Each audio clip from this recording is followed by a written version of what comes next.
Welcome to Animative 4 story of What if Izuku has mutation quirk and got harem. Part 1. Support the author Emerald Dragon. KingE. Let's begin. Not all men were born equal. That was the lesson Izuku had learned ever since he could walk. The strong could do whatever they wished to the weak. This has been the reality of the world since living beings came into existence. And he had come to understand that this inequality still held true, even in the humblest school playgrounds or the neighborhoods where society's marginalized people resided. However, the situation was considerably more complex in the upper echelons of society. Are those horns? Hisashi Midoriya asked as he checked his son's head. Inko, who was holding a baby, ran her fingers over little Izuku's hair, noticing small horns growing out of either side of his head. It looks like it, but that doesn't look like any of our quirks, she responded with uncertainty while her husband looked thoughtful. A mutation type. Better be something useful once he's 4, Hisashi commented before turning his back on them and walking toward the door. Inko frowned at his comment but didn't voice her thoughts. It was nice seeing you, but I've got a job to do. I'll see you tonight, he said before leaving, without even sparing a single glance in her direction. Thus, the hero known as Blazing Breath left. I guess it's just you and me, little guy, Inko softly said as she gently poked her son, who grabbed her finger and held it between his two hands. Wow, you sure are strong, aren't you? She snickered in amusement before pulling her finger away. Well, no reason to stay here alone. Why don't you and I visit Aunt Mitsuki and her little Katsuki? I'm sure you two will become great friends once you grow up. It was a fleeting memory, something Izuku couldn't recall clearly due to his young age. Even now, he could assert that he had never really experienced having friends. Yet, it didn't bother him. He had never been heartbroken about it. From a very young age, he was aware of his innate strength, and this strength often attracted others to him. They approached him because they thought he had a cool quirk or because they believed he was popular. This pattern didn't surprise him, considering the very first confrontation he had once he discovered the second aspect of his mutation at the age of 4. It had been Katsuki who had challenged him in the middle of the schoolyard. Even without utilizing his quirk, Izuku had won, as he always did due to his unnatural strength. Katsuki was the closest thing he had to a friend, mainly because their mothers knew each other. Nevertheless, the blonde boy's challenges were predictable and irritating. Things could have remained that way.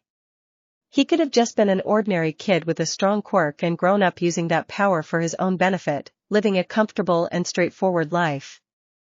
A life that involved combat, at the very least. His interests were few, but fighting was exhilarating, unlike typical hobbies. Regrettably, his father, whom he considered an idiot, had different intentions. You could have seen it if you had been with me to the doctor. Inko crossed her arms in annoyance as Hisashi sighed and rolled his eyes. Meanwhile, Izuku was simply standing nearby. As a 4-year-old, he was taller, could walk, and even his horns had grown and pointed at the sky. And I told you I didn't have the time, Hisashi replied with frustration.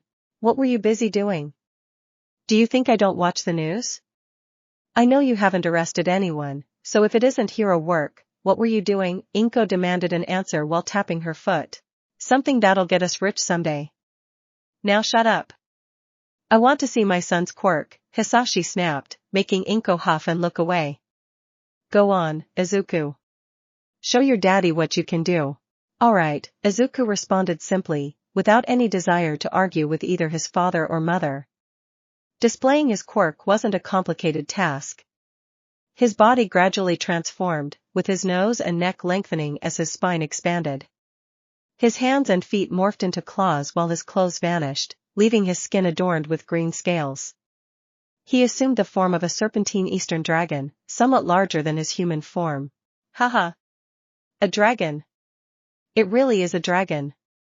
Inko. Look at him, Hisashi exclaimed as he picked up Izuku in his draconic form. The boy didn't say much and simply wrapped around his father's neck instead. He'll probably grow bigger when he's older. With a quirk like that, he can become one of the greatest heroes in the world. What if he doesn't want to be a hero? Inko questioned. Izuku had to admit that he had never been a fan of heroes. However, the job did seem exciting, something he wouldn't mind pursuing. Yet, as a smart young man, he realized that being a hero also meant bearing numerous responsibilities, which, to be honest, sounded quite bothersome. He preferred the idea of simply combating villains without getting bogged down in all the other aspects. And why wouldn't he want to be one? It's the most privileged profession out there. And he has enough potential to be at the top. He could be rich, Hisashi argued as Izuku slid off his neck and turned back into a human. Even before he had this quirk, he was strong for a boy his age. He could already lift a table a year ago. I don't want to argue about this, Hisashi Inko sighed and pinched the bridge of her nose. He'll decide what he wants to do. I don't mind being a hero, Izuku interjected, bringing their attention back to him. Attaboy. I knew I could count on you, Hisashi slapped the boy's back with pride. Can you fly too? I didn't see any wings. Not by usual means, Inko cut him off as her husband turned to look at her with a puzzled expression. He can create some kinds of clouds which can make things float.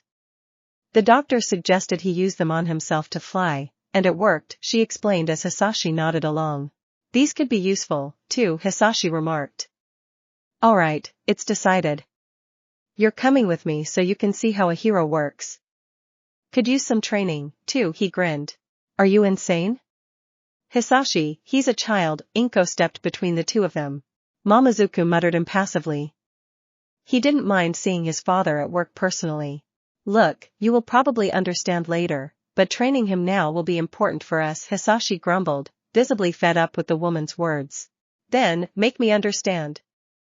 What are you hiding? Inko questioned as Hisashi's eyes traveled from her to Izuku back and forth. Alright, he sighed. Let's just say the Heroes Public Safety Commission, in certain cases, recruit children and train them to be their own personal lapdogs for secret missions. Think of them as a part of a secret agency like the CIA in America, he revealed as Izuku looked curious. How do you know about this? Inko arched an eyebrow worriedly. Because I have contacts. Which is far more useful than your useless job at the hospital, Hisashi scoffed. My contact told me that their current people silencer, let's call it that, could potentially be compromised. They've shown doubts about their duties. It's our greatest opportunity yet. If Izuku shows enough potential, we could well give him to them. They'll mold him into a perfect asset, and we'll be the ones they'll reward, he explained as if his son wasn't even in the room, making Inko gasp. Our son? You want to give them our own son? Is money that more important to you than family? Inko shouted as she grabbed his shoulders and shook him in anger. Not so loud. Do you know what could happen to us if the HPSC learns we know about this? Hisashi hissed as he grabbed one of Inko's hands, only for the green-haired woman to slap him with it other. Then I'll tell them everything myself. I won't let you destroy this family, she warned him, meeting Hisashi's glare with her own. Unfortunately, she suddenly dropped to her knees as a fist connected with her belly, making her spit out saliva.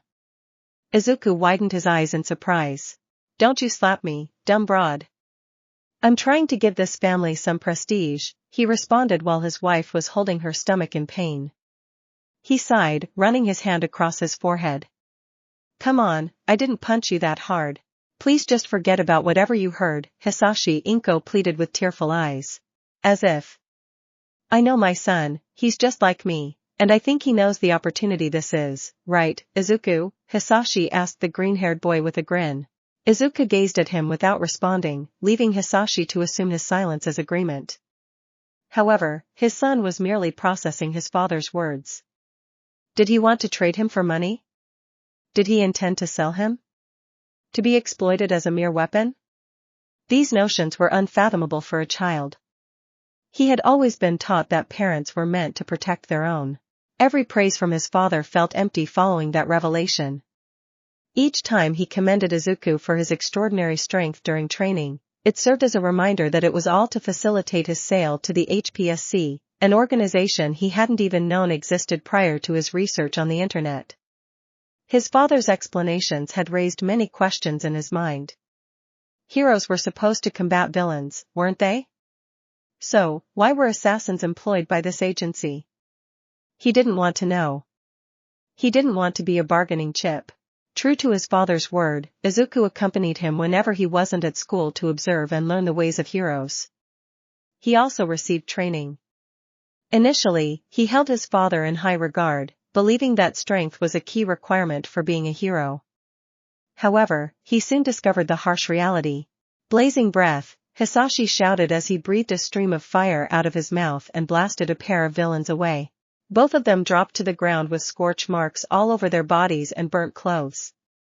One of them, still barely conscious, tried to crawl away from the hero who was closely followed by his son. "Damn it, what was that guy?" the villain began stammering, only to collapse before he could finish his sentence. "Thank you so much." A woman ran up to Hisashi and bowed her head as the hero smirked. Izuku observed from a distance as his father effortlessly dealt with two unarmed muggers. This was a recurring pattern. Whenever Hisashi took him along, they seemed to only confront small-time criminals. The more he thought about it, the more it became apparent to him that his father exclusively pursued easy targets. His dad's actions began to make sense, as he realized that his father wasn't among the top 100 heroes. Hisashi only used his powers against the most vulnerable, and Izuku failed to see the merit in that approach. Inko's futile attempts to prevent Hisashi from taking Izuku along with him often ended with him snapping, yelling, or resorting to even worse actions, such as hitting her. Even at the tender age of 4, Izuku believed that he possessed the strength to incapacitate his father with a surprise blow to the head.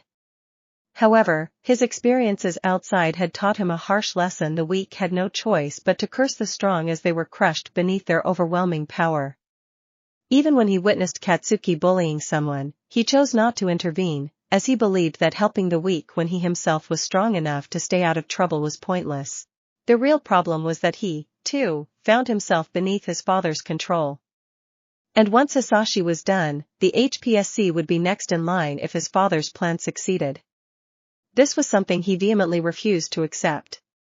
He had no desire to be a disposable tool, neither for the HPSC nor his own father. He held a deep-seated resentment for them both, and he couldn't be the only one who felt that way. His father's lessons didn't end there. He was also instructed in various illicit activities, from extorting money from small businesses by offering protection to blackmailing individuals in exchange for financial gain. According to his father, these skills would serve him well in the future, making it easier to manipulate people and gather information. While it was true that many of these people could potentially overpower Hisashi, he explained that his status as a hero granted him a more dangerous leverage. As a hero, he could act with relative impunity, and this allowed men like him to operate freely, only yielding to an even higher authority when necessary. "We've wasted enough time. I'll call my contact and see what I should do." Hisashi while going through his phone. "Hisashi, please," Inko begged as her husband paced around the room. "He's ready. The HPSC will give him far better training," Hisashi commented, dialing someone as he put the phone to his ear. "Come on, pick up," he grumbled in annoyance while tapping his foot. He didn't even wait 10 seconds before growing annoyed that his contact wasn't picking up the phone. 2 years had elapsed since Izuku first manifested his quirk, and he had undergone a growth spurt, now standing tall enough to reach Hisashi's waist. Despite his father's somewhat inadequate training methods, which essentially consisted of battling him until Izuku grew exhausted or was knocked out, the boy had made remarkable progress. Notably, Hisashi refrained from using his own quirk during their sparring sessions. Surprisingly, it was his father who consistently ended up fatigued after these encounters. The same principle held when it came to weapons training. Given the incredible strength Izuku possessed, his father suggested he train with a heavy weapon. However, Izuku had yet to make a decision regarding which weapon he would prefer to use. It seemed the day for his father to sell him away finally came. He waited a long time for this. Hisashi spent years praising his unrivaled strength, so it was time to prove him right. If he wanted to be free, he needed to get rid of him. He would figure out the rest later. Izuku clenched his fist, waiting for the opportunity to strike. "Hisashi," Inko shouted as she grabbed the phone from her husband's hand, making him widen his eyes in anger. "Give it back." "I've got no time for your bullshit," Hisashi shouted as he stretched out his arm to take back the cell phone, only for Inko to push him away. "We could literally get a good position in the HPSC for giving them this gold mine. The perfect hero project," he pointed at their son. "How many times do I have to explain this?" "No. It's over. I'm not listening to you anymore. And I'm not letting you hurt me or my son anymore. I'm leaving. Inko glared before smashing his phone on the floor, making Hisashi widen his eyes. Come on, Izuku. Let's get out, she instructed before turning her back to the man. She didn't even bother going to pack her things, likely wanting to leave as soon as possible. Leave? No one here is leaving, Inko. Not until I say so. Hisashi clenched his teeth, only for the green-haired woman to ignore him. Meanwhile, Izuku looked at the table and narrowed his eyes. I told you that no one is leaving, he yelled before breathing out a thin line of fire just as Izuku broke off one of the legs of the table. The fire traveled fast, and Inko didn't even notice it until it was too late. Until soaring pain filled her whole body, and made her collapse to the floor.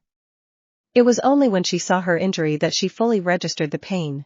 Hisashi's fire breath had sliced through her left leg until everything below the knee was separated from her body.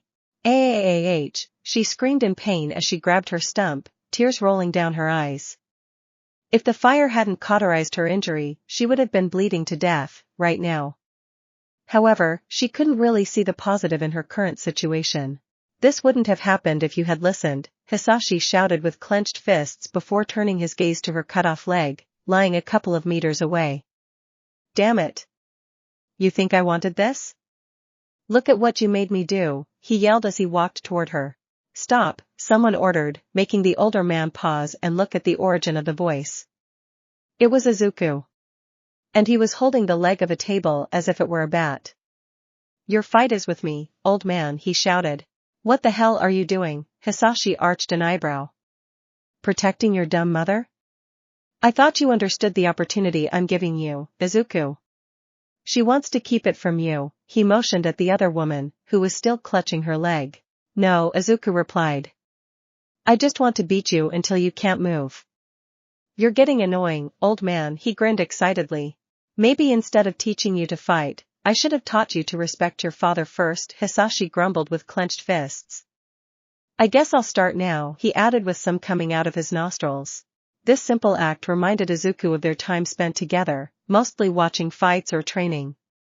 Every time Hisashi would get mad at losing their little sparring and would fight more aggressively in an attempt to beat his son to an inch of his life to assert his superiority only to fail. Any kid would have seen only a monster instead of a father in those times. Yet, the green-haired boy smiled smugly. Bring it on. I've never been scared of you even once, Izuku exclaimed, ready to jump at his father. However, before any one of them could make a move, blood suddenly gushed out of either side of Hisashi's head. The man's eyes rolled in the back of his head as he collapsed to the floor like a puppet whose strings had been cut. At the same time, the window's glass reached the floor, too. The man hadn't even seen his own death coming as his life faded away nearly instantly. Inko suddenly stopped her screaming, the sight of her husband's death overshadowed the pain in her leg. Izuku, on the other hand, widened his eyes and turned his gaze toward the window. With his draconic eyes, as precise and as good as an eagle's, he caught sight of a shadow standing on top of a rooftop a couple of 100 meters away. The figure was unrecognizable, but he did see them with what looked like a sniper rifle, now pointing at the sky as the somewhat feminine figure stood at the edge of the roof. The shadow didn't stay much longer and calmly walked away. Someone had just assassinated Hisashi Midoriya in his own house, and he didn't even see it coming. And Izuku had an idea of who ordered his death. Oh, God. Izuku. Take the phone, and call the police, Izuku, Inko instructed the young boy, who turned his look on her, showing her cold eyes. The gaze would have sent a shiver up her spine if it weren't for the situation she was in and the fact that this was her son. The green-haired boy dropped his makeshift weapon before walking to the nearest phone. Maybe he didn't have to leave yet, after all. Not yet. He was ready to fight his father, and he would fight anything that would get in his way. 8 years later. Bakuga Katsuki lazily sat in his chair, leaning back with his feet on the table, totally uncaring of the teacher who was currently talking. His classmates, damn extras, were just as bored as he was.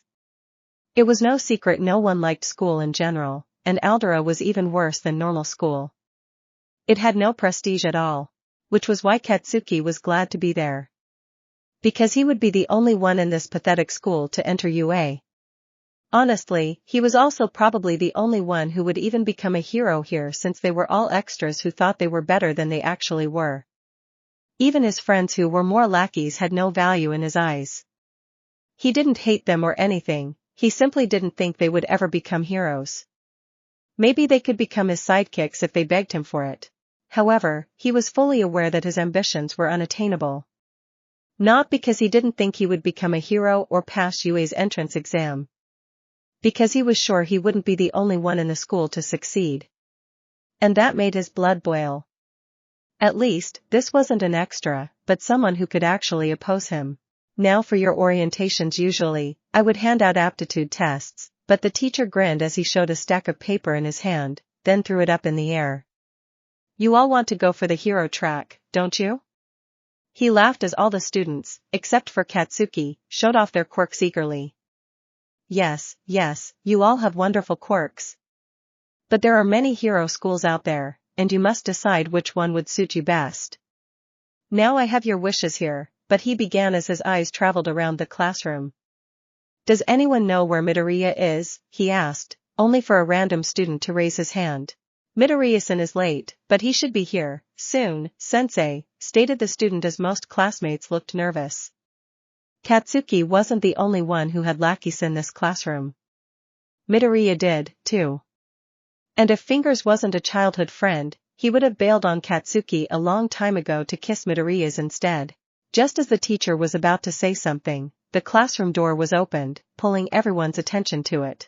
Did someone say my name? A masculine voice asked. The person who entered was the exact boy they were talking about, someone who would be impossible to miss in a classroom. Midoriya Izuku easily towered over any adult man with a height of a little under 300 centimeters. His long and wild green hair reached the middle of his back, while his horns also grew accordingly to fit his new size. He was slim, but very muscular, which could be seen because of his unbuttoned school uniform. The boy had a handsome face, and although he still looked fairly young, you wouldn't think he was a 14-year-old boy. Ah, Midoriya-san. Yes, I was just asking your comrades about you. I was wondering where you were, the teacher explained eagerly. The boy, on the other hand, breathed out in boredom. Yeah, I didn't bother being on time once I saw it was your boring class, Teach. Izuku responded as he walked to the back of the class and sat at his desk, which had a chair appropriate to his size. Of course. There is no problem, Midoriya-san. If it depended on me, you would have already graduated, the teacher praised the green-haired boy. Katsuki scoffed. The teachers kissed his, too, thanks to his powerful quirk and good grades. The blonde wouldn't deny that he received a similar treatment, since teachers went as far as ignoring his bullying of other students. But that was in the past. You came here just in time, Midoriya-san. We were talking about your classmates' future projects. I noticed that you and Bakugo wish to try out for UA. The reaction was almost instant. What? UA? They only have a 2% acceptance rate. This shouldn't be a surprise coming from Bakugo and Midoriya-san. If anyone can do it, it's them. Shut up, you rejects. I don't need your praises, Bakugo shouted in annoyance, putting a stop to all the students' shouts. Hey! Who are you calling rejects? One of the students growled in anger before various others voiced similar complaints. Shut the hell up, already. I've got no interest in you, extras, Bakugo barked in an attempt to silence them, then turned his gaze on the tall green-haired boy. And don't think I forgot you, Scales. Just because you're better than these weaklings doesn't mean you're any better than me, he shouted at Izuku, who simply narrowed his eyes. Their eyes meeting was enough to shut everyone else up, since no one even dared to break the thick tension in the classroom. Oh? Remind me how your last challenge against me went again, Izuku asked, making Bakugo clench his fists in anger. That was just pure luck.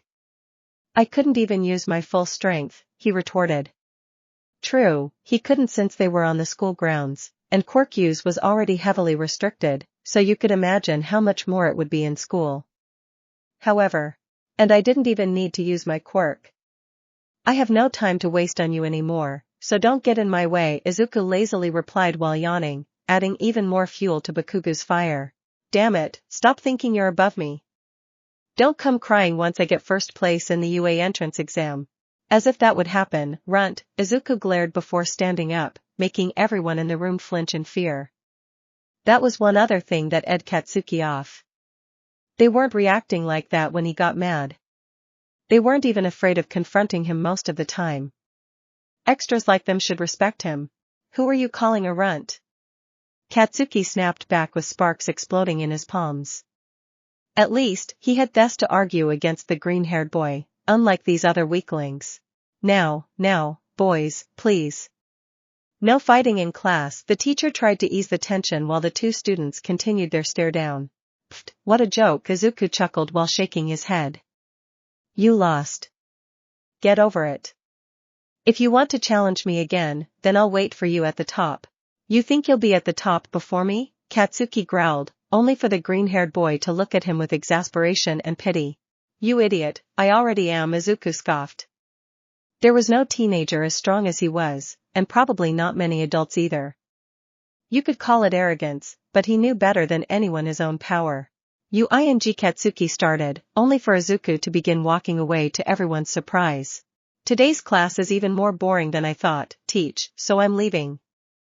Don't forget to write down I attended class, Izuku declared before walking out of the room without a care in the world. Of course, Midoriya-san, the teacher nodded. Bakuga clicked his tongue but did not go after him. It didn't matter, after all. In 10 months, he would show him. Izuku calmly walked down the streets as he thought back to what happened in class. Indeed, he was going to enter UA and become a hero. He wasn't doing this as some kind of honor to his father or anything like that. Oh, no, he didn't care about the man at all. He even would have killed himself if it weren't for that assassin. In fact, he was about to do something far different from what his father would have wanted. Becoming a hero would only make that easier and more fun since it was a life full of danger, which was something he desperately sought recently. The fights he witnessed when watching his father may not have been impressive, but they looked entertaining, especially for the villains who fought like their lives were on the line. Unfortunately, he never got anything as good as those. After his father's passing, he went from dojo to dojo, from combat sport to combat sport, not only to train but also to get a similar feeling. Quirks were forbidden, of course. However, even without his quirk, they were no match for him. If there weren't so many restrictions, weak men like his father would have never succeeded as much as they did in life, and Izuku also could have lived as he wished. The world's greatest hero, huh? Izuku smirked with arrogance. I need much more than something so trivial. 4 years ago, a 10-year-old, and much smaller, Izuku stood before a door, staring at it with confidence. There was one thing he wondered about for a long time. Why did the biggest kid rule the schoolyard? Why did the toughest prisoner control the prison? Why did the more dangerous villains earn respect and dominion over other villains? Because everyone was afraid of them, of course. Was there anything better than fear to manipulate someone? No, what he didn't understand was why this wasn't applied to the real world. The world where normal people lived. All Might was the strongest hero in Japan, probably even the world. His name alone put fear into villains' hearts. Mostly into weaklings' hearts. However, it wasn't like he changed the world much, was it? Ultimately, men like his father could get whatever they wanted thanks to their status only. He was too ambitious for his own good, and when he was too much of a bother for the higher ranks, he was killed like an insect. Izuku wasn't mad about it, he never really loved him, after all. He was more mad about the consequences Hisashi's death brought to him and his mother. Their main source of income was Hisashi, which they lost after he was assassinated. Moreover, Inko was forced to quit her job at the hospital because of the injury she suffered. Losing half a leg prevented her from being a nurse any longer. They had to move out and live in a dump. An apartment that wasn't even half as spacious as their house had been. The social benefits they got from the government were barely enough to pay their bills. Not only was he almost made a tool for the government, but they also ed him over after murdering his stupid father. The worst part was that the ones responsible were likely in suits who didn't even know Izuku and his mother's names, but still gave out the orders to get rid of Hisashi. They didn't do it because they thought what he was doing was morally wrong, and neither did Izuku since he was simply baffled how someone who could barely win against his 5-year-old son in a spar would be able to intimidate anyone.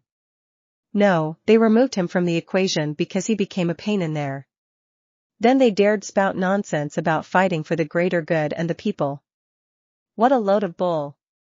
To Izuku, he saw nearly no difference between villains and them.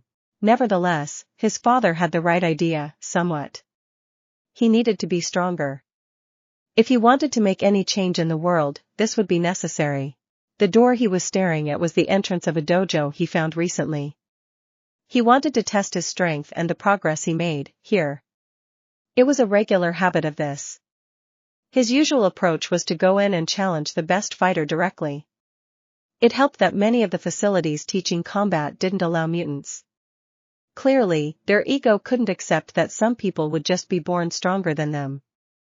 Since quirks couldn't be used, mutants would have a natural advantage. This is highly unusual. Where are your parents? A man wearing a judogi and a black belt asked.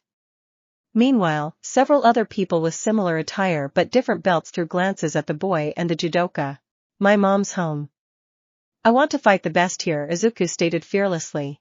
Yes, I heard you the first time, but we can't really let anyone challenge our students. Especially not a child, however. We can call your parents and I'm sure they'll be happy to enroll you here.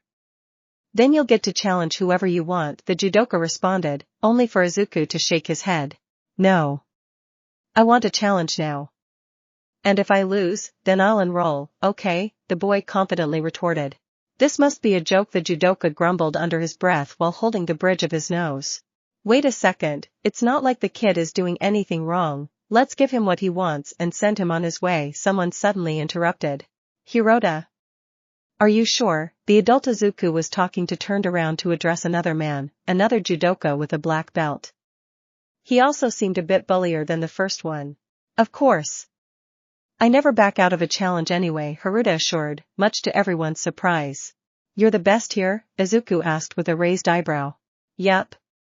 Show me what you got, he replied, pointing at the tatami behind him. Izuku simply nodded before walking up to it. It shocked people even more since they expected he would like to get ready mentally at least. Hirota simply snickered internally. He recognized the flames of youth and the need to have a challenge. He was the same when he was a child, but that changed as he grew up. The trials he went through and the losses he suffered built him into who he was now. He learned humility by finding people better than him and surpassing them. This dojo had played a huge part in it, and he hoped it would do the same to this youngster. Naturally, he didn't plan on seriously hurting him or anything. This was judo, after all.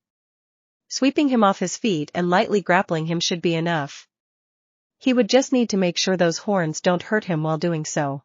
Soon enough, they stood across each other, and Hirota easily towered over the child. It was a comical sight since a black belt of his caliber rarely had to face a kid, even when it was to teach them. Hajime, the first judoka announced loudly. Immediately, Hirota stretched his arm toward the boy, ready to grapple him. Before he could even react or register what happened, he was swept off his legs and collapsed to his side. Widening his eyes, Hirota's mind buzzed with confusion, unable to understand what just happened. Somehow, the kid made him fall. Quickly, he bent his arms to raise himself up and stand back up, only for the young boy to grab his wrist and easily lift him up and throw him against the wall on the other end of the room. Hirota, the referee exclaimed in shock and worry when the other man fell on the floor after hitting the wall. What happened? Hirota muttered to himself before staring at the boy in astonishment. I weigh 90 kilograms. How did he was it a strength quirk? It must have been. He cheated. There was no other way Hirota would have lost to a kid. That was disappointing, Izuku mumbled with a sigh. This dojo isn't interesting anymore, he added before walking toward the exit, and no one dared to call out to him. Hirota. You okay? The referee ran up to him to help him on his feet. Hey, that kid, did he say his name? Hirota inquired while staring at the exit door. No, why? The other man answered. Oh, Hirota simply mumbled. He never saw the child again. Present day. Izuku walked away from school with his hands in his pocket, uncaring of the world around him. He had never been worried about his education since he always passed his tests. Studying in a classroom was useless when he could do it on his own, and he proved it multiple times. His mother always said he inherited his analytical mind from his grandfather, but Izuku doubted that. It developed because he often studied heroes and villains fighting.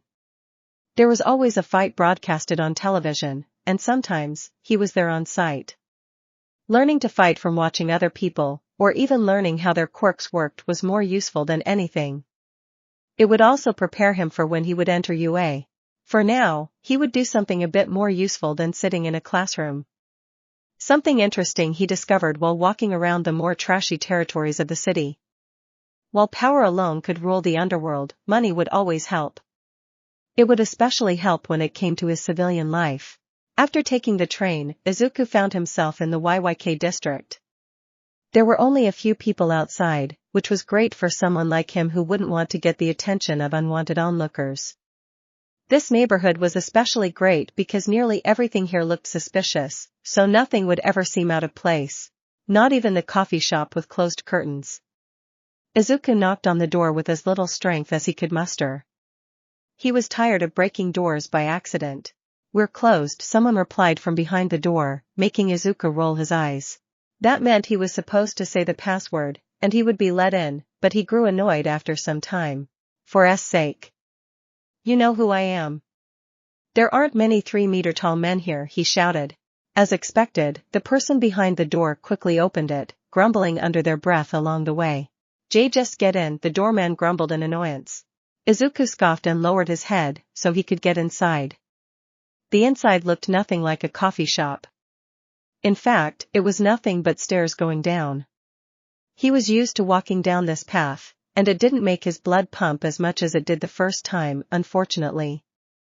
As the other man closed the door behind him, the sound of people chattering and cheering reached Izuku's ears. The lower he was descending, the louder the sound was getting. It was a sound he had grown quite used to lately. As he finally took the final step, he was able to lay his eyes on a large stadium, filled with a couple hundred people, which was the best an underground fight club could ask for. There were several rows of seats, and at the very bottom and center of the room was a massive ring with a cage around it. The spectators surrounding the ring seemingly cheered for two people inside, but neither of them seemed impressive. "Midoriya-san. So glad to see ya," someone suddenly exclaimed as soon as he stepped inside. It was a man, well, a male, because the person who just talked didn't exactly look human. His skin was green and scaly while his head resembled an iguana with his tongue hanging out of his mouth. He was also wearing a black suit with a white shirt and a black tie. He likely got that nice expensive-looking suit thanks to Izuku. "I was waiting for ya." Manager Izuku greeted him as the man snickered, putting a hand on Izuku's lower back, which was the highest he could reach. Now, come on, kiddo. You can call me Taki. We're good friends, by now," Taki assured him while giving him back pats. Taki, the iguana man, was the one who introduced him to this place. Not of his own free will, of course. Izuku had been looking for information on the underworld with the internet, at first, and when he had enough, he decided to search for it on the field. The green-skinned man had become quite cooperative after Izuku beat him to an inch of his life for trying to rob him. "Anyone interesting today?" Izuku asked, completely ignoring Taki's request, and walked down the stadium stairs toward the fighters' lounge. "We've got some fresh meat you'd probably find amusing," Taki responded while following after him. As the two walked away, one of the spectators couldn't help but overhear their conversation, and narrow his eyes in confusion as he noticed something strange. "Hey, isn't that a middle schooler's clothes?" he asked the man sitting on his right.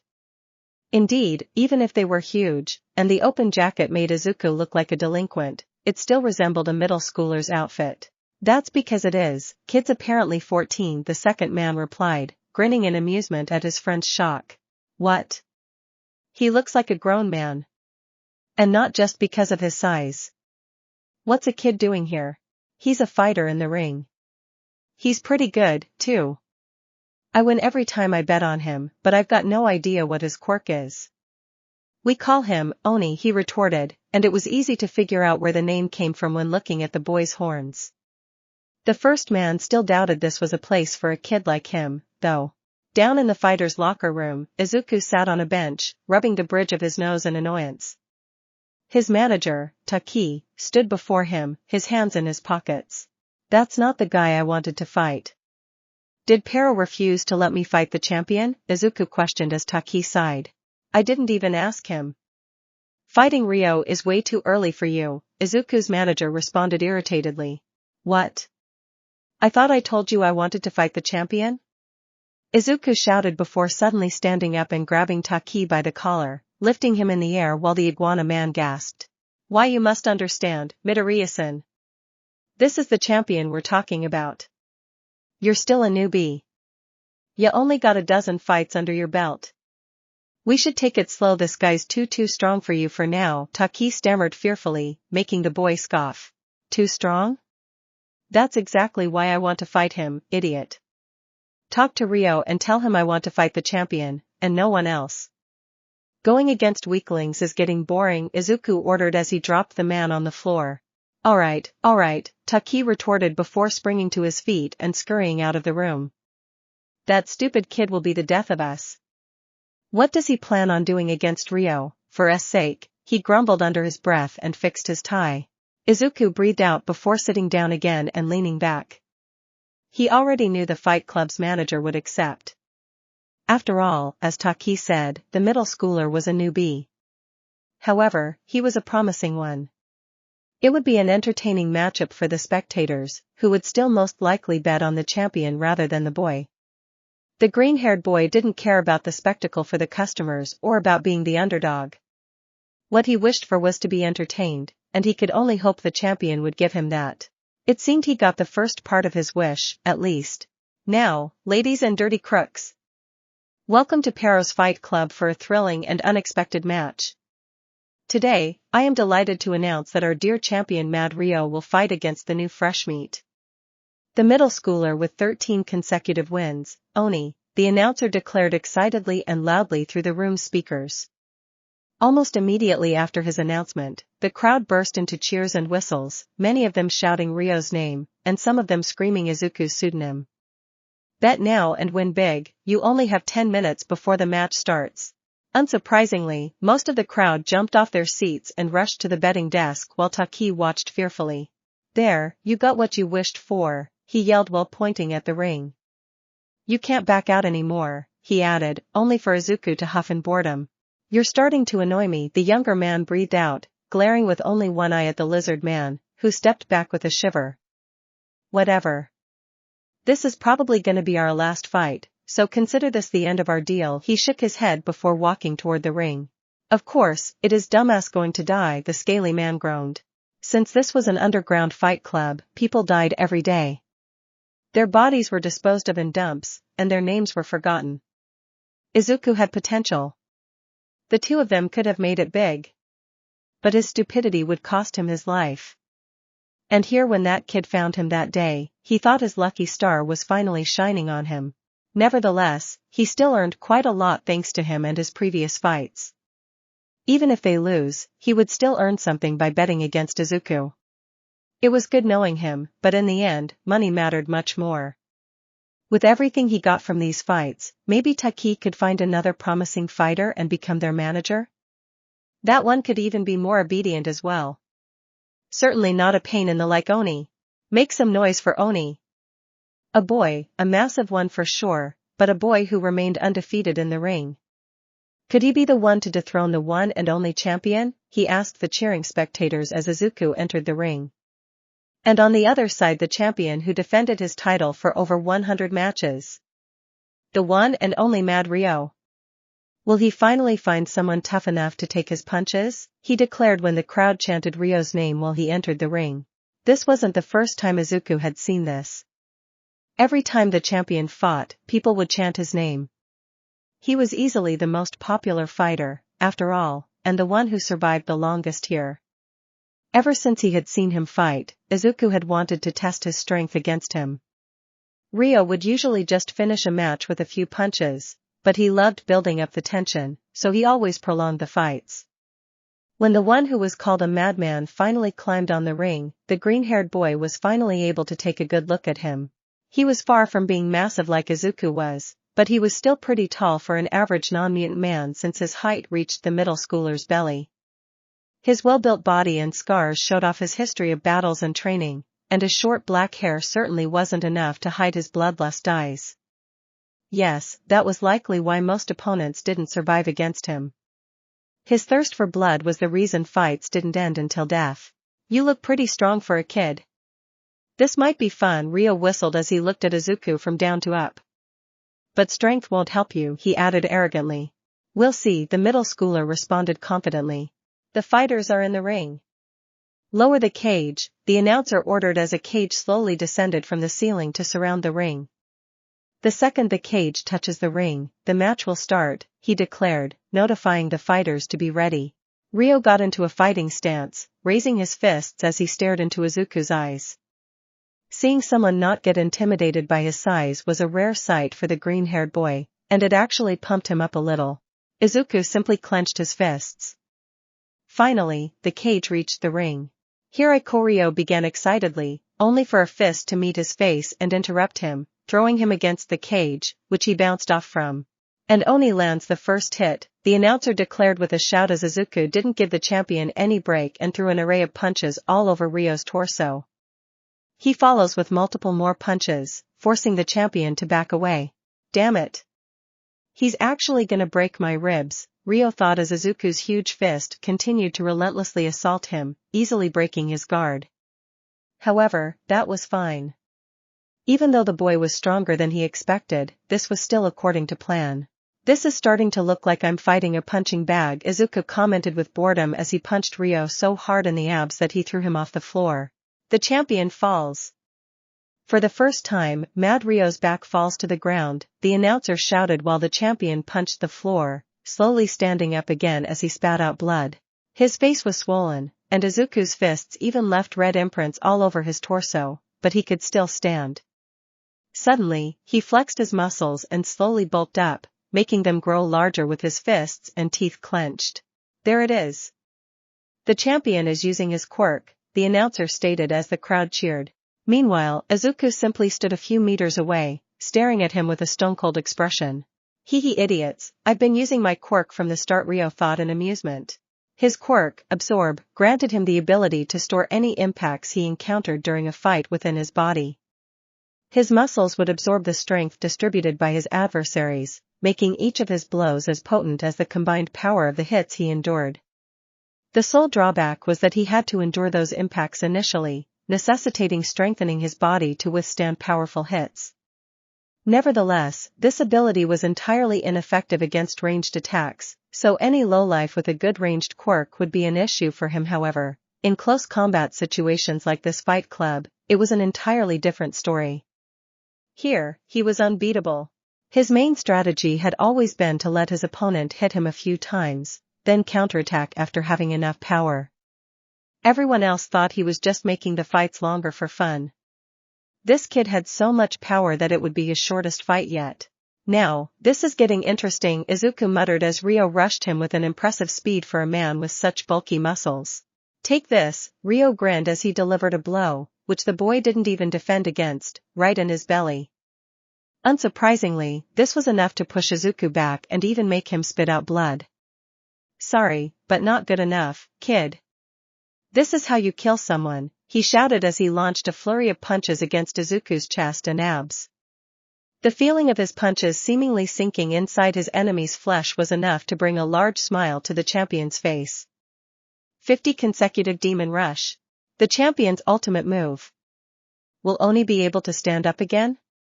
The announcer asked as the horned boy fell on his back with a loud thump. No way. This was instant death, Ryo smirked, wiggling his bloody fingers. Usually, he didn't have to use his ultimate move to win a fight, but he didn't wish to take any risks with that giant brat. I forgot how pain feels, Izuku grumbled as he held his chest, standing back up with a grunt. Amazing. Oni manages to stand up again. What? What the hell, Ryo muttered with a drop of sweat rolling down his cheek. The middle schooler's hits nearly made Ryo spill his guts. 50 times the combined power of those punches should have killed that kid. I guess that's expected from my own hits, though, Izuku snickered while holding his head. Huh? Wait, how do you? Rio stepped back in surprise.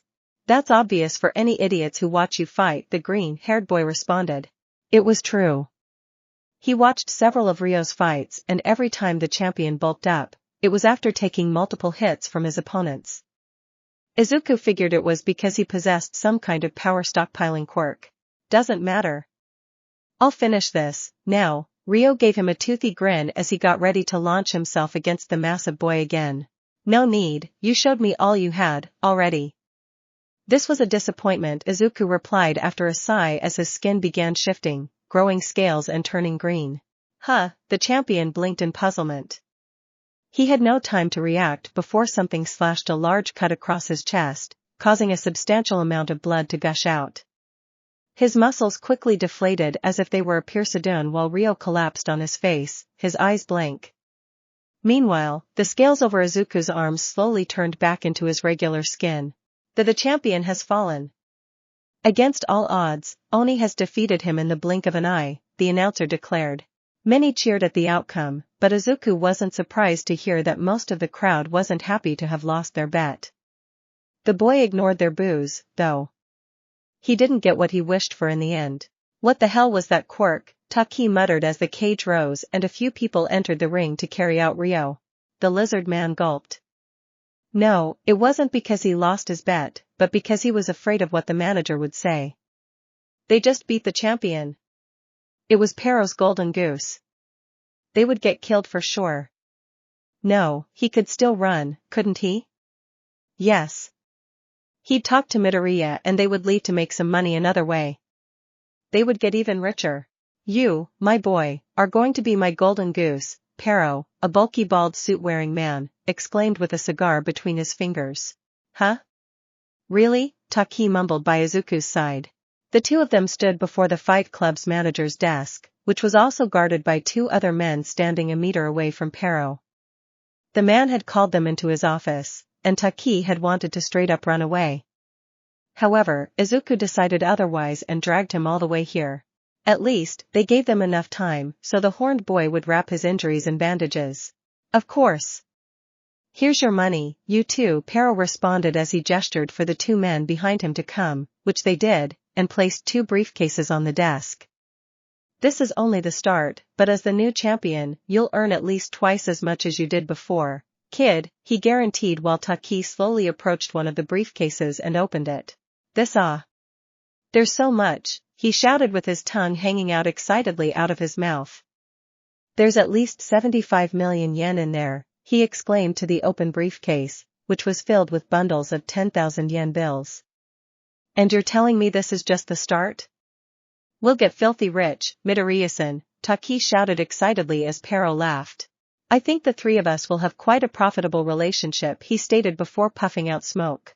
Nah, sorry, but I'm not interested, Izuku suddenly interrupted, much to KingE's horror. What do you mean you're not interested? KingE snapped at him, only for the boy to not even glance in his direction. Can I know why? Pero questioned, his excitement having swiftly faded away. I wanted to test my strength against someone worthy, and I thought this champion would be the one. Unfortunately, I was just disappointed. Since no one is stronger here, I've no business in this place anymore, he explained. Indeed, money wasn't the only reason he decided to fight in the ring. He also did it to have fun and excitement to fight someone who would get his heart pumping. It was also a good way to train himself for the future. He already had a few plans, and he would be playing in both fields of the law, so he needed to be strong enough. Since he had been in real fights, he would also have an advantage over the other heroes in training. However, these weren't the only reasons. Truthfully, he also wanted to find people to recruit. They would either have to be strong or possess useful skills.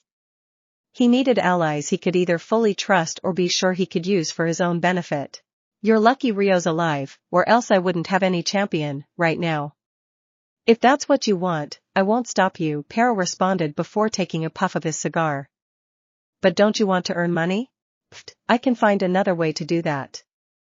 Don't worry, Izuku scoffed before taking his briefcase and turning his back on them. Hey. Wait a damn second. What about me? KingE shouted, making the boy pause. Huh? What about you? I told you already. This was my last fight, and I'm putting an end to our deal. You were useful to me, but I don't need you anymore, he answered, ready to leave again, only for Taki to shout again. And you think I'll accept that? We could be rich, you dumbass. Stay right here, Taki ordered as Izuku froze up, and slowly turned around. Pero and his guards simply remained silent with sweat rolling down their faces. What did you just say? Izuku asked, followed by a glare. Ya heard me. I've had enough of hearing your constant caprices, so I'm putting my foot down. We've got a good thing going on here, and I ain't letting you screw it up, Taki argued before freezing up once he finally noticed the boy's intense glare. Who do you think you are? Ordering me around? You stupid, Izuku screamed and followed with a palm thrust. Wait, Taki tried to plead while backing away, suddenly remembering the danger the younger boy represented, only to be hit by Izuku's palm instantly. What happened next could only be described as gruesome as the lizard man's head was blown to bits, spraying his blood and his brains all over the floor.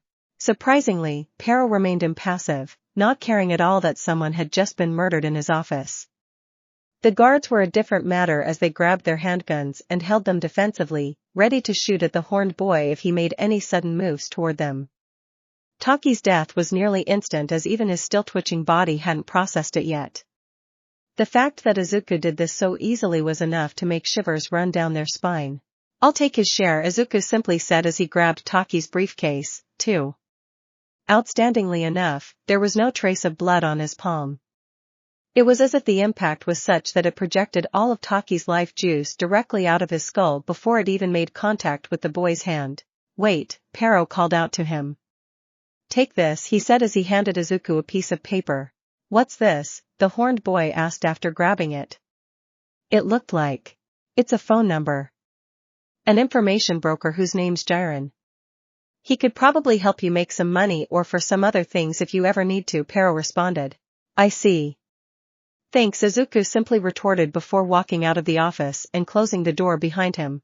Now alone with his guards, Pero let out a relieved breath. Why did you give him Jiren's number, sir? One of them asked. That kid's got potential. I can see it from a mile away. Besides, I'd rather get him out of my hair, he answered while wiping sweat with a handkerchief. Do you want us to clean that up? The second guard pointed at Taki's corpse, only for Pero to sigh. No, I like having corpses in my office, Pero stated calmly. Of course, I want you to clean it up, you dumbass, he snapped in annoyance, which was enough to wake them out of their stupor and make them carry out the body. Yes, sir, they replied hurriedly in unison.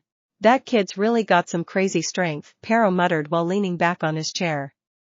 Maybe he should keep an eye out on the news to check if his name would ever come up. He couldn't deny it was a nice sum of money. With the lizard's share in addition to his, he just got 150 million yen in total. It was the highest amount of money he ever earned until now, so leaving that place was a waste of income. However, it would be an even bigger waste to stay there. Sure, he loved fighting and getting his heart pumping, but he wouldn't get any excitement by getting rid of weaklings. He also mainly wanted to find suitable recruits for what he planned to do. It wasn't something he would come across at that place. With the time spent there, he could safely say there would be no surprises for him at the fight club. When you wanted to change society, no, the whole world, you couldn't simply take weak bums under you. The cannon fodder came after finding your officers. He didn't even need to have people who thought like him, all he needed from them was to be strong and loyal. The phone number Pero had given him for that information broker was a good opportunity to find soldiers from the underworld. The second opportunity for recruitment would be UA. Anyone else would be foolish to think they could simply enter the school and convince any of the students to fight against the government, but Izuku was not anyone else. He knew the true nature of people, and he was certain there were no saints in this world. Not in hero schools, at least. Greed and corruption were everywhere. Everyone had something they would yield to what they considered evil. Besides, his future companion's origins wouldn't matter much considering that heroes and villains would be a thing of the past once his plans would succeed. Brute force wouldn't work for everything. Fortunately, he also had a strong mind. He would find the weaknesses that would bring them over to his side, if they had any potential, of course. Now that he thought about it, analyses could be a good way to earn some pocket money until he found something better. That information broker could probably use some of the analyses he had done on several pro heroes. He had quite a few of them stored in files on his computer at home. Speaking of home, it may be time to go back. The school day would end soon since he spent a few hours at the fight club, especially since it was far from his house. His mother likely knew he was skipping classes, honestly, but she didn't care much when he brought good grades home. Glancing around, he noticed he was currently on a large and busy street. There was nothing unusual, but he did see there was a pro hero nearby. It was a woman with a purple and white skin-tight bodysuit and a purple domino mask with horns. She was about the height of a regular teen, too. Obviously, he immediately recognized her. "MT Lady Right, I saw her debut this morning," he muttered to himself. He remembered that one of the reasons he was late was that he watched KingE Woods and her fight against that villain. She was one of the heroes he thought of earlier when speaking of weaknesses. Greed and vanity were written all over her face this morning. If there were any students like her in UA, they would be his prime targets. It was a shame she was already a pro, since someone with a giantification quirk would have been useful. The heroine was standing at a stand that was selling hot dogs. It seemed she was using her feminine charms to get a discount from what Izuku could see by her body language.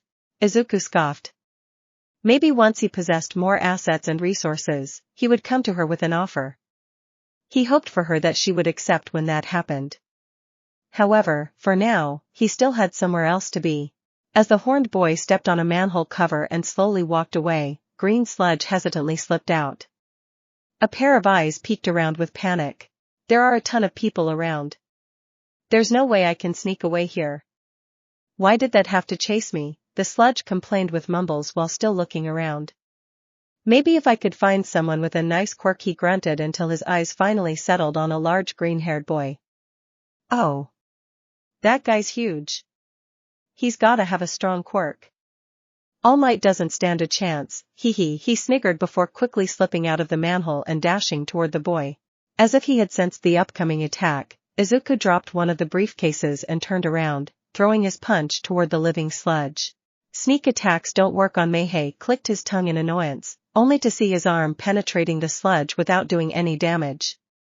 The horned boy widened his eyes in surprise as the sludge laughed, attracting the attention of everyone around them. "I'm a liquid, you idiot. A punch isn't gonna do anything. Now let me borrow your body," he laughed before wrapping around the long-haired boy. "AA villain," one of the bystanders shouted, alerting the ones who remained unaware. Predictably, most civilians swiftly fled the scene while Izuku attempted to get the villain off of him. Unfortunately, as the sludge had said, he was liquid. Even his big hands weren't enough to pull the villain away, since he immediately reformed and moved around his body. "This is getting annoying," Izuku complained, dropping his other briefcase, which only increased his ire. Taking advantage of his open mouth, the sludge villain quickly went for it, trying to get his body inside his victim's. "Don't worry. I'm coming," Mount Lady assured confidently the moment she noticed the commotion. "Please make some room," she instructed the civilians around before growing in size until she was at least 20 meters tall. "2 villains in one day is gonna boost my ratings," she exclaimed happily. Of course, she was also worried about the civilian who was caught, but she couldn't deny the rating boost was a nice bonus. "Just my luck. Another pro hero. Just let me in, so I can get rid of her," the sludge villain shouted while choking the massive boy. That was enough. Izuku had given him enough chances. He didn't want to use his quirk since he wanted to avoid having problems with the law right now. However, he wasn't about to let such a pathetic villain take his life, not that the sludge could anyway. He simply didn't want to waste his time with such annoyances. Heat began building up in his belly, slowly warming up his body, which the villain didn't notice at all. "Blast breath," Izuku roared as he breathed a strong stream of fire in the air, burning all the sludge inside his mouth and surrounding his face. "Wah!" Mount Lady stepped back in surprise, startled as the beam narrowly missed her. The sludge villain, on the other hand, screamed in pain as a large part of his body was burned away. His reflex was immediately to let go of his hostage, who hadn't seemed done with him since the moment Izuku extinguished his fire, he threw a powerful fist into the villain's eye and made him howl in pain. His punch was strong enough to make the sludge villain burst into multiple pieces. "That'll teach you to attack me." Izuku cracked his neck.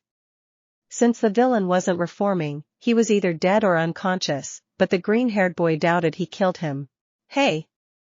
I understand you were attacked, sir, but using a quirk without a license." Mount Lady began reprimanding him while shrinking, only to realize what he was wearing.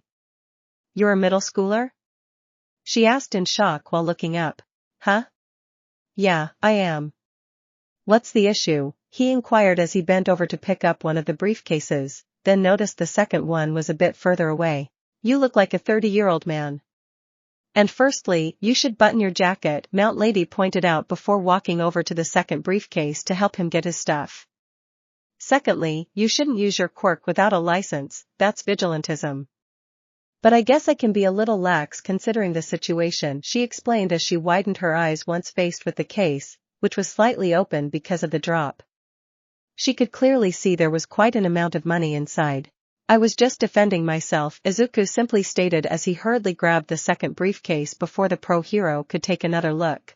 Mount Lady smirked as if she just hit the jackpot.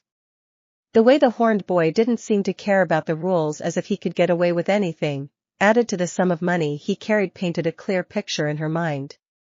He was a rich kid. At first, she was only going to let him go with a slap on the wrist, and then take the villain into custody, but this changed things a bit. It looked like he had a strong quirk, too. "Be that as it may, I still have to take you with me and this villain to the nearest police station. They have to write a report on this," she explained, trying her hardest to lace her tone with authority. "I don't have time for this," Izuku scoffed before attempting to depart, only for the woman to stand in front of him. The sight was almost comical, of course, because you wouldn't think she would even try it with the size difference. "Oh, really? Are you busy going back to school? Because as far as I know, middle schoolers shouldn't be out for another hour, at least," she snidely remarked, swiftly getting on the boy's nerves. It was obvious by now that she wouldn't let him go this easily. Considering the change in her demeanor, he already had an idea why, and that was his fault for being reckless with the money. Obviously, he didn't consider fighting her, but he still replayed in his mind what he learned about her this morning. It took her about 2 seconds to grow to her full gigantic size. Moreover, from what he saw earlier, she was the same size as this morning, which meant she was either in full giant mode or her normal size. There was no in-between. Getting her inside a building, even one with a high ceiling, would be enough to reduce her chances of victory nearly to zero, since she wouldn't have enough room to use her quirk. "Alright," Izuku sighed. He would rather avoid any further issues, so it was better to submit to her for now. "As I was saying, what you did was illegal. However, I think we can come up with an arrangement that would benefit both of us. Obviously, you probably don't want to go to the police station, otherwise, Mommy would get mad," she snickered in a slightly mocking tone. She was clearly not taking him seriously because of his age, which completely overshadowed his huge size. "Just get on with it," he mumbled in annoyance. "I'd rather not have to make a longer report, too. So what about this? You can pay a fine now, and you won't be mentioned to the police." "Does that work for you?" Mount Lady suggested with her arms crossed under her chest. Since it happened so fast, no one recorded Izuku's actions, so they would indeed be covered up completely if he paid her now. "I'm sure you wouldn't mind doing it for little old me," she added naively, trying to use her charms. Of course, she was extorting him. That was predictable. It was something his old man would regularly do, too. Although in her case she was also trying to naughty tie-in against him, it wouldn't work. Not because he felt no attraction, but because his desire to crush her to death overpowered his naughty. She was trying to take the money he earned himself. "What did you expect? I would rather hurry home, so here, take this, and don't bother me anymore," he grumbled before taking a few bundles of bills and giving them to her. There were around 200,000 yen, which seemed to greatly please her as she greedily snatched them out of his hand. "Oh, yeah, that'll definitely cover the fine. It could have been more if you hadn't used your quirk just once, so you should count yourself lucky," Mount Lady stated while counting the bills. "Great, then I'll leave if this is over with," Izuku scoffed before trying to walk away, only for Mount Lady to step in front of him again. "Wait a second. What now? The horned boy asked with growing impatience. What are your plans for the future? Do you want to be a hero? Your quirk is strong and flashy. Yeah, I'm planning to enter you. Izuku revealed, seeing no point in hiding that fact. I knew it. You just got that heroic energy, the blonde exclaimed, which was a blatant lie in Izuku's opinion since he could smell she had something else to gain here. The heroine walked over to a woman with a purse and asked for a pen and something to write on. If you ever need an internship or want to become someone's sidekick, call my agency. She winked as she handed him a small piece of paper. It recently opened, but it's probably going to be one of the best by the time you graduate, so you should bet carefully. As expected, it was a phone number. Huh. That was the second one he got today. Well, he would keep it just in case, it would be useful. After all, she wasn't completely wrong. She had a decent quirk and charms, so she would quickly gain popularity. Thanks, Izuku mumbled before walking away, leaving the blonde behind. He made sure to remember to make her pay for this one day. He's definitely got some potential, she commented to herself before rubbing the back of her neck with a wince. But geez, looking up for so long actually hurt my neck. Ooh. You're the pro hero who made her debut today. Please sign me an autograph, someone suddenly shouted as they approached, encouraging more people to swarm her. It took some time, but they ended up recognizing her eventually. Even heroes who just debuted would be signing autographs because some people hoped they would rise in rankings so that their signatures would be worth a lot. Me too, Mount Lady. Now, wait a minute. I still have a villain to take into custody. She raised her hands defensively. The only problem now was that she had no idea how to even take into custody a bunch of sludge. While she was busy with hero fans, a thin arm popped out of the manhole. The man whom it belonged to slowly pulled himself up, getting out of the sewers with heavy breaths. Those sewers are so hard to navigate. Huff, it made me lose all the time I had for the day now. Where is that villain? The man spoke to himself before looking around. He didn't need to look for long since the sludge wasn't far away. In fact, it was just here, and here, and here and here. It was a bit everywhere, actually. A hero must have defeated him already, he remarked as he finally noticed the heroine. He clicked his tongue and shook his head. I understand being swarmed by fans, but locking up the evildoer should be a top priority, he lectured as he took out 2 empty bottles from his pockets. Still, he was grateful another pro hero was on the scene. Who knows what would have happened if this guy hadn't been caught? He could have gotten a hostage. He didn't wish to have this on his conscience because he used up all his time. It didn't take much longer for Izuku to reach his home, which changed a lot over the years.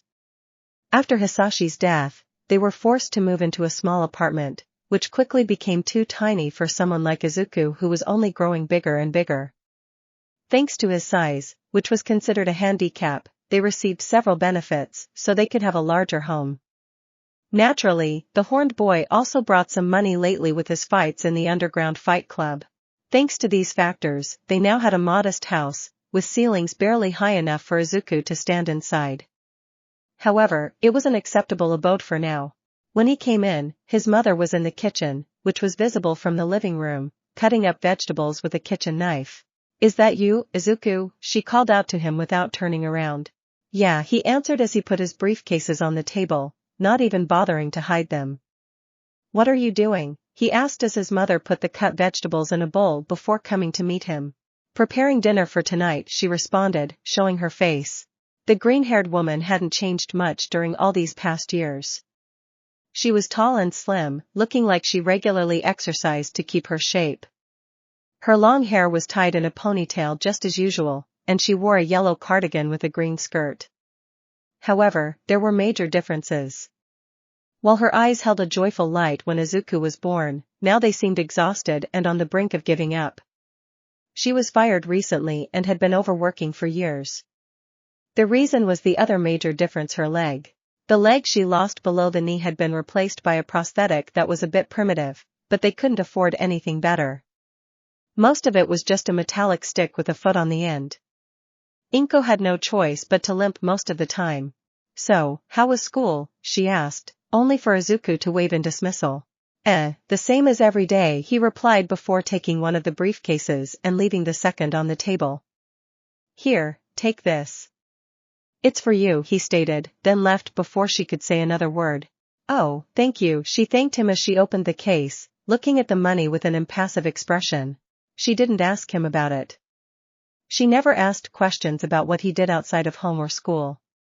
It wasn't like Izuku threatened her or anything, she simply decided not to question him. She likely knew it was dirty money, but the horned boy didn't care. He was perfectly aware that she wouldn't betray him or call the police on him. The reason why she wouldn't betray him was unknown even to him, but he supposed it was because he was her son.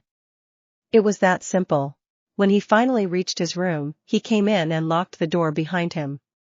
His bed took up most of the space, but the room itself was already big enough so two siblings would be able to live in it together. There were barely any wall decorations except for an All Might poster and two other ones for a rock band called Black Stones. On the shelves on his walls, there was an All Might figurine, an Endeavor, and a Maruko one.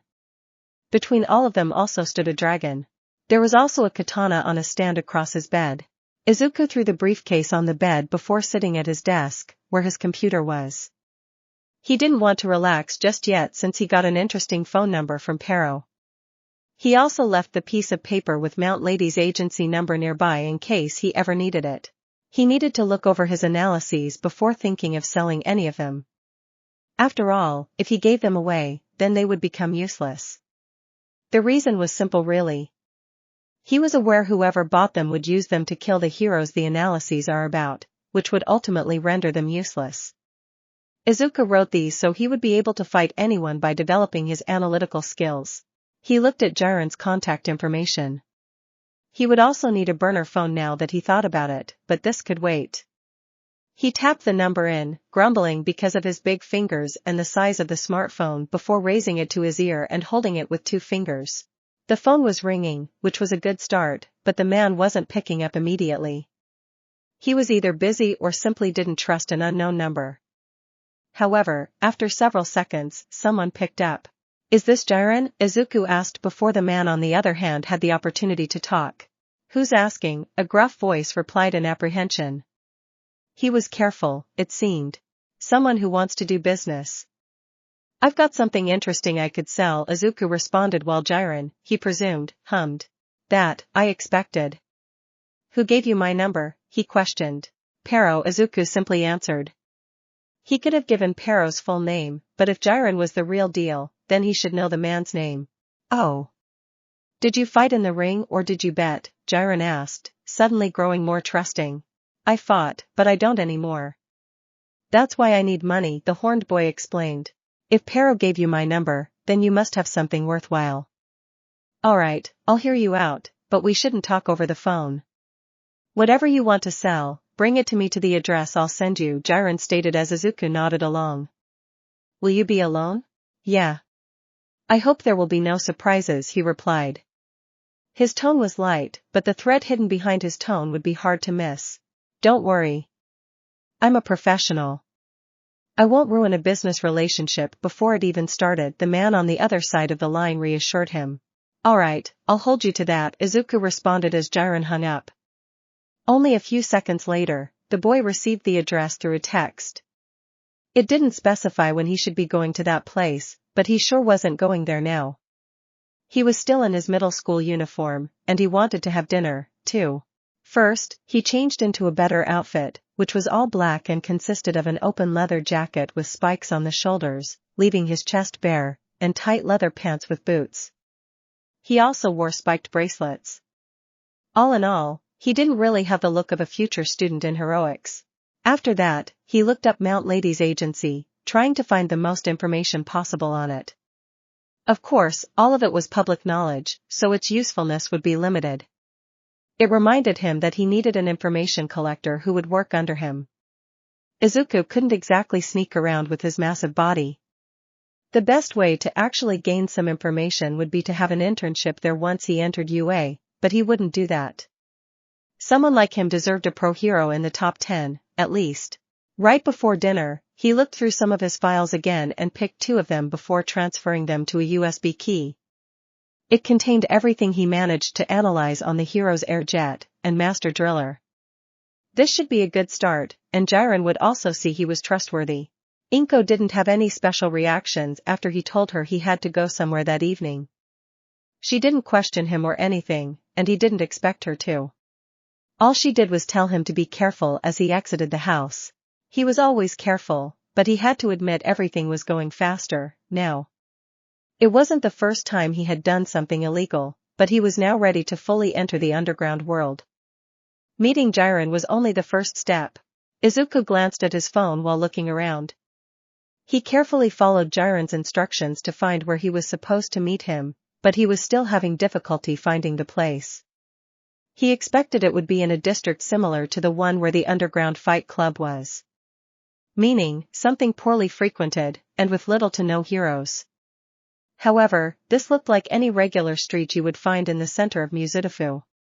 It didn't look completely safe, exactly, but it still didn't seem too bad.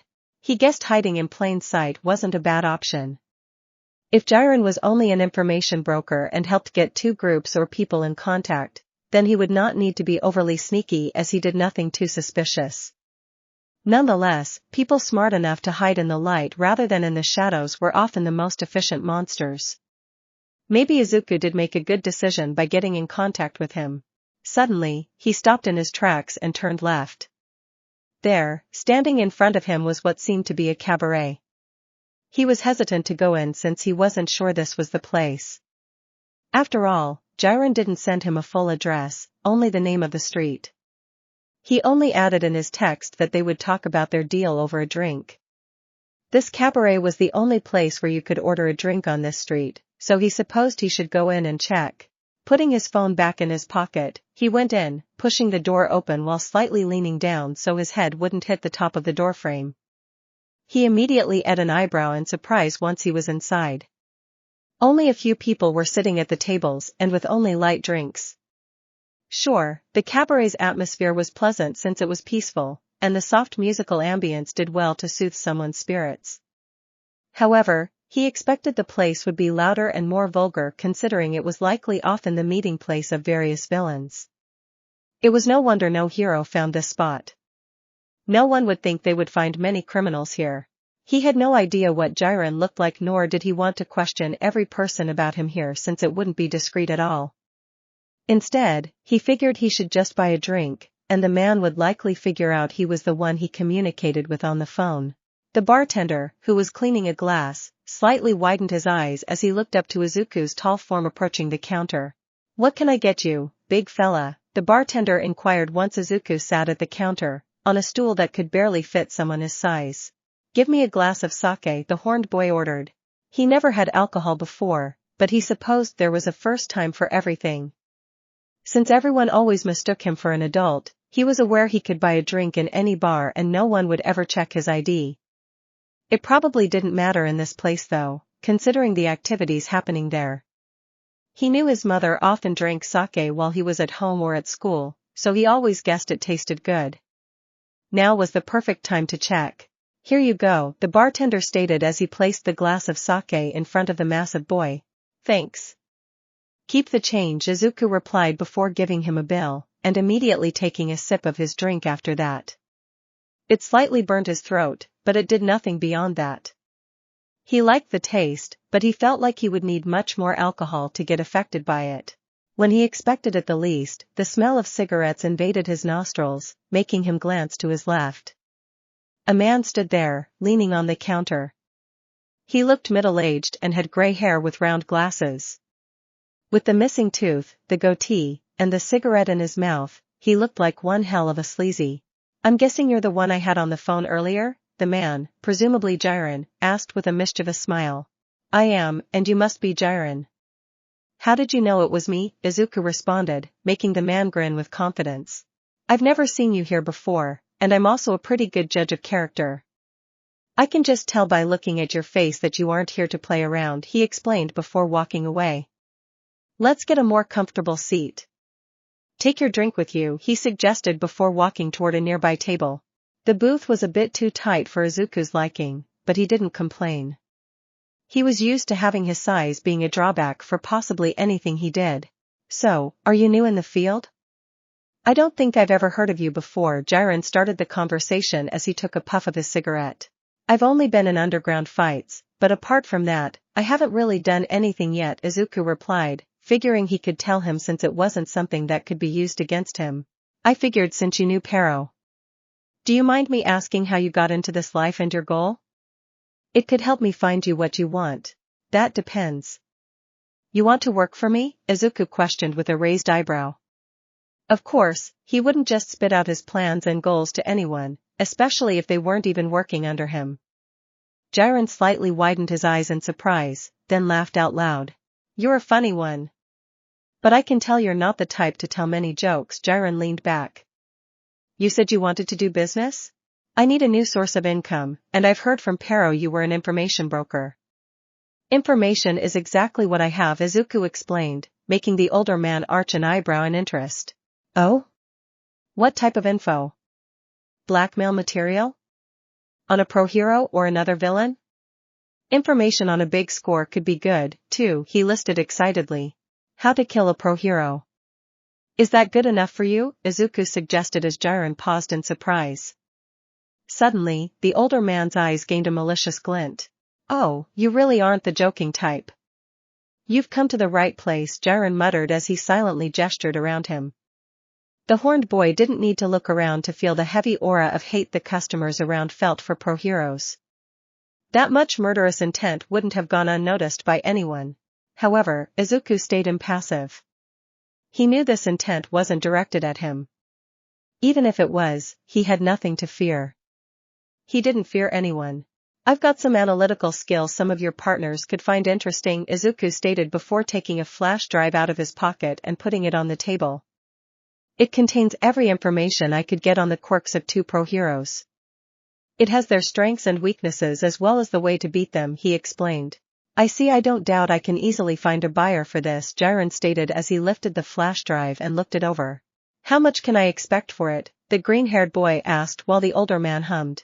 It depends on the targets as well as how effective your info is. First, I need to check it out myself and make sure it's legit, then I'll find someone willing to buy it. You'll only get your money then, but for something like this I think you'll get around 430,000 yen per pro hero. Only if your information is accurate, of course, Jiren explained. I don't mind the wait. It's a fair price, too, Izuku admitted with a nod. Obviously, he would need to sell information on multiple heroes if he wanted to match his earnings from the Fight Club. This wouldn't be an issue since he could just sell information on multiple heroes per month. There was an abundance of them, too many in his opinion, so all he had to do was walk outside and he would find a fight between a pro hero and a villain, eventually. I'm not just a buyer and reseller, by the way. I can get you in contact with other people. I'm sure a few groups could use your skills, Jiren explained before leaning forward. There's this new group who'll make itself known soon if you want to, he began, only for the massive boy to sigh. No thanks. I'm no one's lapdog, Izuku grumbled. There was no way he would belong to someone else. He wasn't the type to follow orders. He understood he would have to do it after joining UA, but he was willing to bear it because entering such a prestigious school would be beneficial. No villain group was interesting enough for him to bend the knee to someone. However, he wasn't against making a group of his own. Still, I'm gonna need a crew. How much do I need to pay you to find someone willing to join me? Oh? So you want a group of your own, huh? I'll be frank, I usually don't make the people I like pay for this service. Finding someone looking for a group is the easy part. You and your comrades will have to do the rest, Jiren responded. What do you mean? Izuku arched an eyebrow in confusion. You need people you can trust, and who'll trust you back. The way you people work or how you motivate your followers, that's something you guys will need to figure out, the older man explained while pointing his cigarette at Izuku. Yeah, I got it. Just find me someone, and I'll do the rest, the young boy assured. His confidence seemed to be enough to gain Jiren's trust concerning his team-making skills. The closest thing he had to a crew were some of the worms that served as his classmates. Bullies often had their cronies, kids who followed them because they didn't want to be bullied or because they wanted to feel a glimpse of what power felt like. He wasn't exactly a bully, though. He had much better things to do than waste his time stealing lunch money from the common weaklings you find on the playground. He did intimidate some of the class bullies to get them under his control. Humans acted the same no matter their age, though. He knew fear alone would make the disposable ones loyal. The fear they'll have of him would prevent them from betraying him because they wouldn't think it was worth it if they lost their lives in the process. This was another story for the people who would become his officers. They needed to be loyal out of respect rather than fear. He could only hope Jiren had a good enough eye to find suitable villains that would make acceptable top officers. He suspected he would have to find most of them himself, though. He discussed with Jiren for a few more minutes before leaving the establishment. Of course, he left the flash drive with the information broker, so he could sell the analyses. He had 10 months before UA's entrance exam, and that meant he had 10 months to build himself a good crew and a big source of income. There were other key details he couldn't ignore. He would mostly fight in close combat because of the nature of his quirk.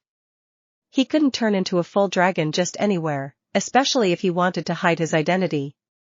Even if his natural brute strength was formidable, it would benefit him to have a weapon to fight with. Of course, it wouldn't be a firearm, but it needed to fit his size, so something like that needed to be custom-made for him. He doubted it would be cheap, but he had enough money for something like that. After saying goodbye to Jiren, he didn't stay outside for long since he had no more business. As usual, his mother greeted him without asking any questions and then went to sleep shortly after because of the medicine she took to lighten the pain in her leg.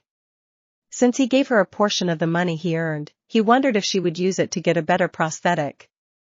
She didn't spend a lot of money often, for some reason, probably because she wanted to be careful with it. Izuku didn't care what she did with it. It wasn't his responsibility, and helping her simply improved his own living situation since she was his mother. If she lived a good life, then he also lived a good life. Since he wasn't going to the fight club anymore, he had no reason to skip his classes. It was still boring, but no one bothered him. Bakugo hadn't even tried to challenge him. Instead, he only glared for a few seconds once in a while, then returned to his activities. Maybe he simply wanted to keep training until he was sure he could defeat the massive boy or perhaps get a better score in UA's entrance exam. Honestly, Izuku didn't care enough. Bakugo didn't interest him in any way. Sure, he had much more potential than the average middle schooler, but the green-haired boy didn't believe the blonde would ever be a challenge to him. Moreover, he couldn't recruit him either. It wasn't because Bakugo clearly revered heroes, since Izuku truly believed that no matter how much someone loved heroes, you could always turn that love into hate. Especially Bakugo's, the guy who only wanted to be the strongest. Izuku could respect that drive. However, someone like Katsuki would never work under someone. He already knew the blonde wouldn't respect his authority, and would constantly argue with him. The dragon boy had no time to waste on these things. Maybe someday in the future, Izuku would give him the choice to join him. If he refused, well, that was a problem for another time. As expected, a few days later, interesting news shook the pro-hero fanboys forums. Air Jet and Master Driller had both been killed. It was also talked about in the news soon after. Izuku couldn't keep his smirk off his face. It wasn't that he held a grudge against them or anything. He wasn't happy about their deaths specifically. He was glad because this was no mere coincidence. It meant Jiren found a buyer, and that buyer disposed of these two pro-heroes. He would get paid and do the same thing again. He still had folders of info on multiple heroes, so he used them. He regularly met up with Jiren and handed him 1 or 2 folders, which the older man sold, then gave him the money. The business was going well, however, the information broker couldn't find anyone who would work under him. It was mostly because he wasn't known yet, so villains were reluctant to be under the thumb of someone who they had no idea what they were capable of. This was a pain in the, but it was also understandable. He didn't expect this to be easy. He needed to build a reputation. A part of him also encouraged him to seek out gang bosses and outright challenge them to take over their crews. It could work, especially since he was confident in his abilities. However, he couldn't simply look out for any random gang. Taking over a group of 4 people would have been useless. Moreover, he needed to take over a gang that also ruled over a territory, which wasn't uncommon. The only issue was that it had to be a minor territory, otherwise, he would risk painting a large target on his back. He didn't want his name to get out before even entering UA. While Izuku was writing notes about his next possible strategies and plans right in the living room, his mother was putting on a vest. Inko limped around the room, looking for her keys as she avoided her son's hulking hunched form over the table. "You going somewhere?" Izuku asked, slightly curious. "At Mitsuki's. Do you want to come, too?" "Katsuki-kun will probably be there," Inko replied as she limped to the door. "We're not exactly friends," Izuku simply responded to Inko's surprise. "Really? But you've known each other for years. You were in the same class." She arched an eyebrow, stating the obvious, to which Izuku scoffed. "So? We don't walk the same path, and he isn't worth befriending," he retorted while shaking his head. "That's a shame. I'm sure Mitsuki would have been happy if you had come." "She hasn't seen you in a while," the woman argued, making Izuku roll his eyes. Mitsuki was Katsuki's mother and Inko's closest friend. She was like an aunt to him, which was why she always insisted he should call her auntie when he was a kid. He personally thought it was pointless since she wasn't his aunt, and he didn't feel such a connection with her. In the end, she wasn't even close enough with Inko to know about how bad her relationship with Hisashi was. "She always asks me how you're doing when I have tea with her," she insisted. "Maybe I'll go there if I don't have anything more important to do," Izuku sighed in annoyance. "Happy, now?" he grumbled. Inko begrudgingly looked away, seemingly not completely satisfied. "I'll see you later," she said with a downcast look before going out. The long-haired boy rolled his eyes before looking at his notes again. Since he couldn't look for information himself, he had no other choice but to ask Jiren for it. Actually, there was another option, which was to check which gangs were the most notorious on the news, but this wouldn't really tell him which territory they controlled, and which ones would allow him to stay in the shadows. He pulled out his second phone and texted the older man before standing up. He would also use this as an opportunity to receive the money from their previous transaction since his analyses allowed the killing of one more pro-hero. In a way, perhaps it was bound to happen.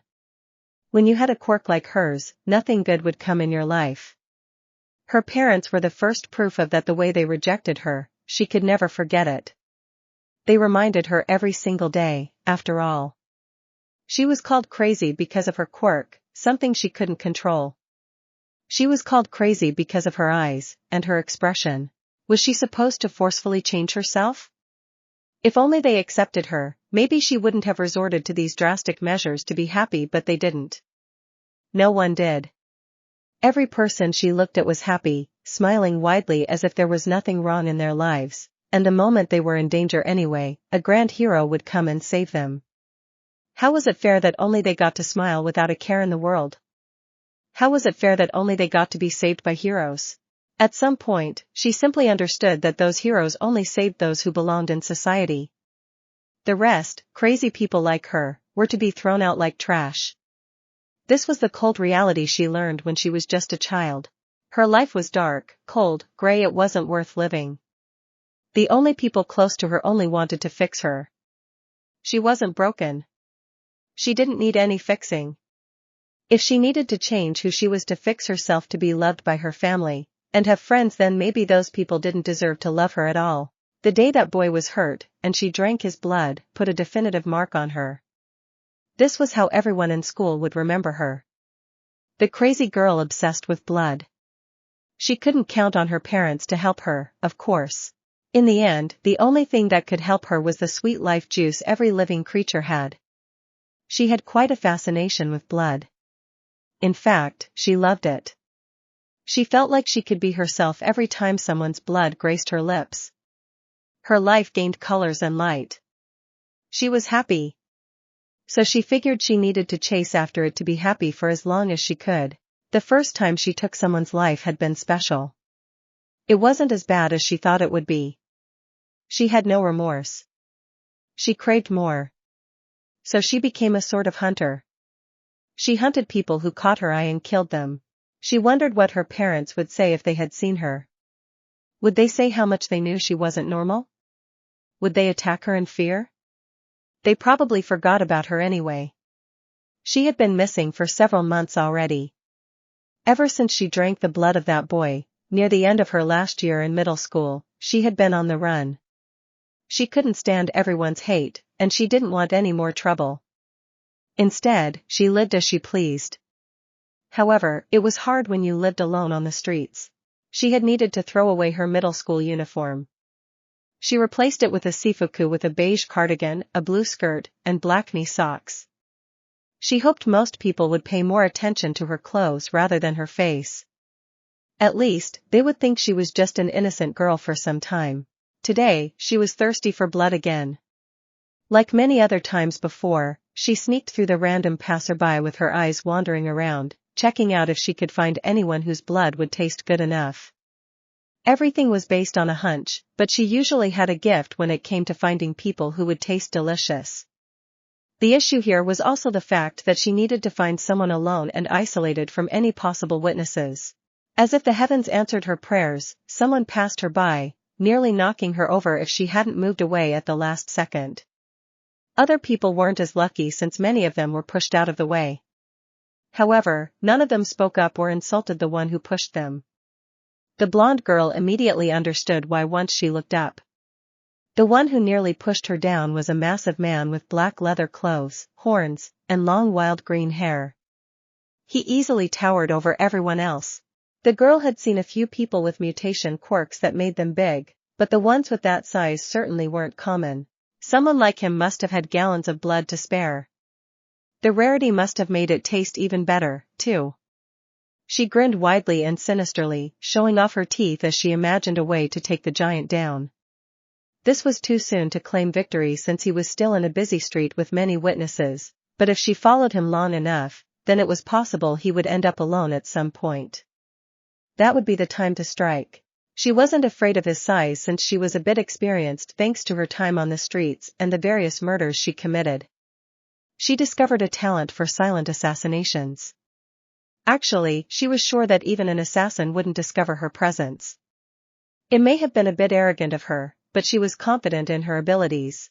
She followed for at least half an hour until he finally took an advantageous turn for her.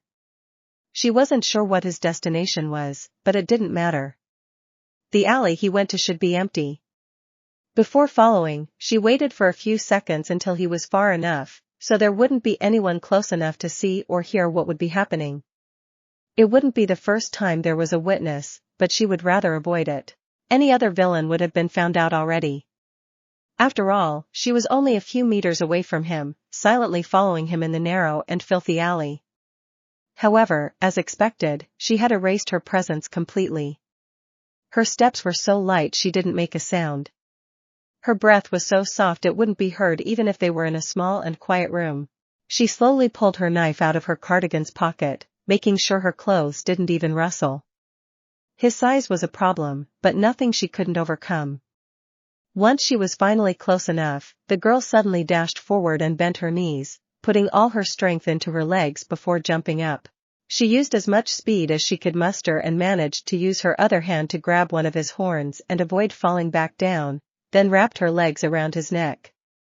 She quickly raised her knife in the air and immediately brought it back down to stab the man in the face. However, right before she could, a sudden killing intent made her body freeze in place.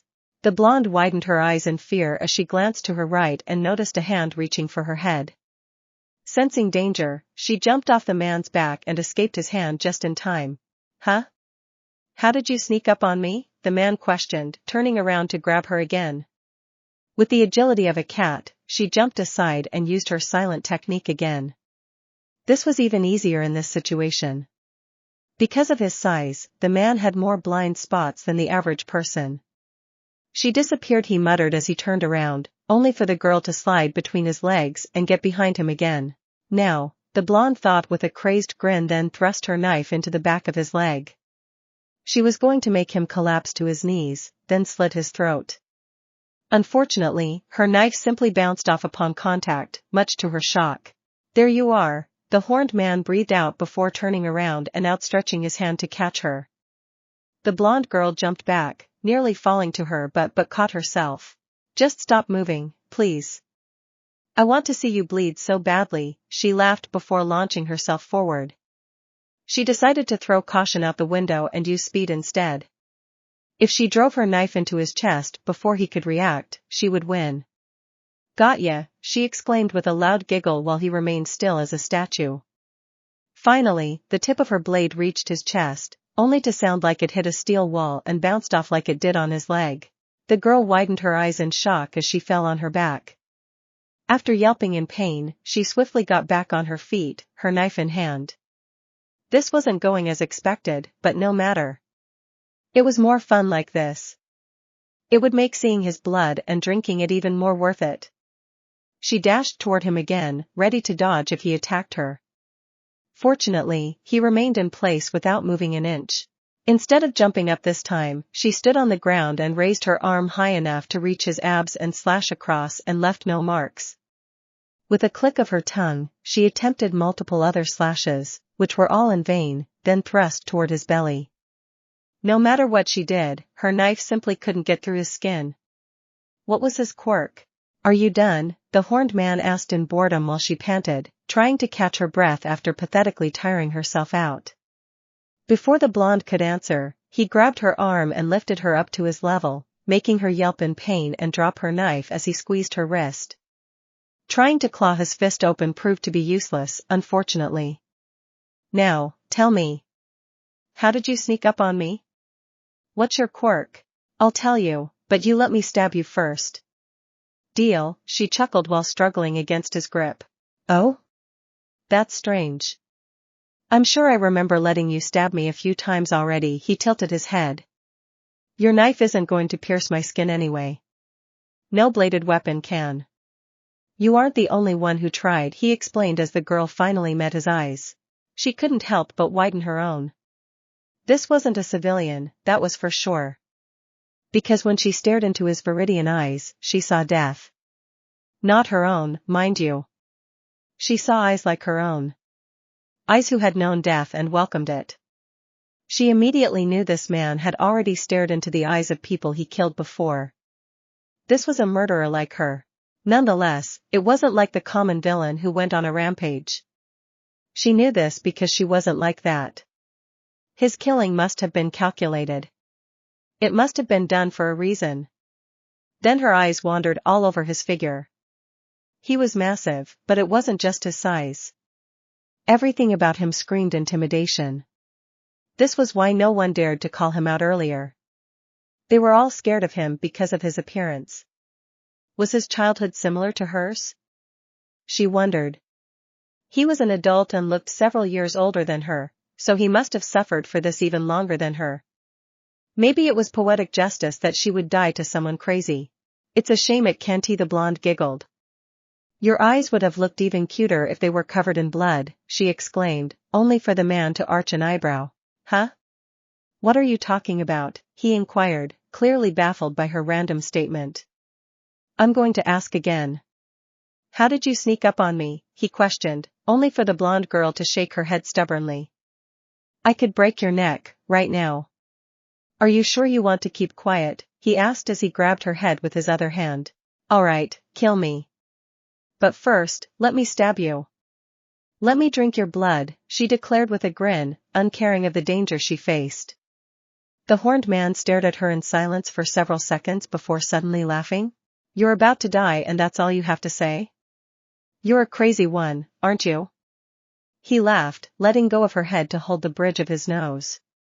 His laughter soon turned into a chuckle before coming to a stop. "I've wasted enough time. You're lucky we're in broad daylight," he said before dropping her to the floor. "I'm sparing your life." "Don't waste it," the man added, then slowly walked away, leaving the girl alone with her knife a few meters away. She looked back at him in surprise while the distance between them increased with every step. This was the first time she hadn't managed to stab someone and drink their blood. But she wasn't mad. She just made a great discovery. Someone with eyes like that, with such a body, could only have a wonderful blood. She couldn't simply let go of it. Himiko Toga yearned to see this seemingly invincible man covered in cuts and bruises. 9 years ago. Midoriya Inko sighed while pacing back and forth. They had been at it for an hour, now. What was she waiting for exactly? Izuku and Hisashi's break. Her husband had a training room he originally set up for himself once he obtained good pay from his hero work. He used it for himself before, but now that his son fully developed his quirk, he had been training him for over a year.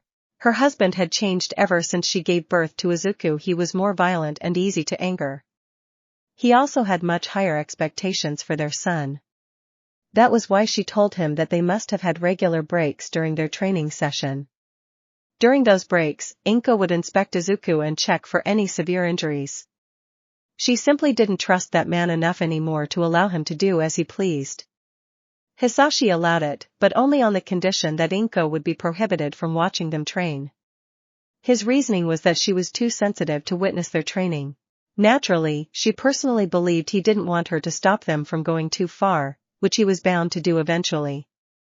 Until then, she was glad to see that Izuku always came out with minimal injuries. "All right. You can take a 5-minute break, Izuku." But no more than that. Hisashi's voice resounded near the door. A second later, the horned boy came out and closed the door behind him, immediately walking up to his mother, who simply couldn't help but run up to him.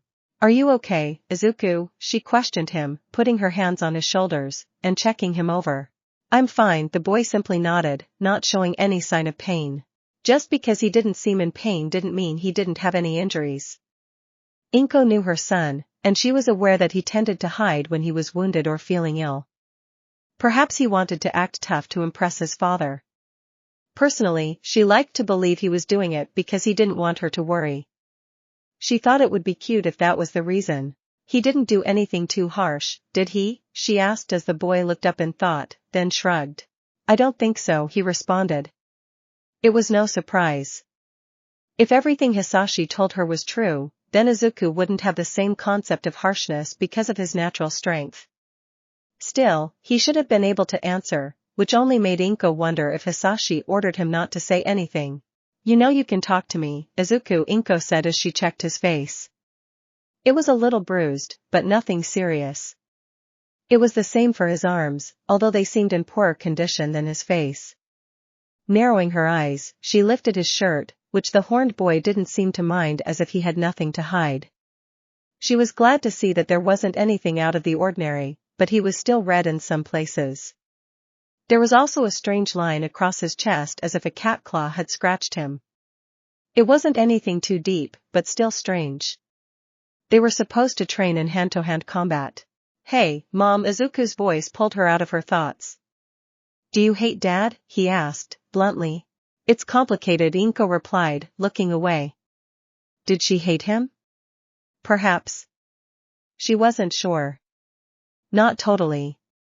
She was getting there, though. The fact that her own son asked this was devastating, though. A child shouldn't have to wonder if their parents hated each other. "He isn't like the man I married anymore." "But you're mad at him, aren't you?" he asked confidently. "Yes, I am. Of course, I am. He shouldn't be hitting me, and he shouldn't be hitting you, either. Even if it's for training, it doesn't need to be harsh," she retorted a little hesitantly. "I just don't get it." Izuku shook his head. "Isn't he a hero? And if he shouldn't be doing that, then why isn't he arrested?" Inko stopped herself. He was still a kid, so he couldn't understand. It was natural. However, wasn't this her duty to educate him on these things? To tell him the truth of the world? Even if she didn't want to, she felt like she would regret it if she didn't respond honestly. "Heroes aren't like the ones in comic books, Izuku. It's not just your father, either. Most of them are just selfish who only think of themselves. Status alone gives them protection from the police force, but I don't expect you to understand yet." She wanted to end it here and there, that there was no point in talking about it. Yet, she felt inclined to add something else. "Two don't want you to be a tool for the commission. I won't let it happen, I promise." "You deserve better, Izuku," she said in a comforting tone. However, before she could add anything more or hear her son's response, her husband stormed out of the training room and grabbed the horned boy's arm. "Break time's over," he simply said before pulling him away. "Hey! I was talking," Izuku lightly protested as his mother swiftly stood up. "Wait, Hisashi. Can't you see I was talking to my son?" she yelled, only to be promptly ignored. The green-haired mother huffed, then ran after them. He had enough training for today, she shouted as she came in. The training will be over when I say it's over. And I told you you're not welcome here. Get out, he ordered, ready to push her out of the room. Oh, and why? You don't have anything to hide, do you? She challenged him with a glare and hands on her hips. I also don't have to tell you anything, so get thee out before I get mad. I don't want to deal with your bull, today. Hisashi shoved her out, keeping her from going in. I have the right to see how my son is treated. Now let me in, Inko insisted. Unfortunately, her husband didn't relent. Oh, for Hisashi pinched the bridge of his nose before turning to his son. See, Izuku? If you ever think of marrying the sweet innocent girl in your class, don't. They all turn crazy with age, he chuckled, unamused, which only served to make Inko fume. Out of the way, already, she pushed him aside. The man, unsurprisingly, immediately glared her way, but she couldn't care less when she had to protect her son. The room was spacious, and there were a few burn marks here and there. However, what made her freeze was the metal pipe on the floor, bent as if it was hit against something. Hisashi, what is that? Where did you get it? What did you do with it? She demanded an answer while the man sighed in annoyance. A metal pipe. I borrowed it from a construction site nearby, he answered nonchalantly. Since you're so invested in my son's training all of a sudden, then you might as well tell you. I hit him with it. Got a problem with that? He raised an eyebrow. Gotta, of course, I do. What kind of training is this? Are you trying to kill him? She shouted, standing protectively in front of Izuku. Do I have to explain everything? You know he's tough. We've seen it. He never got an accidental scratch in his life. No matter how many times he tripped and fell or had some kind of accident, he came out unscathed. Even when he was a baby. Obviously, he's even tougher now. So it's not exactly training, but I'm testing how much his body can take, he explained, which didn't alleviate Inko's worries at all. And that's your solution? She pointed at the pipe as Hisashi shrugged. I'm a pro hero, I know how injuries work, and I'm not stupid. If I tested him with that, it's because I knew he would receive minimal injuries at worst. Having a good analysis of his abilities and overall physical prowess will be even better once we show him to the HPSC, he argued, seemingly growing angrier by the second. Izuku simply watched, unsure of how he was supposed to act in this situation. Seeing his parents fight was a regular occurrence, so it didn't surprise him anymore. There was one thing he knew, though.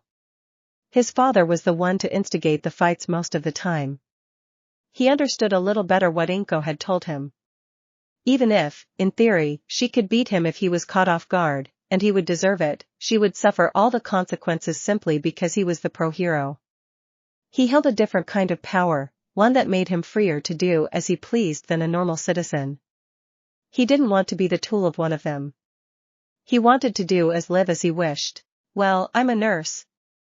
So I'll decide what kind of tests you can or can't do, Inko snapped, ready to scream at him some more until she noticed something from the corner of her eyes. There, at the nearby bench, lied a knife. What are you doing with that knife? She asked, her blood freezing. Another test, he replied before picking it up, firmly holding it until his knuckles turned white. Inko grabbed a hold of her boy, holding him close. Why the hell are you acting as if I'm gonna hurt him? I told you I know what I'm doing, and I'm tired of you acting like I'm an idiot, he stomped on the floor. Don't come any closer, Inko raised her hand in defense. Naturally, she also tried to pull the knife to her with her quirk, but it couldn't escape Hisashi's hold. I already tested it, damn it. You really think a stupid knife will hurt him? All I want is to show you that I'm right.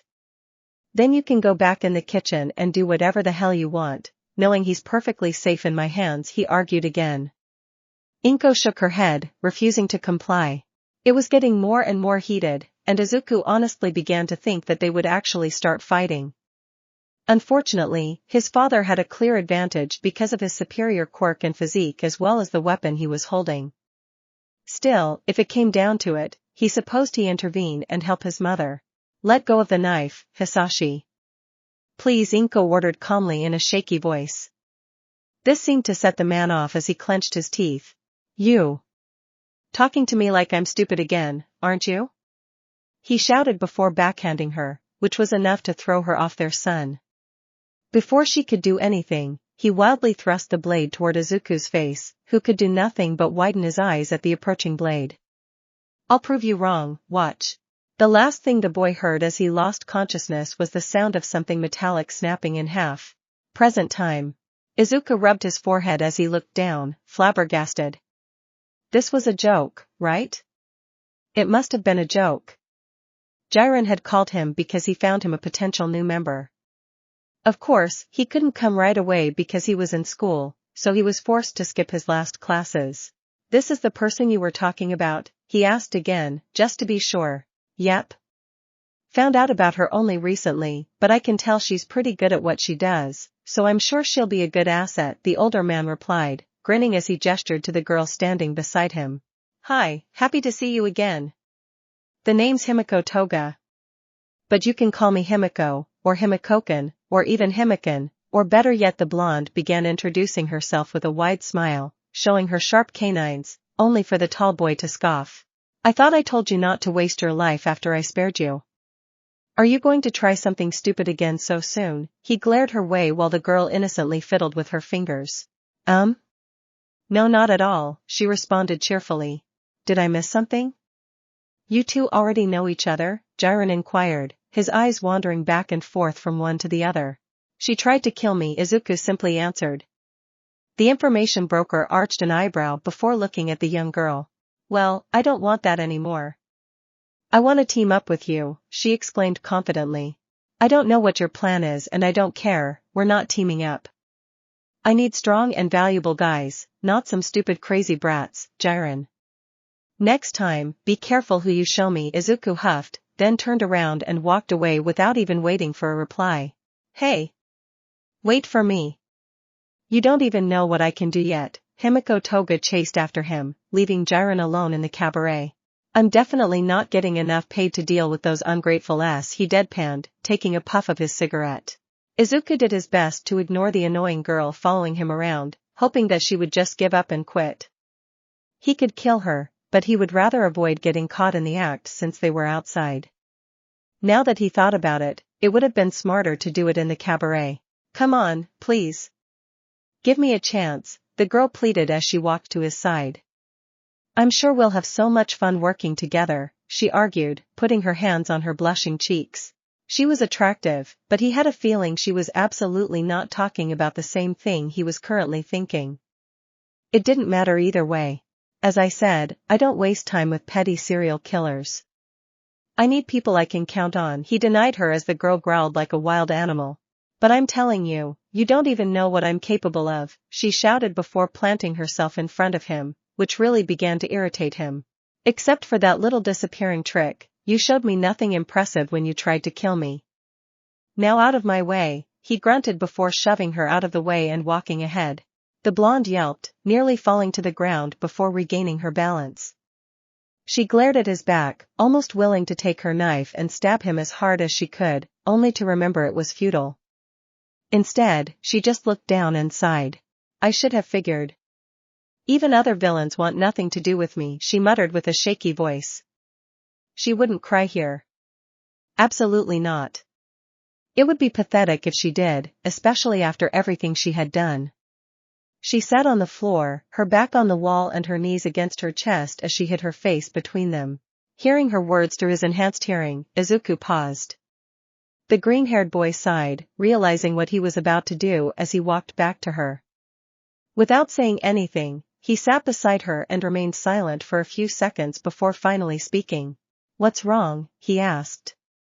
Unlike his harsh tone earlier, this time he sounded much calmer, but not heartwarming or anything. Why do you care? I'm just a crazy brat, right? The ashen blonde retorted, her head still hiding behind her legs. Huh, Izuku at an eyebrow. Did that offend you? Why? Everyone's a little bit crazy, anyway, he argued, which Himiko scoffed at. Wouldn't it bother you if everyone always called you crazy all the time? She replied. It's not like I chose to be this way. To be what way? You don't look out of the ordinary to me, Izuku remarked as the girl snickered humorlessly. I need blood for my quirk.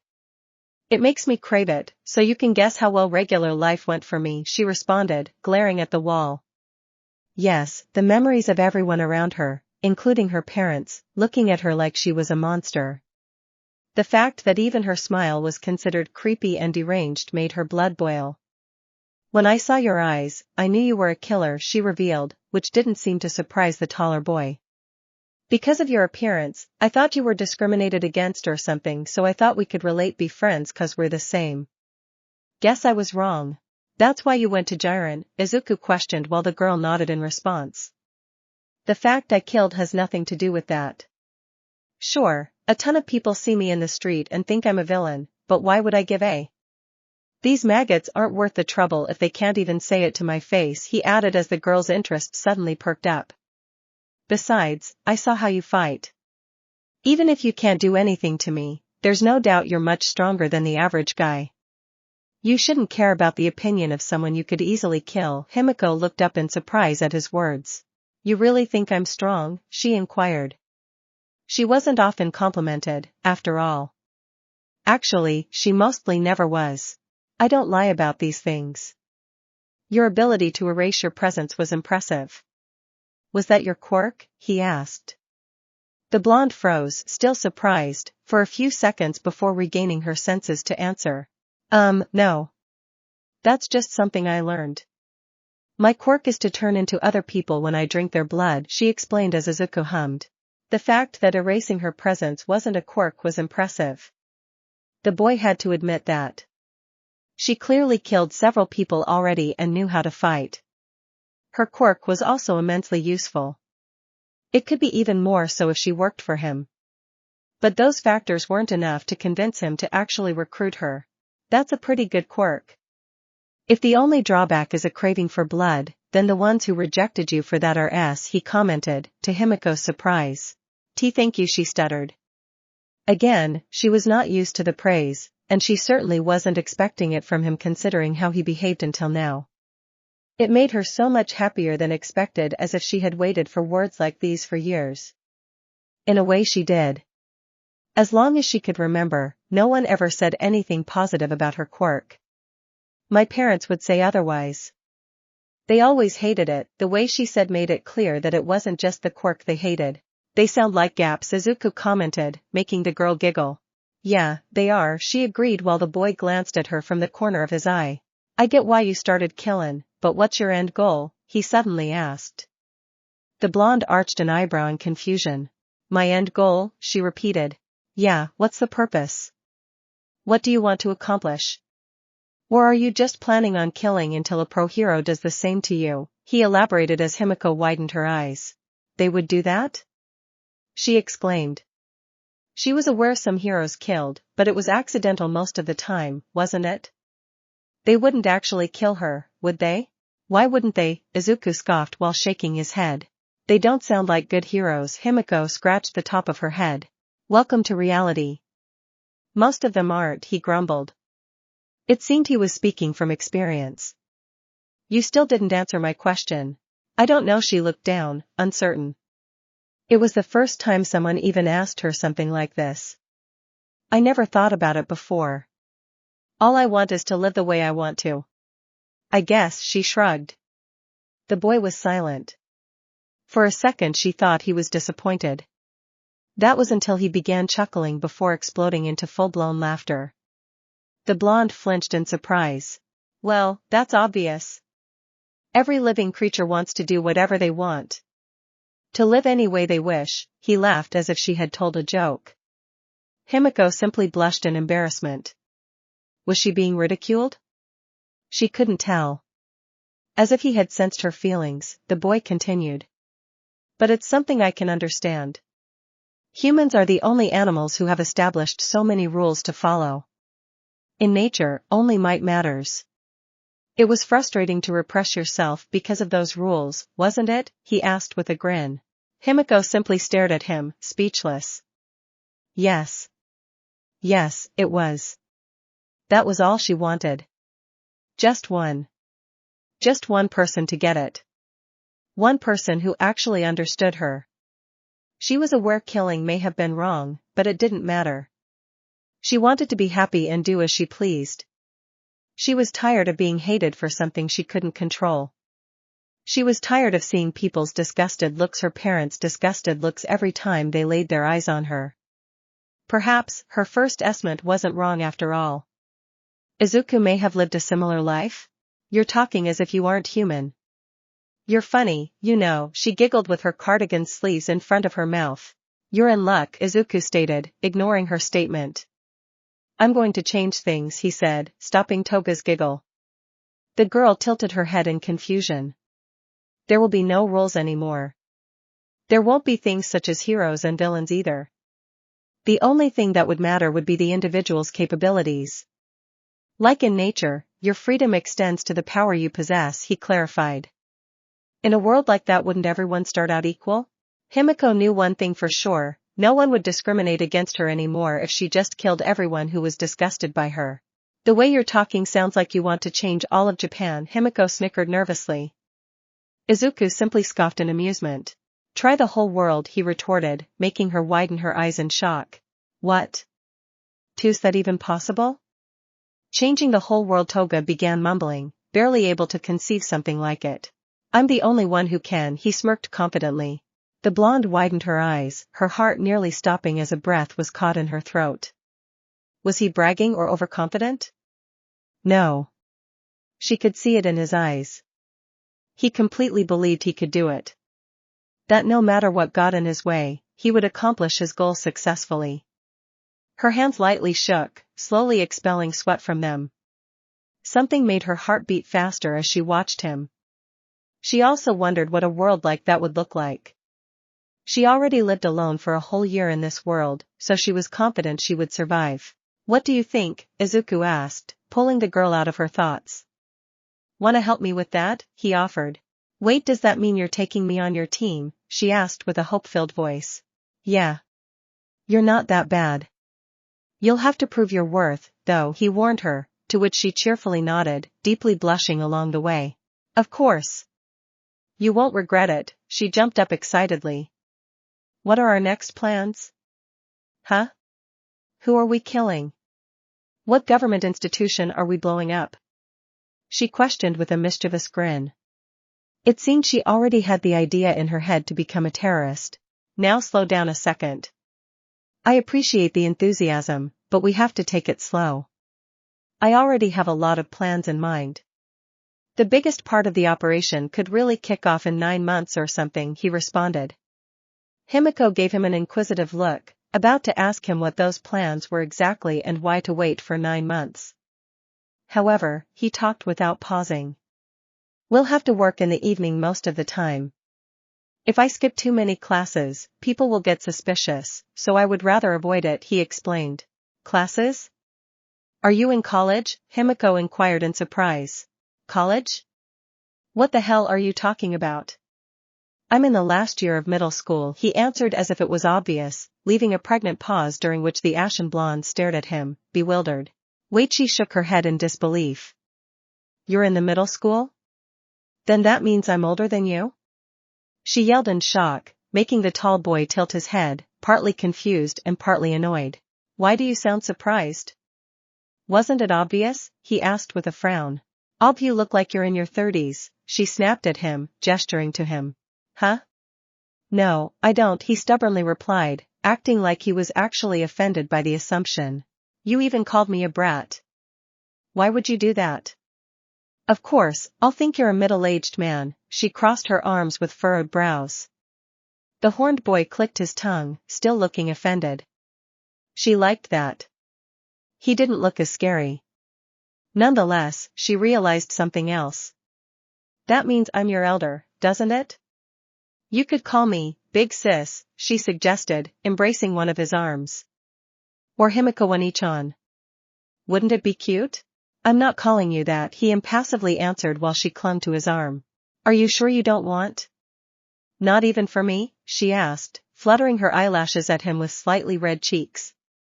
You can ask me to do something in return if you call me that suddenly. The boy used his other hand to lift the back of her skirt, immediately making her let go of his arm. Kia, she grabbed the back of her skirt out of surprise. Fortunately, the horned boy also removed his hand. What are you doing? She blushed while looking around, making sure no one saw her panties. Don't try naughty ing someone so daringly if you can't even handle that, he scoffed arrogantly, seemingly unaffected by her attempt. Oh, it wasn't like he didn't find her attractive. He simply knew better than to turn into a pathetic drooling dog the instant a woman looked at him. If she ever noticed something such as this worked on him, she would always do it. Oh, she uttered before narrowing her eyes, her blush deepening. You're naughty, she smirked, then blinked. She was about to call him by his name, but she just realized she didn't even know it yet. If you're done here, let's go. We can talk more about our future plans at my place, Izuku notified her, already walking away. My mother's probably cooking katsudon. Already inviting me over? I don't even know your name, she giggled as she skipped after him. Maybe there was still hope for her, after all, wasn't there? Oh, right. I'm Midoriya Izuku, he replied, making the girl's grin wider. I'll call you Izuku, Himiko bravely stated. Now that she knew his name, it also made her desire for his blood more powerful.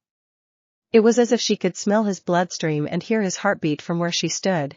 Don't call me that, the green-haired boy grumbled in annoyance. Do you like Midoriya more? Oh. Maybe Hornskin. Zuzu, she suggested, making the tall boy sigh. Just shut up and follow me. Izuku, it is, she laughed. I said, no. Naturally, he was promptly ignored. Even though the girl had planned on being recruited today, she didn't actually think she would be accepted. Nevertheless, she had a feeling this would only get better as time went on. She hadn't felt this in quite some time, but this was a new person she wanted to become. I'm home, Izuku called out as he entered his house. His mother calmly walked up to him to greet her son as he closed the door behind him. Welcome back, Izuku. You were quicker than expected, Inko welcomed him while cleaning her hands with a cloth. She was used to him staying late after school was over, so he often came back just before dinner. Sometimes, he came back before his classes were even over, but she didn't question it much since the school certainly didn't mind. That's 'cause I've got a guest. He responded, gesturing at his side only to realize no one was there. Where is she, now? He grumbled in confusion. Inko muttered to herself. He never brought any friends home before, let alone a girl. Right here, a high-pitched voice made itself known from behind her son.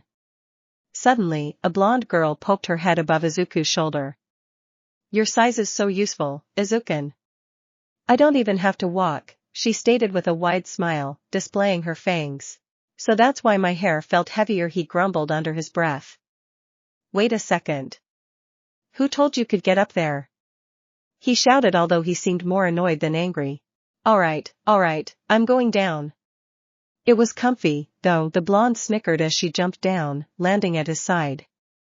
Immediately, she greeted the horned boy's mother with a large smile, her left leg slightly bent behind her, and a peace sign over her bangs. Hey there. Name's Himiko. Nice to meet you, she introduced herself to the green-haired woman, who remained baffled into silence for a good second. Nice to meet you, too. I'm Izuku's mother, but you can call me Inko if you want. The older woman finally introduced herself to the girl before turning her attention back to her son and arching an amused eyebrow. Izuku, she repeated with a snarky grin. The horned boy huffed but didn't say anything. I'm happy my son finally decided to bring a friend home, or are you two more maybe dating? She asked. Could you blame her for asking? Despite their strange family situation and issues, she was still his mother. Oh, we're not there yet, Himiko laughed while waving her hand dismissively. Inko chuckled in response, amused by the younger girl. Suddenly, the girl noticed the state of the woman's legs, or rather the lack of half of one. Oh, what happened to your leg? You little, don't you have any tact? Izuku groaned, clearly ticked off by the blonde's remark. It's alright, Izuku, I don't mind, Inko dismissed his comment. I got it in an accident a long time ago. My son can tell you more about it, she answered Toga's question, seemingly unbothered by it despite the history behind her injury. But I held you off enough, she remarked, realizing they had been standing at the front door for quite some time now. "We'll go to my room," Izuku simply said before walking away, followed by his new and only teammate. "Lead the way," Toga cheerfully exclaimed. It was the first time she was invited to a boy's house or any house, really. "Oh, I almost forgot to ask. Will you stay for dinner?" Himiko-san, Inko inquired just before the two of them left the room. "I'd be glad to," Himiko responded, beaming at Izuku's mother. Inko watched them go in silence, a smile across her face. That Himiko girl was cute, and certainly cheerier than the kind of girl she thought her son would be friends with. If he ever came to tell her he was dating someone, she would expect to see a hulking figure of a woman. Someone as muscly as he was, at least. Even if they weren't together, she was happy to see he wasn't alone. He didn't tell her much about school life or his life in general, actually. However, she had never seen him with anyone except for when he was younger and hanging out with Katsuki. Indeed, she was reassured. Despite his talent, her boy needed allies, after all. "This bed is huge," Himiko commented in awe as she entered the boy's room, and quickly ran up to it. Before her partner could protest, the girl jumped on the bed, sprawling all over it to compare it to her size. Izuku just sat at his desk after throwing his backpack away. "Your mom's nice. You're lucky," she mumbled, turning to look at him. "Yeah," he responded dismissively, earning an inquisitive look from Himiko. Before she could open her mouth, he added, "And before you ask, the father's out of the picture." "Oh," the blonde uttered. She was about to say she was sorry, but considering the disdain in Izuku's voice once he mentioned his father, he likely wasn't sad that his donor was gone. "Does your mom know about what you do?" "It's something hard to hide, isn't it?" she asked. The girl was speaking from experience since she had to flee from home the moment she did something illegal. Her parents already knew she was a murderer and saw her as nothing but a monster.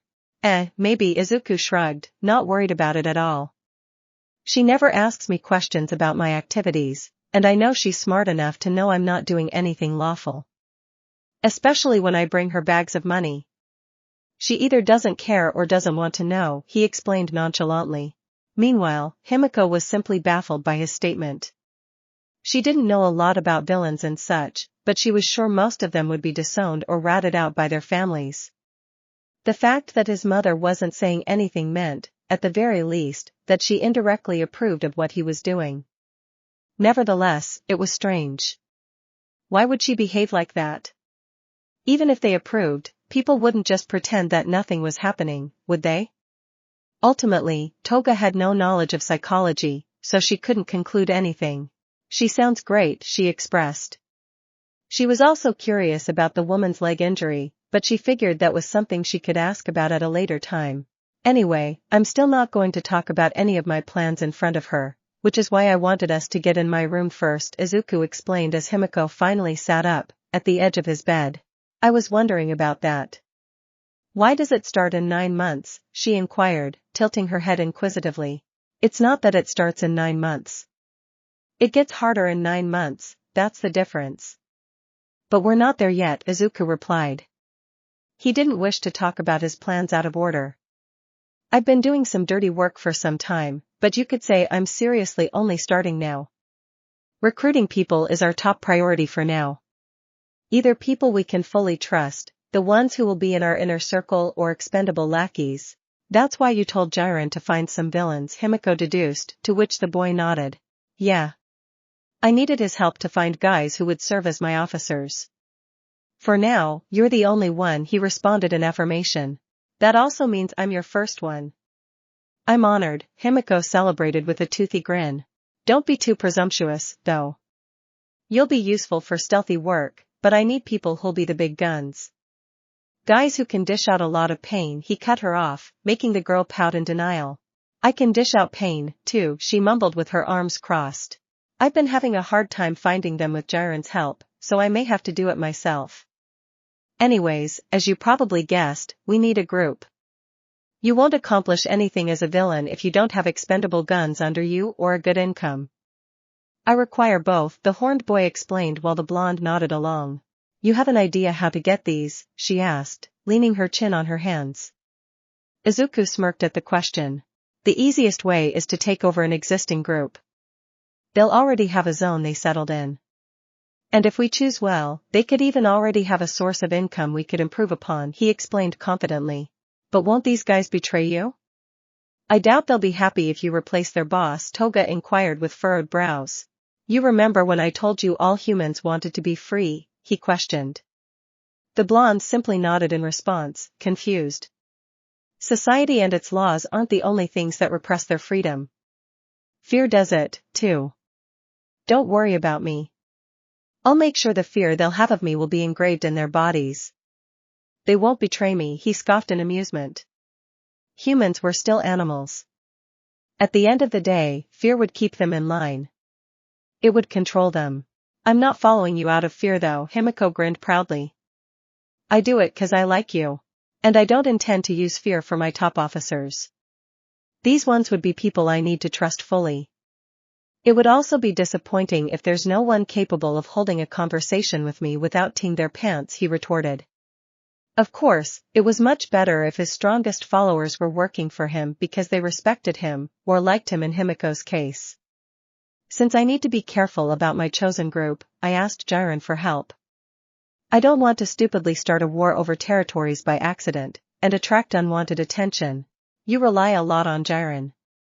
That old guy must have a ton of contacts, Himiko commented. She was impressed he even thought about those things. He wasn't like her, whose plan was just to kill aimlessly. However, she had a feeling planning like this was recurring in the underground world. I do, and the faster I can get that group, the faster I can stop relying on him. I don't trust him, Izuku revealed with a frown. Huh? But why? The blonde girl arched an eyebrow in surprise. Call it instincts. Mostly, it's because that guy does have a lot of contacts. Too many, even. I wouldn't be surprised if he has more loyalty to certain groups or individuals. There's a possibility he could betray me for the right price, he explained his suspicions, rubbing his chin in a thinking manner. He wasn't stupid enough to blindly trust Jiren. Even if he had no evidence of his worries, he still knew the rule of no honor among thieves. If the old man was offered a sweet enough deal, he would throw Izuku under the bus. Wow. I thought you would only have muscles for brains, but you're actually really smart, Izuku, Himiko exclaimed in awe. Huh? What is that supposed to mean? And didn't I tell you not to call me that? Izuku barked at her, annoyed that she still didn't drop that nickname. I think it's cute. Plus, your mom liked it, Himiko snickered fearlessly. For S' sake, the horned boy held the bridge of his nose with his eyes closed. What did he do to deserve this? No, he could only blame himself since he was the one who recruited her in the first place.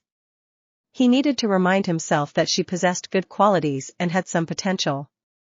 It also didn't help that his dragon Quirk screwed with his hormones at the worst times, too. Moving on. I heard there are a lot of gangs here in Mushitafu, so it's possible that whenever we get a group, we'll have to expand to the rest of Shizuoka at the start. Then, when we have enough resources, we can comfortably take under our control more zones in Mushitafu. This is what I mainly plan on doing for the next 9 months, he explained, making the blonde an eyebrow. Those 9 months again. What's in 9 months? Himiko questioned, starting to get really curious now. The UA entrance exam, Izuku revealed, much to the blonde's surprise. What about it? She inquired, curious. She had no idea why a villain would plan anything around UA's entrance exam. Isn't that obvious? I'm going to sign up. I plan on taking the exam and entering UA, he bluntly disclosed. What? Himiko gasped in shock. Of all the things he could have said, this was the last thing she expected to hear. I thought you wouldn't want to be a hero after everything you said, she exclaimed, unsure of how to feel about this. Becoming a hero isn't really the end goal. Although it would help a lot if I were, since I could mess things up from the inside, he replied. But my main objective there would be recruiting, he revealed. Recruiting? Himiko voiced in confusion. Who would he recruit and what for? He wasn't seriously considering doing it for their villainous crew, right? Yes.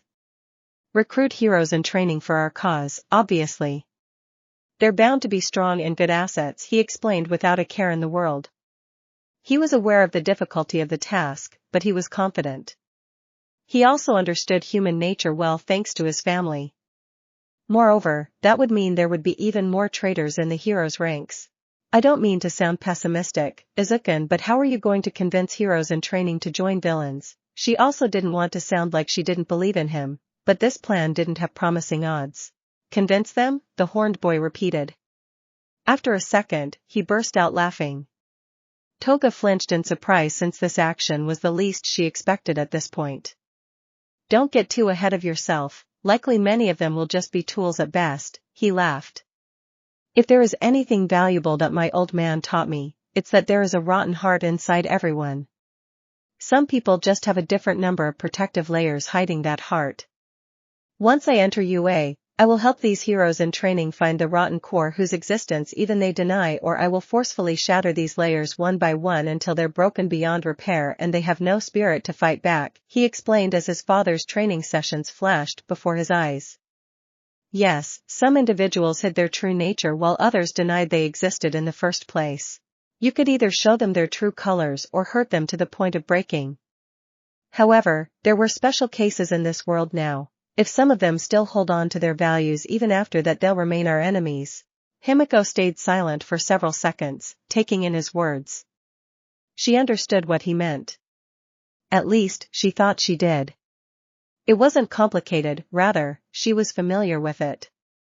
Yes, even she could see people's dark hearts. The dark hearts of the ones who hurt and rejected her. They acted as if they were irreproachable while wishing for her to disappear. Even when she had done nothing wrong, they despised her. She wondered what it would be like to show them how rotten they truly were. Would they accept it? Would they hate themselves like they hated her? How funny. Make them bad guys, she hummed in amusement. Izuku gazed at her, waiting to see if she would continue. That reminds me of a manga.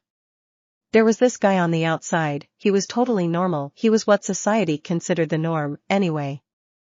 He acted sweet around everyone and was pretty popular.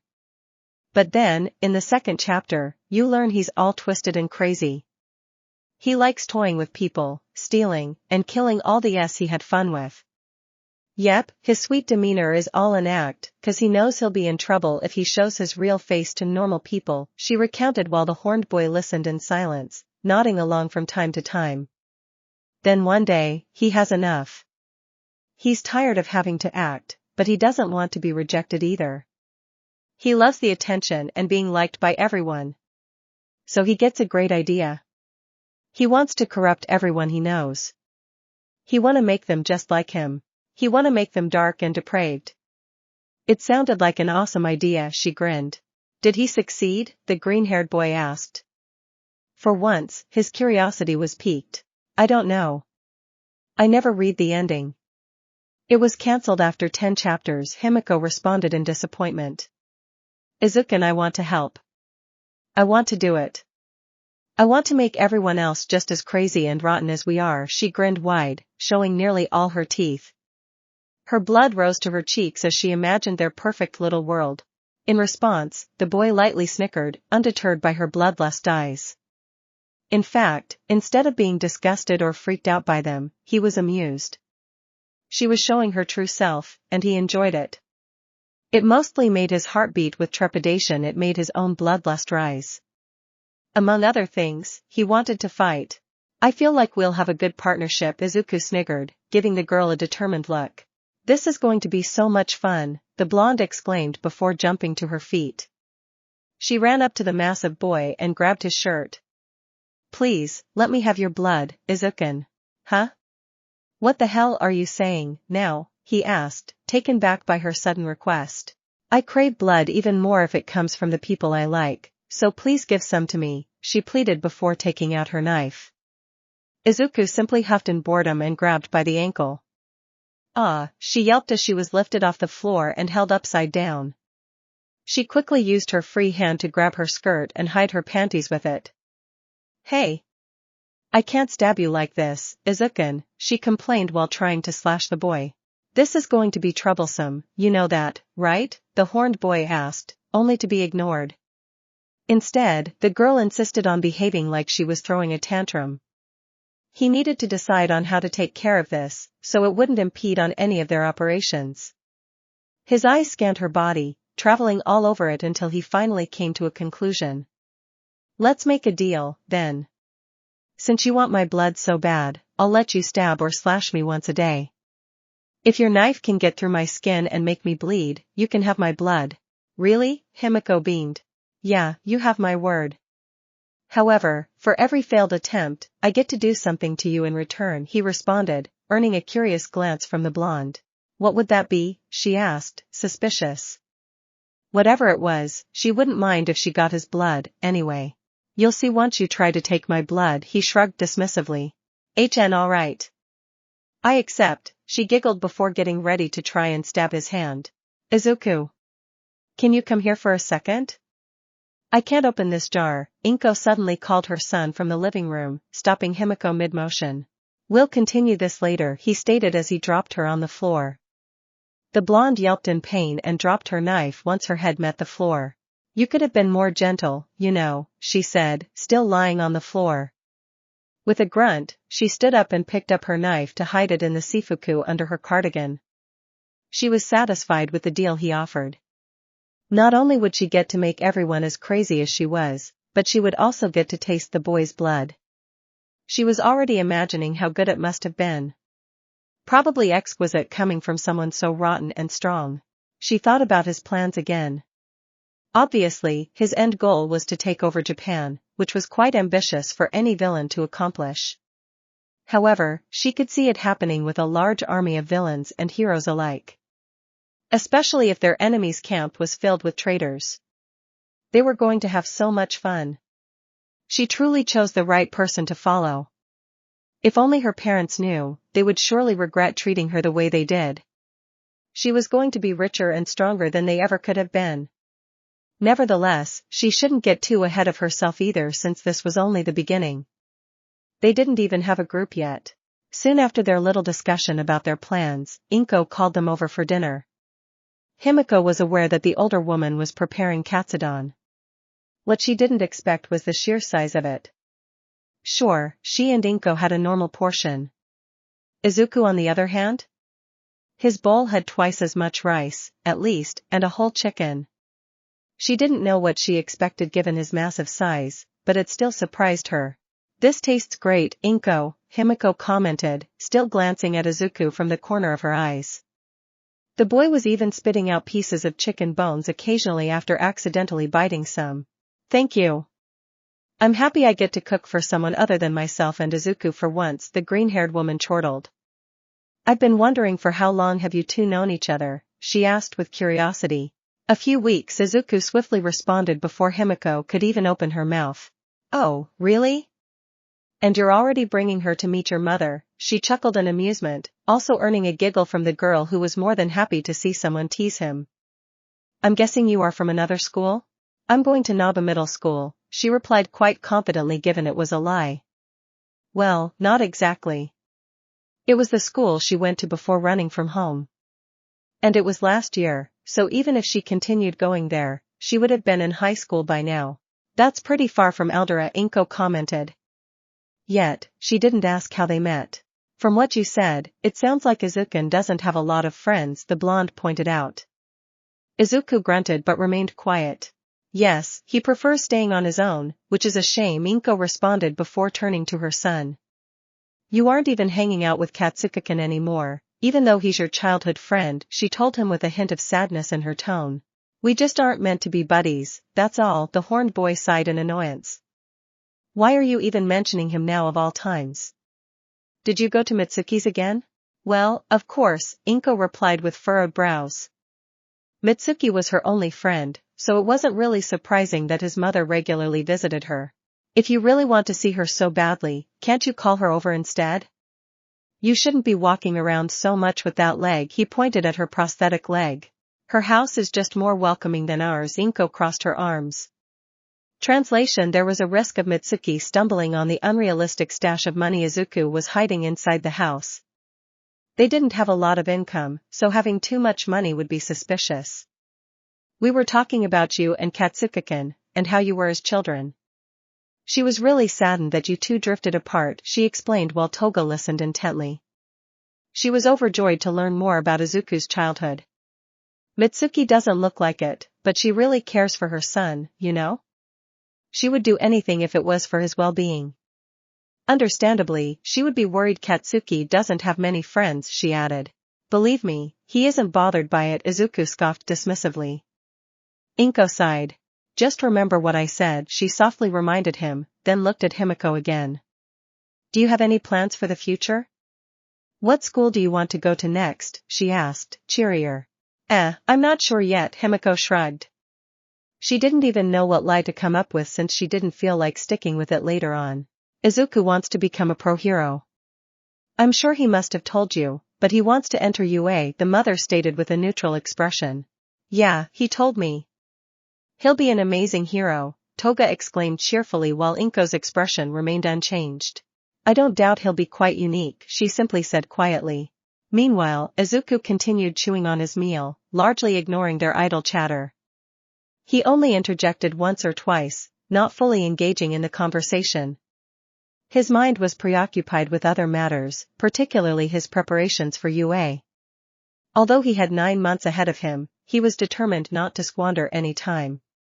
Once he had his own group, he could start earning money and building influence without needing to skip school anymore.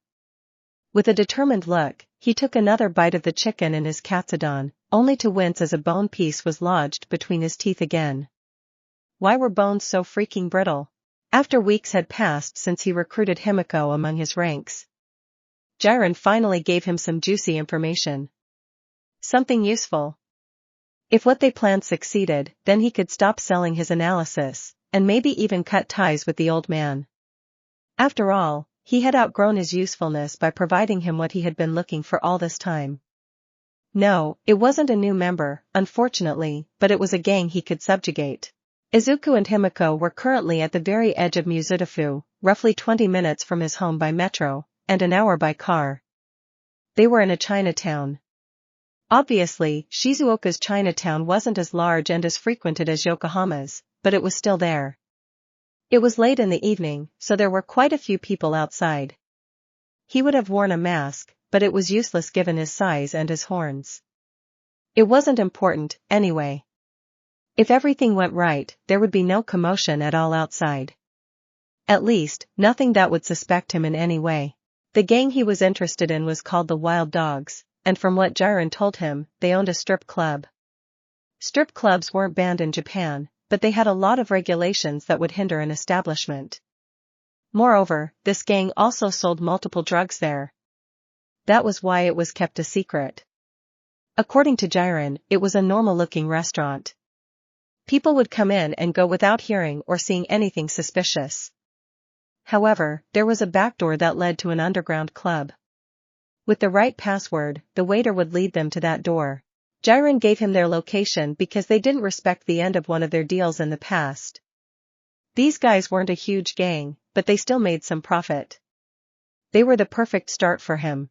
They're closed, Himiko bluntly stated to an Izuku who was sitting on a wooden box against a wall. Huh? What do you mean they're closed? They should be open, he replied in confusion. Because of their underground activities, even their restaurant needed to remain open until later hours than the others. I know, but the sign says they're closed. The door's locked, too. And I can't see anything inside because of the curtains, Himiko retorted with her hands raised. You don't need to shout at me, you know, she pouted before holding her hands behind her back. Doesn't matter, I know one person's in there, Izuku noted before standing up. Thanks to his quirks, his senses were enhanced. His hearing, sight, and smell were several times stronger than the average person's. Do you know that because of your quirk?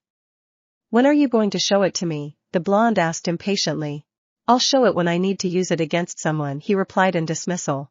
But that's unfair.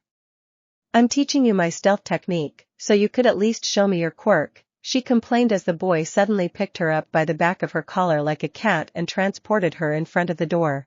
We're going in, so watch if anyone's looking our way, he instructed while telling her to look out for any curious passerby. You got it, Ryukin, she replied while blushing in embarrassment at having been held this way. Because of their circumstances, they used codenames in public to avoid revealing anything. Obviously, he also needed to think of a villain's name. Just like pro-heroes, villains also needed names to be recognized, but he hadn't thought of one. Now standing in front of the entrance door, Izuku leaned down and breathed out a small flame over the lock. Applying the fire for a few seconds was enough to turn the lock and the knob into molten metal. There, it's open, he stated before pushing the door open with a finger. He also made sure not to cause a fire to spread since he didn't wish to lose this building before even taking over it. You're sneakier than you look, Himiko commented in amusement as they entered the restaurant. The interior was nothing special. For any average person, they would see nothing but a regular restaurant. At first glance, there was nothing suspicious going on. However, Izuku knew better. From behind the bar counter, a man was bent over it, seemingly playing on his phone. Naturally, the moment the two of them came in, the bartender hurriedly raised his head. The restaurant's closed, so off he ordered. It seemed he hadn't realized they had come in even though the door was originally locked. I'm here to see your boss, Izuku stated, ignoring the man's order. The bartender raised an eyebrow. The boss of the Wild Dogs, he clarified, making the Wild Dogs members' eyes widen. I don't know who you are, buddy, but I've never seen you here. Everything here is closed, so if you want to see my manager, you'll have to come back, he snarled, walking around the counter to face the massive boy. Or else, he threatened. Izuku had to admit that he certainly had guts. Most people wouldn't dare talk to him this way since he was 3 times their size. I'm not wasting time here with you, Izuku rolled his shoulders in boredom. Ace, make him talk, he ordered. The bartender froze as something hard and cold was pressed against his throat. He quickly recognized it as a knife. His eyes darted to his left to see who had snuck up on him. It was a blonde girl who had climbed onto his back, wrapping her legs around his waist. She held his head with her left hand while the other hand threatened his throat with the blade. He gulped in fear while drops of sweat rolled down his cheeks. Now I'll say it again. Take me to your boss, Izuku repeated in a low tone. They were screwed. Everything. Absolutely everything was going well until now. He had fulfilled one of his lifelong goals of having a strip club. He had female workers, guards, and loyal enough men. He was even about to start drug dealing. All in all, he had success. It could have continued this way until all of the underworld of Muzutafu knew about his business and enjoyed it. Unfortunately, they found him again and were ruining everything. Instead of fighting him heated in a bloody war, they were sinking his business. He knew for a fact that they were actively ruining the reputation of his establishment. He had fewer and fewer customers for his strip club. His restaurant wasn't affected, but that was only a front, so the little income he received was mostly worthless compared to what he earned before. That was the reason he closed the restaurant and strip club today. He needed to think and plan for what he should do to solve this problem. He was surrounded by dozens of his men, all sitting at the tables usually reserved for the customers. Most of them dressed like ruffians, and only a few bothered wearing suits since they didn't care about their appearances. They didn't think it mattered when it came to guarding this place or working here. They weren't the ones dancing on the poles, after all. Nonetheless, even if he had quite a few men, there still wasn't enough of them to fill the whole room. Indeed, the underground strip club's main room was spacious enough to host around 200 patrons. The biggest strip clubs in other countries could easily host more than 1,000, but this wasn't too bad for one located in Japan. He had also hoped to expand it one day. The bar was stocked with an array of drinks and tails, while dancing poles were strategically placed around the room, near the tables where patrons would gather. Normally, dim, colorful lights would flash, but with the establishment closed, only a regular light illuminated the space. He even set up a special stage where his most popular dancers would perform. They were now as empty as the rest. It was a pathetic sight. Seeing one of his dreams crumbling under his eyes filled him with rage. Oh, right. Who was he? It was simple. He was the man sitting on the stairs leading to the private rooms. However, he was not like the others. Firstly, he towered over them, easily taller than the average man. However, his most recognizable feature wasn't his size, but rather the rest of his appearance. He looked like the crossbreed of a human and a bull. His legs were hooves, and he possessed bulging muscles and a bull head with large horns protruding from it. On his nose, he wore a golden nose ring. While his skin was tanned, his back, legs, and topless upper chest were covered in black fur. His brown eyes filled with fury, mixed with his size and overall appearance, would intimidate nearly anyone. Even some of his men sweat nervously as if they could feel his anger emanating from him. Despite that, two lightly dressed women, only wearing bikinis, lay in his lap without fear. He was the leader of the wild dogs, Zhonglu. He breathed through his nose as he clenched his fists. This joke lasted long enough. Those screwed us over for the last time. Since they want to fight so bad, we'll give it to them, Zhonglu declared confidently. What should we do, boss? One of the closest men asked, as pumped as his leader. First, recruit some guys, as many as possible. We need some cannon fodders, tell them there'll be good pay. Screw handguns, contact everyone we know, and let's get some serious firepower. Once we're ready, we'll leave Muzutafu, head over to their turf, and bring war with us, he explained. His plan was basically to run headfirst into them and blindly attack. He would lose a lot of men, either killed or arrested by pro-heroes. That was why he would cannon fodder, that way he could sacrifice them instead of his own gang members. One man yelled, pumping up a fist. They'll see what we're made of, another one declared. Boss, the bullhead picked up a frail and nervous mutter. Quickly, he turned to the entrance door, noticing only now that it was open. The guard he posted on the upper floor was here, shaking like a leaf. What is it? Lu inquired with an annoyed tone, silencing the whole room. Someone is here to see you, the henchman nervously responded. Didn't I say I don't want to be disturbed? Tell them to off, Lu grumbled, waving his hand in dismissal.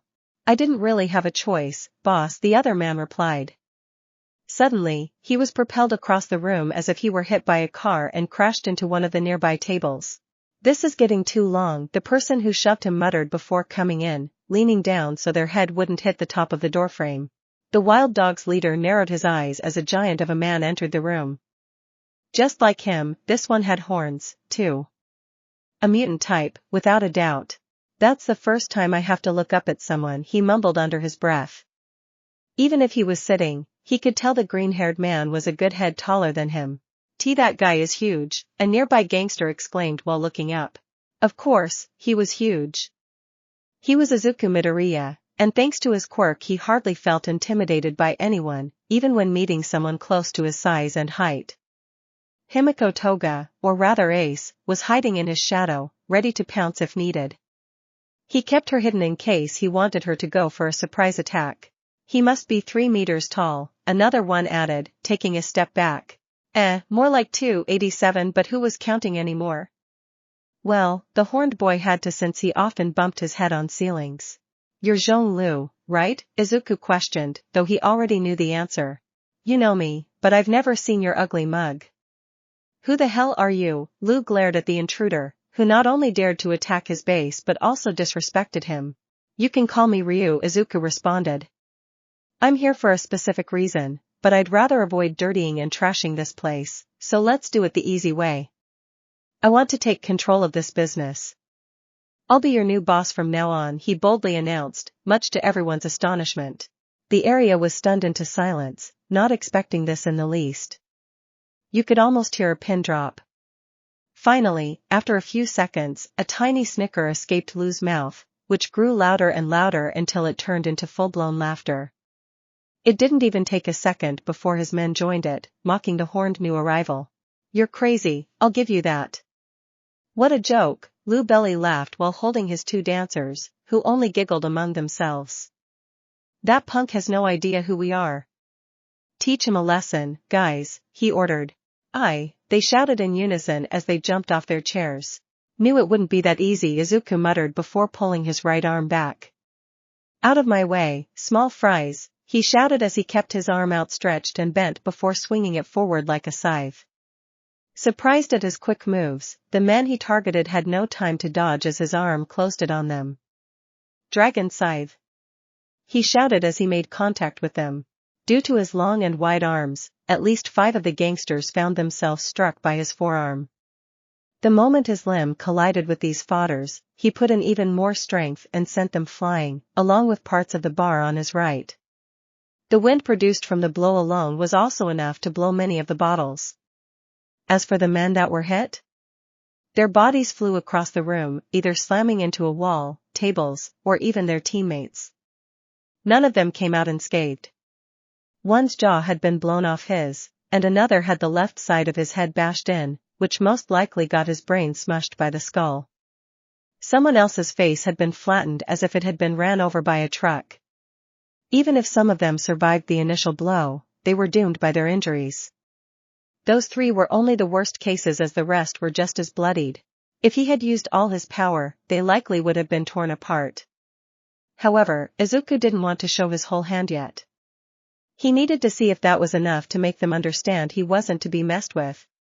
Anyone would realize that fighting someone who could break all your bones in only one hit would be stupid. As expected, many of them swiftly recoiled at that display. What the hell was that? One of the gangsters shouted as he fell on his butt. One of his buddies had flown right where he was. Even if he was used to gruesome sights, he rarely had to witness someone dying with a single hit from a forearm. The comrade that landed near him had his neck fully twisted and the head open.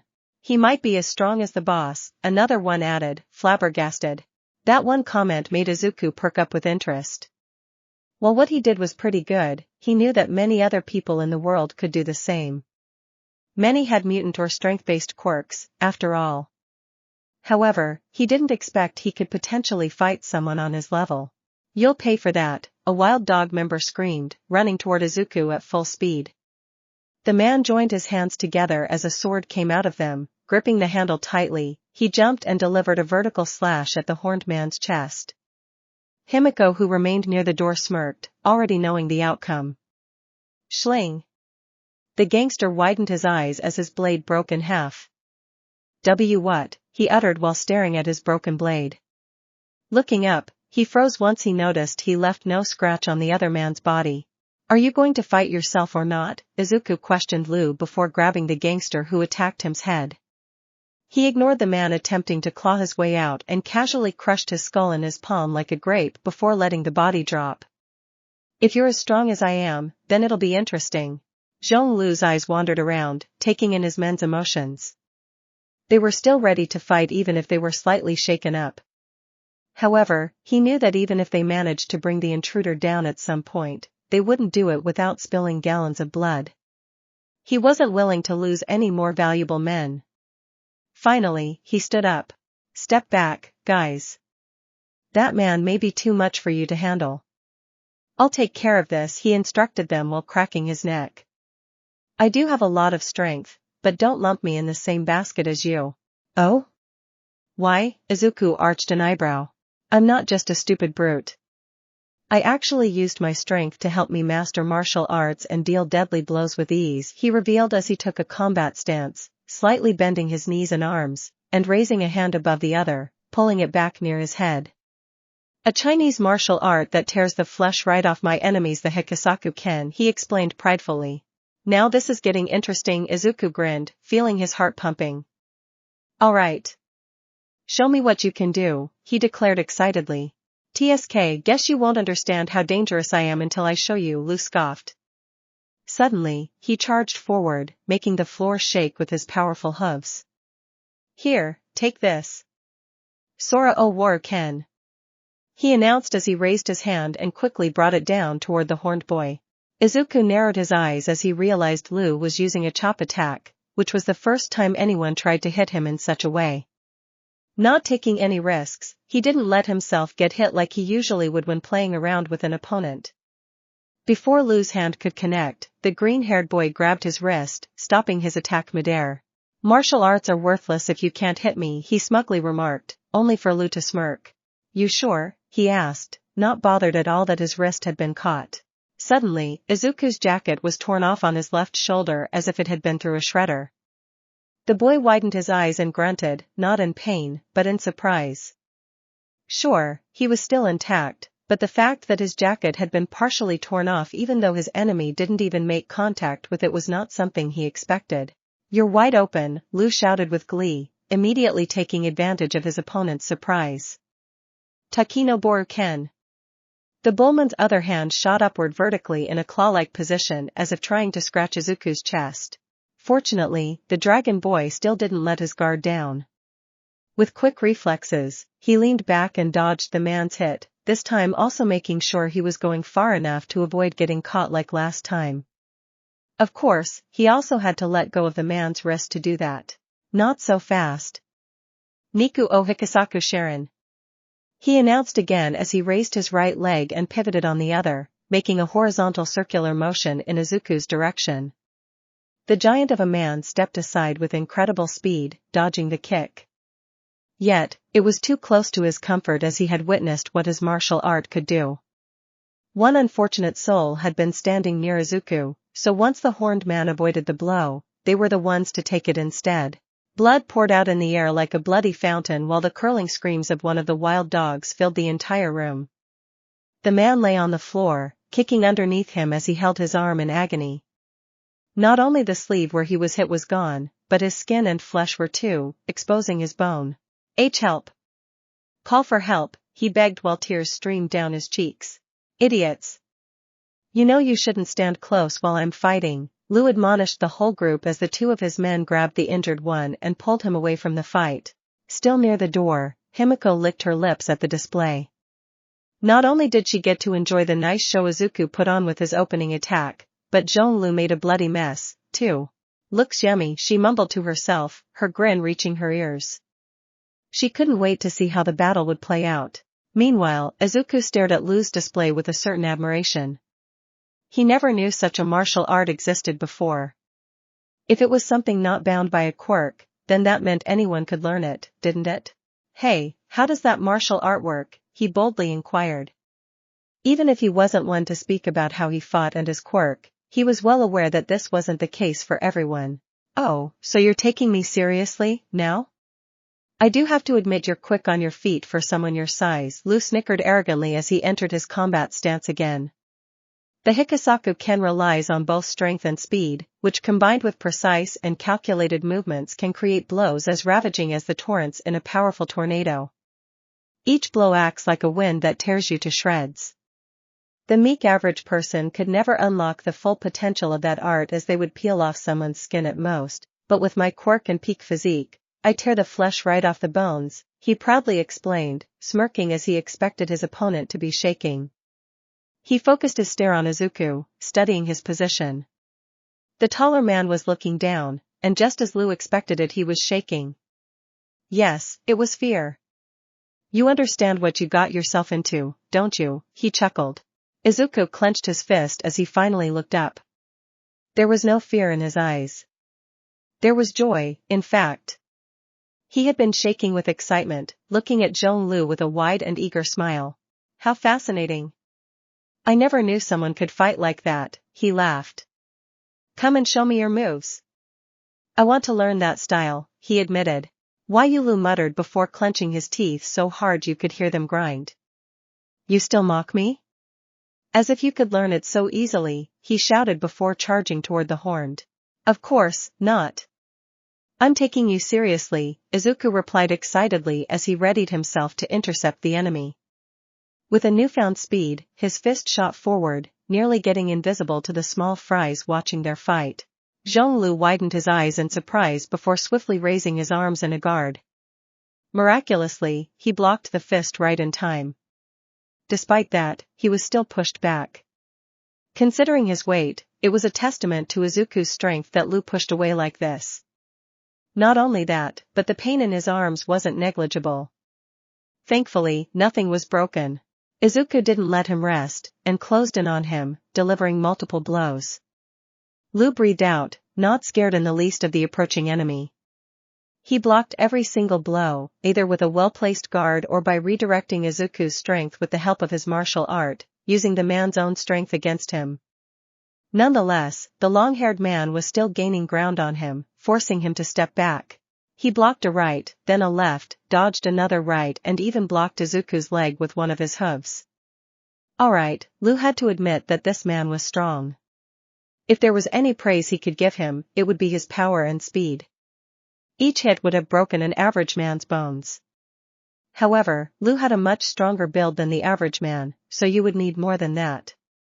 He bid his time for a couple of more seconds there. He countered yet another of Izuku's blows in a way that finally left the horned man completely open. He directed one swift palm thrust toward Izuku's chest. Ten no Hira. Lu yelled, only for the green-haired man to manage to push up his hand just before it could hit his chest. However, this time, the blow not only tore off pieces of Izuku's jacket but also shredded off his skin. Midoriya grunted in pain, his shoulder all red from his exposed muscles. Lu slightly narrowed his eyes.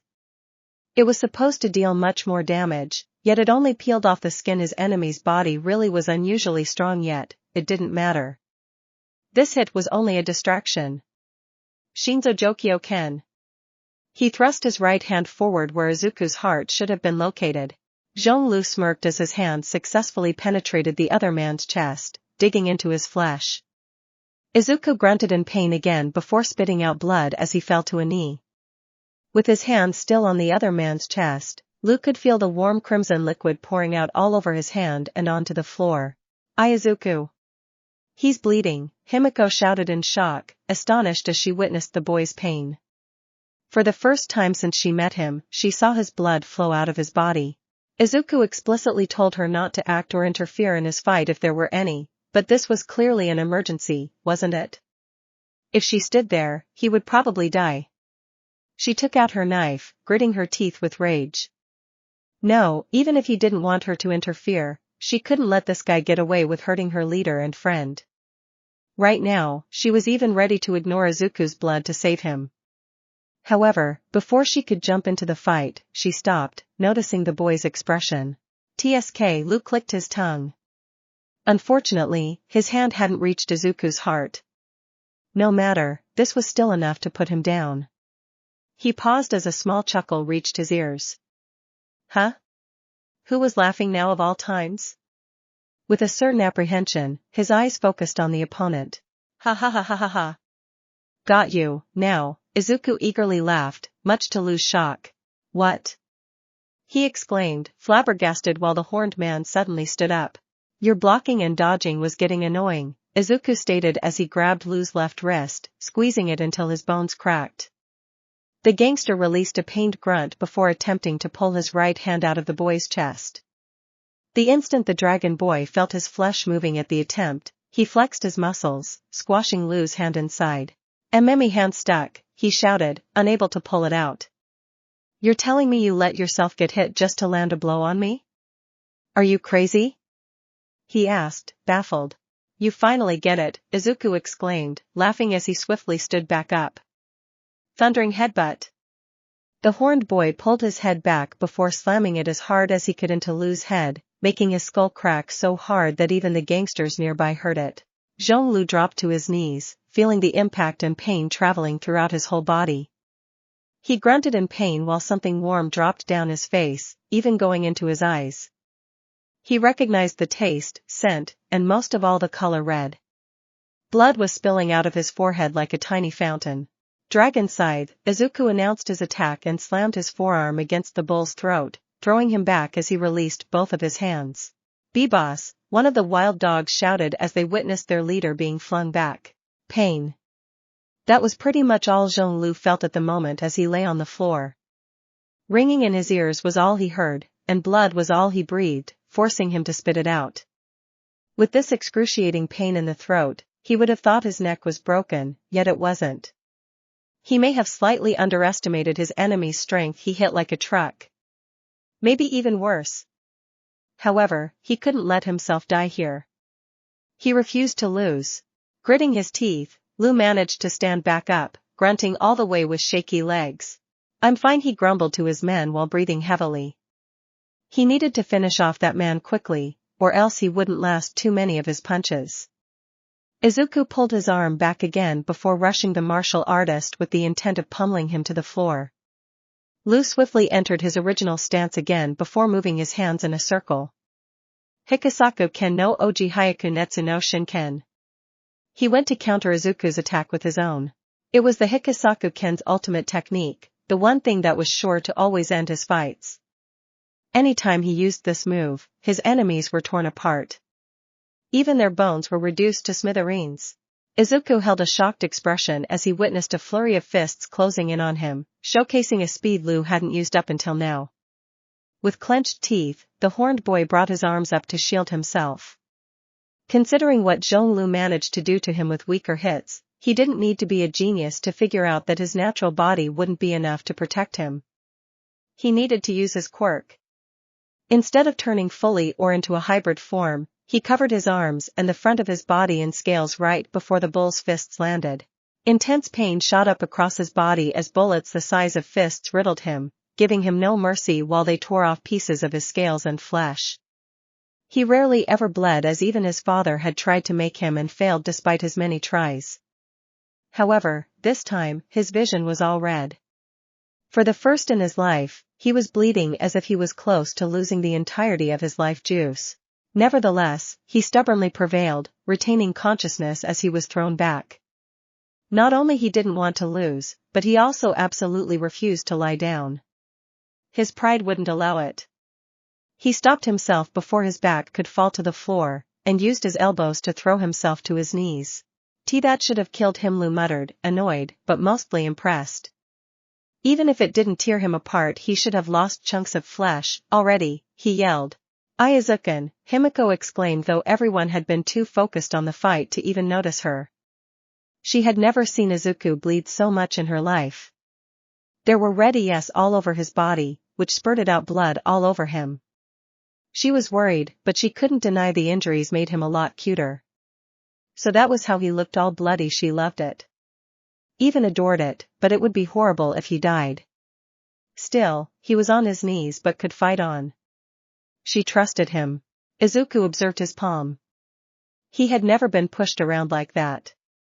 When was the last time he was in serious danger? Granted, he was barely using his quirk even now, but it was exciting. It broadened the possibilities for excitement so much. Just because he wanted to conquer Japan didn't mean he couldn't have fun along the way. Most of all, it wasn't just fun he was having. This was an interesting learning experience. It was time to finish things up. Despite all the blood his body was spewing out, those were superficial injuries that would heal in a few days thanks to his quirk, so he wasn't exactly worried about these, even if they did serve to impress him. How the hell are you still alive? Liu questioned, flabbergasted by his opponent's resistance. I'm tough, Izuku replied before standing up with his head high, much to the wonder of everyone around. I do have to admit you have me pretty banged up, but it takes more than that to bring me down. If you want to kill me, then you'll have to cut off my head, he arrogantly stated. No matter how much you hit me, it won't falter, it won't fall. My body is invincible, he smugly added. Your body? Liu clicked his tongue, glaring at the other horned man. So that's it? This is your only weapon and talent? That tells me everything I need to know. You've been naturally gifted, and because of that you never put in any effort. You don't know what struggle is nor how to actually fight. All you ever used was brute and unbridled strength. I was like you when I was younger, but I've been humbled a few times, and thanks to that I've worked to perfect my art. I can't lose to someone who's all brawn, the martial artist scoffed proudly. That's our boss. Teach him a lesson. Not quite, Izuku muttered, ignoring the cheering of the crowd. He cracked his neck. So how did you do it, again? He asked Zhonglu, who only had an eyebrow in confusion. The green-haired boy bent his knees and arms and raised a hand above the other. The bullman widened his eyes in shock and instantly recognized the stance the dragon boy took. This was impossible. He was bluffing. He must have been bluffing. Even if his stance was actually perfect, imitating Zhonglu's to the tiniest detail, he couldn't have. What was it called? Sora o Waru Ken, right? Izuku brought his hand down, chopping the air in the direction of one of his men as if they were training dummies. The man he targeted froze, unable to react in time. He only stood there as all the flesh on his shoulder was torn clean off his body. Grah, he screamed in agony, collapsing to the floor while holding his shoulder. His comrades didn't move from their spot even to help him. They had been too shocked to even react. They had never seen anyone use that move apart from their leader. This isn't possible. That was my technique. He saw me use it only once, yet he copied it to perfection. Lu gulped, sweat running down his cheeks. Who the hell was this man? Yes, those techniques will be useful. I still want to learn more, Izuku stated while closing and opening his fist, watching it with great interest. With new abilities in hand, he felt even more invincible than he did earlier. No. This is a fluke. You couldn't have possibly learned it, Lu screamed, fury burning in his soul. You did by chance. You must have. Defeat is hard to accept, so I don't blame you for doubting. But we played around enough. We have to finish this, now, Izuku stated calmly as his body began changing. His skin shifted, slightly closing the gaps across his body while green scales covered him. Both Zhonglu and Himiko gasped as the man finally revealed his quirk, making even the gangsters step back as he changed. Green scales covered his whole body except for his abs. His nails turned into black draconic claws while his horn grew longer and larger along with green tips. 2 other horns sprouted out of the top of his head, resembling a crown.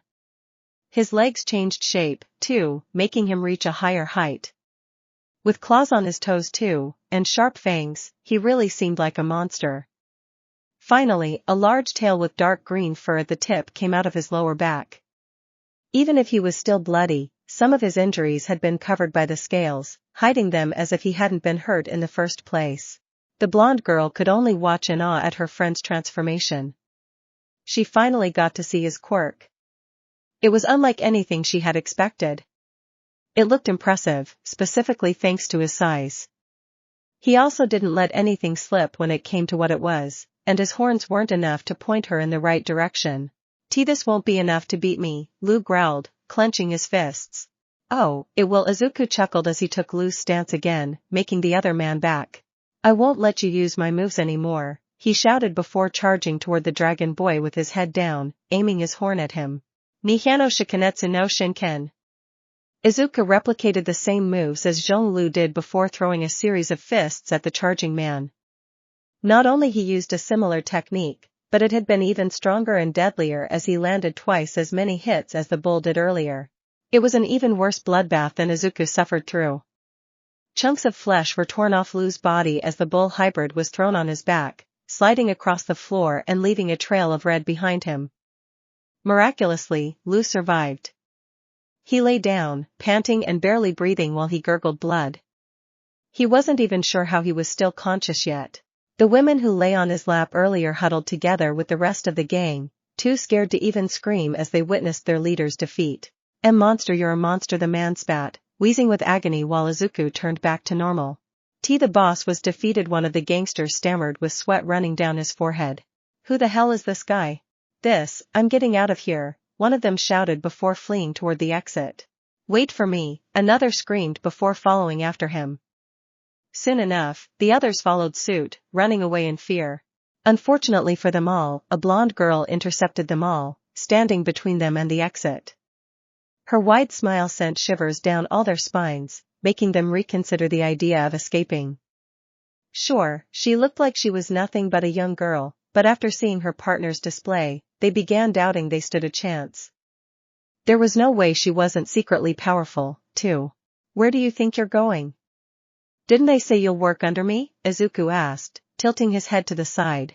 Don't run, guys, Zhonglu ordered them, spitting out blood between his words. His eyes shifted to the man who defeated him.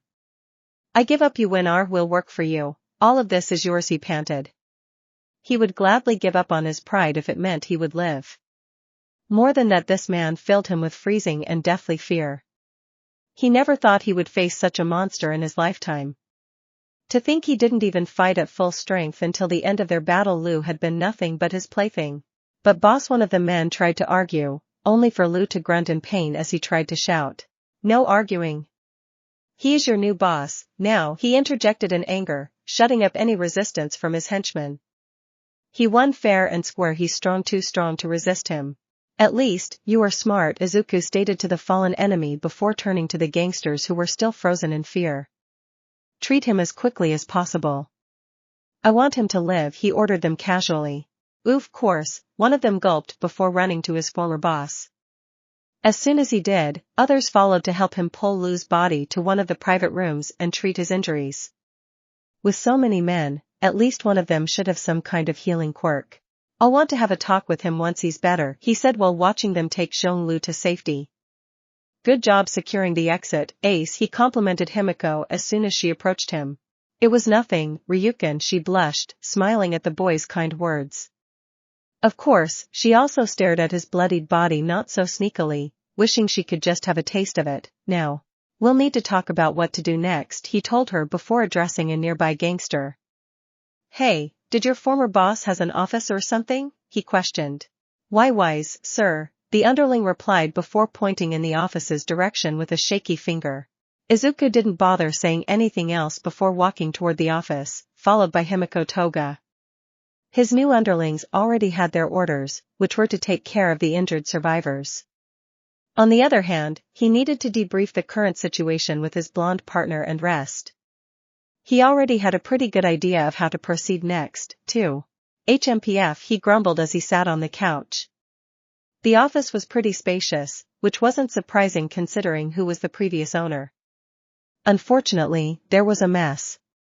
His desk was covered with paperwork lazily thrown together while the floor had articles of clothing sprawled around. He also just dirted the floor with his blood, too. This was amazing, Izuku. Was that your quirk? Himiko asked excitedly. Yeah, I can turn into a dragon, basically, he finally revealed, leaning back on the couch. Whoa, the only person I can think of with a similar quirk is that dragon hero, Ryukyu, right?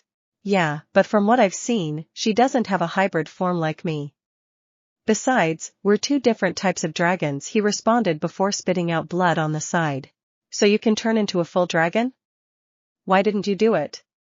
Please, show me. Please. Please, she jumped up and down with excitement.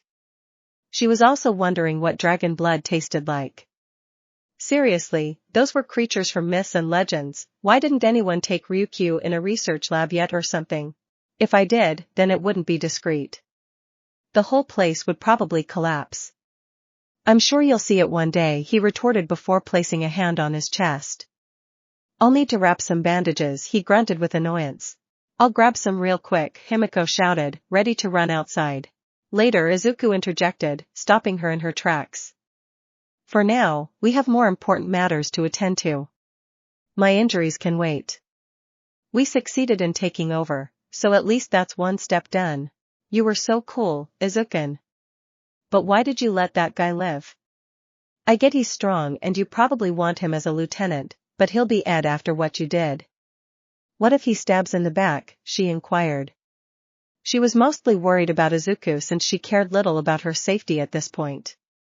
It wasn't like anyone would miss her, anyway, except maybe for Izuku? She hoped he would miss her if that happened. Moreover, she lived a fun year until now. As if. I'm not letting him in my inner circle, that's for sure. But he can still be a pretty good asset. Don't worry about him. He knows he can't do anything to me, Izuku shook his head, scoffing. I showed him a peak he can never reach, and if even tires anything, I'll teach him another lesson until he learns, he threatened coldly. If Lu did try anything, then the horned boy would likely take one of his arms or maybe something small to start. Tail or horns, perhaps?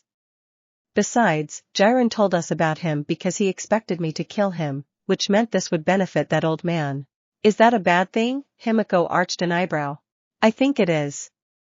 A guy with so many contacts must have sworn allegiance to someone already, so as I told you, I can't trust him. I'd rather not do too many things that benefit him. Now that we got everything we needed to start our plan, we cut all contact with him, got it? He explained as Himiko saluted with a smile. Got it, she nodded. Good. Now about our situation. Unless we're alone or with someone we can trust, we only use our codenames when addressing each other. I'm Ryu, and you're Ace, he reaffirmed. Himiko nodded in understanding. Your quirk, too, must be kept a secret, alright? No one knows about it. No matter how much you trust them or even if they're in our crew, this must be our most well-kept secret, even more than my own quirk. This is an asset that we can't afford to lose, and the less people know about it, the more they'll fall prey to us. Your quirk will be one of our trump cards, understood? He explained. Oh, you're thinking so much ahead, Izuku. No problem. It wouldn't be the first time I have to hide it, anyway, she replied before pausing, realizing something. Wait, is that why my codename is Ace? Himiko blushed. You flatterer. I can change it, Izuku immediately threatened. Please, don't. Moving on. We still need to recruit more people and develop this place. That's another reason I kept Shong around. He'll probably have useful information for me. Obviously, I won't be around here all day long because of the responsibilities I have in my regular life, so I'll count on you to take care of things when I'm not here since you have nothing else to do, Izuku instructed, making Himiko's eyes sparkle. So you're putting me in charge, she exclaimed eagerly. Only when I'm not around, Izuku barked to calm her down as quickly as possible and keep her from getting too excited. I'm telling you now, you better take things here seriously. I'm counting on you. I will. I promise, Himiko assured with a confident nod. Good. I guess we'll have to wait for Zhong to be in shape to talk, so we can figure out how to work with this place. Izuku rubbed the back of his head. Go and find me some bandages, he ordered, only for Himiko to grin. Gotcha, she shouted as she grabbed a knife and rushed at him, trying to stab one of his wounds. Unfortunately for her, her partner reacted quickly and blocked the incoming blade with his palm. Now, I thought it should have been clear when we made that agreement. Stabbing me where I'm already bleeding won't count. You still can't get any of my blood, Blondie, he grumbled while Himiko pouted. Also, you failed anyway, he added as he showed his unscathed palm. Since you failed? Yeah, I know, she replied before lifting her skirt, showing her white plain panties, which made Izuku raise an eyebrow. What are you doing? He questioned. I still didn't tell you what you have to do. But that's what you've been telling me to do every time I failed until now, the blonde retorted in confusion. That doesn't mean I won't change my orders on a whim, Izuku scoffed. Show me your instead, he instructed casually. Oh, so the same thing but without panties, the villainess plainly stated. Just do it already. Alright. I just didn't expect you to be a perv, Izuku, the blonde villain giggled, madly blushing while she pulled her panties down. The long-haired dragon boy arched an eyebrow once he laid his eyes on her womanhood. Both her and panties were wet. His partner tried looking innocent, looking away while her fluids rolled down her legs. That blood actually turned you on? Izuku shouted, both shocked and disappointed. It's not my fault. Don't shame me, she yelled back, although she didn't seem that offended. It's just you're so bloody I like it, she giggled, still keeping her skirt up. That's the first time you asked me to show you what's under my panties, so does that mean you want to take me now? She inquired, her heart beating faster. Hell no. I'm ing blood here, I'm not an animal. I won't in that condition, he replied while waving his hand. I wouldn't mind, you know? In fact, I would love it if we do it now, Himiko retorted, getting slightly too excited as she put her hands on one of Izuku's arms, leaving her panties behind. I know you would, he held the bridge of his nose. Just get out and come back with bandages, he sighed. The fight actually tired him more than he anticipated. Izuku breathed out groggily, slowly stirring awake. The first thing he saw was an unfamiliar ceiling. The horned boy blinked a few times before remembering where he had been last night. Right, the wild dog's base. When had he fallen asleep? He couldn't remember. He rubbed his forehead before attempting to sit up, only to notice a light weight on his chest.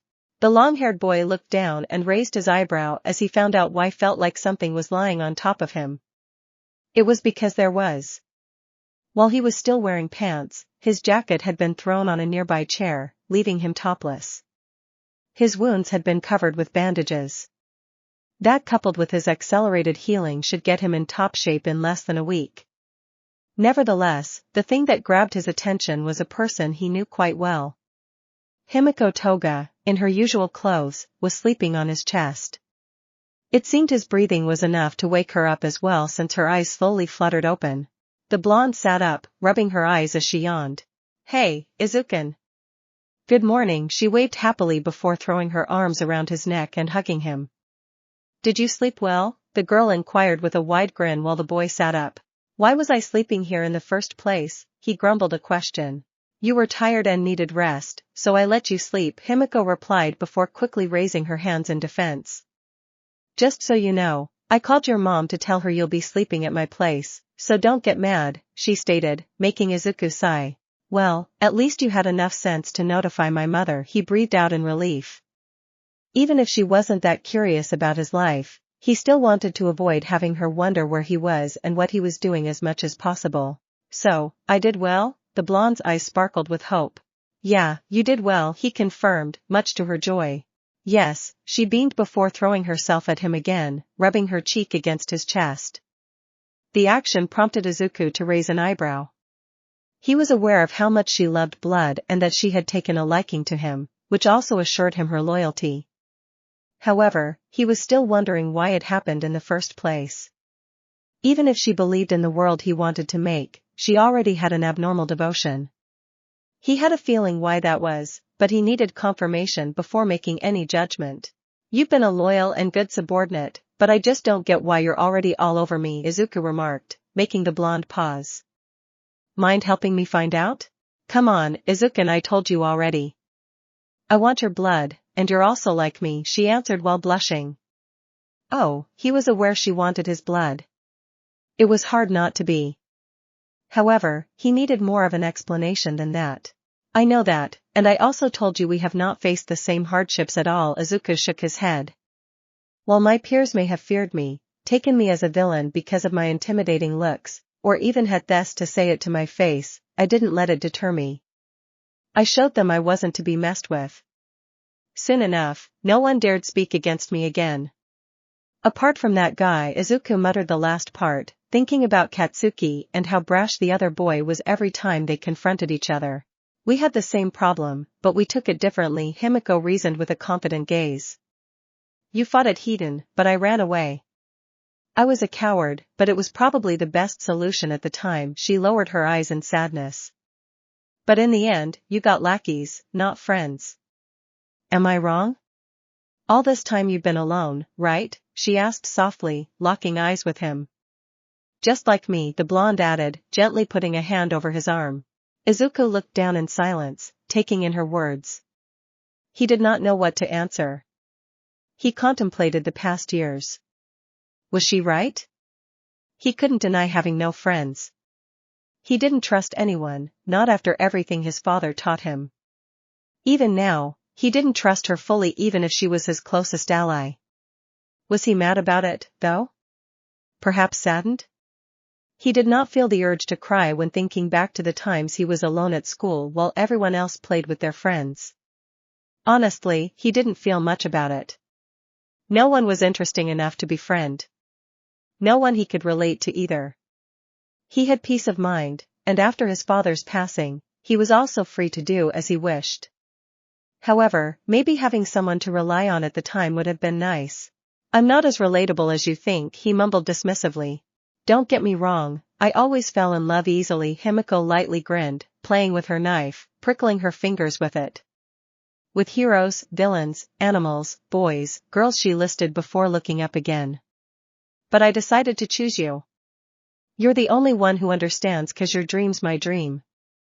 I want to live in a world where I can be myself freely, the one you'll make. You said you'll do it, so as long you fight for that, I'll be by your side, she assured him. When I make a promise, I keep it, Izuku confirmed confidently. I know, she responded before climbing on his knees and kissing him on the lips, much to his surprise. Her lips were softer than he expected them to be. Plus, I know you're all over me, too, Izuku. Otherwise, you wouldn't ask me to do perverted stuff every day, she licked her lips after breaking the kiss, blushing. Alright, I'll admit it, you're a bold one, the horned boy conceded as Himiko let go of him and climbed off the couch, giving her leader some space. What about our men? Did anything happen while I was asleep? He questioned. He also hoped the blonde did as instructed and didn't reveal her quirk to anyone, but he trusted her to keep this a secret at least. Some of them tried to talk to you, but I told them you needed rest. They wanted to know what your intentions are going forward, she explained with Izuku nodding along in understanding. Not much will change for them for now. They'll just have a different face to report to, the green-haired boy replied. He hoped to expand this small operation, attract more people, and even get a foothold in other fields such as drug dealings. Until then, most of them would work as usual until they were given new orders. What about Zhonglu? Is he alive or did he kick the bucket? Last I checked, he was breathing. I exchanged a few words with him to see how he was doing, the girl responded. And? He can talk, she shrugged nonchalantly. Then bring him here. I want to speak with him, Izuku ordered while the blonde tilted her head. Are you sure you don't want more rest? Besides, Zhong can barely move, so it'd be best if you go to him instead, Himiko reasoned, only for the boy to shake his head. Bring him here, he grumbled, unwilling to argue further. Alright, I'm on it, the blonde responded, seeing that there was no use trying to convince him otherwise. Moreover, it wasn't like she actually cared about Zhong's well-being anyway. Izuku sat back while his subordinate walked out of the room. This went even better than expected. Not only he managed to acquire a group and a base of operation, but he also had a powerful fighter in his ranks. Since he never heard of Zhonglu's name, that villain must have remained mainly in the shadows, so he was lucky to stumble upon an asset like him. This was a wonderful start to his operation. He might even celebrate his success tonight with a small party. Although, he doubted his new recruits would be thrilled to celebrate their subjugation with their new master. Oh, well, it wasn't like they had a choice anyway. If everything goes so well once in U.A, then he may have a whole army of former heroes in training. And they wouldn't be the only ones under his rule. Villains and even pro-heroes could follow, all he needed was to find the right ones. He needed to be careful, though. He heard that the school principal was quite intelligent, so he could potentially notice something was amiss. Now wasn't the time to worry since he wasn't there yet, but he should keep this in mind. His thoughts were suddenly interrupted when the door to his office was opened. The first one to enter was Himiko, or rather Ace now since they weren't alone. The other was Zhonglu, accompanied by two other men who helped him walk with his arms over their shoulders. The bull was limping, grunting with every step. It wasn't surprising considering the state he was in. Nearly his whole upper body was under multiple layers of bandages, a statement of how much more damage he received than Izuku. You called, Master? Zhong asked as he put a knee on the floor, much to the shock of his former subordinates.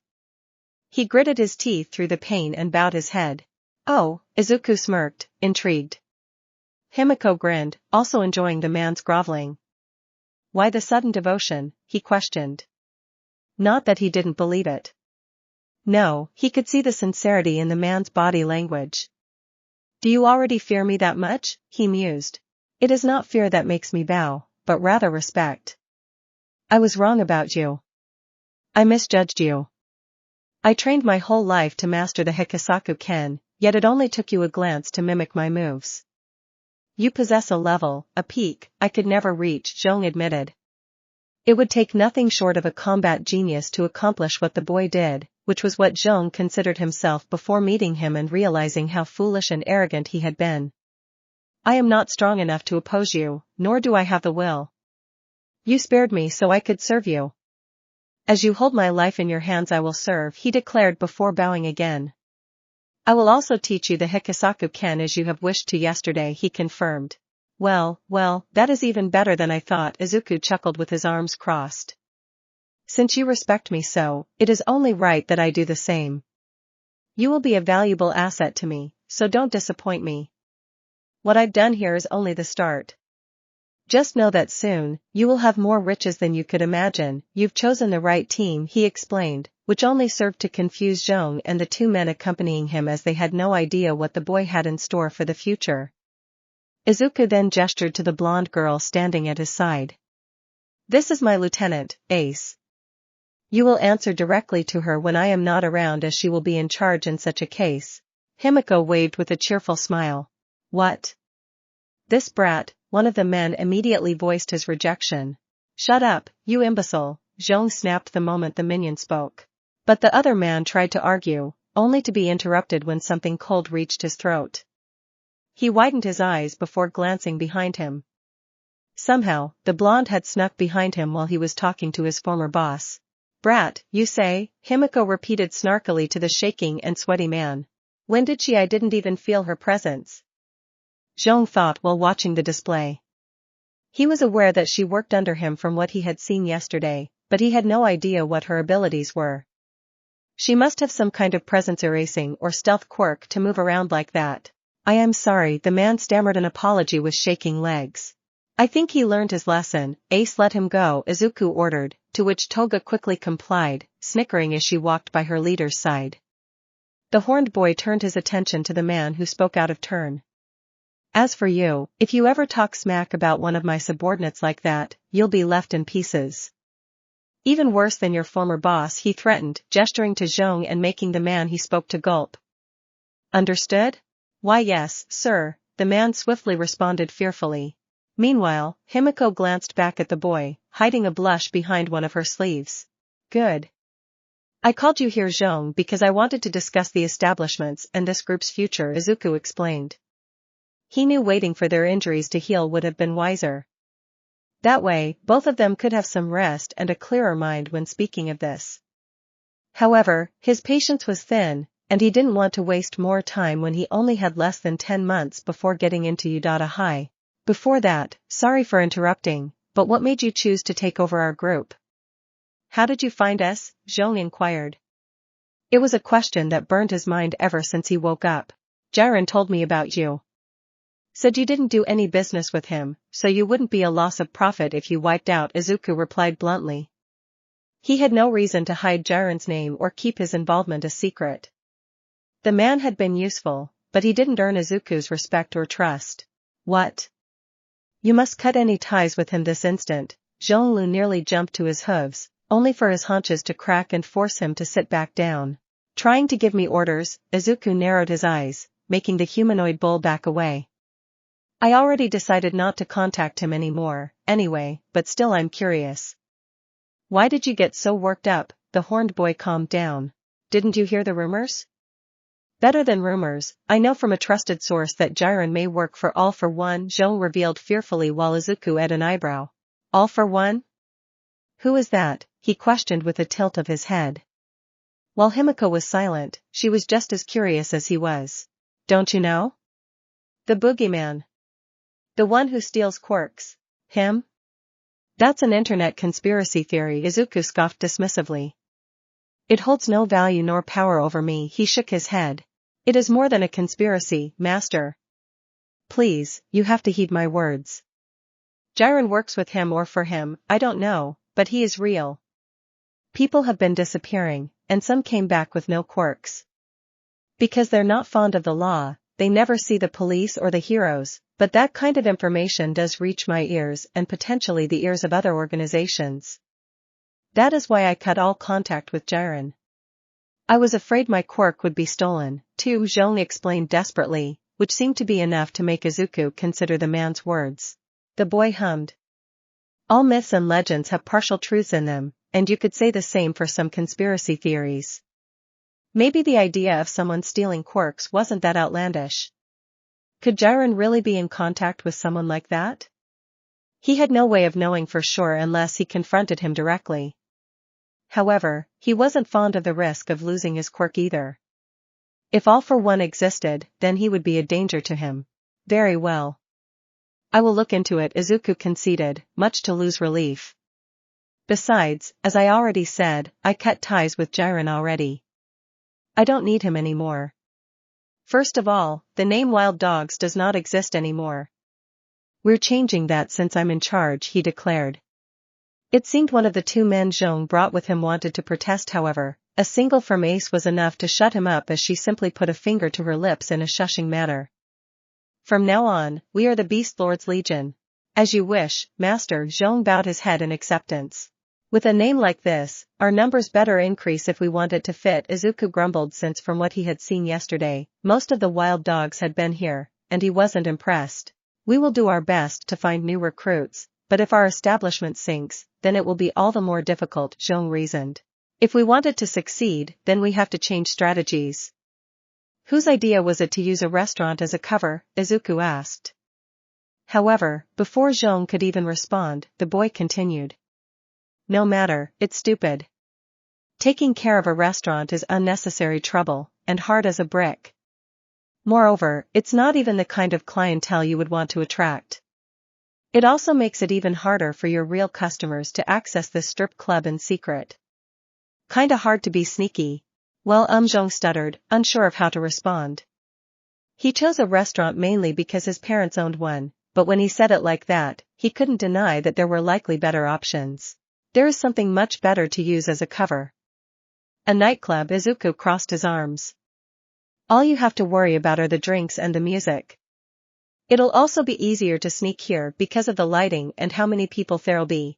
I suppose changing the cover into a nightclub won't be a problem, but its size will be disappointing for a nightclub since this building was originally built to house a restaurant, Zhong replied, which didn't seem to bother Izuku. It's fine. We can expand it once we have the money for it, he assured. I know some guys to expand the strip club, but since we need renovations upstairs, I could direct them there. With their help, the place should be ready in less than 2 weeks, Zhong explained. That's fast, the horned boy remarked contently.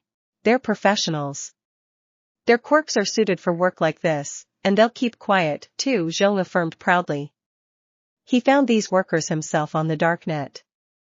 They worked illegally because they had no license to build or use their quirks in public.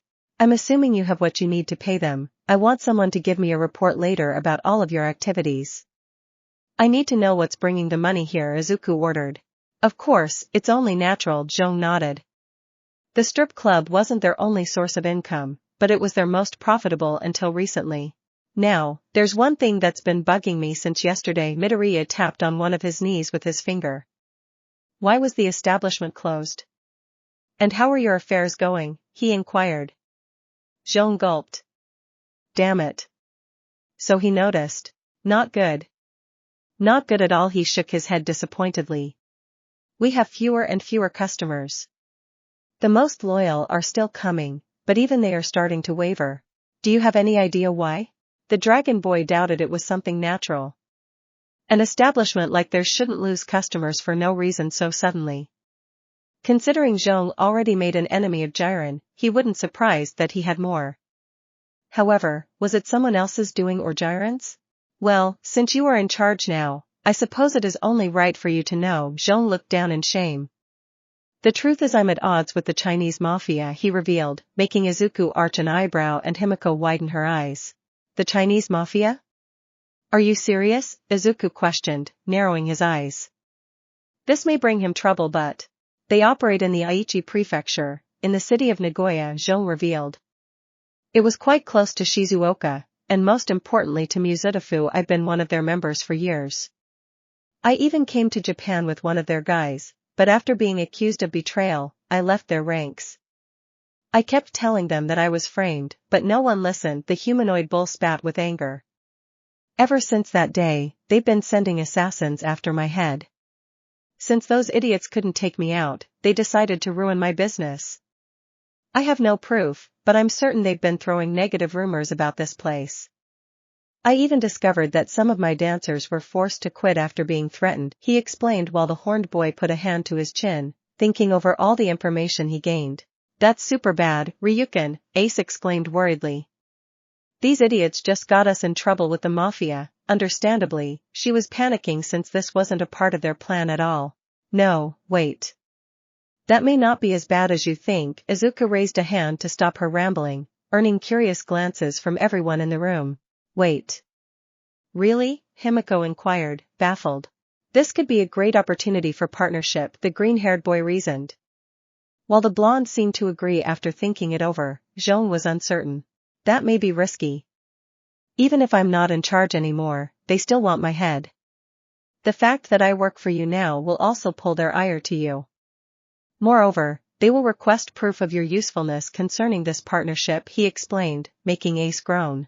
Giving them your head would resolve all of these issues, Izuku suddenly interjected, making Lu widen his eyes while his former men backed away in fright. I remove their problem, show them how useful and reliable I can be, and how strong I am, too. I kill several birds with one stone. But don't worry, I have an even better idea, he reassured the man, prompting him to breathe in relief. The fact that you have a bull head is your saving grace. All we have to do is find a bull that resembles you and send its head to the Chinese mafia. I'm sure they'll be willing to talk to me after that, he explained his plan. But we'll need to find a whole live bull first, Zhong pointed out. Your life's on the line. I'm sure you'll manage to do that when you have that much to lose. Izuku rolled his eyes. Lu nodded, finding it hard to deny what he said. Do we need to do all that, though? Can't you just kill their leader and take his place, Ryuken? Himiko suggested. It's not that simple, Izuku shook his head. The mafia isn't like these idiots, he said, gesturing to Zhong and his men, who took offense to that but remained silent. They are not the kind to respect might above all else. Their boss is like family. His officers likely have close trusting relations with him. They would not join me, no matter how powerful I am. I would have to kill them all and leave only the small fries, but as you might expect, small fries are not my priority. For now, we need the mafia alive. They likely have a lot of connections and resources, so having them as allies is more beneficial for us, Izuku reasoned while Ace nodded along. She could see his point. Even if she wasn't a fan, since she would like to see more of the boy's violent nature. Zhong's jaw nearly dropped at the two's discussion. They were so casual about dealing with the Chinese mafia that he could barely believe it. The mafia had a few dangerous individuals, but from what he had seen from Ryu's power, the dragon should have not any issues killing them if they were to fight. However, trying to do so would be foolish. He was greatly surprised to see that Ryu had enough sense to use diplomacy instead. He expected him to be a brute, but he was cunning, too. The more time passed, the more he was proven right to bend the knee to him. To think he was ready to launch a raid on the mafia before Ryu came here. I'll task someone with finding us a bull whose head we can pass off as mine, Zhong confirmed. I'll also take care of changing the restaurant into a nightclub, but we'll have to close the strip club until the construction is complete. That's fine. What are your other sources of income? Izuku asked. Jiren didn't give him much information about their group, after all. We just opened a meth and coke lab outside Chinatown. We were about to start a drug dealing business. However, before that, and aside from the strip club, we've been laundering money for a few groups, Zhong responded. Money laundering? Seriously? Izuku deadpanned in disappointment. It's a good business, Zhonglu defended himself. Well, focus on that, then. I also want you to start that drug dealing business as swiftly as possible, he ordered the humanoid bull, who nodded in agreement. Once we're done with these things, I'll tell you about my future plans. Bring you up to speed, huh? I thought you'd want to be making money, Zhong tilted his head. The money is only a means to an end, what I want is much more than that, and the second step can only start in less than 10 months, Izuku replied. Before Zhonglu could say anything, the boy cut him off. Since it'll be noon soon, I have to leave to take care of some other business. Ace will be in charge while I'm away, he gestured to the girl. Very well, Zhong nodded while Himiko silently cheered, happy to hear that Izuku was putting her trust in her. I want to throw a celebration for the new management, Izuku smirked pridefully. So tonight, I want you to bring all your girls, and men. With drinks, too, we'll have a nice party, he instructed. That will cost us some money, Zhong pointed out. They wouldn't even gain any since the club wouldn't be open either. However, he couldn't deny that a party could help calm and relax his former men down. It would make them more accepting of their new leader. Doesn't matter. I want it done, Izuku retorted before waving them away. Now, shoo. Meeting adjourned, he added dismissively, prompting them to leave. Naturally, Himiko stayed behind, waiting for them to exit the room before turning to Izuku. What do you want me to do? She inquired eagerly. She wanted to be useful, too. For now, nothing. Just stay here and make sure nothing happens. I didn't give them too many orders either because I just took over. I want to make everything go smoothly, so it's best if they see I can give the carrot as well as the stick, he explained to her while putting on his leather jacket, reminding himself that it was damaged in the fight. You got it. I won't disappoint you, Himiko assured him with determination. I'm counting on you, Toga, he declared, already ready to leave since he had nothing with him except his clothes. However, he stopped himself when he noticed the blonde was pouting. What? You could use my first name, you know, she mumbled with her arms crossed. Ever since they met, he either called her by her last name or now her codename. It was especially annoying since she used his first name. She even gave him a nickname. She could see that he was about to protest, so she cut him off before he had the chance to. You've seen my panties multiple times. I even showed so that's the least you could do, she huffed, making the boy sigh. Okay Himiko, he conceded, seeing no point in arguing. Besides, she wasn't completely wrong. The blonde beamed instantly, smiling wide. I love hearing you say my name. Why don't you try Big Sis Himiko, now, she suggested, only for Izuku to sharply turn away. You, he grumbled, quickly walking out and closing the door behind before she could say anything. The former schoolgirl giggled to herself, enjoying his reaction. She would have quite a lot of fun with him, even more than before. Izuku sighed as he entered his home. He didn't even know what he would tell his mother concerning his injuries. Even if she couldn't see them, the fact that there were so many bandages would suffice to tell he was hurt. A part of him figured she wouldn't question it as usual, but you could never be certain. From what Himiko told him, his mother thought he slept at the blonde's place, but apart from that, he had no idea what she told her. Again, he likely wouldn't have to explain anything.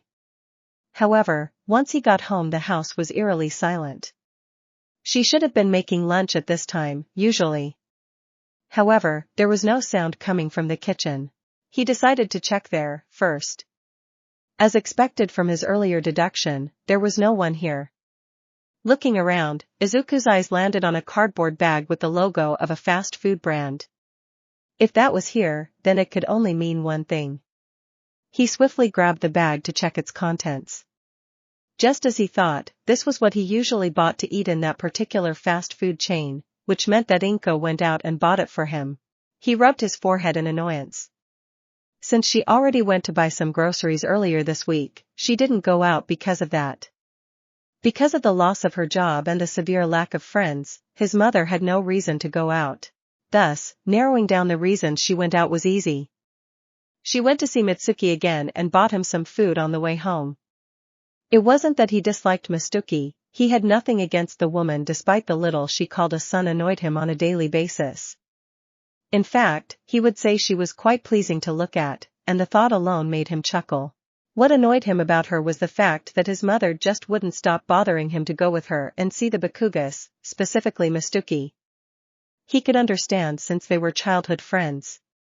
Perhaps she wanted to show her best friend how her son was faring. However, if these two wanted to see him that badly, they could just as well come to the Midoriya residence. It would also take care of another problem he had with Mitsuki, which was to force Inko to walk all the way to her house even though she had a hard time walking with her prosthetic. His mother not only didn't want to tell her about it but she didn't even want to get a car, at least. The boy grumbled a few swears under his breath before going to his mother's bedroom. If she wasn't in the living room, then she was perhaps sleeping. A few steps later, he was already inside. As expected, she was there, sleeping on her bed. She wasn't under the sheets, and she was still dressed in her usual clothes, which meant she was likely only taking a nap.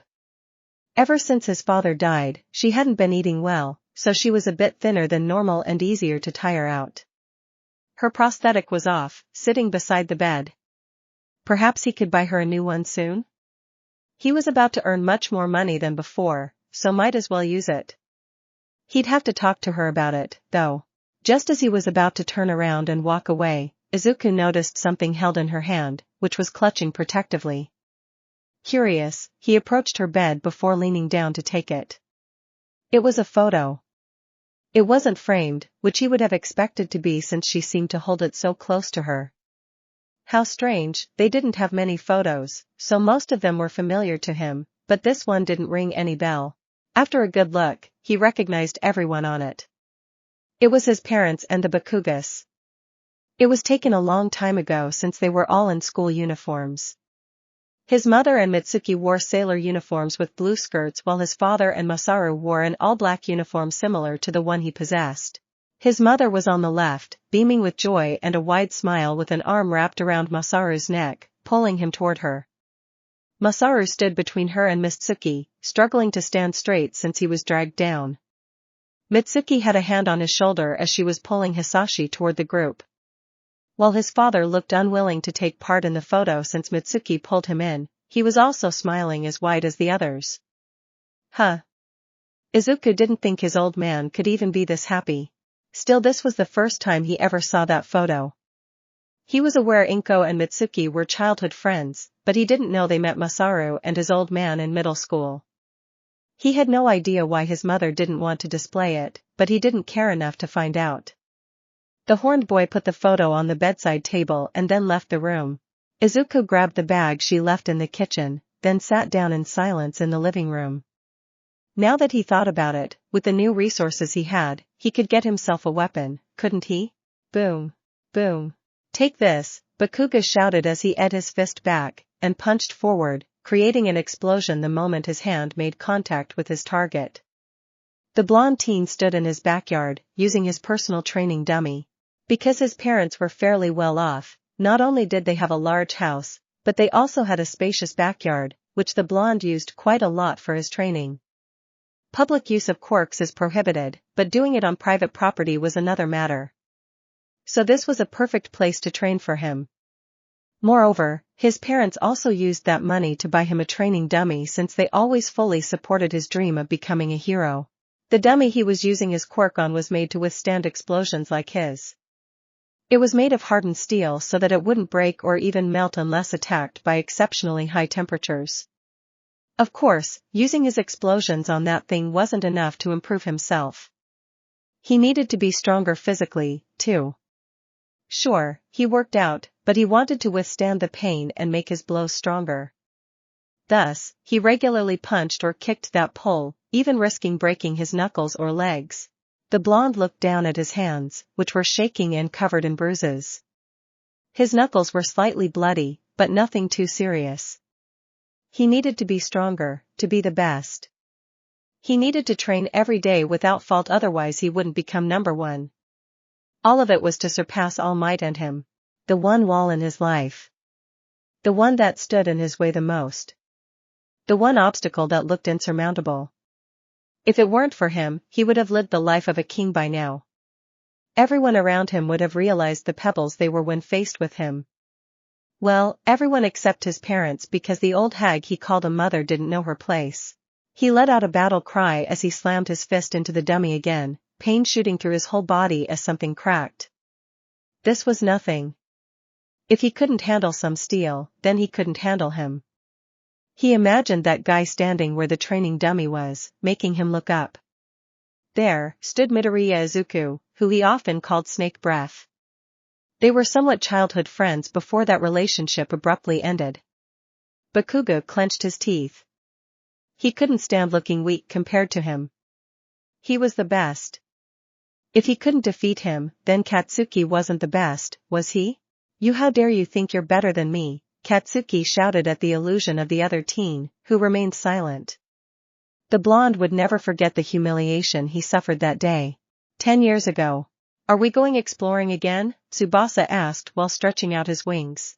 Nah, my mom said we couldn't go too far today. Katsuki clicked his tongue with his arms crossed. I'm too lazy to go anywhere. Anyway, Saito, who extended one of his fingers to scratch the top of his head, replied. The three boys were currently in a park near their homes, and usually, they would go into the nearby forest to explore. Wanna play heroes and villains? Can me and Tsubasa play the heroes this time? He asked hopefully. However, before Katsuki could reply, the boy turned around. What do you say, Midoriya? He inquired to the fourth boy. The green-haired kid was playing in the sandpit, building a sand castle with the help of a bucket. He didn't seem to have paid attention to their current conversation as he turned to look at them. Yeah, that's fine, the boy shrugged before standing up and dusting off his clothes. Nice. Can we? Saito addressed the blonde boy this time, who merely scoffed. Don't wanna, he shook his head. Saito and Tsubasa's faces fell in disappointment, but before they could make a remark, a feral grin suddenly formed on the blonde's face. I've got a better idea. Look over there, he pointed at a nearby tree. There was a boy their age sitting in the shade and playing with figurines. Isn't that Muto? Tsubasa muttered in confusion. Yep. I heard yesterday that he was quirkless. Katsuki laughed and slammed a fist in his palm. Let's beat that loser up. That'll be so awesome. Saito immediately perked up excitedly. The blonde proudly snickered. Of course, they were on board with this. He had such a great quirk, so it only made sense that they would listen to him. And it made even more sense to beat Muto's quirkless butt to the ground. This extra dared getting a better mark than Katsuki the other day in school, even though he was nothing. Watching him wither in pain would be enjoyable, and probably quite funny. However, another voice suddenly brought his excitement to an end. Why? Katsuki widened his eyes before turning to look at the one who asked as Tsubasa and Saito did the same. It was Izuku. The green-haired boy stood there nonchalantly. What do we get out of this? The boy asked, seeing as his three friends weren't responding. What do you mean? Saito inquired, unsure of what he was getting at. Isn't it obvious? What do we get out of it? His lunch money? His toys, Izuku clarified his question. Katsuki frowned. Why the hell was he questioning him? He was supposed to be one of his sidekicks and nothing else. We get fun out of it, duh. He's a loser and I want to beat him up, that's all, the blonde loudly responded. Oh. I'm not interested then. Not worth the trouble, Izuku shrugged, then turned around to walk back to his castle. What do you mean you're not interested? Katsuki stepped up, making the other boy pause and look at him in confusion. You should be. We all got quirks and he's a nobody. Don't you think strong guys like us should put weaklings like him in their place? Oh, so that's what this is about, Izuku grinned in realization. If I did that to everyone, then I'd have to beat you, too, guys, he explained with a carefree attitude. Tsubasa and Saito exchanged nervous looks while Katsuki laughed. He wasn't surprised these two were already teeing their pants at the prospect. The two of them were pretty weak compared to him and Izuku. However, they were still better than someone quirkless. I know these two aren't much, but you don't need them like that. They're still stronger than that quirkless weakling, Katsuki snickered. Izuku, however, tilted his head in confusion. I was talking about you, too, though, he revealed, much to the blonde's shock. What? He immediately stopped laughing. Whether someone's quirkless or as strong as you, it's all the same to me. I don't really notice a difference, Izuku shrugged nonchalantly. Katsuki froze. What did that say? He didn't mean it, did he? There was no way. How dare he talk to him that way? How dare he imply he was no better than that quirkless weakling? Everyone else was smart enough to see how much better his quirk was, so why didn't he get it? Was he too arrogant because of his quirk? If that was the case, then Katsuki needed to teach him a lesson he would never forget and teach him to respect him. Oi. That's not true.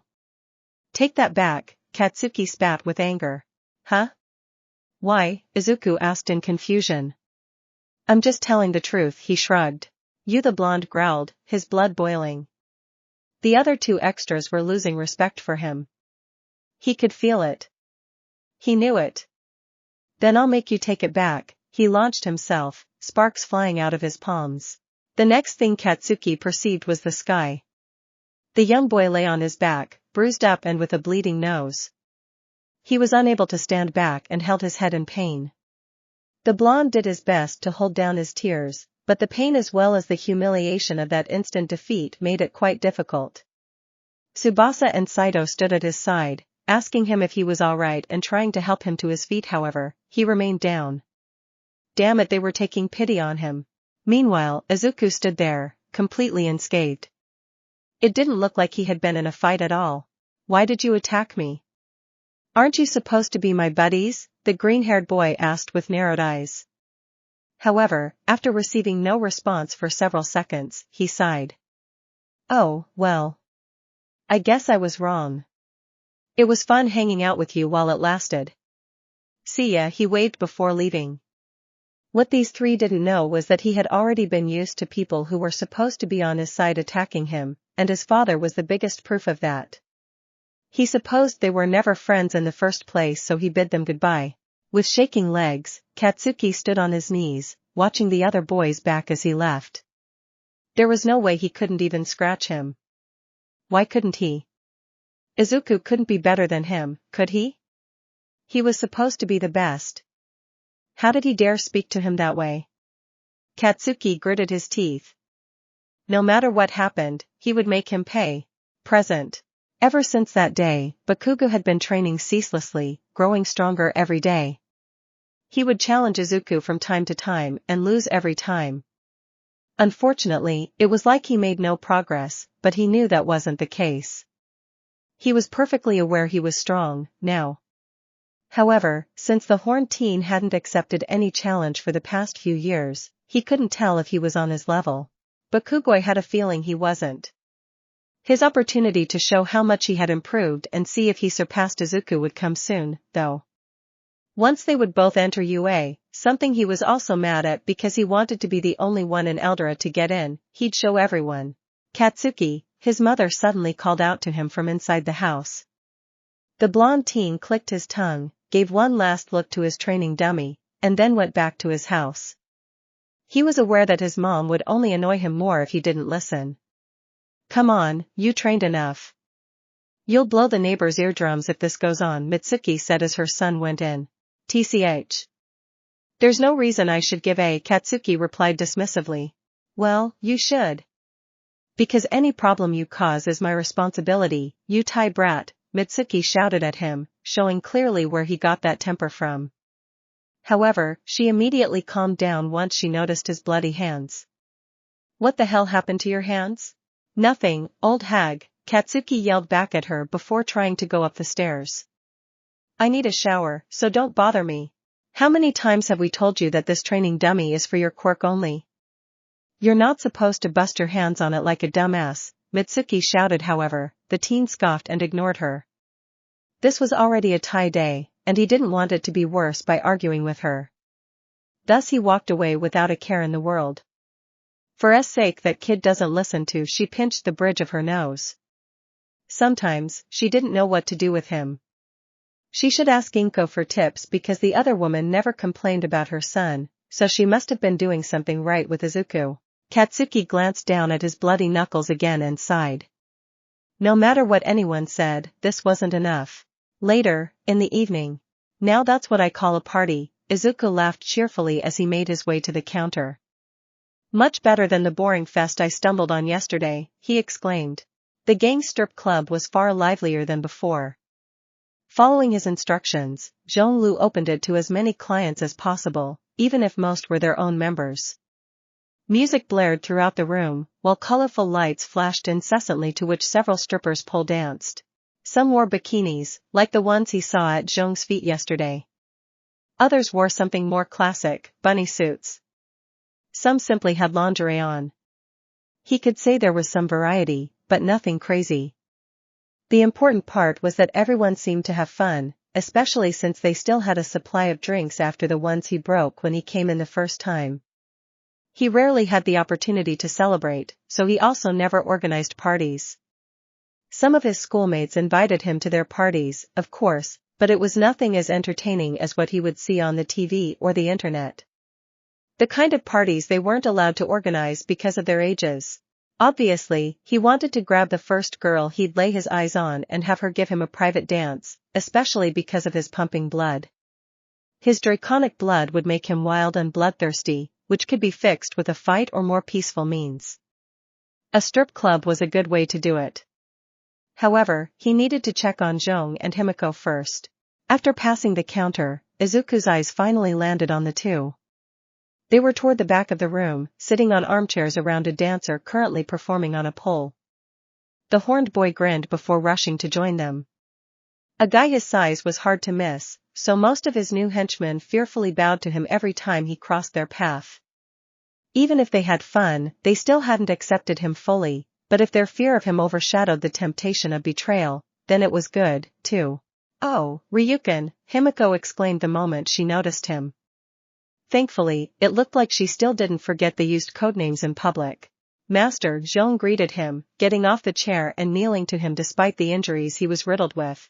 Yo, Izuku smiled before gesturing for the bullman to get up. Come on, there's no need for that. We're here to have a good time, aren't we? He snickered as he grabbed a nearby armchair and sat in it while Zhonglu returned to his seat as instructed. I'm happy you listened and put your all in this night, even if it was improvised. After all, they were supposed to be on the verge of closing because of the mafia. It would have been understandable if they couldn't afford to open this night and make it look so good. Izuku would have still severely punished them for it, of course, but still. Thank you, master. I only did as you ordered, but to be honest, I'm quite satisfied with the result, too. It seems everyone is having fun even though it is likely in order to forget yesterday's night, Zhou responded. Good, good. Izuku nodded then turned to Himiko. Everything went well, Ace? He inquired. Yup. No problem. Organizing this was pretty fun, the blonde girl grinned before picking a drink up from the table and showing it to him. It was seemingly a red tail. I even got to try some cranberry margarita. It's pretty good. Let me try, he said, gesturing for her to hand it over. She did so without hesitation, and Izuku raised the drink to his lips. He pursued his lips as he tasted it, letting half of the drink flow down his throat. It was refreshing, that was for sure. It had a bold and tart flavor, but it was also sweet. Give us more of that, he ordered a nearby henchman before returning the drink to his companion. I'd say you've got good tastes, but knowing you, you probably picked this one because of the color, he remarked. What? No, Himiko giggled sheepishly. Anyway, I was starting to wonder if you'd even show up. Of course, I would. Was it getting too boring without me? He replied. No, Himiko shook her head, then glanced toward the dancer before them.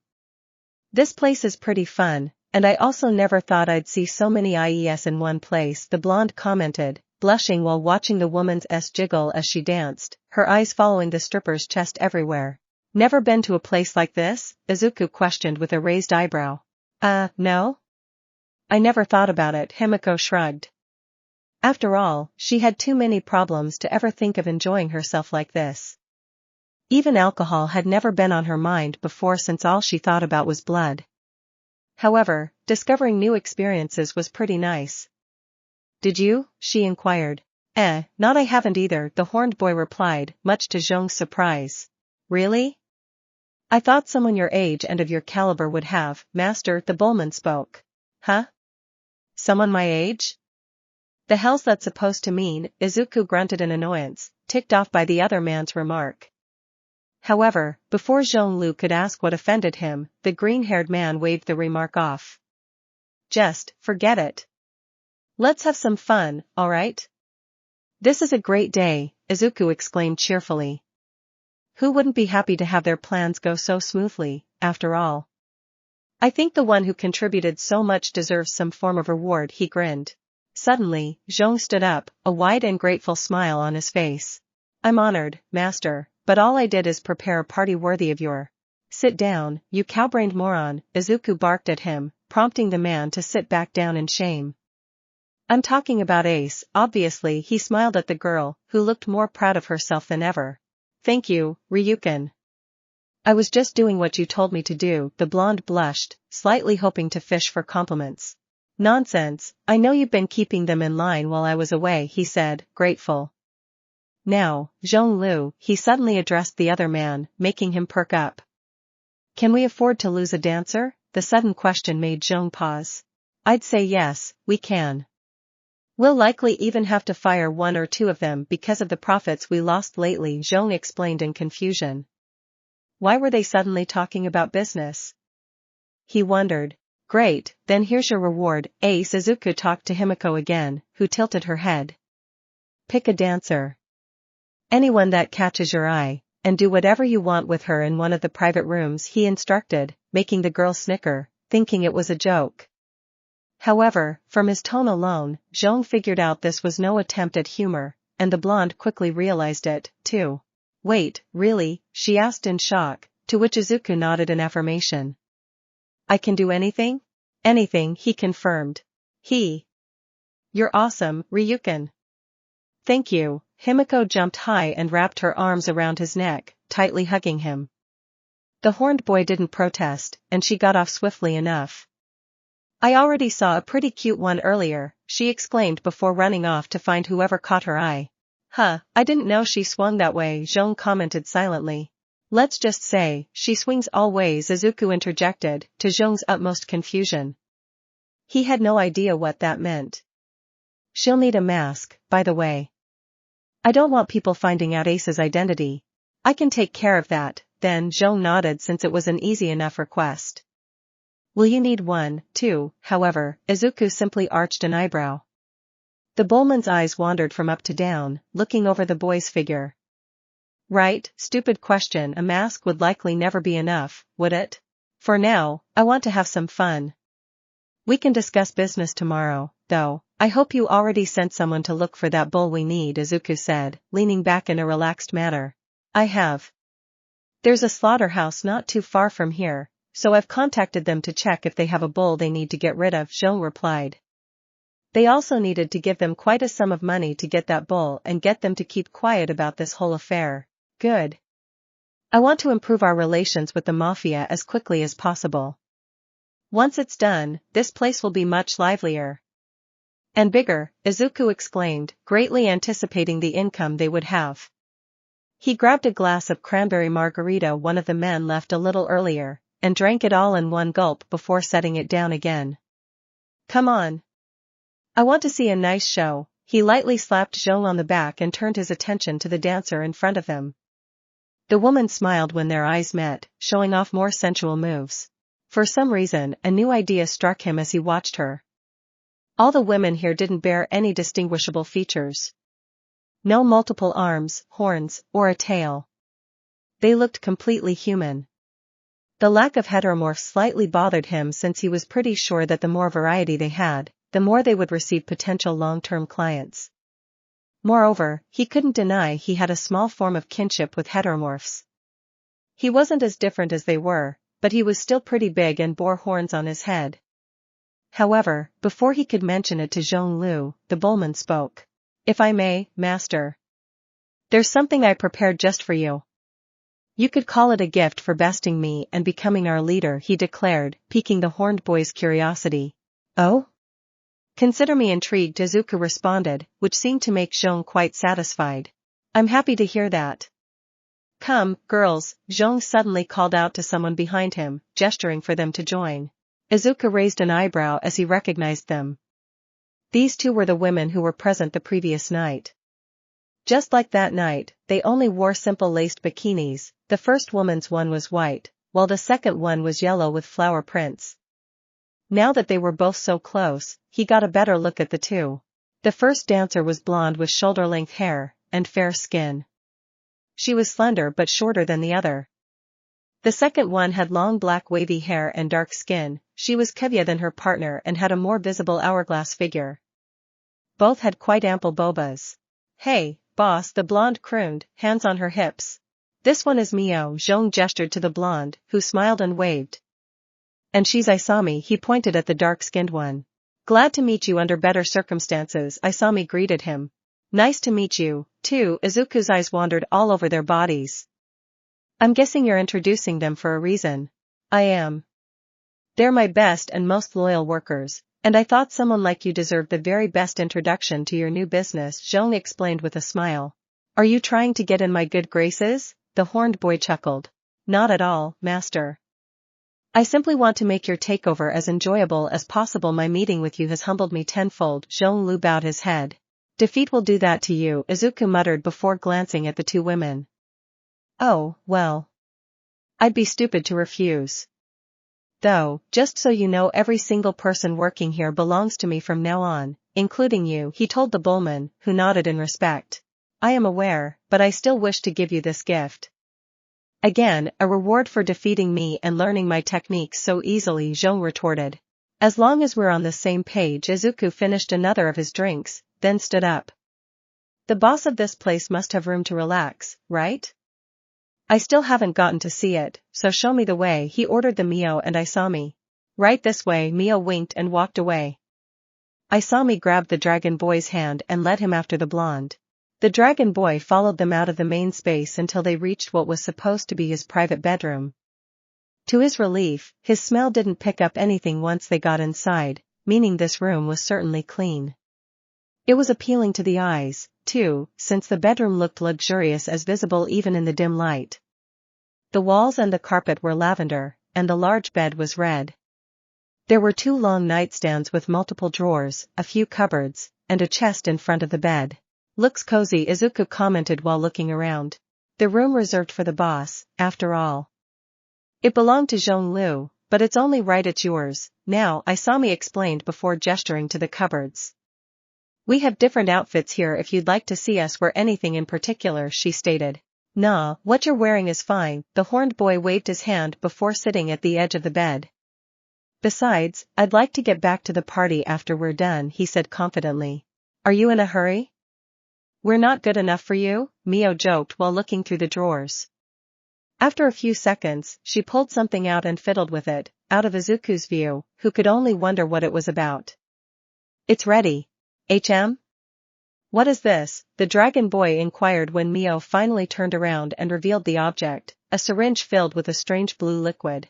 "Never heard of it before?" Mio asked, only for Izuku to shake his head. "A method of contraception that has been out for a couple of years. Pretty expensive, but so much better. You inject it into you, and it interferes with the reproductive organs," she explained. "Yup, gotta stab you right in thes with it," Isami snickered, making the blonde roll her eyes and smile. "She's just joking. Gotta do it in the thighs." "In any case, that won't work on me," he said, and before they could ask why, he tapped on his chest. "A needle will never be able to pierce through my skin." That was the main reason he never got his shots, too. Truthfully, the doctors had special needles specifically designed to pierce through tough skins. They were harder, and bigger, and would have been quite painful to regular humans. However, Izuku never needed those either. Doctors had done several tests on him, which allowed them to confirm he wouldn't even need those shots.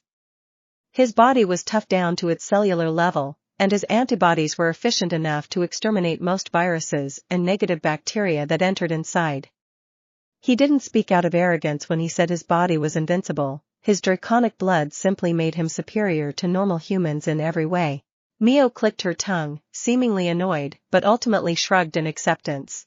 "Guess we'll need 2, then," she said before handing the syringe to Isami and preparing another for herself. The brunette didn't seem to mind as she slowly inserted the needle in her thigh, and injected herself with the liquid. Mio proceeded to do the same a few seconds later.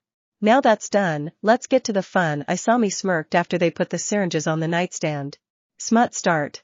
To their credit, they didn't seem intimidated by his massive size as he towered over them even while sitting on the bed.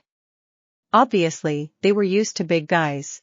"Let's see what we're working with." Mio licked her lips before kneeling in front of him, followed by Isami while he pulled his pants and underwear down, revealing his manhood. The blonde widened her eyes as nearly all her vision was suddenly obstructed by the standing monster. "Oh. That's gonna hurt in a minute," she whispered, but despite her seemingly worrying remark, a wide and naughty full smile stretched across her face. "Getting cold feet?" Isami asked, though her eyes were still stuck on the massive standing straight before her. As if Mio proudly smirked. It would take more than that to scare her. Moreover, she was aware of the benefits of being on the boss' good side. She also couldn't deny this would feel quite good, of course. Izuku remained silent, choosing to observe while they started to pleasure him. They didn't start slow, for sure, since they immediately used their mouths. Mio planted her lips on the tip of his while Isami ran her tongue across the underside of his shaft. They had plenty to share, after all. Both their lips were soft, and the way they moved their tongues just showed how experienced they were. The blonde ate on his tip, which was already partly inside her mouth. It was warm, and since this was his first time, Izuku couldn't explain why that warmth gave him pleasure in the first place. Mio slowly pushed the until it was halfway inside and slightly sliding down her throat. She left some room for her partner, Isami, to enjoy herself by kissing the boys over multiple spots, wrapping her lips around and ling on them. The blonde moved her head up and down, using this as an opportunity to run and lick his length with every move. The brunette glanced enviously at the other woman, having wished to have a better taste of his, too.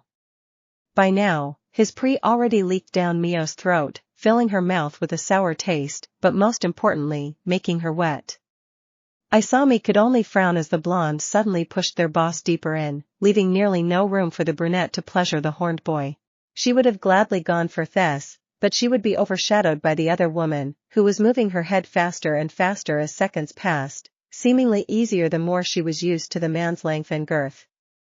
Even a bulge could be visible in her throat every time the tip went far enough. Izuku held down a sob, having never experienced getting his in something so tight before. Her throat firmly squeezed his manhood, caressing it with every one of Mio's moves, which constantly sent shudders through his body. His womanhood was getting hotter and hotter. When he was too overwhelmed by hormones before and couldn't fight anyone, he would just off, so he imagined the feeling would have been the same, yet it somehow pleasured him tenfold. Was it because Mio was that good? Ugh. Come on, you're hogging it all to yourself, Isami complained from the blonde's side, watching her vigorously blow that. Mio seemingly smirked with her eyes, enjoying Isami's envy. The brunette rolled her eyes, then grabbed the back of her partner's head and pushed her down, forcing her to take the hole down her throat. Mio widened her eyes in surprise but miraculously didn't gag.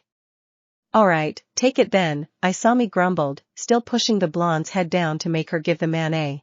Don't worry, you can have some fun, too, Izuku suddenly spoke up before giving her his hand. Isami let go of the blonde's head, who bobbed it up and down more vigorously. It seemed the brunette's earlier action filled her with naughty. She rarely had the opportunity to blow the manhood of someone that strong, after all. Getting it all inside her mouth and throat made her body so much warmer. What are you planning? Isami asked as she grabbed his hand, only to yelp when he suddenly pulled her up and made her lie on his lap. This, he answered, taking off her bottoms and spreading her legs, and sliding a couple of fingers in. The brunette breathed out immediately as he somehow already found her most sensitive spot. The dragon villain could tell from that touch alone that her would firmly hold his later. A part of him wanted to go straight to ING, but he supposed they deserved some kind of reward, too. Oh, Isami exclaimed as watched the man moving his fingers inside her as if exploring her most private place. You know how to use your hands, for such a big guy, she commented as he used his other hand to tear off her top, leaving her bobas bare. The woman couldn't help but sob as he suddenly pinched one of her boba points and squeezed her. I can see that, Izuku smirked. Isami was already wet from those moves alone. He wasn't sure if he was that good or if she was just a, but Mio looked like she was naughty Ed and he hadn't touched her yet because of her focus on his. He fingered the brunette for several minutes, making her sob in sync with the suction sounds Mio made as she ate his. The more time passed, the more he wanted to replace those fingers with his manhood and finally get a taste of her. However, the blonde seemed nearly glued to it, hoarding it for herself while Isami slowly approached her intense pleasure. If he stopped now, they'd be disappointed both. Besides, his womanhood was already burning hotter than earlier, notifying him he wouldn't last much longer either. Mio had been relentless and hadn't paused to breathe even once. I'm coming, Isami announced at the last second, ing once Izuku moved a finger further inside her. Oh, the size of your fingers definitely helped, she muttered dreamily. You're not the only one reaching your limits here, he replied, a feeling of electricity running through him. The boy didn't even let Mio an opportunity to pull back before grabbing the back of her head and slamming her onto his until her nose was pressed against his pelvis. A second later, he shot his load down her throat, and while the blonde attempted to gulp it all down, drops of it spilled out of her mouth and rolled down her chin. Mwah, Mio voiced once she was finally allowed to pull her head back. She smirked and opened her mouth wide, showing there was none left inside. See? Drank it all up like a nice girl, she panted. No surprises there, she didn't have much room to breathe all this time. No fair, Isami complained, her breathing returning to normal. You'll have your turn next time, Mio winked her way mockingly. Now, who said it was over? Izuku questioned to their surprise. The two women realized with shock that his was still hard and standing straight, seemingly not satisfied yet. Oh, my. Our boss has quite the endurance, Isami remarked as she was suddenly thrown on her back. Before she could say anything, Mio took off her bikini, threw it over her shoulder, and right on the brunette's face. Hey, she complained while the blonde got on all fours beside her. You can look after them while the boss rails me from behind, Mio declared smugly, swaying her butt from side to side. What do you say, boss? Hey! You got to blow him, so it's only right he does me first, Isami interjected stubbornly. The blonde chuckled, ready to argue however, whatever she was about to say was cut off when the horned boy they were speaking of threw off his clothes, revealing completely his naked body. It was a lot of muscles, much to their pleasure. Oh, Izuku enjoyed watching two women fight over him, but it would never end if he didn't step in. Both of you will get your turn, don't worry, he smirked before grabbing Isami's legs and spreading them apart to see her wet. You first, he announced as he plunged his deep inside her.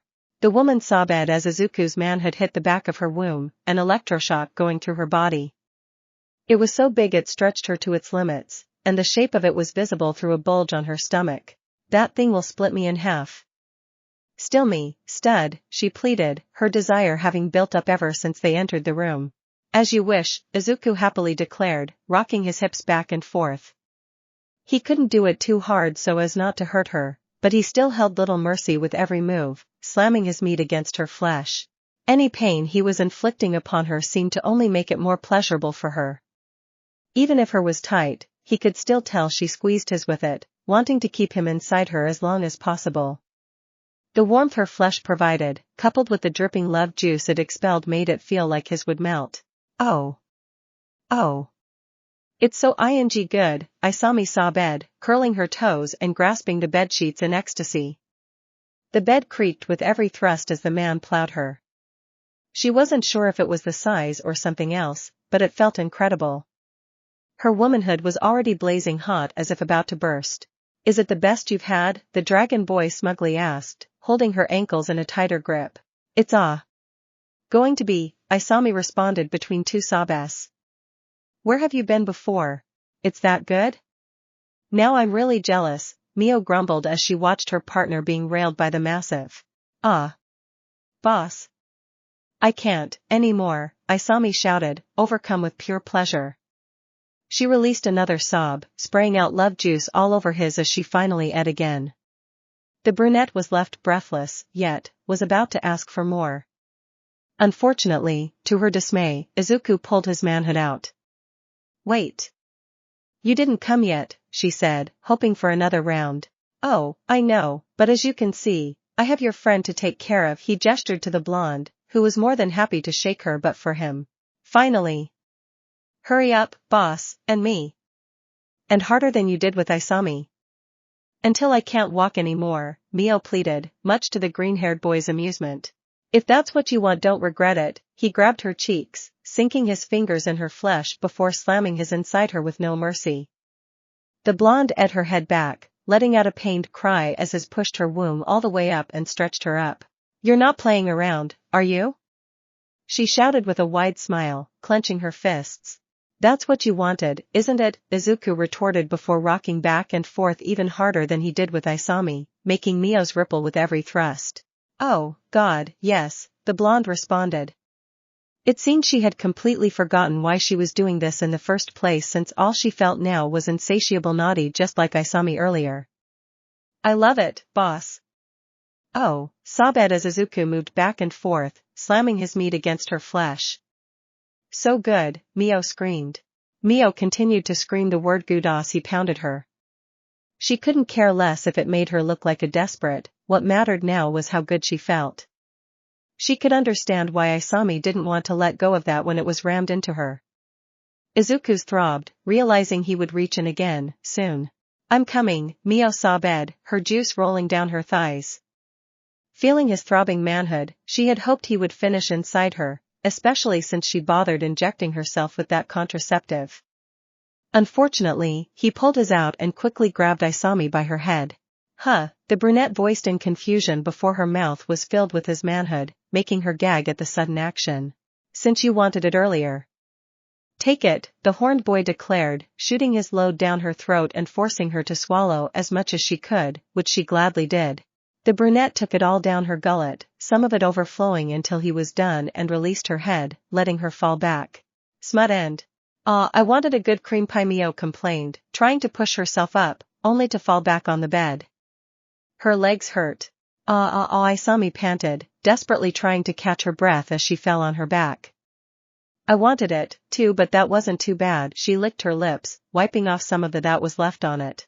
Next time when I need to relieve some tension, Izuku grinned, proud of his work. The two women lay on the bed, sweating profusely and too tired to move. I hope we were to your liking, Mio muttered tiredly.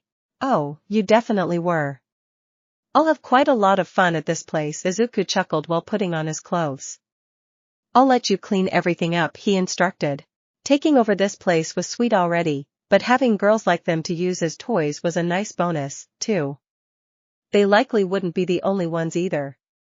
However, he had a party to go back to.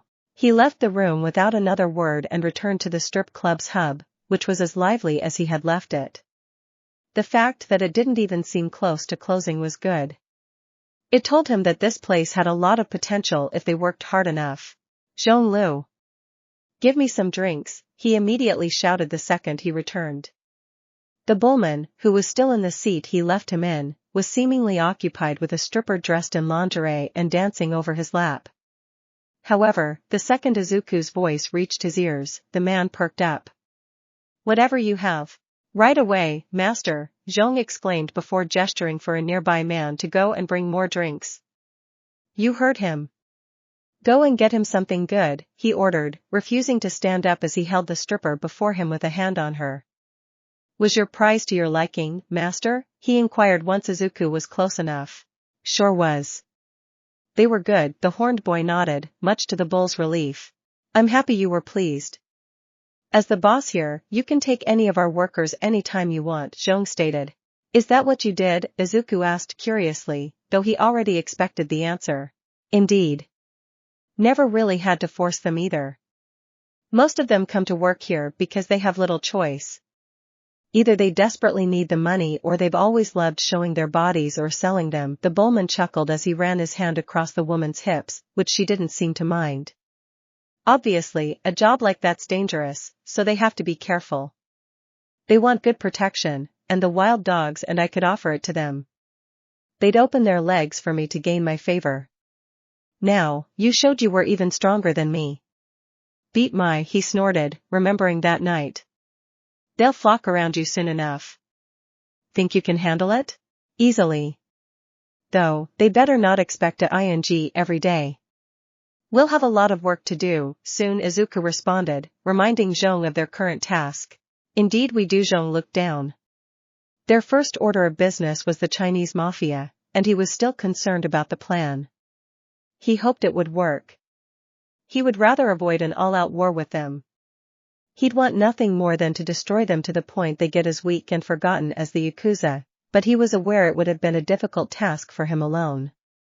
With his leader, though he had wanted to make those pay for what they did even before this whole affair, and when he was about to abandon the idea of revenge, they had to mess with his business. For now, let's enjoy ourselves. We can talk about it once this party's over. Izuku slapped the bullman on his back, having noticed the way he lost himself in his thoughts. Ace still isn't back yet? Not from what I've seen. She must be having the time of her life, Zhong whistled. Guess who? Someone suddenly jumped on Izuku's back and covered his eyes with their hands. You do know I can recognize your voice and your smell, right? The horned man asked. Gross. I showered yesterday, you know, Himiko asked offendedly, taking her hands off him and jumping off his back. You're done, then? Izuku inquired while looking the girl over. Her hands were bloody, but the most disturbing part was the blood all around her mouth, some even on her lips. It didn't seem there was any on her clothes, though. Yup. It was fun, Himiko exclaimed happily, putting her hands on her cheeks and smiling wide. She was so cute, she gushed over the woman she likely already killed. Of course, this caused the woman dancing over Zhong to slightly quiver in fear. Nevertheless, with a seemingly steeled resolve, she put her trembling to a stop, opting to please Zhong instead in the hopes of not ending up in the blonde's hands. I bet, Izuku replied nonchalantly.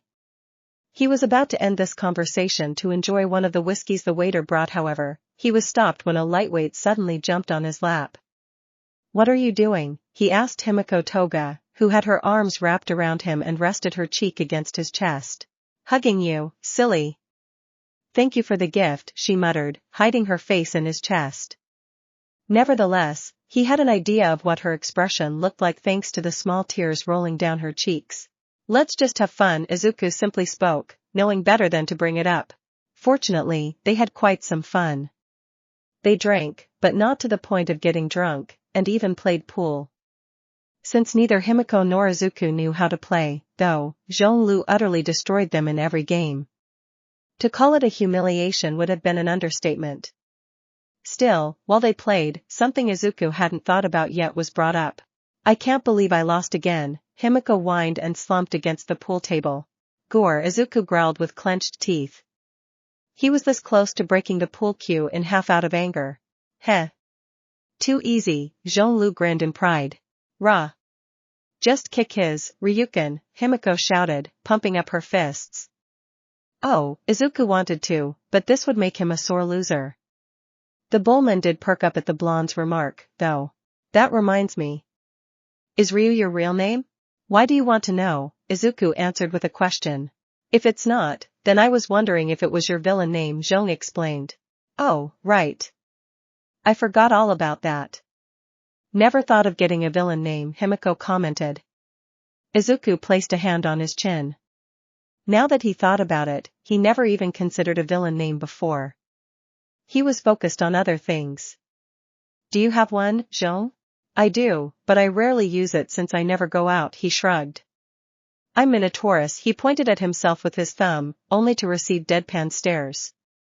I didn't pick it, okay? He exclaimed offendedly. In any case, I wonder what name would fit me best, Himiko asked herself before glancing at Izuku's way. The blonde blushed and smiled wide. I kinda like Ace, she said, showing a toothy grin. Of course, she loved the name he picked out for her. Couldn't it be considered his first gift? What about you, Ryu? She asked. From the looks of it, he soon wouldn't even need to use that codename. Besides, Zhong would learn Izuku's true identity at some point for sure. Yeah, I've been thinking. I was born strong, he looked at his right palm, remembering the training he had with his father. But I still trained every day to get stronger and stronger. It was never enough. When my body seemingly couldn't get any stronger, I trained my mind this time. He remembered the hours he spent studying, doing homework with his mother, analyzing every fight he witnessed outside or on the TV, and the heroes he watched, which he also admired in a few aspects. It was all so I could become invincible. It was all so I could become one above all and conquer anything in my way. To rule, he clenched his fist. Zhong widened his eyes as he watched the man openly declare a glimpse of his goals. I told you, didn't I, Ace? I will change the world, and only the strongest can accomplish that. He turned his head to the blonde.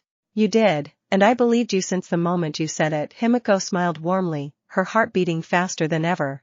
I know what name I will take, Izuku confidently stated. Somewhere in the city of Nagoya. A man took a puff of his cigar before placing it back in the ashtray. Sitting behind a desk in a nicely furnished room, he read a newspaper while classical music played softly in the background.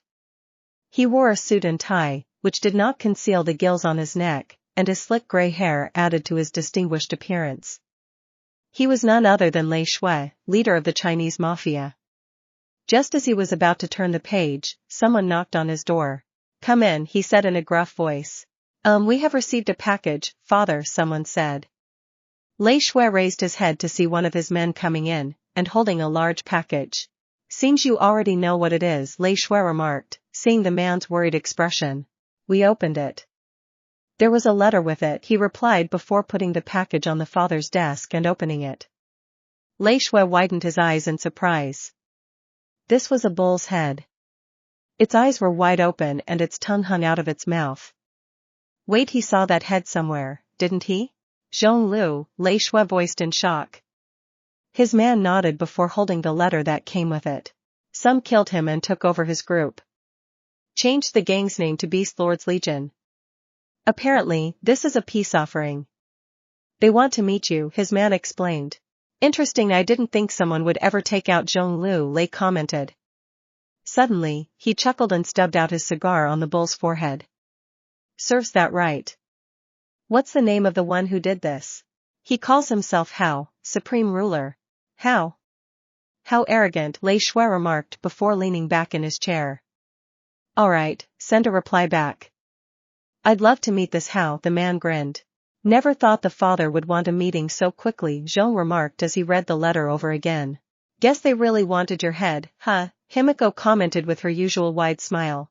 What did you do to them again? Izuku sat back in his chair with a raised eyebrow. It didn't take too long for the Chinese mafia to give a response to the package he sent them. Unsurprisingly, their letter was about a meeting, telling them the time and place. The fact that it had been so quick meant that they were quite excited to meet the one who seemingly got rid of a major thorn in their side. They think I betrayed them, but I was framed. Worst of all, it was by a newcomer who quickly rose to the ranks, and every one of these believed him. I lost more than my position because of him, Zhong Lu answered, anger burning in his eyes. He clenched his fists so hard he even drew blood. You'll probably get your revenge at some point. For now, let's just prepare for our meeting with them. Izuku raised a hand in a calming manner. Clearly, the mafia and their former member had a lot of bad blood. He couldn't allow that to cloud Zhong's judgment for now. Anything you can tell me about your former boss? He's greedy as. I'm sure he's delighted that you took me out, so you're already in a good light. Still, he'll expect some kind of deal. He'll consider leaving you alone a good enough reward for you, but I doubt he won't want anything in return, Zhong explained, to which Izuku hummed. I think I can work with that, the green-haired boy nodded. Are you sure, master? Zhong questioned him. Even if he hadn't been explicit, Izuku already had an idea of why he was unsure. It was because he still thought his new master was the kind to punch rather than ask questions. He couldn't completely fault him for that, considering how Izuku took over this group. Don't worry about me. I can assure you, I'm far from being an idiot, the dragon boy reassured him before gesturing to Toga. Is her mask done? He asked before a man quickly ran up to them, holding a suitcase. Here it is, sir. Just like the lady ordered, he stated as he obediently opened the suitcase, showing it to them. It wasn't just a mask, but also a helmet, which would serve to hide her hair to keep her identity even safer. Of course, the additional protection was a nice bonus. It was all black with white outlines of a face, consisting of a wide-open smile while the eyes were crossed. Izuku picked it up, spinning it around to inspect it, then threw it at Himiko, who expertly caught it. This is acceptable, he complimented as the man who gave it to them nodded gratefully and went back to his position. This looks cool, Himiko smiled while looking at it, satisfied with the result. I could be like a silent assassin or something. I would never talk and would be full of mystery, right? Do guys like girls like that? The blonde asked cheerfully while looking at her partner with bedroom eyes. It looks kinda scary, Isami remarked from Izuku's side. Wouldn't you rather keep your cute face, Ace? She asked, which made Himiko blush with happiness. She loved it when people called her cute, of course.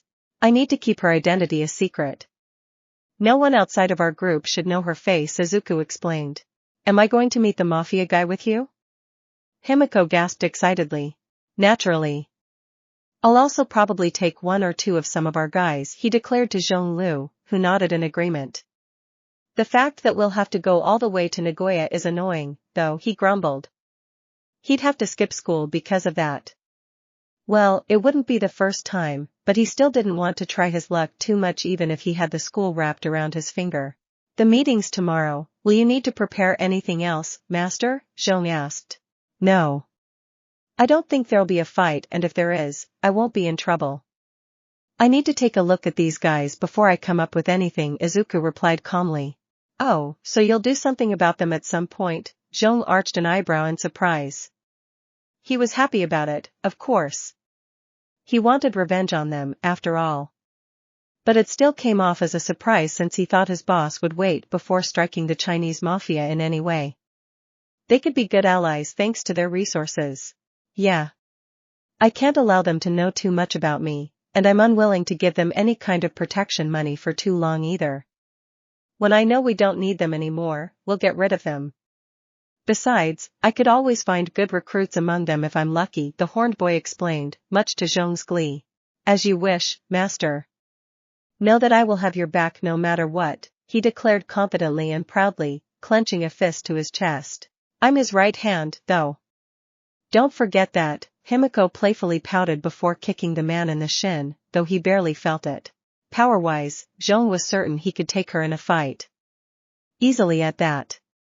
However, he was also aware that she was his master's most trusted companion, so power didn't matter here. Unfortunately, it meant he could do nothing but be her punching bag if she saw fit, as she was his superior. I'll prepare my personal car for you, master, and a driver, Zhong stated. Because of Izuku's size, a regular car would be a hindrance, so he figured giving him the one he used was the best course of action. Here. There was also enough room for him to bring around 5 people with him. Good. Get me all our financial reports, too. It could come in handy, Izuku instructed before standing up. Well, I'm off. Keep this place secure. I'll come back tomorrow and we'll be leaving for Nagoya first thing in the morning, he explained before walking away, not leaving them time to respond. Himiko simply waved at him, saying her goodbyes in a cheery and high-pitched voice. The fact that she was so relaxed and carefree around his master also made it clear that Zhong had nothing on her, and would need much more to prove his worth if he wanted to avoid being expendable. Though, he couldn't help but wonder where Izuku left off every day. He wasn't in the club most of the time, even if it would have been a perfect hideout for him. Was he one of those villains who lived double lives by keeping their criminal activities a secret? He didn't seem that sneaky, but Zhong could be wrong. For all the Bullman knew, Izuku could even be married with a wife and kids. Should he inquire more about his leader or not? If he knew more about him, then he could be more helpful.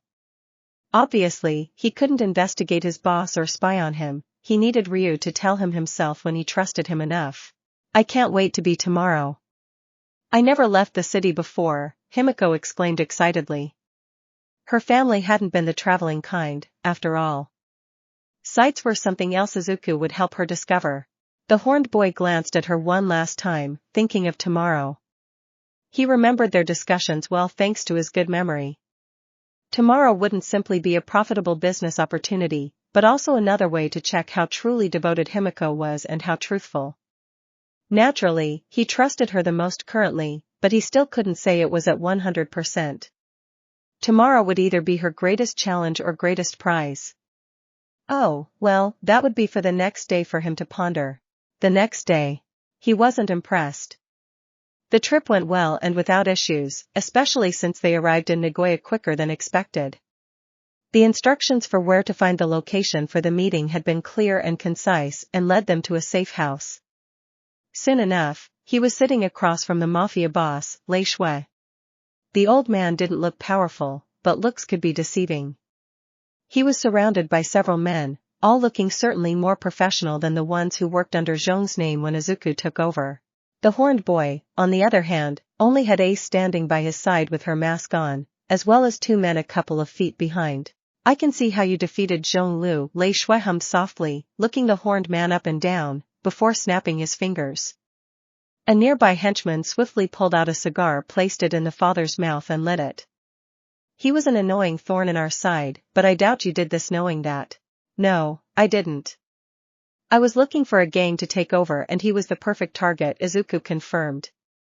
You could say I just started my criminal career. And how did you find out about Zhong Lu? Even we had to look for him for quite some time before finding he was in that little club of his, Lei questioned. An information broker told me about him, Izuku answered without hesitation. Can't say his name, he added. Of course, he wasn't going to mention Jiren's name if they didn't know it already. The old man grinned. I like you, he pointed at him. Izuku would expect a mafia boss would be mad at someone hiding information, but it seemed the reality was different. Do you know who I am? You're Lei Shui, Izuku responded, making Lei nod. It is, he confirmed. And you're Hao, aren't you? Quite a bold name, but what I'm mainly wondering about is how you heard about me and why you sent me that fool's head. I took over his business on top of his group and interrogated his former men about it. I learned that he had a few problems with you, so I decided to let you know he wasn't in charge anymore. I thought there was nothing better than sending you his head as a peace offering, Izuku explained carefully. He was careful not to reveal how much he knew about Zhong's past issues with them. He couldn't let them discover that this information came directly from Lu himself. Maybe we could come up with a deal? I give you a percentage of the profits and you help me out sometimes, he suggested. He didn't want to give them anything but had no other choice if he wanted him to listen. Moreover, he couldn't let them know that he was aware they were trying to screw Zhong's business. This offer should get them off his back, and let his group resume their activities as usual. I was right. You are bold, Lei chuckled, pointing his cigar at the younger man. But I do like your spunk. You know how the world works. That's good. You did me a favor by taking out Zhong Lu, so I wouldn't mind doing you a favor in return. If we go through this deal, then I may do more than one, who knows, he stroked his chin in thought. Izuku waited for him to continue, wondering what he would offer. What would you say about 30%? Did Lei think I was an imbecile? The mafia boss probably started high because he expected Izuku to fight it and settle for something lower, but still too high. He couldn't afford to give him 30% when he already had so many expenses. The business wasn't going well either because of Lei's actions. No, sorry, but that's too much, Hao shook his head. I was thinking along the lines of 10%, he responded, sparking a gasp from the man standing right beside Lei. He looked average, except for his clawed hands. If he remembered Zhong Lu's words correctly, this was Shuren, Lei's most trusted man. 10%? Who do you think you are speaking to? Father deserves more than scraps. Don't forget you are on our turf, here, Shuren exclaimed, his claws extending with a sharp edge to them. Quickly and wordlessly, Ace pulled her knife out, ready to defend her leader if need be. Oh, please, will you calm down? We're just talking, Lei Shui snapped at his underling in annoyance. Shuren was loyal to a fault, so his reaction didn't surprise Izuku, nor the way he obediently retracted his claws. Izuku threw a glance in Ace's direction, which seemed to be enough to tell her to put her knife away. I understand 30% may be a bit much, but remember I'll offer my assistance to expand your business, too. Though, I see you won't budge on this. What about 20%, Lei offered next, only for Izuku to shake his head. 15%, and I'm not going higher than that, Izuku stated confidently. Oh, he could definitely go higher than that, but he needed to keep that pressure up. Really? No higher than 15%? Not even for 18, Lei suggested, tapping his armrest with a pointer finger, getting frustrated. Izuku paused to ponder. He already knew what he planned to say, but that was something else they couldn't know. Lei would be more willing to accept his offer if he showed more reluctance, and there might be a chance Hao wouldn't make the deal at all. 17% and it's a deal, he finally spoke out. Lei didn't answer immediately, thinking the deal over. After a few seconds, he grinned and stretched out his hand. It's a deal, he nodded. Satisfied, Izuku shook his hand and smirked. Honestly, he would have preferred to give him less, but this was the best he could do at the moment. Besides, it wouldn't last forever. The moment he wouldn't need Lei Shui anymore, he would destroy him and his little crime empire, if he could even call it that. From what Zhong had told him, they weren't faring too well in Japan, even if it had been better than in China. There were even more concealed crimes in China than in Japan, so there were more underground pro-heroes than in Japan. Moreover, their government was far more controlling and meticulous when it came to their investigations. You could hardly grow a crime empire in that country, which was why the mafia eventually relocated to Japan. However, considering how the Yakuza were becoming nothing more than an old myth, slowly dying out, Lei Shui may have yet to pick the best country for his underground activities. He was a fool, and this would work in Izuku's favor. Soon, he would be as much of a myth as the Yakuza. Old and forgotten. Their talk didn't end here, of course. Discussing the strip club itself wouldn't be enough if they entered a partnership, since they also needed to think of other ways they could help each other. Laundering their money wasn't a good offer since they already had a way to do it. Ultimately, they decided that Izuku would supply them with drugs for a price beneficial to both of them, and that Lei Shui would use his network to sell any information Hao may need. The older man also offered his services if a hit ever needed to be put on someone. All in all, it went well. Luckily, Himiko had also been behaved. It seemed she took this seriously just as he wanted her to. Well, I think we're done here. We'll send you a written agreement about everything we talked about to make sure we're all on the same page. Lei Shui leaned back in his chair comfortably, quite happy about the outcome. You'll go far in this business with me, my good man. He pointed at the horned man. Thanks. Before we go, though, I'd like to use the favor you owe me, now. How suddenly stated, to Lei's surprise. The older man arched an eyebrow, curious, while Izuku slid 2 pictures on the table and made sure they were out of his subordinate's view. Even Ace shouldn't see it, since this should give him the final answer to how much he could trust her, but would also prevent any future issues. I want these people delivered to me by tonight. Their addresses and names are on the back. Can you do that? He explained as Lei picked up the pictures and looked them over for a few seconds. Yeah, shouldn't be a problem, he shrugged, handing them to his right-hand man, who immediately took a look, too. What's your issue with them? They don't look like much. Nothing personal. They could pose a problem, that's all, Izuku replied, not revealing anything. Alright, I can respect that. Consider it done. Lei Shui nodded before standing up, encouraging Izuku to do the same and causing the horned boy to tower over him. This is the beginning of a wonderful partnership. The old man grinned, greed almost visible in his eyes. I'm sure it will. Izuku nodded and shook his hand yet again. This was only the beginning of his empire.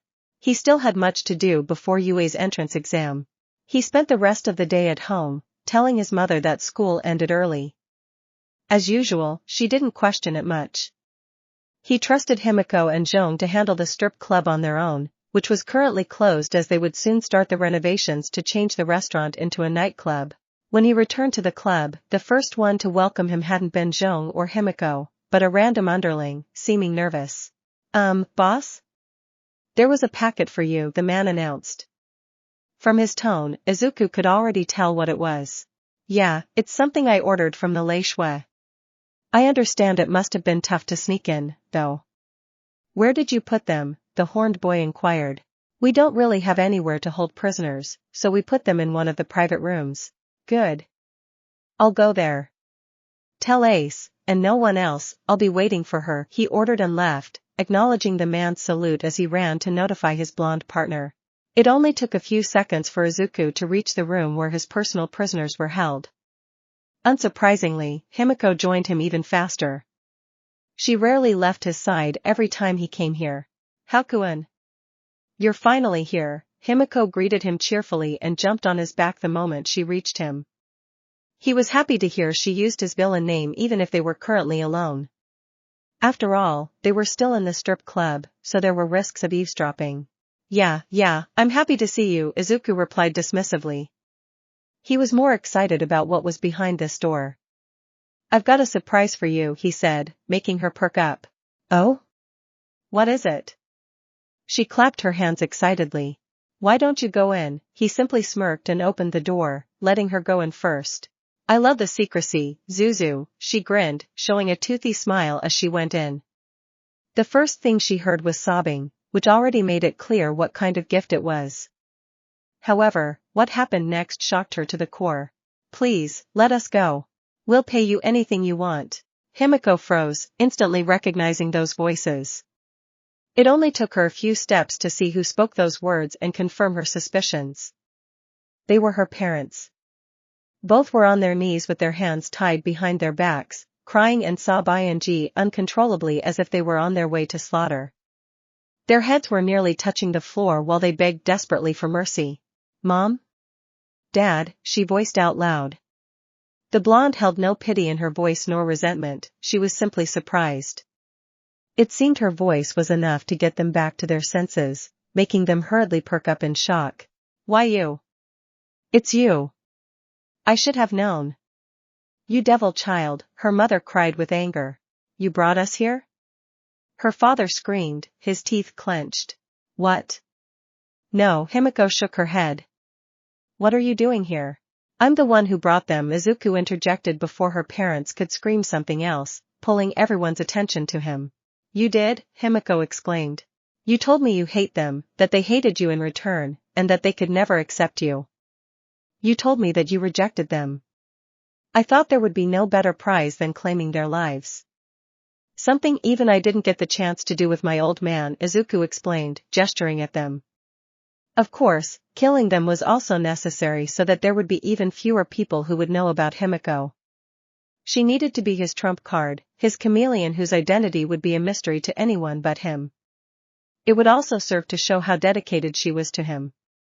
Saying you despised your parents and rejected them was easy, but proving it in such a way was a different matter. I thank you, Izuku, but Himiko muttered, surprised he went that far. We can talk about it later. I trust that you won't need me for this. Izuku turned his back to her before she could speak. He needed to leave if he didn't want to influence any of her decisions. She needed to make those on her own. Ah, wait, the blonde outstretched her hand to stop him, only for the tall boy to close the door behind him and leave. What was she supposed to do now? She wasn't prepared for something like this. She never thought she would even see them again. You won't do what he said, are you? Her father asked with a wavering tone and a shaking voice. You wouldn't do that to your own blood, would you? He shouted, trying to crawl back, only to fail as he had been tied too tightly. Now you care about blood, Himiko arched an eyebrow. While she had been unsure of what to do until now, and still was, she couldn't help but glare. We always have, stupid girl. Why do you think we wanted you to be normal? It was for your own good. But you kept screwing up. You and your creepy smiles, her mother screamed in response. Gone was the fear, replaced by fury. Clearly, she didn't believe her daughter would hurt her, no matter how demonic she believed her to be. You have the opportunity to fix everything now. Get us out of here and we'll get you some help. What kind of help? Himiko asked, disinterested. A mental asylum, obviously, her father interjected before her mother could answer. Don't you want to be like everyone else? He questioned her. Indeed, in the past, she wanted to. Her parents hated what she was, so she believed them when they said she needed help. She believed them when they told her she needed to be normal. She tried so hard to be what they wanted her to be, repressing her emotions and who she was. It was no wonder she ended up snapping eventually, hurting other people. Ironically, she couldn't have been happier when that happened. And now, they were surrounded by enemies, facing death at every turn. They still treated her like trash when she was their only potential savior? Even now, they believed they could mold her however they wished? Hurry up and free us, already. Before he comes back. We still have a chance to be a normal family again, Himiko, her mother ordered, shouting her name for the first time in a long time. "Us, what do you know about normal?" Himiko questioned as she pulled out her knife and held it in front of her face. Her cold and merciless glare reflected on the blade as she stared her progenitors down, eyeing them with contempt. What are you holding this knife for?" Himiko's father sputtered nervously as he watched his daughter fiddle with the blade. "What does it look like?" "I'm going to gut you both," Himiko bluntly answered. Usually, she'd be smiling wide before killing her prey, specifically because she'd get to see their blood and insides. However, her parents had a gift for ing her off, and now they'd crossed the line. Sure, they had always talked to her that way, but to do it even now? "But we're your parents," her mother argued in disbelief.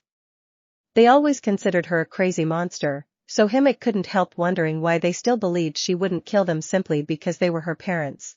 Seriously, even after everything, Himiko growled under her breath, the shadow of her bangs hiding her eyes. "You two are still clueless. You could have avoided all of this if you weren't pieces of. Even when you're in a villain's lair you still talk to me like you hate me," she snapped, revealing her furious expression, freezing both adults.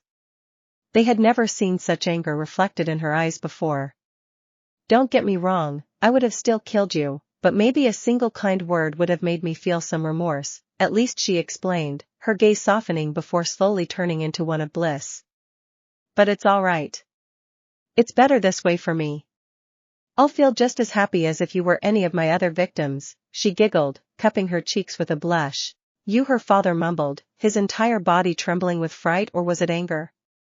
It certainly turned into rage when he scowled, pouring all his hatred into his glare as he addressed his daughter. "You freaking monster. I always knew we should have gotten rid of you. Every time I saw your disgusting smile and your horrible eyes, I wanted nothing but to scrape them off your face. Every damn time you talked to me, I wanted to puke and wondered why we were even keeping up with that, why we were keeping you. We should have killed you when we had the chance, he snapped, screaming out his inner thoughts. However, Himiko hadn't been surprised by any of it. Honestly, her father had a bad poker face, so she could hardly miss the disgust in his eyes. Wait, honey, maybe we shouldn't antagonize her, we may have been too hasty in our judgment. I mean, it's our little girl, right? Her mother tried to reason with a shaky voice. Now that she was faced with death and felt Himiko was completely serious, she was confronted with the undeniable truth they were about to be killed. Thus, she would try to do everything she could to survive, including ing up to her insane daughter. Himiko almost wanted to laugh. Even if they somehow appealed to her, she wouldn't let them go. Even if she tried, she couldn't. They were already in Izuku's lair, and the man she loved was the very representation of strength. They would never sneak past his eagled eyes. You, shut up. Don't think you're innocent in this. She must have gotten that from your side of the family, you crazy. I bet you're just as insane, her husband screamed at her, suddenly throwing his rage at her, much to her shock. How dare you? You know there's no family more virtuous than mine. Don't lay the blame on me when she got crazy on your watch. I told you to keep an eye on her, but you didn't do when she started drinking blood from random dead animals, her mother rebutted immediately, already forgetting her idea of playing nice to gain her daughter's favor. That's not how it happened, and you know it, Himiko's father retorted before attempting to stand up without using his tied-up hands. You were in the house too, you lying. He attempted to throw other insults at his wife, only to fall back to the floor with a yelp as blood spilled out of his mouth. Himiko had cut open his cheeks before any of them could even blink. Grah. Even now, you're fighting because of me. That's not fair. You two should only be hating me, now, Himiko pouted, though she seemed more amused than annoyed. But it's okay. I learned something really important while I was away from home. In my world, I'm the most normal girl there is, she smiled wide, her eyes nearly shining bright with joy, something neither of them had ever seen in her before. Well, her father was busy screaming in pain on the floor, so he couldn't see much, but still. And I met a wonderful boy who I love. He's cute and strong, he can definitely protect me. He bought me a cute mask not too long ago too. Sometimes, I gossip with the girls working there 'cause it's fun, and I want to make friends. See? I'm just a normal teenage girl, she exclaimed, blushing redder than ever as she hugged her knife close to her chest, her father's blood dripping down from the tip. Get away from me, you psycho, her father screamed fearfully, spitting out the excess blood in his mouth. Unfortunately for him, his daughter didn't relent. Instead, she slowly approached, raising her knife in the air and stabbing him in the shoulder with it. She didn't even hold any of her strength back. He screamed in pain again, feeling a burning sensation coming from the stab wound as his nerves had been struck. Wait, why the shoulder, but not any vital area? Then, he horrifically realized that she was planning on making this last. It's time for all of us to move on now, Himiko snickered, removing the blade from his shoulder and licking some of the blood on it. Immediately, the blonde girl grimaced. Ugh, daddy, your blood tastes like trash, she kicked him in the jaw, glaring at his pathetic form as he was thrown back. Tsk, well, I wasn't that hungry anyway, she muttered, twirling her knife in her hand and approaching her father again. No, wait please, her mother gasped as she watched her daughter sit on top of her husband while raising the knife high in the air with two hands. He's your father, Himiko, she cried, attempting to appeal to her again. However, the young girl only snickered in response before bringing the knife down and stabbing the man in the other shoulder. He screamed with a burning pain shooting through his body, making him kick the air while he desperately tried to get the girl off of him. Himiko's snicker turned to a giggle, then to full-blown laughter as she stabbed and slashed her father on every part of his body in her sights. Her mother could only watch in terror, screaming and begging her to stop while the man's red life juice was sprayed all over the room, slowly turning cold as time passed. The mother had no idea how much time had passed, and how long her husband's grueling torture and death lasted. His screams had quickly turned to weak pleas, then miserable gurgles while Himiko enjoyed herself. He was likely long dead, yet she relentlessly attacked him and showed no mercy. Her mother knew there was no denying it now. She had given birth to a monster. They weren't to blame for this. She was sick from birth. Insane and psychotic. They had been saying that from the beginning and they were right. If only they had acted sooner they wouldn't have been in this situation. After what felt like an eternity, Himiko stood up from her father's corpse and turned to her mother. The young girl had a gleeful expression, but this wasn't the main focus at all for the older woman. Her daughter was all red. Her shoes, her socks, skirt and top, even her hair and skin, she was covered in blood from head to toe. Blood and guts all over her. She looked like a sick villain from a horror movie. It's done, Mommy. He, Daddy's dead. So what do you think will happen, huh? Himiko giggled happily, amused by her mother's horrified expression. Will your blood taste any better than his? Please. No. Please, Dante. The older woman desperately shook her head, tears streaming down her face. Please, she pleaded, knowing perfectly well it was useless. After what she just did to her own father, there was no way Himiko wouldn't do the same to her too. Look at you. Himiko crouched in front of her, casually grabbing her mother's head with a smile. Your eyes look so crazy now, she giggled while holding her by the cheeks and forcing the older woman to meet her gaze. I bet you'd hate them. But I got just the solution to get rid of them if you accept my offer, she revealed, making her mother sniffle back some of her tears. An offer, she repeated with a newfound hope. Whatever it was, she'd take it. Anything if it'd save her from that insane girl. Anything if it'd let her keep her life. Yup. Don't know if you noticed, but we're in a strip club, so here's the deal. You work here for free for the rest of your life and I won't kill you. Oh, and you'll make a wonderful dump for my boyfriend, Himiko offered. Her mother's brain took some time to process everything the younger girl said. Why, of all things, would she ask for that? She'd have to give up her freedom? She'd be used as a mere toy for as long as she lived? She nearly puked at the thought. But the other option was a slow and painful death. She also picked up on her daughter's last sentence. But you said you loved him. She reminded her of what she said about this supposed wonderful boy. Of course, I do. I'll stand by his side as he claims the world for himself. I want him to be happy and have fun. Just like he helps me have my fun, she chuckled, throwing a glance at the corpse behind her, which was nothing but a pile of meat and bones now. I know he'll enjoy using you.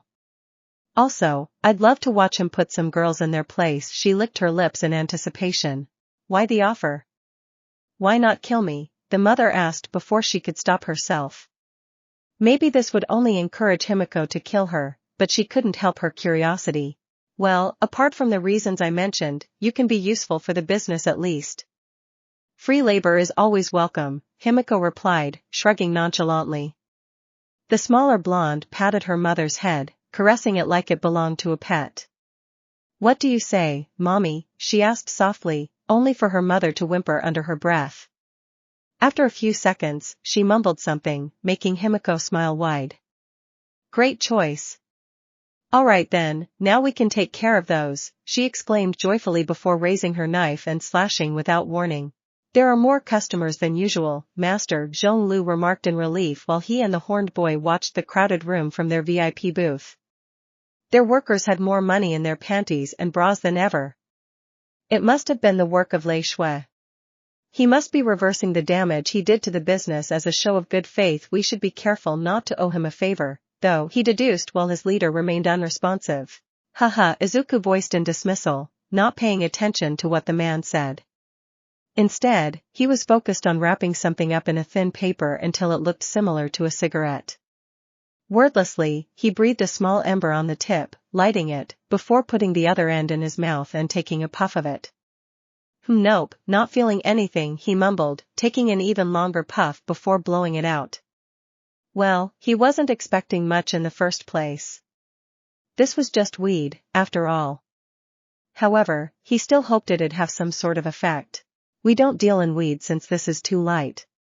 But we have harder drugs if you want to try them, Master Zhonglu offered, only for Izuku to shake his head. Nah, my body isn't my only advantage, the mind is too.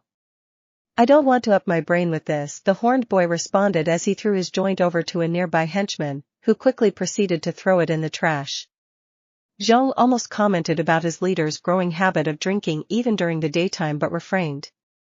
Knowing his master, he doubted alcohol of all things would have an impact on his mind.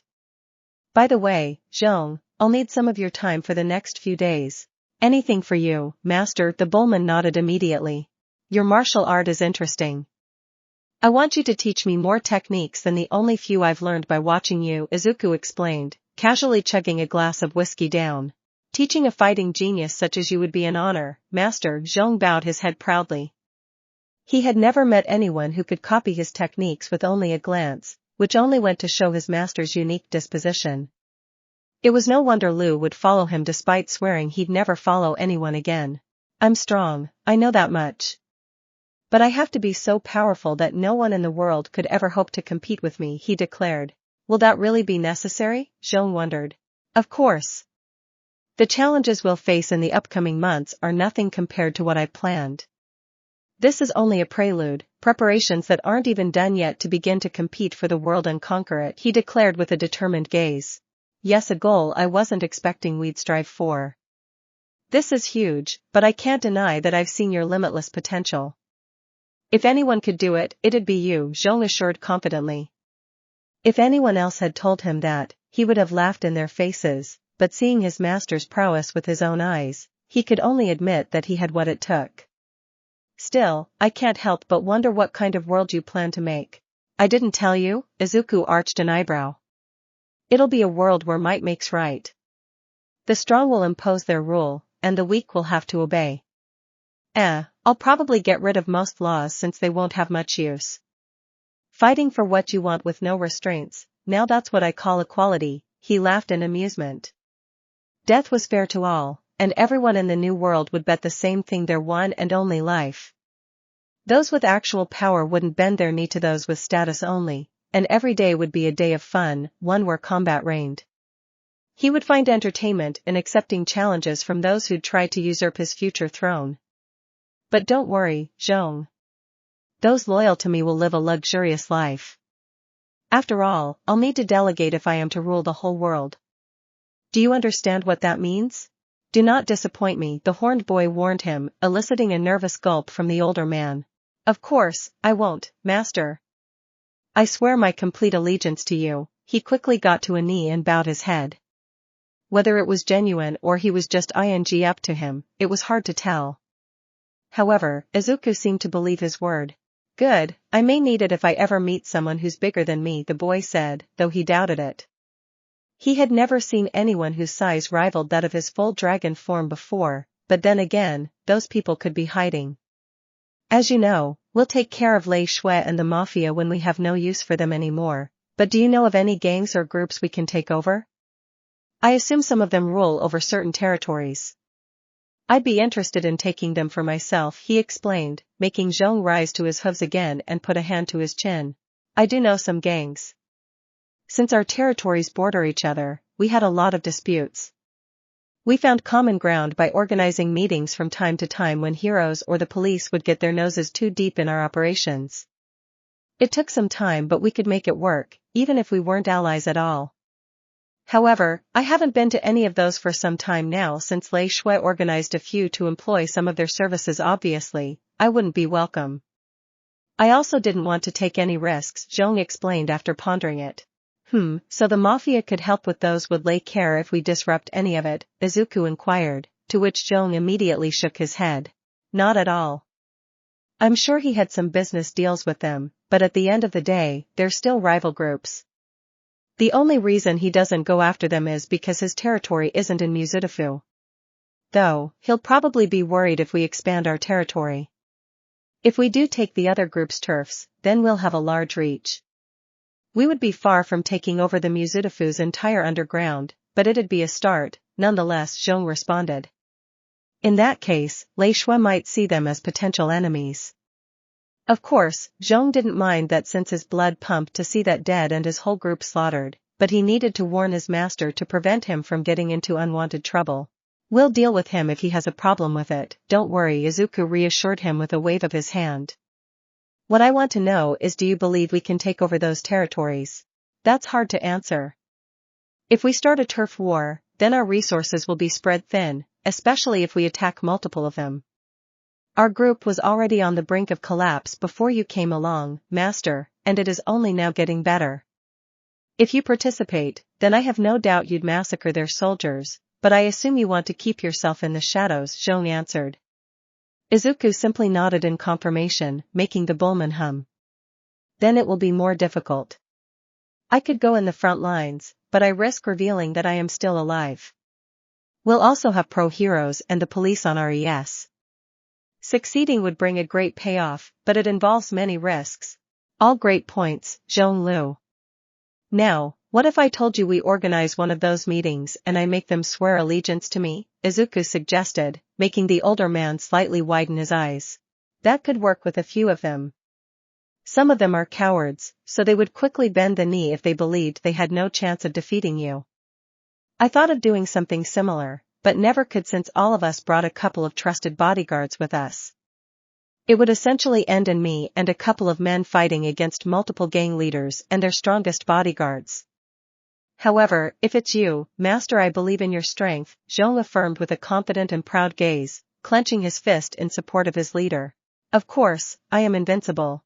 The issue is that not all of them are cowards. They will fight you to their last breath, Zhong warned him, only for Izuku to laugh. Oh, but those aren't a problem, Zhong. He chugged down another glass of whiskey after his laugh died down. We need to make an example of someone for a coward to bend the knee. Those who want to die will volunteer by fighting me. After that, we'll take over their turf, which will be protected by weak men devoid of leader, he smirked confidently. Of course, Master. You are as wise as you are strong, Zhonglu smiled happily. He was disappointed he wouldn't get to join in on the fight, but the prospect of following someone with such promise still made his heartbeat quicken. To think he believed his gang was finished only weeks ago, and now they would significantly expand their territory. Now, Zhong. I like flattery, but let's not go into ing up territory, Izuku chuckled while waving his hand in dismissal. Before Zhong could reply, another subordinate came running in with a phone in his hand. Hey Asuma. There's a phone call for you, he exclaimed urgently while holding a smartphone out to his leader. It's Lei Shui, he whispered as the horned boy took it off his hands. Hao held the phone between two of his fingers, maintaining it in front of his face, much to his subordinate's confusion. Hao speaking. I hope you have received the package I promised, Lei Shui spoke without a greeting. I have. One of my subordinates is having fun with it as we speak.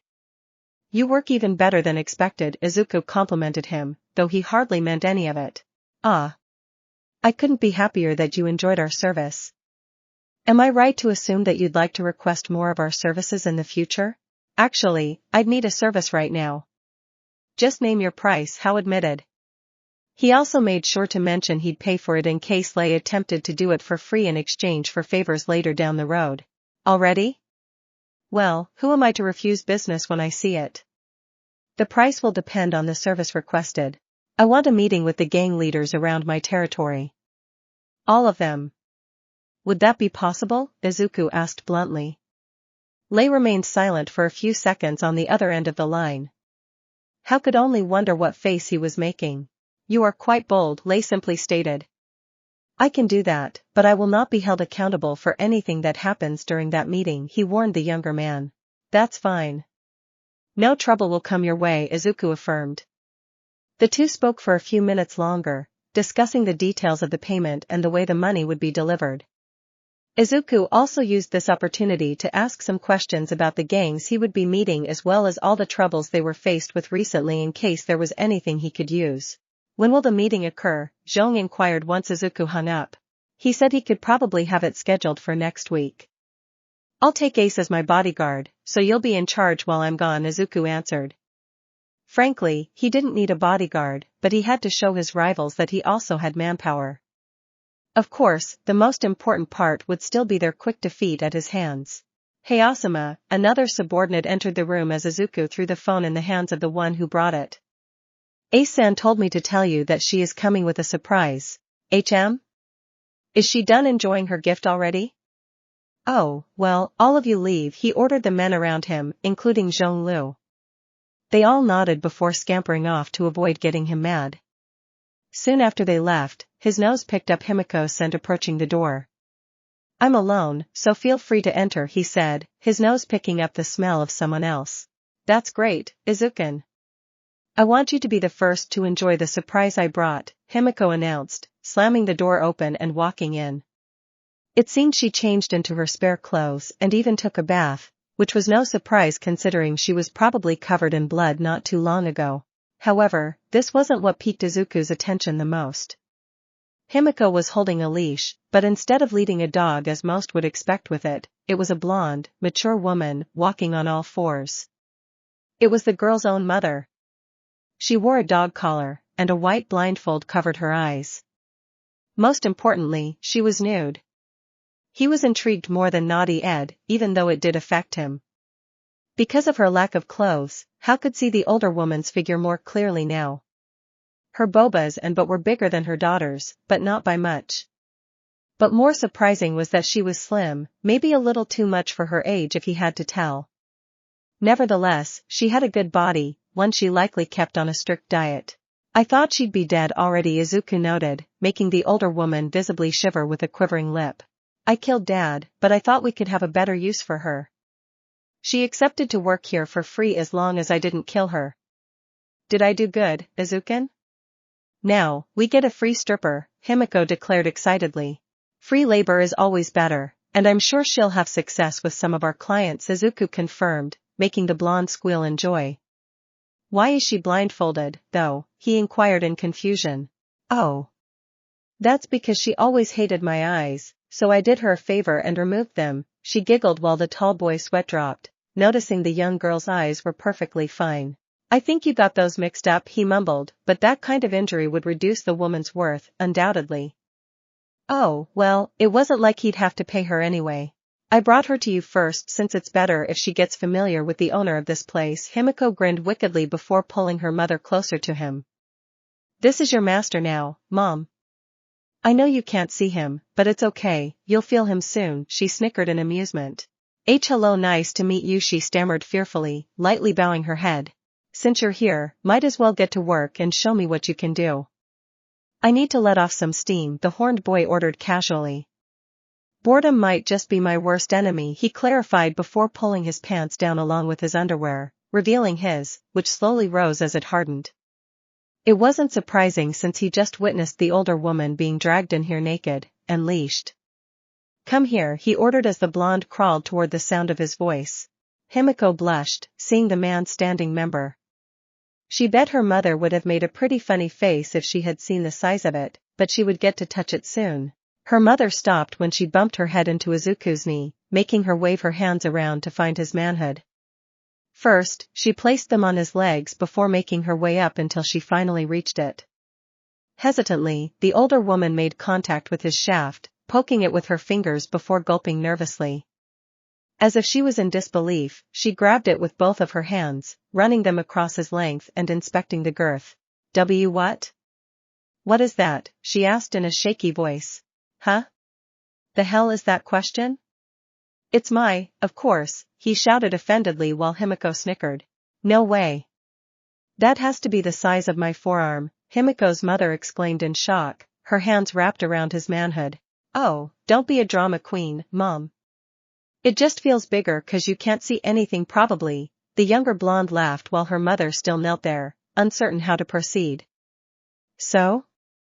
Are you gonna do something or what? Her daughter suddenly shouted between two laughs. Don't be so hard on her. She doesn't look like the kind of woman who's got a lot of experience with this stuff. I'm not sure she's fit to work here, Izuku hummed in boredom. I mean, I've had two who could handle it with no issues, he shrugged. 2am. I'm sorry. I'll get started right away. The older woman suddenly broke out of her frozen state of shock.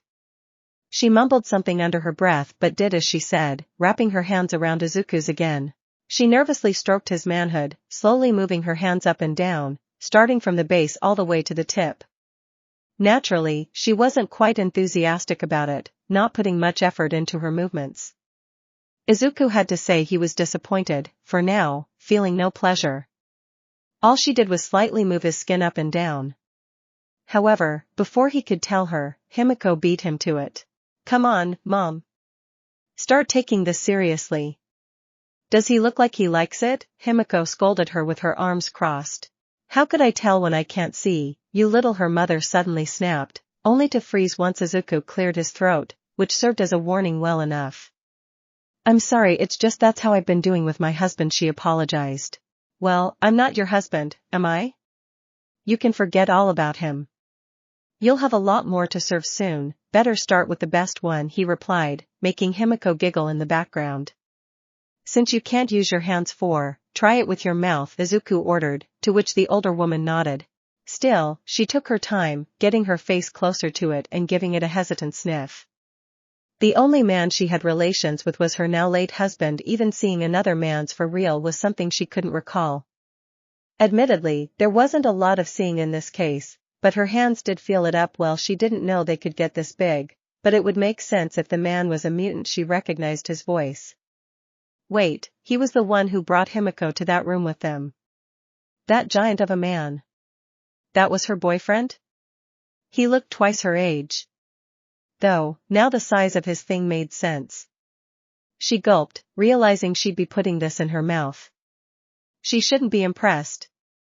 However, the only positive to this, apart from keeping her life, was that the man was handsome. At least it was an unfathomably small relief considering what her life would consist of now. Finally, she put the tip in her mouth. It was warmer than she expected, but she didn't dwell on it before wrapping her tongue around the head, forcing her tongue to explore a stranger's. Maybe it really was because she didn't have sight, but it felt so big she wasn't sure if she should it, something she often did with her husband. Yet, as she was slowly pushing the man's deeper into her mouth, the tip getting closer to her throat, her heart beat faster. She was growing warmer and warmer. Why? Now that's better, How remarked satisfyingly while the older woman moved her head up and down. Her soft tongue seemed to be looking for the right sensitive spots, so at least, she was a gooder. Still, she was taking her sweet time. Whoa, Mom. How naughty, Himiko exclaimed, hiding her snicker behind a hand. Look at that. You're wet, already. Does your daughter's boyfriend's naughty you that much? She asked mockingly, pointing at the woman's, which was, indeed, dripping. When did we establish we're dating? Izuku arched an eyebrow in annoyance. Unfortunately, Himiko only giggled in response. As for you, since you're already naughty, Ed, so much put more spirit into it, he ordered as he grabbed the back of her head and forced her down, making her take his whole. No matter her earlier reservations, her mother had no choice but to him now that his slid down her throat, leaving a bulge behind. It was nothing like her husband's, and expectedly, she gagged, coughing out spit, or at least trying to, with the limited space she had now that her mouth was filled with his pull. Gluck gluck. Izuku didn't wait for her to adjust before moving her head up and down and lightly thrusting his hips. Even in this situation, the older blonde managed to remain responsive as she ran her tongue all over his manhood with every thrust, licking his every spot, and every vein. Now, he was feeling something. Every time she would go from the tip to the base, with her chin touching his, a shudder would pass through his body. This is what I'm talking about. Blow every client like that and you'll be a fan favorite, he complimented her while still dragging and pushing her head around his. You should be glad, Mom. That's the best you'll ever have.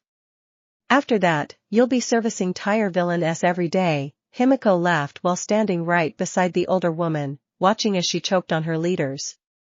Now that was a fantastic way to shut her up. Oh, Izuku, I can't wait to have pro heroines dancing on poles and blowing villain all day.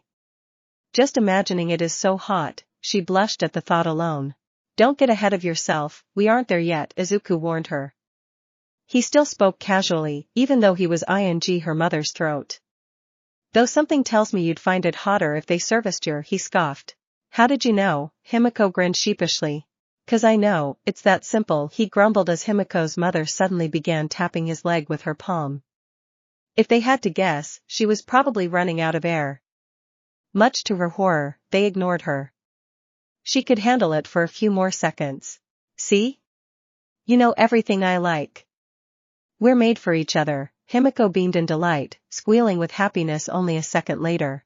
No need to scream like a banshee. I have sensitive hearing here, he barked in annoyance. Her mother tapped on his leg harder.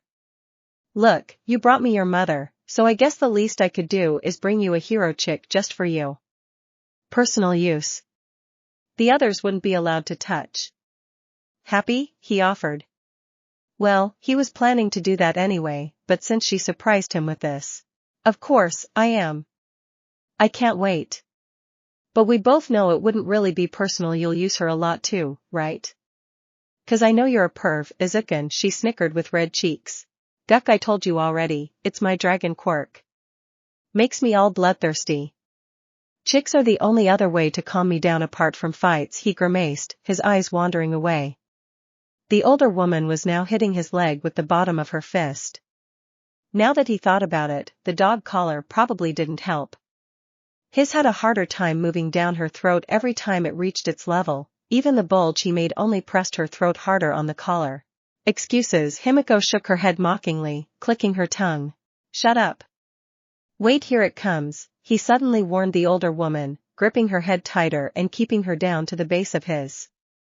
Soon enough, he erupted inside her, shooting loads of down her throat as her fingers twitched. Already deprived of air, she now also had to gulp down his thick. Unsurprisingly, some of it came bursting out of her nose, and the sides of her mouth, rolling down her chin and falling on her knees. Thankfully, as soon as he was done, Izuku finally pulled his manhood out, allowing her to breathe. Fire, you started out bad, but you just won your place back here, he stated with a small smile. The woman didn't answer, too occupied with trying to catch her breath. She panted like she ran a marathon or as if the air got rare. With the dripping down her chi, it was certainly a sight to behold. She would have likely collapsed to the floor too if Himiko hadn't been holding her up by her hair.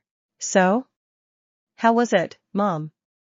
Best you've had, right? Himiko taunted the older blonde with a mocking sneer. Yes, it was, she responded weakly. Izuku didn't know whether she was sincere or not and frankly didn't care. This wasn't over yet.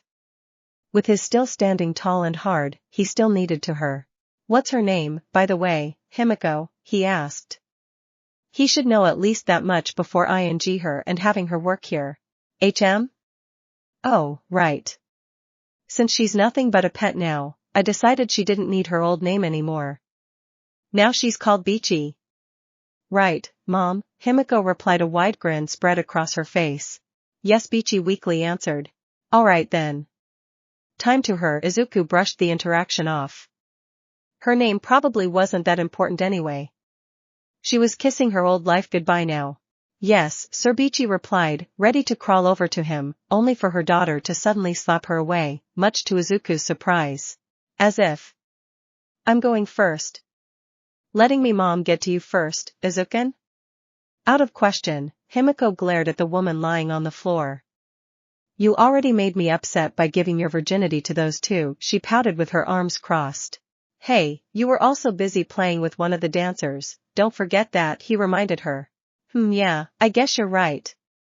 Let's say we're even, Himiko chuckled before slowly taking off her clothes, throwing them over her shoulders and only leaving her thigh-high socks. She had a well-preserved figure for a girl who lived on the streets for multiple months, but Izuku guessed someone as sneaky as she had no trouble finding food. The girl had a slender frame, complemented by her fair skin. Her overall physique only showed delicacy with little hints of muscles, and subtle and gentle curves that emphasized her softness.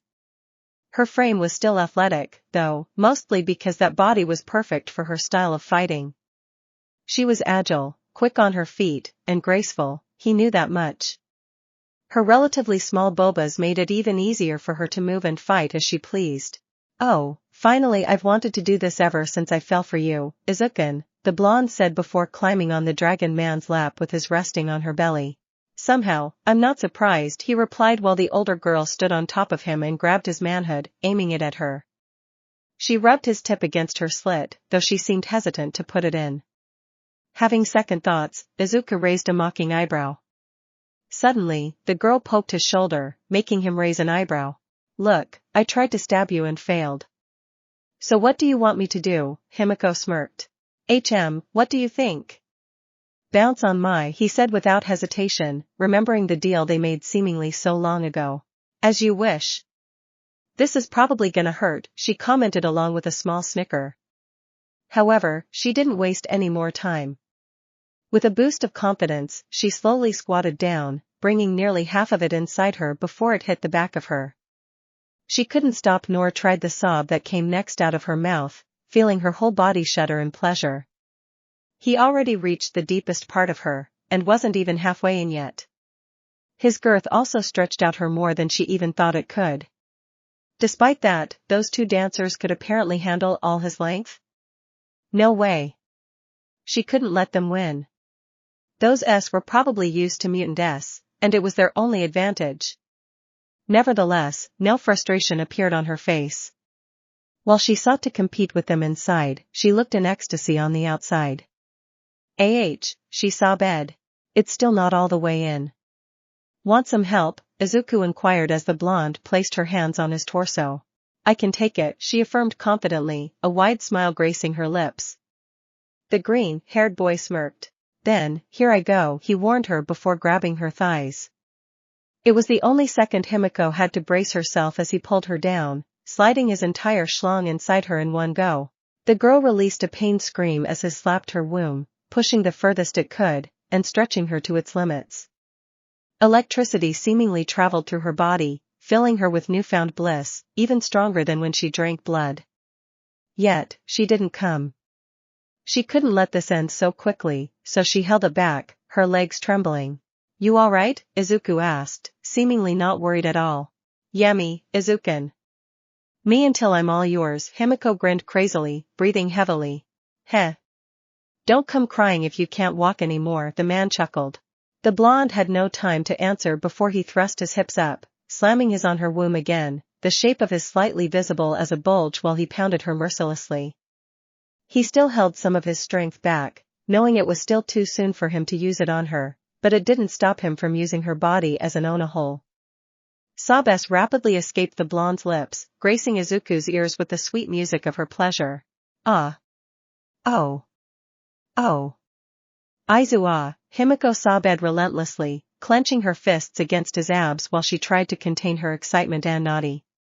She would go crazy at this rate. Even crazier about him than she was before. Every thrust hit the back of her, sending shocks through her body, and ripples across her. Even if his was heavenly, she still felt like it wasn't enough. She wanted him to explore all of her body, to use her bobas, and mouth. Everything. Izuku perked up as Himiko squeezed his, her flesh tightly wrapping around it. He could smell her naughty emanating from her body. It was making his blood pump faster and faster. The touch of her smooth skin, and the sight of her S bouncing up and down as she bounced on his, they were all making him excited. Just like in a fight, he was roaring to let go and get wild, only relying on his bloodlust.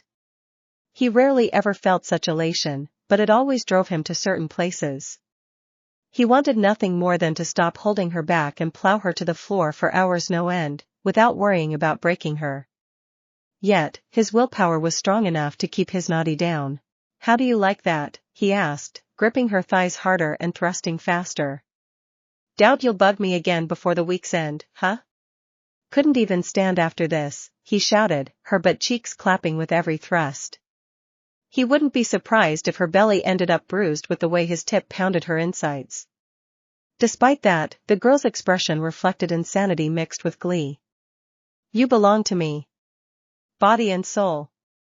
Is that what you wanted to hear? I can use you however I want, he added, his heart beating faster. It was as if a beast inside him was unleashed, but why? Why now and not with Mio and Isemi? Oh. Oh. Is Izuku? Breaking. You're gonna break me, ha ha ha, she somehow managed to laugh between sobs, showing her sharp canines. Hal leaned down, lowering his head to her level and ignoring the strain in his neck as he did. It wasn't for a kiss at first since licked her slender neck, almost tempted to bite it. However, despite the naughty crazed state Himiko turned into, she still had enough sense left in her to aim for his chin and grab it, pulling him into a deep kiss. They didn't waste a second before their tongues met, wrestling in each other's mouths. The man's tongue was bigger than the blonde's, which only made it more pleasant for her as she wished to explore every bit of it. Even in their mouths, her tongue was dominated and squashed, reflecting their current experience. "See coming! Coming!" Izuku, Himiko screamed in pure ecstasy, breaking their kiss, as her juice streamed down his. Her felt like a blaze, threatening to burn her entire body with Nadi alone. With her tongue hanging out of her mouth, she didn't realize her eyes rolled back into her head before she fainted. Izuku paused, immediately noticing her state. "What? She passed out?" "You just ed once and he growled in frustration. Admittedly, he was likely partially to blame for how rough he was. Her excitement was too much, too. He didn't get to come he could her unconscious body, but it wouldn't be as fun also, for some reason, he felt like he couldn't do that to her. Instead, he spun his head in Beachy's direction, a naughty full glint in his eyes.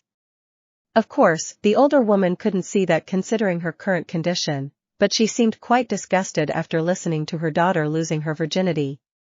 Izuku was also pretty sure he heard her spouting insults under her breath, but because of what he was occupied with, he didn't pay much attention. Nevertheless, that meant she was still disrespectful and not obedient enough. "Since your daughter can't take any more, I'll finish off with you," he declared before quickly walking up to her and bringing her back to reality. She nearly froze on the spot as she realized the thick she held earlier would be inside her soon. "Wise eyes," as she whispered, remembering the name Himiko used to call him as she stayed on all fours. "It's Master or Hayasama for you," Izuku replied with disdain, grabbing her by the back of the head, which fit in one hand, and used the other to hold her. "Yes. Master." "It won't happen again, Master," she retorted as soon as the splitting headache came. Yet, he didn't let go of her head but before shoving his inside her, squeezing a scream out of her throat. "Big. Too big," she shouted, gripping his hand. "If your daughter could take it, then you can too, sew it up." The horned man proceeded to pound her like he did with the other blonde. It only took a couple of seconds for Beachy to turn into a squealing mess, sob ing like never before. No matter how much she'd want to deny it, her body loved every second of this. Her was just as tight as Himiko's, but considering his size, it was no wonder he wouldn't feel a difference. Nevertheless, he could tell her love juice was running down her legs while she was being plowed. "Usually the dancers and strippers here don't have to be ass," Izuku said between breaths. "But you sure made an enemy of your daughter. You won't have much of a choice. You curious how many men will use you?" "Don't know," Beachy stammered between sobs. Her mouth was wide open while her tongue flailed around as if she wanted it in her mouth. Hal smirked. Maybe it wasn't a coincidence and she really was a. Since he was already holding her head, he simply moved a finger to shove it inside her mouth, pulling on her right cheek as her tongue quickly made contact with him. "Then you'll find out, soon. I'll come and you from time to time." "You'd like that, wouldn't you?" "Yesh." "Mashed her," the woman replied in the heat of the moment. Even she was losing herself to her naughty full side. "No wonder. Your husband never ed you, did he?" Hal had no shame mocking the dead man as he ed his wife. However, it seemed he finally reached his climax. His twitched, feeling hotter than ever. "Get ready to be filled up," he warned her with one final thrust. "Huh? Wait," she shouted, only for him to come, shooting loads of inside her as her pleas fell on deaf ears. For the first time in a long time, she was filled up to the brim, with thicker than she had ever known, making her instantly too. She sobbed, her juice coupled with the man's running down her shaking legs. Once the horned man was done coming, Beachy's arms dropped to the side while he pulled his schlong out and let her go. Immediately after, she dropped to the floor, likely unable to stand up as his seed poured out of her most private place. "Oh, if I get pregnant I'll give birth to another monster." "No," she muttered in a shaky and tired voice, sounding nearly broken from her overly loud sobs from earlier. "If you do, then you'll be that kid's slave too," Hal bluntly replied, his eyes briefly wandering to Himiko's unconscious form. She was the one to make her mother a pet, after all. "You're mine, and that means I can do whatever I want with you, just like everyone else in this building. Welcome to your new life." He went back to his underwear and pants, then put them back on, leaving the older woman to lie on the floor, her still up in the air. Instead, he focused his gaze on Himiko. Izuku looked around for a few seconds, then sighed. He quickly picked up her clothes, took off his leather jacket, and used it to cover her body before picking her up. "Hey, Zhonglu! Get over here," he called for the man. "If you want, you can have fun with the new stripper I left here, but after you're done, I want Mio and Isami to wash her up and teach her everything she needs to know," he ordered as he carried Himiko to his personal room. "As you wish, master," Zhonglu nodded, rushing in as soon as his name escaped Izuku's lips. The bullman watched his master leave before turning to look inside the VIP booth, where Bichi still lay. "She's got a nice piece of," he commented quietly. "But I think I'll leave this one to the boys. Smells crazy," he added. The past week had been quite enjoyable. Of course, he continued to work on the strip club while simultaneously going to school. School had been uneventful, apart from Bakugo challenging him once or twice, but at this point, he didn't even pay attention to it. The bomb boy had been a small thorn in his side, but would never be anything more. The nightclub, the public face of his base of operation, was complete. It was already pretty much over and open to the public thanks to the workers Zhong hired, but this week served to set up improvements and the last additions it needed. Of course, he had Himiko plenty of times during that time, as well as Isami and Mio since the two strippers missed his. He was too busy to do anything with Himiko's mother, but her training was going well. Zhonglu was a good training partner and taught him plenty more about his martial arts. He got much stronger. However, the main event would be here and now. How did he end up in this place? First, what was this place? It was an old and abandoned factory just outside of Muzutafu, basically neutral ground since there was no civilization here, only trees. A long table and chairs around it had been set up for multiple people to sit. Indeed, Lei Shui managed to get that reunion set up, inviting all 6 gang leaders ruling the underworld of Chinatown and its surroundings. Well, including Izuku, there were 7 of them. Of course, they all brought 1 or 2 bodyguards with them while Hao only brought a masked ace. The bodyguards stood behind their leaders as they were all seated around the table. He actually had to stand since the chairs were too small, though. No matter. He wouldn't be sitting for long if he had a chair anyway. The first gang was the Steel Wolves with their leader Titan. The second gang was the Hollows with their leader Lady Fortress. The third one was Dark Sentinels with their leader being Shade Wielder. The fourth one was the Ashen Brigade with Avian King leading them. The fifth one was the Ravagers, led by Lifebane. Finally, the last one was Thorns, which had Tangle Weaver as their leader. He realized they were all accompanied by 2 guards, actually. He was the only leader to come with only 1. "So you're the reason we're having this meeting?" Titan questioned as he looked up at the horned man at the end of the table. "How did you get Lei Shui to agree to set it up?" he questioned. Titan was a bulky and muscular bald man but was much shorter than Izuku. He possessed an average height, actually. He was in casual clothes, like most of the other leaders present in the room. "I simply got rid of a thorn in his side. I am Hao, and I killed Zhonglu with my own 2 hands," he revealed, much to the shock of many in the room. Some didn't look surprised at all, while others were stupefied. He supposed some of them never expected Zhong would be defeated, most likely because they didn't have the power to do it themselves. It explains his radio silence. "So, you are the new leader of the Wild Dogs," Lady Fortress noted, resting her chin on her hands. The woman had long blonde hair and blue eyes, taller than your average woman, and the heels she wore only served to emphasize that height. Unlike Titan, she wasn't in a casual outfit, but what seemed to be a blue hero costume, consisting of a bodysuit spandex and a small white jacket. It was no wonder since she was a pro-hero who lived a double life as a villain. Strangely, she also held a handkerchief, using it to clean her gloved hands. "We do not use that name anymore. We are the Beast Lords Legion. I took over only recently and wanted to meet the gang leaders surrounding my territory," Hao explained. "That's bold of you. Not everyone wants to meet their enemies so soon after settling in," Lifebane commented in suspicion. Clearly, he felt there was something wrong with all of this. After all, most people wouldn't want to face multiple enemies and rivals just after opening up their business. Nevertheless, that horned man looked old enough to seem like he had some experience, so perhaps this was a strategy of some kind. Lifebane was a slim man with short blue hair, dressed in a business suit. I wasn't aware of the wild dog situation, so when I learned of all of your existence, I didn't want to waste any time. How answered. So you called a meeting just to introduce yourself, or do you actually know something that would concern all of us? Avian King snarkily asked with his arms crossed. The man was a tall humanoid hawk with talons for hands and feet and wings on his back. He was covered in feathers, but the most prominent characteristic was his hawk head, similar to Zhong's, which was a bull. Oh, believe me, what I know concerns all of you. I didn't ask for this meeting simply for trivial introductions, Hao affirmed with a small smile. I have a bad feeling about this, Shade Wielder whispered.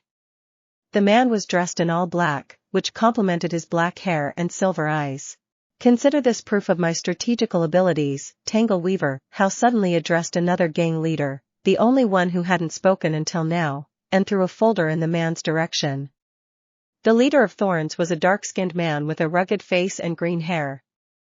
Thick dark green vines were wrapped around his arms and were covered in black thorns. The man arched an eyebrow curiously but didn't respond. Instead, he opened the folder and flipped through the files inside while the room was bathed in silence. He widened his eyes in realization. To the shock of everyone, they quickly gained a blazing fury that couldn't be missed by any onlooker. That. Just seeing her face makes my blood boil. He slammed a fist on the table to everyone else's confusion. Hold on. What is this about? Avian King questioned with his hands raised. It's that, 10T. That damn hero ed over one of my best operations. It slowed down all the business on my grounds. Lost valuable men too. He clenched his teeth, glaring at the folder as if he'd burn it with his eyes if he could. What I wouldn't give to get my hands on that and make her pay. And this folder will help you with it. Everything you need to know to defeat her is recorded in there. All you need is to follow that plan, and you'll have her in your clutches. If you're diligent with the instructions, even quirkless thugs would be enough, Hao explained, surprising everyone in the room again. Did he really conceive such a well-thought-out plan? They doubted it would be that easy to take her down. Even though 10T's way of fighting was unique and controversial, she was surprisingly strong. And what do you want in exchange? Tangleweaver questioned, narrowing his eyes in suspicion. Whatever it was, it could only be a fair price if it earned him the head of the one who ed him off so much. Don't kill her. I want her captured and sent to me. With her body, she'll have a lot of success in my strip club, Hao replied, seemingly calming the other gang leader's temper. I guess I can accept that. Killing her would be satisfying, but that fate isn't too bad either. I wouldn't mind going to your strip club and paying her a visit, he chuckled darkly, his naughty dripping from him. But that's not the only thing you want, is it? What was that about proving yourself? He inquired, momentarily willing to forget about the heroine who bothered him so much. It's proof that I know what I'm doing. Albeit this folder was only a bonus since I would have shared my demands anyway, he replied, making them all narrow their eyes at the word demands. I called you here because I want all of you to swear your allegiance to me, the horned boy bluntly revealed, silencing the entire room. You could hear a pin drop amidst the silence their sheer disbelief caused. Ace, standing a couple of feet behind Hao, almost giggled at the sight of their expressions. Suddenly, they all burst out in laughter. Ha ha ha. Now that's hilarious. You gotta be crazy to make a joke like this, Avian King hollered with a belly laugh. Crazy is one word for it, Shade Wielder muttered after his laughter stifled. Now wait a second, I don't think this is a joke, Lifebane whispered once he noticed Hao's serious expression. It isn't, Hao confirmed, suddenly silencing their laugh. The way you do things is too inefficient, not optimized. If you were all united under one banner, we'd become one of if not the most powerful gang of Muzitafu. We'd be coordinated, productive, and resourceful. Our territory will only grow, he told them, to which they silently listened, seemingly not interrupting him. It would only be the start. I have a plan to make us grow more powerful, and richer until we are the face of the underworld. But my end goal is far more ambitious, he raised a hand to his face's level. It is the total domination of not only Japan but the world. As the supreme ruler, I will create a world where might makes right. The heights of your power will determine your life, whether you have a strong quirk, a weak one, or none at all. What you can do, and how many you can defeat will place you on top of others. There's nothing freer and more equal than a fight, isn't that right? He clenched his fist, smirking. Of course, all those who bend the knee now, and pledge their loyalty to me will be precious subordinates and will earn privileges they could only dream of in my world. He finished his speech while Ace held her hands, feeling her heartbeat quicken as she watched her lover in awe. You Titan mumbled in disbelief. You overly ambitious, do you even realize what you're suggesting? He shouted, punching the table. Take over the world? You must be insane if you think you can accomplish anything close to this. And what's worse? You actually think we'd accept getting roped into this? Of course, a union of us all would make us stronger. Everyone here knows that. But we are the heads of our gangs because we believe we are the most fit to lead, and impose our ideals on the ones who follow us. None of us would kneel to someone, especially not someone who just got here, he screamed. Many of the leaders nodded, agreeing with him. You can have the best strategies and plans in the world, but we'll always fight for leadership. That's how much pride we have. That's what allowed us to rise to where we are, Avian King added fiercely. While the others also agreed with the statement, Lifebane remained silent, watching the horned man in suspicion.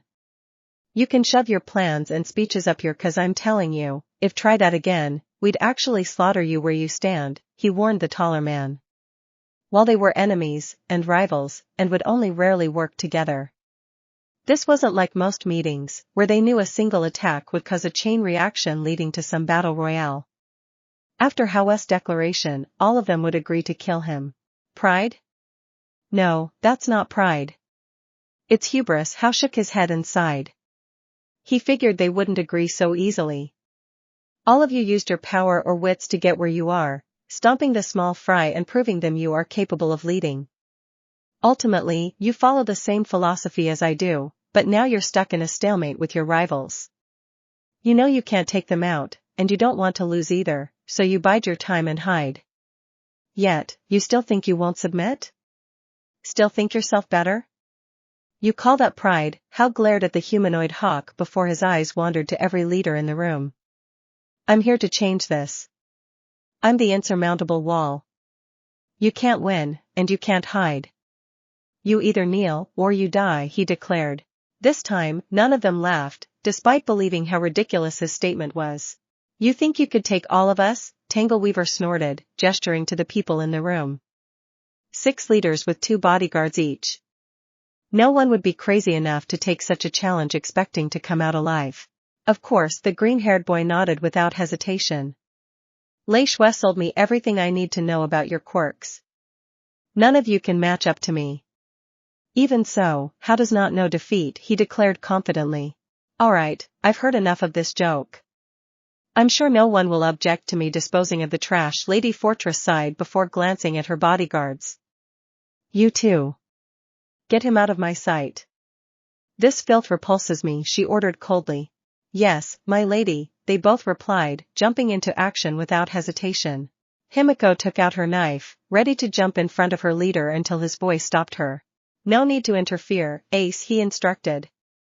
Those who wish to die can step forward, he announced to the rest of the room. Lady Fortress' first bodyguard stomped the floor in front of Hao, with wood bursting out from beneath the tall man's feet and wrapping around him. The boy didn't resist as the second bodyguard, standing beside the first, aimed his outstretched arms at him.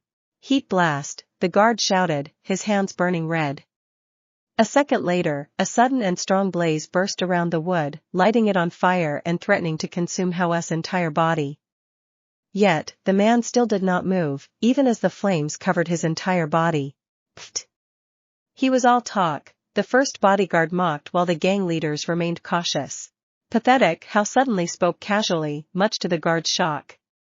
The man proceeded to flex his muscles once, breaking the burning wood apart and removing the fire attempting to eat him. It did burn his jacket and leave him topless, but he didn't have a scratch on him.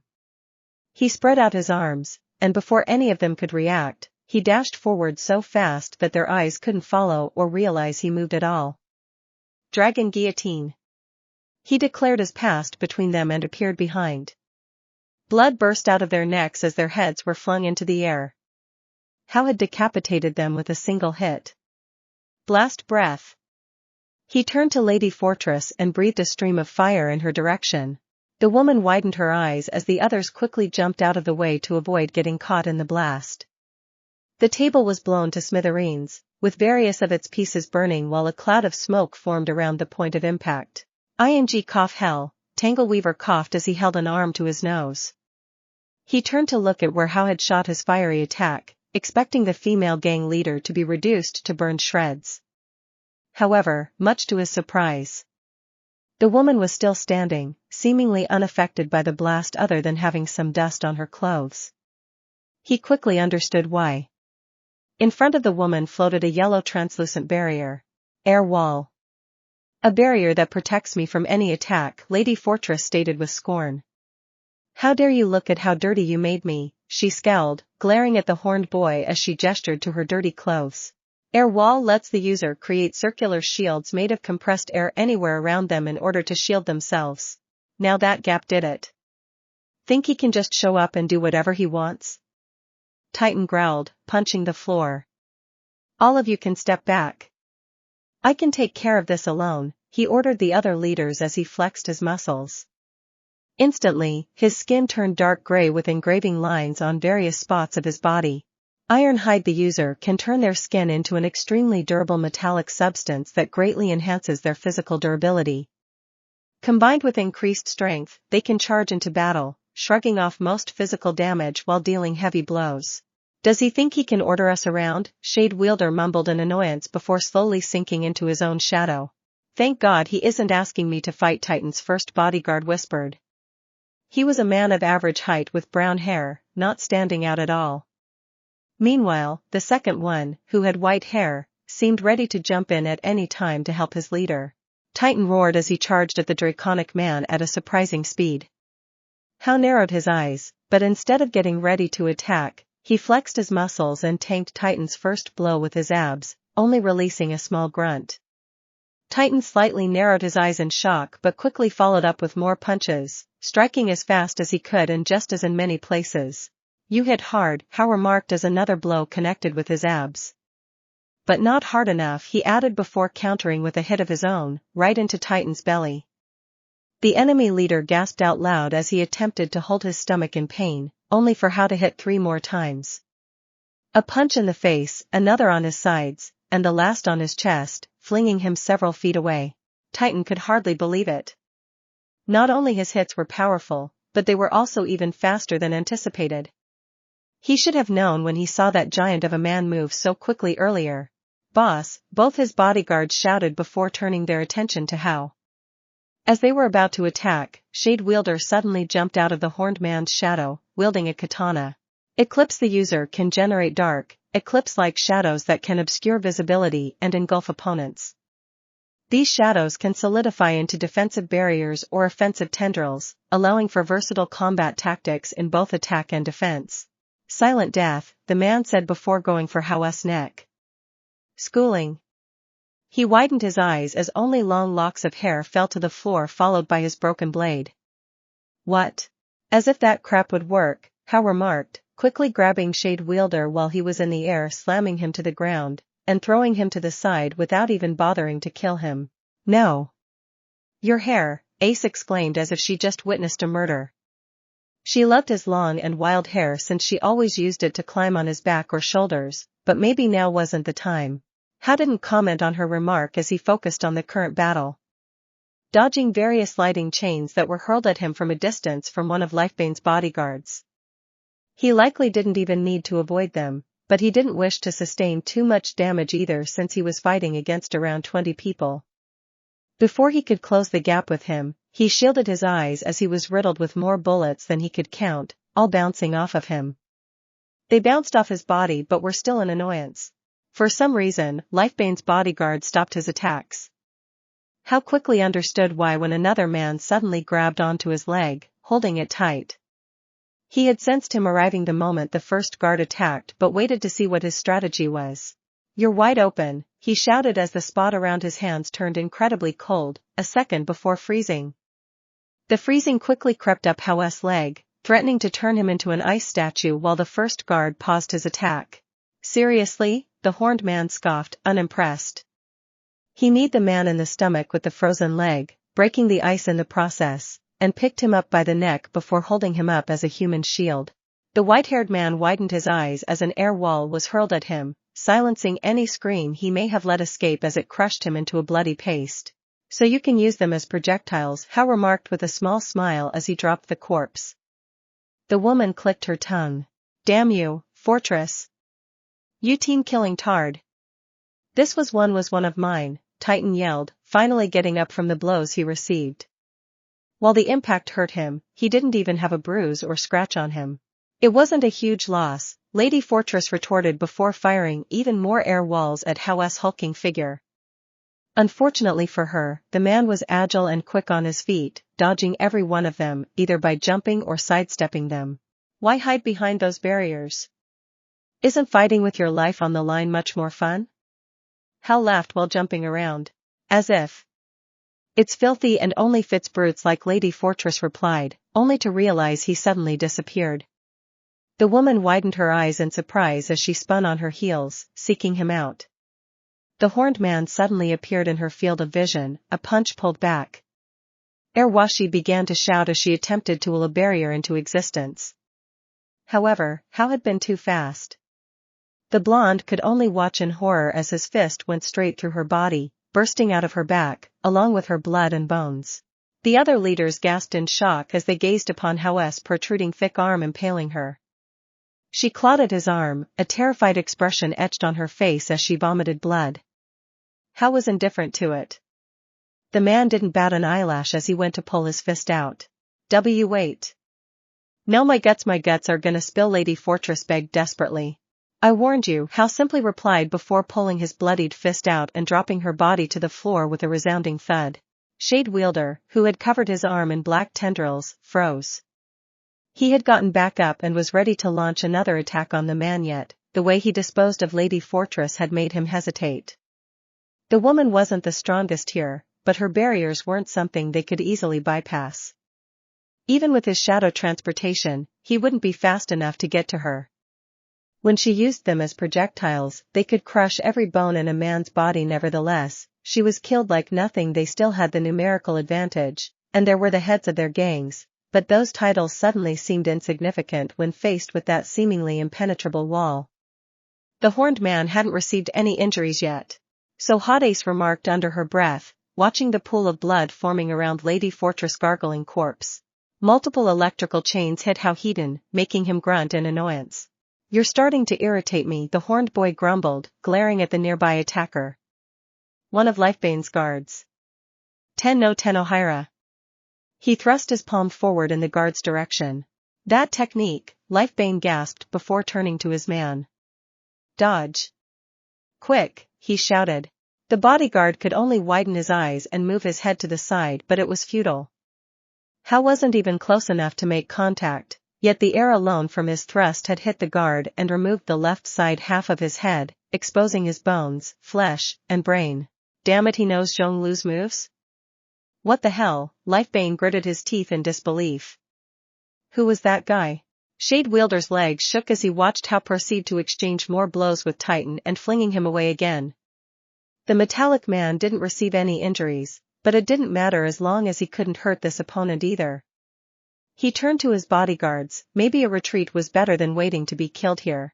As if he had read his thoughts, Hao suddenly raised his head and took a deep breath. Blast breath. He spun around, firing his beam of flames all around him, uncaring if the place was going to burn down. Shade, along with many others, threw himself to the floor and let the flames pass above him. Unfortunately, his guards weren't so quick on their feet. The blazing breath hit them Hedon, throwing them back and burning them to a crisp. The gang leader widened his eyes with dread. No, it couldn't be. He clenched his fists with anger. Grah, Titan began pounding the massive man with his fists. Enough. Fighting you is a real bore, Hao declared before grabbing Titan by the head, his palms pressing on both sides like he was trying to crush a fruit. Damn, you don't treat us like jokes. As if you can break me, Titan retorted, feeling his metallic body creak. Nevertheless, he didn't let fear or worry show in his eyes. I don't need to. Blast breath. How fired a fire breath at point blank, right into Titan's face. Aargh, Titan screamed, gripping Hau's hands, clawing at them to escape while the powerful blaze scorched even his reinforced skin. The heat alone generated from the flames made the others hesitate before approaching, and Titan's agonizing screams didn't help either. However, they didn't last long. After several seconds, Hau let go of him, allowing the body to collapse to the floor. The man's head was a melted mass of metal while the rest of his corpse turned back into his normal form. His last bodyguard fell on his butt, too afraid to move and avenge his fallen leader. Haa, one of Avian King's bodyguards, a man with orange unkempt hair, released a shout, which turned into a powerful and loud shockwave. Hau's hand swiftly shot up to his sensitive ears. The shockwave itself didn't hurt him, but the sound had been painful and disorienting. Because of his acute senses, it had been even more effective against him. Good job, Tremor. Time to finish him off, Avian King shouted pridefully, flying high in the air before descending toward Hau. My talons can cut even through steel, he declared, aiming them at the horned man's face. Hawk Soul the user is a humanoid hawk. He can fly, and use his sharp talons to fight. Only if they hit. The green-haired boy retorted, quickly gaining back his senses and grabbing the human bird by the wrists. Arg, Avian King screamed as the boy casually crushed his wrists in his grip before throwing him to the floor. V Vortex. Get me the out of here. We're leaving, Avian King shouted to another man, who immediately pressed his fists together. A second later, a blue circle opened under the human hawk, showing the sky. Avian King let himself fall into it, but just as he passed through it, Hau reached out and grabbed him by the leg. Where do you think you're going? He inquired as the other man desperately flailed his wings, trying to get away from him. Vortex, close that damn portal and cut his arm off, Avian King ordered. Why wise, sir, Vortex shouted back before pressing his fists tighter to close the portal. Expectedly, the portal shrunk in the blink of an eye. However, when it reached Hau's arm, instead of slicing it clean off, it struggled against it. What? I can't close it, he gasped in shock. Stay here and fight, coward, Hau roared, still holding on to his opponent. Thankfully, he covered his arm in scales, which was what likely prevented Vortex's portal from cutting it off. He uttered, suddenly feeling much heavier. What's this, now? He mumbled as the floor around him cracked and soon turned into a crater from the sudden heaviness. Good job, Gravito, Lifebane complimented his bodyguard, who was holding his hands out in Hau's direction. He just increased the gravity around you. Right now, it's like you weigh a ton, he explained, slowly approaching Hau and holding his hand out. And I'll make you even weaker, he added as a blue aura escaped the draconic boy and was absorbed into Lifebane's hand. You fought well. We shouldn't have underestimated you, but it was a foolish endeavor. Everyone has their limits. Aura Drain the user can absorb the energy from opponents within a certain range, temporarily weakening them while boosting their own strength and stamina. Ace was tempted to step in as her leader seemingly struggled. Nonetheless, she didn't interfere, placing her total trust in him. Hau nearly fell to his knees as his strength was sipped away and the gravity around him threatened to crush him. He was only a few inches away from touching the ground. Despite that, he somehow held firm. Much to Lifebane's confusion, who also seemed to realize something was wrong. Who decided that? Who decided that I reached my limits? Hau glared, nearly making Gravito's blood freeze. Even then, he increased the gravity just in case. By all means, the tall man shouldn't even be able to move. Yet, it looked like he was slightly rising again. I am Hau. Hau does not falter, does not kneel. And he does not know defeat, he shouted, standing up to his full height, and pulling his arm out of the portal with all his strength. The gateway had been shrunken to cut off his arm, so that was what its current size was. What would you think would happen when the horned boy pulled his arm out along with the one he was holding? The gangsters were quick to witness the answer as bones, guts, and feathers were pulled out along with his arm. What remained of Avian King's body was nothing but a grotesque mass of shredded flesh. Ace! Don't let him make any more portals, Hau barked a sudden order. He quickly raised a fist and slammed it into Lifebane and Gravito's direction. Now to get rid of you. The gang leader widened his eyes, seeing his life flash before his eyes until his body moved on its own. He had absorbed enough of Hau's energy to greatly enhance his physical attributes, allowing him to jump out of the way after taking Gravito with him. They successfully dodged Hau's blow, which had been strong enough to open the ground the moment it made contact with it. Vortex, witnessing his boss' brutal death, swiftly brought his fists together to create another portal, one that would likely allow him to escape. However, just as he was about to, two slender legs wrapped around his waist from behind while an arm locked around one of his. A cold blade was then pressed against his throat, serving as a warning. "You're not going anywhere," Ace giggled in his ear, keeping him in place. "I won't try anything," Vortex exclaimed nervously, his voice shaking with fear. "And you better not do something stupid or else you'll blow your friend's eardrums," Ace warned Tremor, who was just about to let out a shout in their direction. The man paused, knowing she was right. "Now maybe you'll be ready to listen," Hau muttered, slowly approaching Lifebane and his bodyguard. The horned boy had killed most of the people in the room and even removed 3 leaders from their gangs. "You guys can't do anything right, huh? How did we never defeat you?" Tangleweaver's voice suddenly reached their ears. Multiple thick vines shot out from his arms, wrapping around Hau's body, trapping all of his limbs. "My man and I will take care of this," he smirked before glancing at his 2 bodyguards. The first one had chestnut hair and a slim body with a blue mushroom growing on top of his head. The other had leaves for hair but looked as average as the first guard. Creeping Vine: the user can manipulate and grow vines that can ensnare, trip, or bind opponents. These vines are adorned with sharp thorns that deliver a potent venom. "Is this supposed to hurt?" Hau asked mockingly, only for Tangleweaver's second bodyguard to outstretch his arms toward his leader's vines. "Burst Surge," the bodyguard spoke, his hands glowing green. Immediately after, the vines glowed with the same color before expanding, growing larger and stronger. Hau gritted his teeth, but the act seemed to come more from annoyance than pain.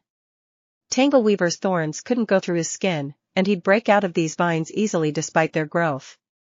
However, he wanted to see what they were capable of since he had witnessed everyone else's quirks already. They seemed to make a good team, especially since they had compatible quirks for a team fight. Nevertheless, he wondered about the first bodyguard, who still hadn't done anything. No, actually, he was lying on the floor, seemingly unconscious. The mushroom that had grown on his head was gone, too. Suddenly, something began crawling over Hau's back, climbing by wrapping something around his limbs and hair. The hulking boy spun his head to see a small mass of plant roots standing on top of him. The living mass of plant roots had twisted and knotted together into a dense, tangled cluster, sprawling out in every direction. Thick, fibrous roots intertwined, their surfaces rough and gnarled, dotted with small nodules and tiny root hairs that extended like delicate tendrils. "What are you waiting for, leech? You've got a prime body, right here," Tangleweaver shouted as the massive plant roots attempted to drill into Hau's body with one of its tendrils. "I can't hold him for long," he added, grunting as his arms began to soar. "I'm trying. But I can't go through his skin. And I'm not going through his mouth just to get blasted," the massive roots, likely his bodyguard, retorted from Hau's back. Oh, now he understood. He must have been similar to that sludge villain he fought not too long ago.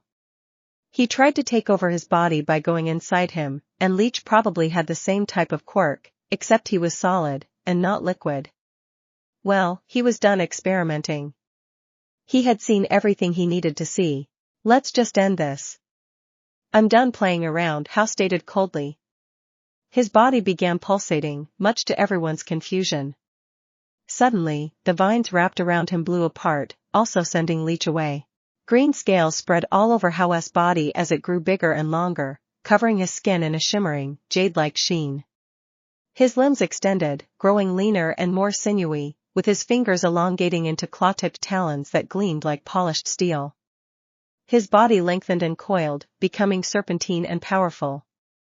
2 long, silken whiskers sprouted from either side of his snout, waving gently with each breath he took. Horns emerged from the top of his head, curving back like a crown. A thick, flowing mane of greenish fur lined his neck, cascading down his spine.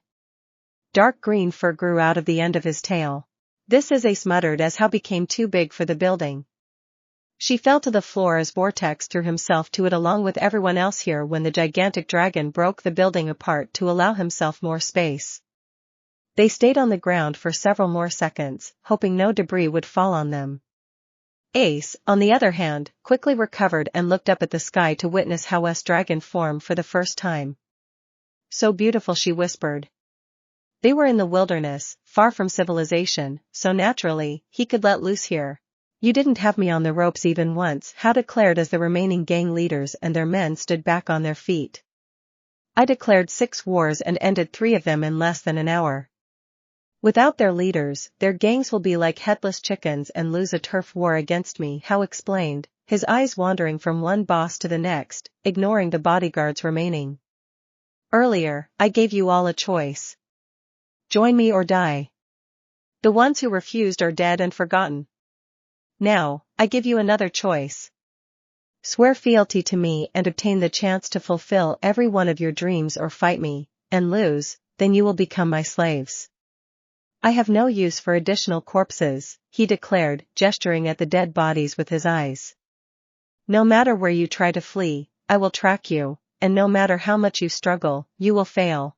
The ones still alive stayed silent, still baffled by the turn of events.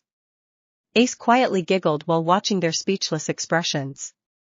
They truly had no idea what they were getting into when they agreed to this meeting. The first one to go to his knees was Titan's remaining bodyguard. The man placed his hands on the floor and bowed his head the lowest he could, uncaring of how pathetic he may have looked. Tool join you, Hayasama, he declared with a shaky voice. How briefly glanced his way. Even with his size and the fact he was flying, the dragon's sight was excellent to the point he quickly recognized the man. You're one of Titans, aren't you? You misunderstand, this offer is for the leaders. I have no care for underlings who have no authority, How denied immediately. The man yelped but kept his head down while trembling like a leaf. Please. I do have the authority. I am Arsenal, Titan's second in command. Whatever I say, our men will follow. We don't need a turf war. I will make sure my gang understands they will serve under a new banner, Hayasama. No, my lord. Master, he begged, still bowing. How hummed, humoring his pleas for a second until he nodded. Very well. I see that one of you knows his place, at least. Who else will join willingly, he questioned, his eyes leaving Arsenal whimpering, but relieved, form. Lifebane released a choked breath.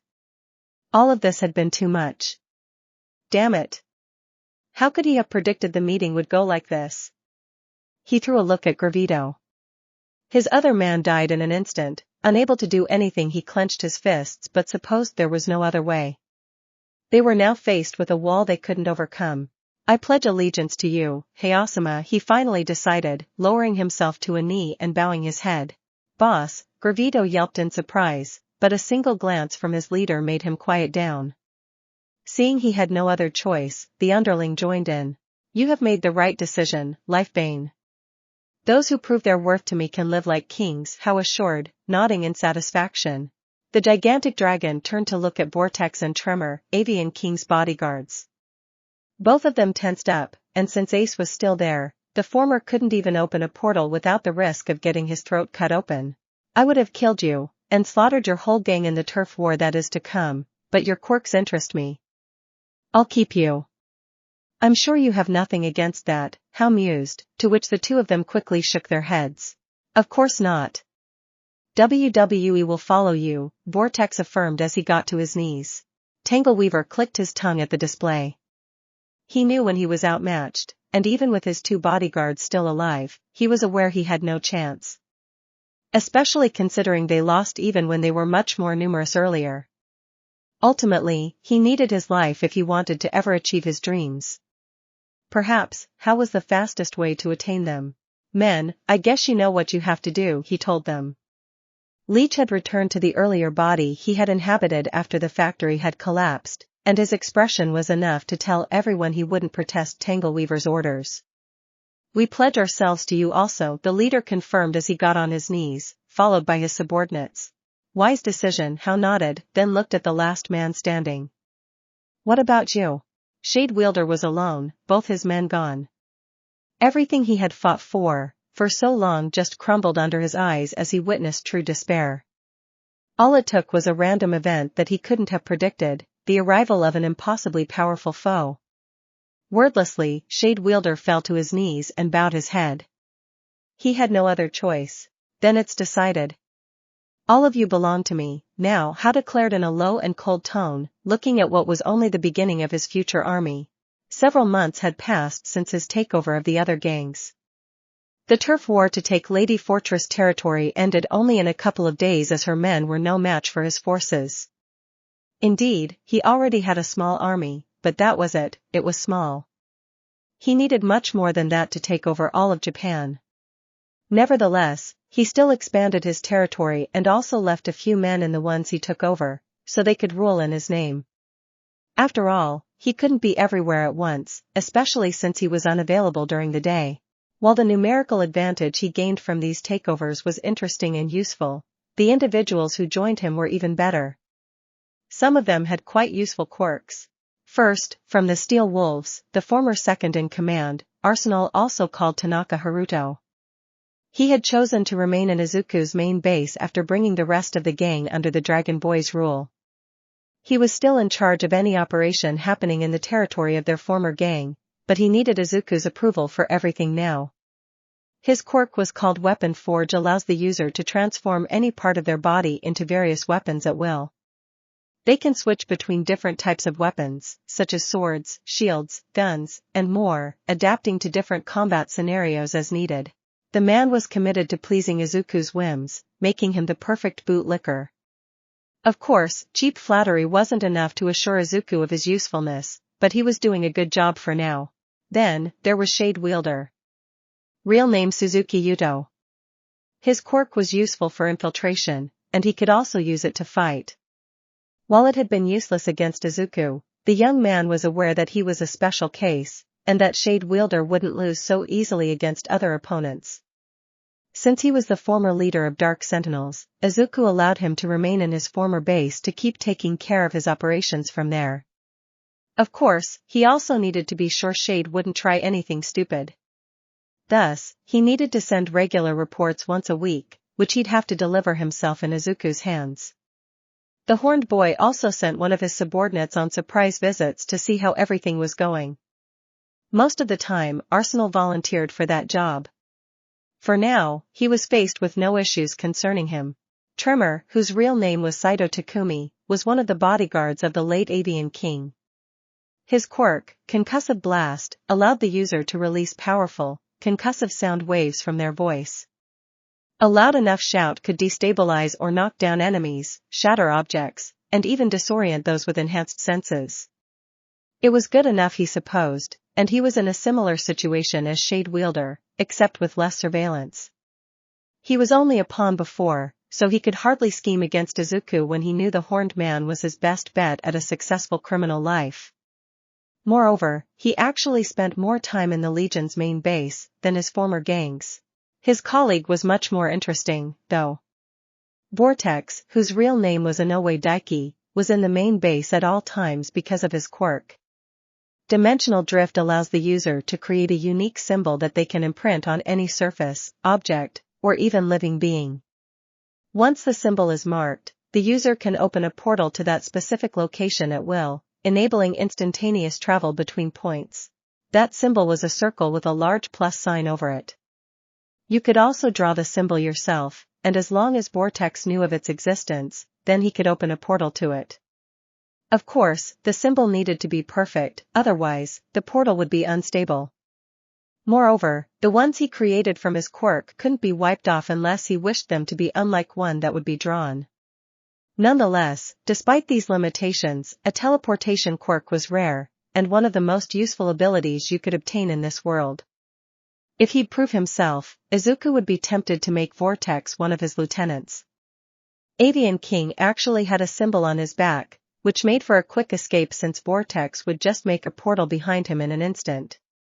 Of course, Izuku proved that this wasn't infallible after he turned Avian King into a bloody paste. The former leader of the Ravagers, Lifebane, remained in the main base. Lifebane, whose real name was Nakamura Kaido, was a good tactician and leader. You couldn't say Izuku needed him, per se, but he was useful enough that the horned boy would sometimes delegate some tasks to him as he would with Zhonglu. He still trusted Lu more than Lifebane, but the latter gained a lot of points with Izuku as he had efficiently incorporated his gang into his new leaders group. He also made it clear to his former subordinates that Hao was their new master. They were quick to adjust their plans and organization to match Hao's so that their operations would run just as well under his rule. His bodyguard, Gravito, was still by his side, but he understood that Hao's orders were a priority over his former leaders. The last ones were interesting too. Tangleweaver, real name Kanzaki Isabara. While the man had a strange obsession with plants, he held no hesitation in giving up his pride to save his life and serve Hao. Moreover, he was a sadist, one who loved playing with his food. Naturally, any time they would need to interrogate someone or extract information, Tangleweaver was the first to volunteer, not that he needed to, considering one of his former henchmen's abilities. He had surprisingly good administrative skills and was pretty good with numbers. He was apparently an accountant as well as a God-fearing man before he tasted the joy of hurting others and adopted a life of crime. He worked well in tandem with Power Plant, whose quirk, Verdant Surge, allowed him to accelerate the growth of plants at an extraordinary rate, enabling him to manipulate them if needed.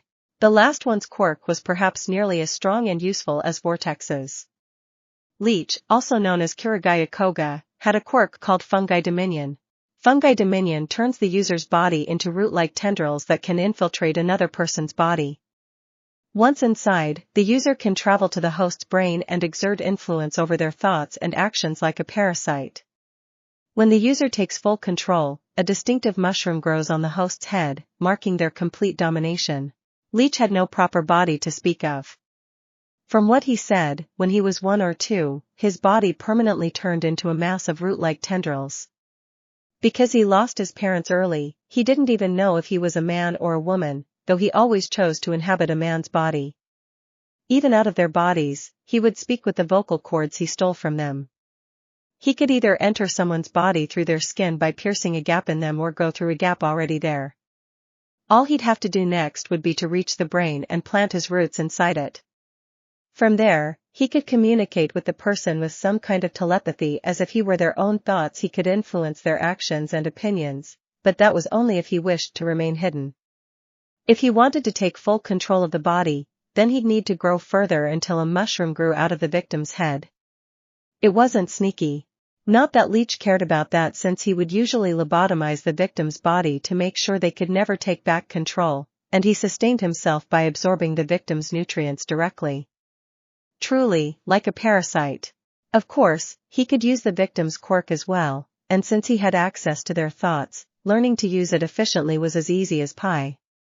How would keep that one close, knowing all the damage he could do if used well? Of course, he also needed to make sure he wouldn't get any funny ideas and attempt to steal Hao's body. They were all quite surprised to see Zhonglu was alive and well when they came here. Apart from their new recruits, they expanded their base too. The strip club was much bigger now, yet, it was only a small part of their underground facility. They had dug deeper and made another floor under it, one even wider than the floor above it. It was even easier thanks to Tangleweaver, Powerplant, and Tremor, who helped the people Zhong previously recruited for this job. While the strip club was a place for leisure for them all, it didn't offer much room for them to discuss and organize their operations, especially since they also had customers there.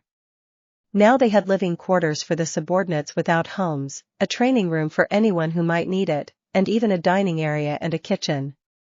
It wasn't just a base where plans would be discussed, as it was also made so that people would live in it. Of course, Izuku had his own private room, as did Himiko. He allowed that privilege to Zhonglu too, since the man had helped Izuku a lot. He was a good asset. The Bullman even made a throne for him. It may have seemed egotistical, but Izuku didn't ask him to do that in the first place, though he didn't refuse the gift. A throne, specifically made for his size too, was fitting for him. Apart from those rooms, there was also an infirmary, though they didn't have medical experts, only a couple of people with some medical training. It was better than nothing.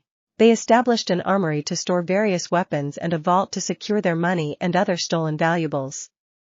A few empty rooms remained, still awaiting designated purposes. Izuku couldn't be prouder of what they had accomplished until now, of what they built. Yet, this was only the start. It was far from over. While that base was good, it was nothing compared to what he would have in the future. Soon, he would join UA. Before that, they had one last major operation to take care of. That was why Hao was in the throne room, sitting on Zhonglu's gift while Himiko, from her codename Ace, sat on his shoulder. The dancers, Isami and Mio, who he had fun with mere minutes ago, were lying on his lap while he spoke to his subordinates. Zhonglu knelt in front of him while the former gang leaders, and Leech, Vortex, Power Plant, and Arsenal were doing the same only a couple of feet behind him. Several men were also stationed around the room. Do you remember what I told you around 10 months ago, Zhonglu? I said that my plans would truly start around this time, Hao reminded his subordinate. I remember, Master. Zhong nodded in confirmation. It is finally time. The U.A entrance exam will start in a couple of weeks. Once I enter U.A, I will be closer than ever to the pro heroes, an ideal spy. Most of all, I am planning on finding potential recruits for us, Hao revealed, much to everyone's shock, except for Himiko's. Master, no offense, but I don't think U.A would hire you as a teacher if you have no experience as a pro hero, Zhong mumbled, making Izuku arch an eyebrow. Huh? What the hell are you talking about? I'm not looking to be a teacher, dumbass. I'm going as a student, Izuku retorted with a shout, making Zhong's composure nearly fall while the others seemed just as confused. But how are you going to pretend to be a kid? Even if you have fake papers, they'll see right through you, Zhong argued, which only made his leader fume even more. Now, you're starting to me off. Are you doing this on purpose? Are you all so blind that you can't even see I'm a kid? I'm starting high school soon, and I chose U.A to be the school I enter. Did you connect the dots yet? Izuku loudly revealed. Everyone froze on the spot, eyes wide, while Himiko giggled. The women lying on his lap nearly fell on their butts. What? Everyone screamed in unison, nearly blowing Izuku's eardrums. Does that mean you're in middle school, Master? Zhonglu stammered. No, I'm not. I just told you I graduated, didn't I? Izuku grumbled in response, getting fed up by all of this. I was defeated by a middle schooler, Zhonglu muttered to himself, unable to process the information. My gang was taken over by a middle schooler, the former gang leaders uttered in shock. I got Ed and by a middle schooler, Mio voiced with her throat tight. Am I going to jail? She quickly turned to Isami, who looked just as shocked at the realization. I'm pretty sure we would have gone to jail either way considering everything we've done here, Isami replied, still not over the discovery. Oh, right, I mean, the damage is already done, so what's the point of stopping now? Mio nervously chuckled before trying to snuggle up closer to Hao. The age explains the mood swings, Lifebane whispered. Useless chatter began flooding the room as they all discussed their leader's age with baffled expressions, surprised that they weren't in a dream they would soon wake up from. Suddenly, Hao slightly shifted his body. Got a problem with that? He asked, glaring gaps into their skulls. His eyes alone were enough to freeze them all in the spot as they were reminded of the fights he led, and won. Meanwhile, Himiko simply giggled in her sleeve at the spectacle. Whether I'm 80 or 3 doesn't change anything. You lost, and now your lives belong to me. I could kill all of you in a heartbeat if I wanted to, he reminded them. They stayed silent, knowing he was right. Even if everyone in this room teamed up against him, they would lose. He got even more powerful since they fought him last.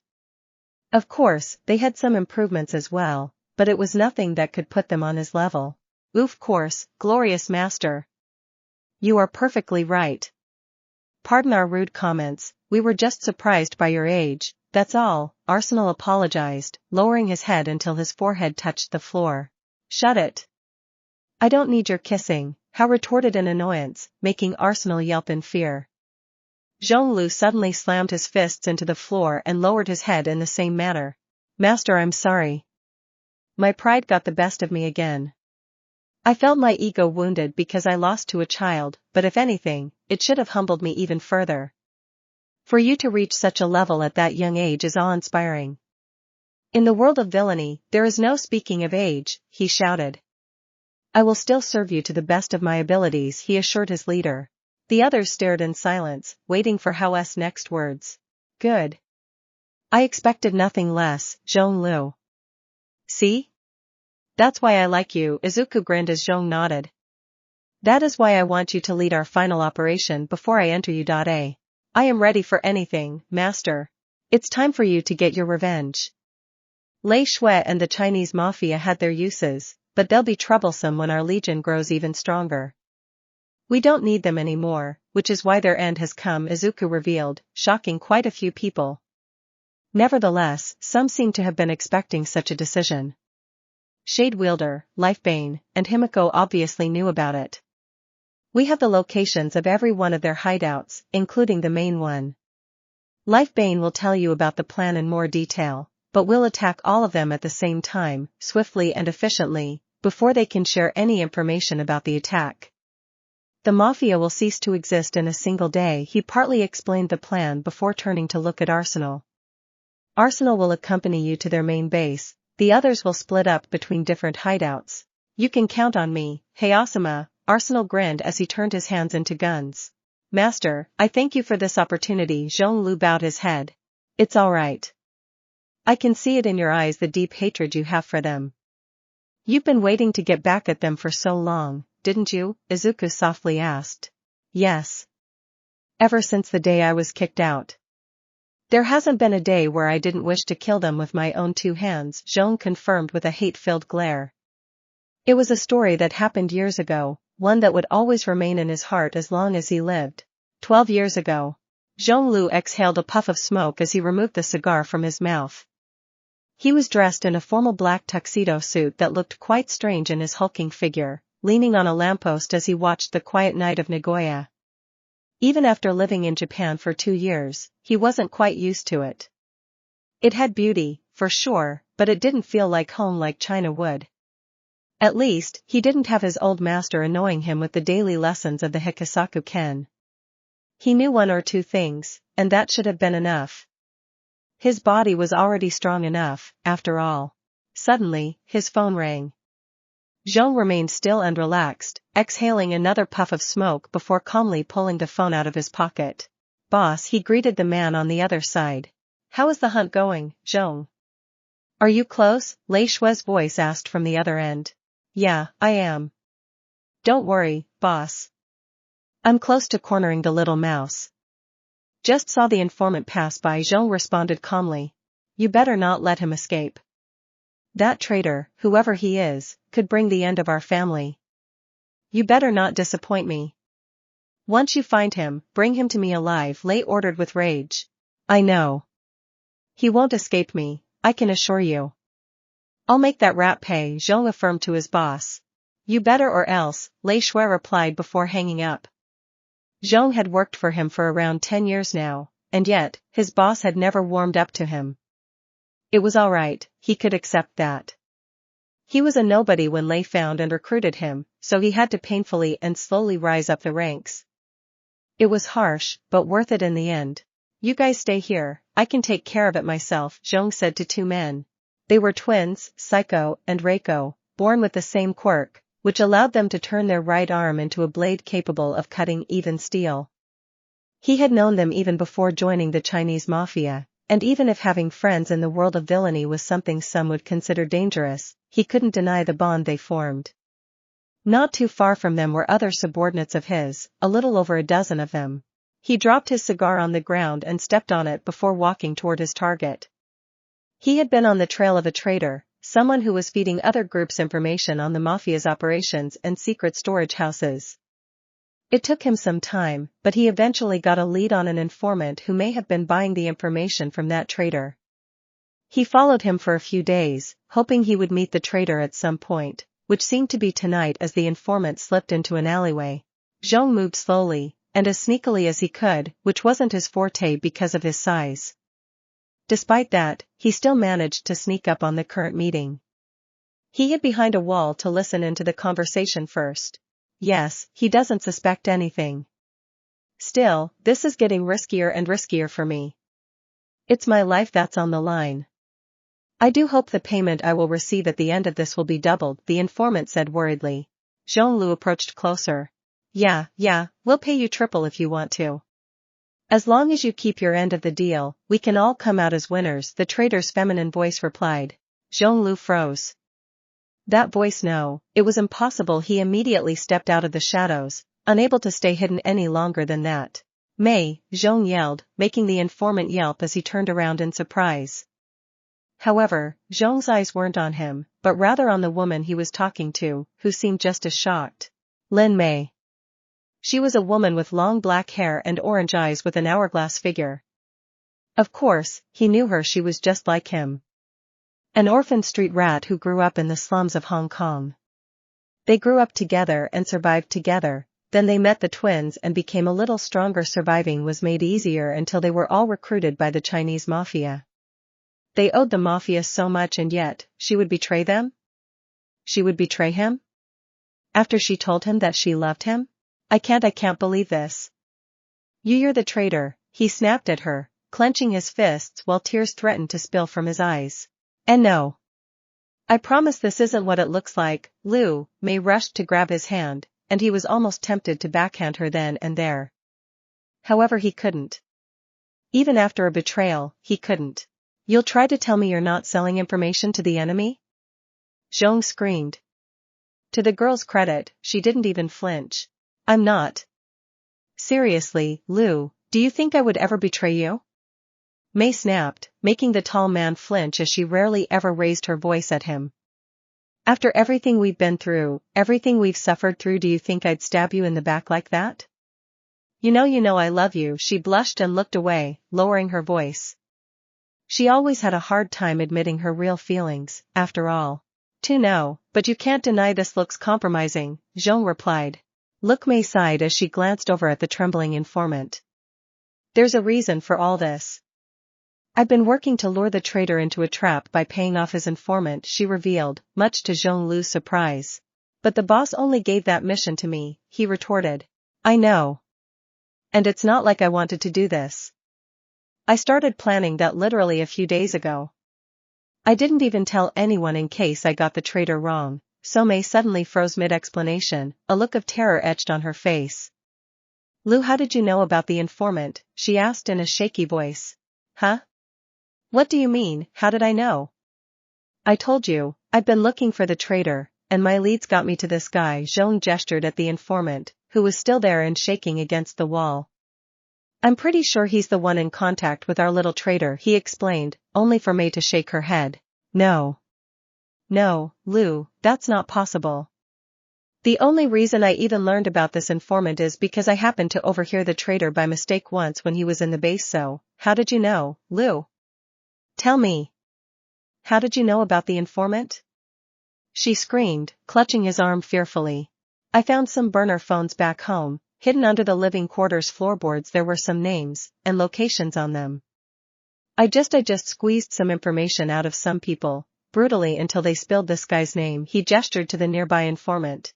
No, Mei shook her head frantically. You shouldn't have known, Lu. Don't you get it? It's too easy, she screamed until a shot suddenly rang out. They both snapped their heads toward the loud bang, just in time to see the informant's corpse collapse to the ground. This pawn was useful, a shame I had to get rid of him. Now, someone chuckled before putting their gun back in their belt. It was a man of average height. His hair was short and white, slowly flowing in the cold breeze of the night. While he wasn't overly muscular, they were aware he had a toned body. After all, it was someone they knew well. He was a man who was recruited only a year ago by the mafia. Ishida Sora. That's him, Mei gulped, biting her lower lip.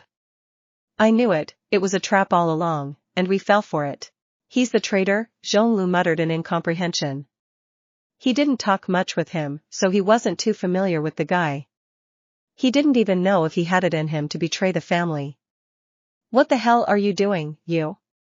Why would you betray the family? He demanded an answer, even though he knew he should have taken him out then and there before bringing him to the boss. Oh, you'll have to forgive me, but it's not like I meant to destroy the family. I only wanted to make the boss scared a little. Would make my promotion all the likelier when I take care of my scapegoats, Sora snickered. Scapegoats? You don't mean, Zhonglu muttered in realization. He was planning to put the blame on them? Yep. Sorry, but I can't stand the wait for being a right-hand man. I'd rather rush to it. Catching a couple of traitors will be easy as pie, Sora exclaimed pridefully. As if we'd let you do that, Zhonglu amusedly scoffed. There was no way that Lanky would defeat them. You said it, Mei shouted before pulling out her gun and aiming it at Ishida's head. I wouldn't do that if I were you, Ishida smirked, only for Mei to fire. The man immediately put a hand in front of him. In any other case, the bullet should have gone straight through his hand and killed him, yet it stopped. It was as if it lost all momentum. Counter, Sora simply said before the bullet exploded. Zhonglu widened his eyes as drops of blood hit his suit, making him look down. Mei's gun had exploded as if a bullet were shot through its chamber, then went through the woman's head.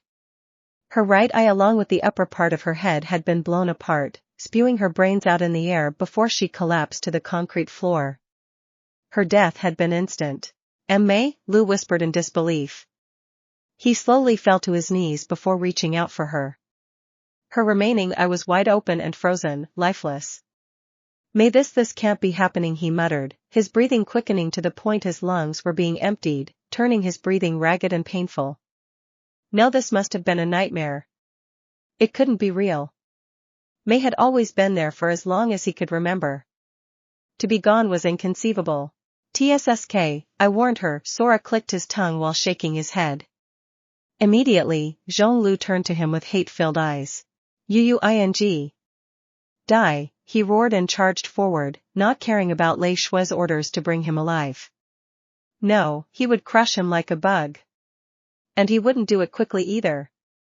He'd make sure he'd suffer a slow and painful death. He threw a punch forward, ready to splatter Sora's intestines out of his body, only for the man to easily block his punch with his palm. Counter, he simply spoke. Zhonglu's fist broke, spewing blood in every direction. Gah, he squealed as he grabbed his broken hand and took a few steps back, still clutching his broken limb in pain. What was that? He muttered to himself, clenching his teeth. Usually, his brute strength alone would have been enough. This man should have been sent flying with that hit. Blown apart even. Lu winced again as his arm cracked. So, it wasn't just the fist, the arm was broken too. It was as if he got hit by his own punch. Frankly, he didn't even want to figure out what happened. All he wanted was to kill him. Charging at me like an angry bull isn't gonna work, Zhongliukuan. Honestly, seeing someone fight so stupidly almost makes me sad, Sora chuckled amusedly. Very well, since it would be a boring battle otherwise I'll only use 2 fingers to fight you, he declared as he showed his 2 pointer fingers with a mocking grin. You dare mock me, Zhonglu charged forward again. Since that wanted the bullman to fight with something other than brute strength, then he'd show him the martial arts he learned before coming to Japan. He ignored the searing pain in his arm, raising both arms above his head and shaping his hands into a claw-like formation. He moved them in random directions, so fast it would be hard to follow to the naked eye. It was a technique that was supposed to prevent the enemy from seeing where the attack would come from. Chio War Ken. Earth-splitting fist, he declared as he slammed his hands down, ready to tear Ishida into 3 pieces. However, just like the man said, he stopped Zhonglu's technique with his fingers alone, simply by touching Zhonglu's palms with them. Counter, Sora grinned. A second later, the back of Zhong's hands exploded, blood and bones bursting out of them. GGRRAAH, he screamed before falling to his knees, holding his shaking hands out while his red life juice sputtered everywhere. His hands, he couldn't use them anymore. There was no way he could fight with them in this condition.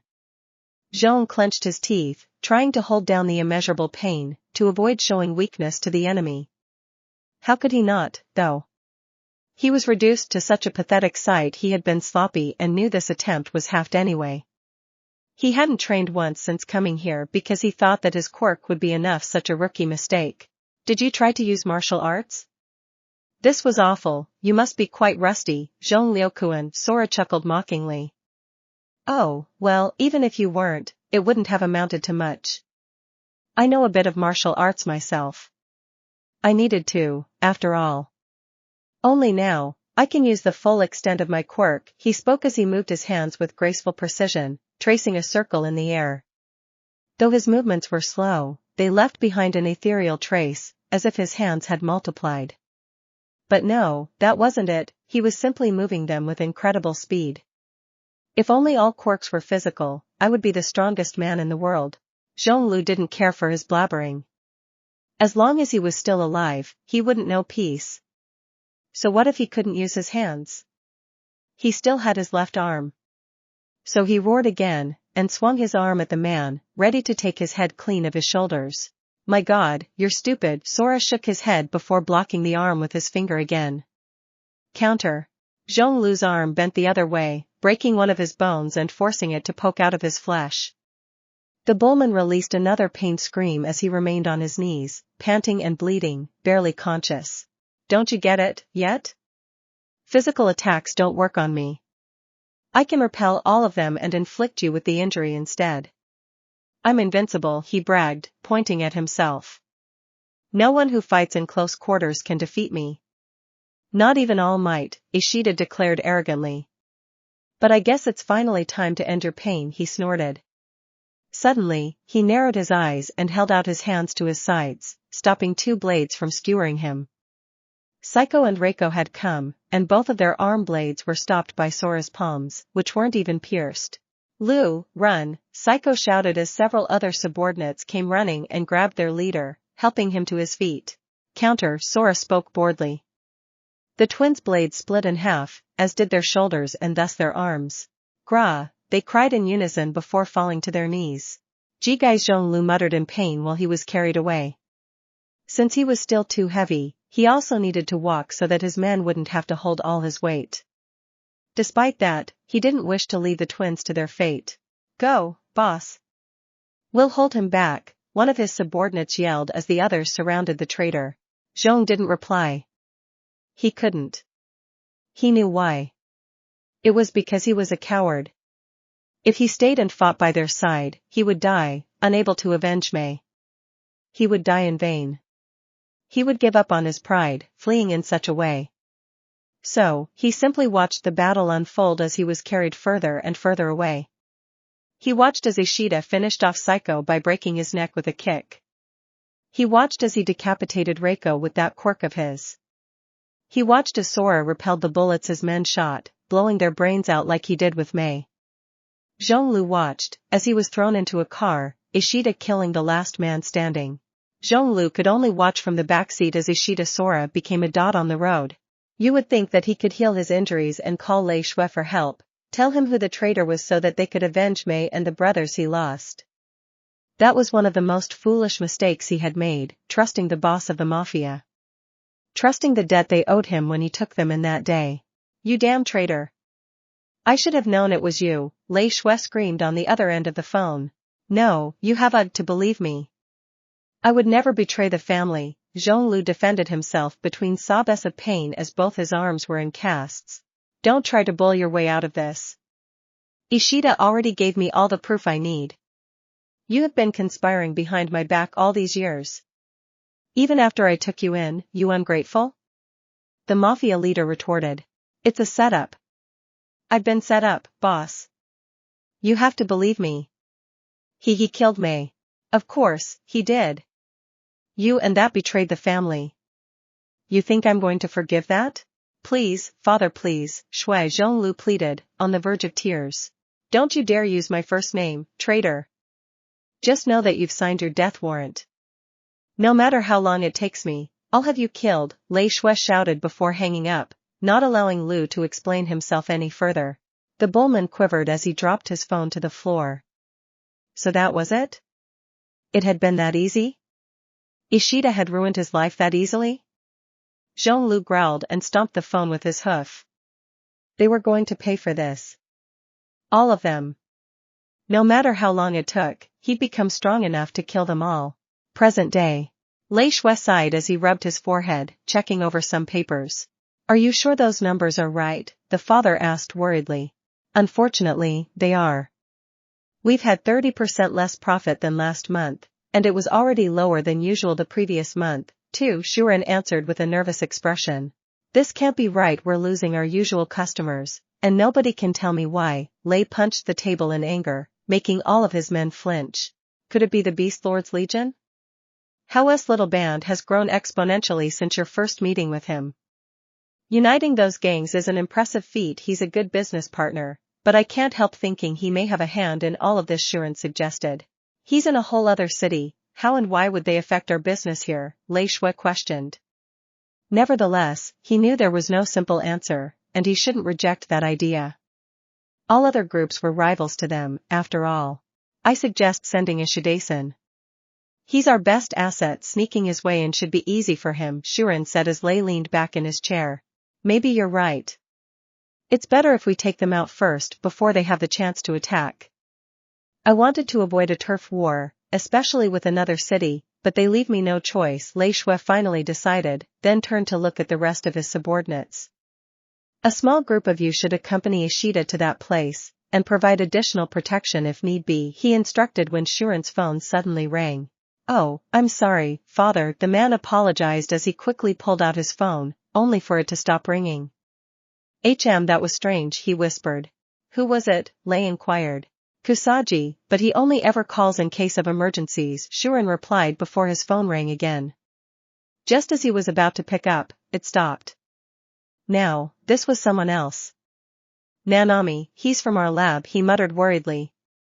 Something weird was going on, especially since the phone rang again. This time, he managed to pick up the call, only for the caller to hang up on him. Realization suddenly dawned on him. Father Weary, he began shouting as hundreds of bullets were suddenly shot through the windows and walls, bursting out of every man standing inside. Shuren wasn't spared either as he was riddled with bullets, some even flying through his head, and splattering his brain matter all over the floor. The air hummed with the relentless sound of gunfire while the bullets tore through flesh as they did with the walls, each bullet slicing through with deadly precision, ricocheting off metal surfaces, and embedding into furniture. It was a bloodbath, but after a couple of minutes it stopped. Miraculously, Lei Shui survived. He lay on the floor, riddled with bullet gaps as he had blood. Of course, he could barely breathe, let alone move, so he couldn't even writhe in agony on the floor. Was this how he died? Was this how he was going to go out? It was impossible. Not like this. He gurgled on blood as he desperately tried to turn on his side, ignoring the slow footsteps approaching him. At least, he should pull out his gun, fight to the end. He'd show his enemies that even on the brink of death, he wasn't to be trifled with. Eventually, the footsteps stopped, prompting Lei Shui to weakly look at his aggressor. Why you? He uttered his words with hate. Dead, he repeated, trying to say that the one who stood over him shouldn't be alive anymore. Yep, you're dead, boss, Zhonglu sneered. Without any further words, he stomped on the mafia boss head, crushing it to a pulp, and ending his life. The bullman looked around, eyes going over every dead body in the room while his colleagues came in, led by Arsenal. So? Everyone dead yet? Arsenal chuckled as he kicked a random corpse. Yeah. One rat is missing, though. You can call Vortex and tell him to take you guys away, Zhonglu instructed, only throwing a glance their way. I still have someone to take care of, he stated before walking away. If you say so, Arsenal shrugged before taking his phone. Hee, besides if this guy screws up, I'll be the master's new favorite, he snickered to himself. Whether Zhong didn't hear him or simply didn't care, he didn't show it. Instead, he burst through a random wall, searching for his target. That building was small since the mafia split their operation up efficiently, which meant that they already murdered pretty much everyone in there. However, Zhonglu knew that something simple wouldn't take down the man he had hated for so long. Thus, he burst through another wall, entering a spacious room resembling a dojo. There stood the man he had hated for over 10 years, and he had barely changed since the last time. Ah, so the traitor lives. I was wondering what those sounds were. Ishida Sora spoke calmly with his hands behind his back. Am I right to assume Lei Shui is dead? He frowned. You can find pieces of his brain under my hoof, Zhong replied casually, making Ishida sigh. And here he went through the trouble of building this dojo for me. I was this close to taking out Shuren and stealing his place, but you just had to ruin it. Ishida shook his head. You never had the guts to pick a fight with us before, so be honest, who are you working for? He questioned coldly. Zhong snorted as he assumed a combat stance, one arm bent with his hand raised, while the other extended toward Ishida. You don't need to know that. I found someone worth giving my life to, Zhonglu answered. I see then, it's time I send you to the other world.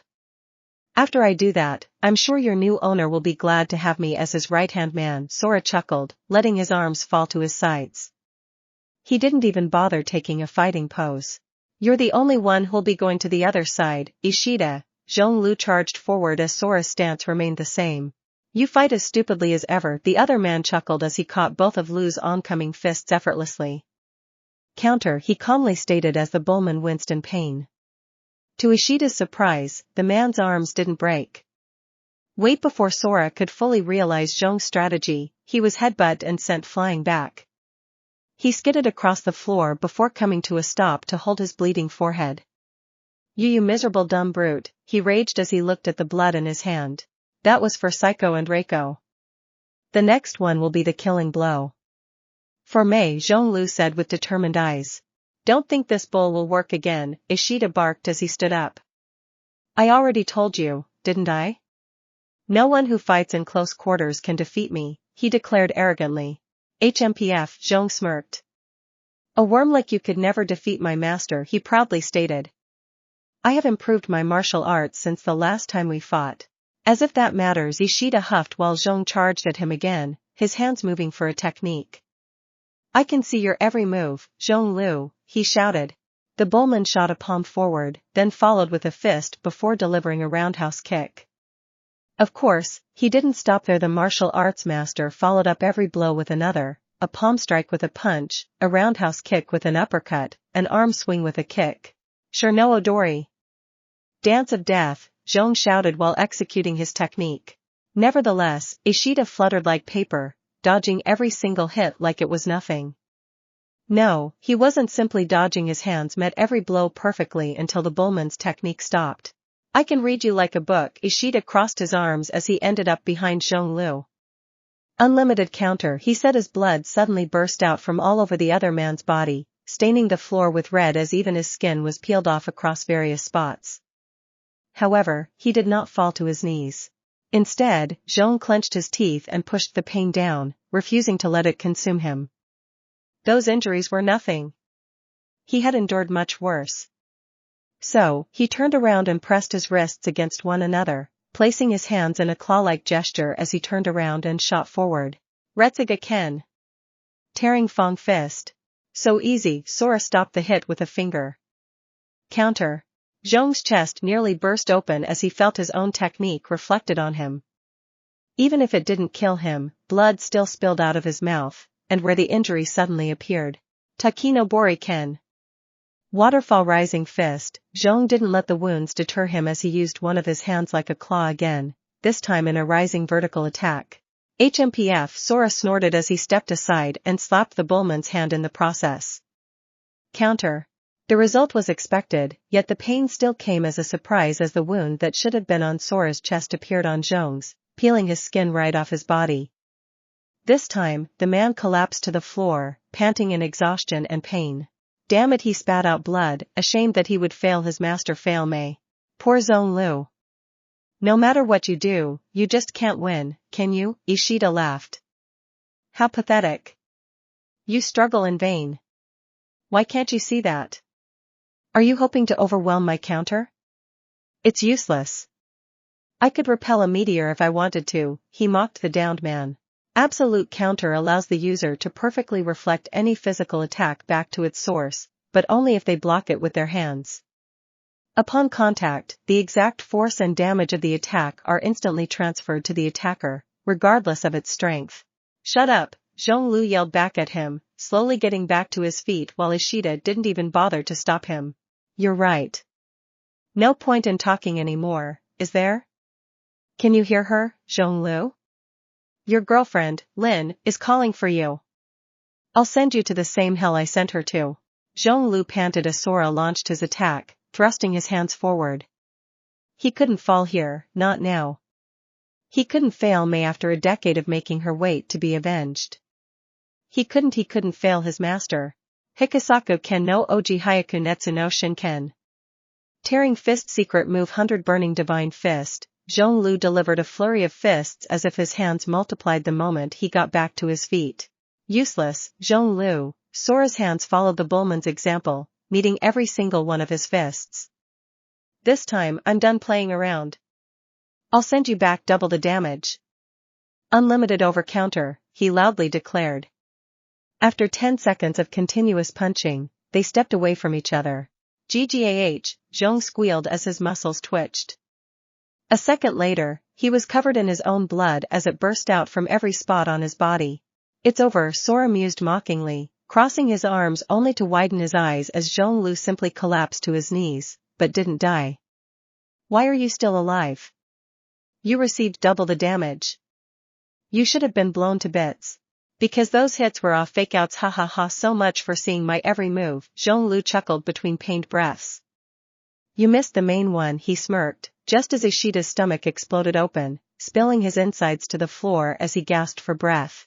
I'm impossible, Sora screamed while desperately holding his organs in his arms as he lay on the floor, bleeding out.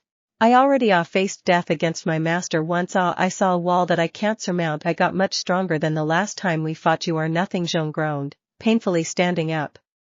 That last hit was for me, he declared before walking away from the man who ruined his life, letting him experience agony.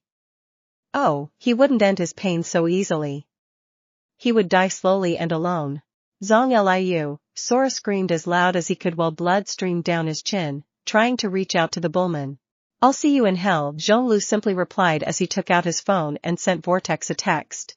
Ishida watched as a portal opened in front of Zhonglu.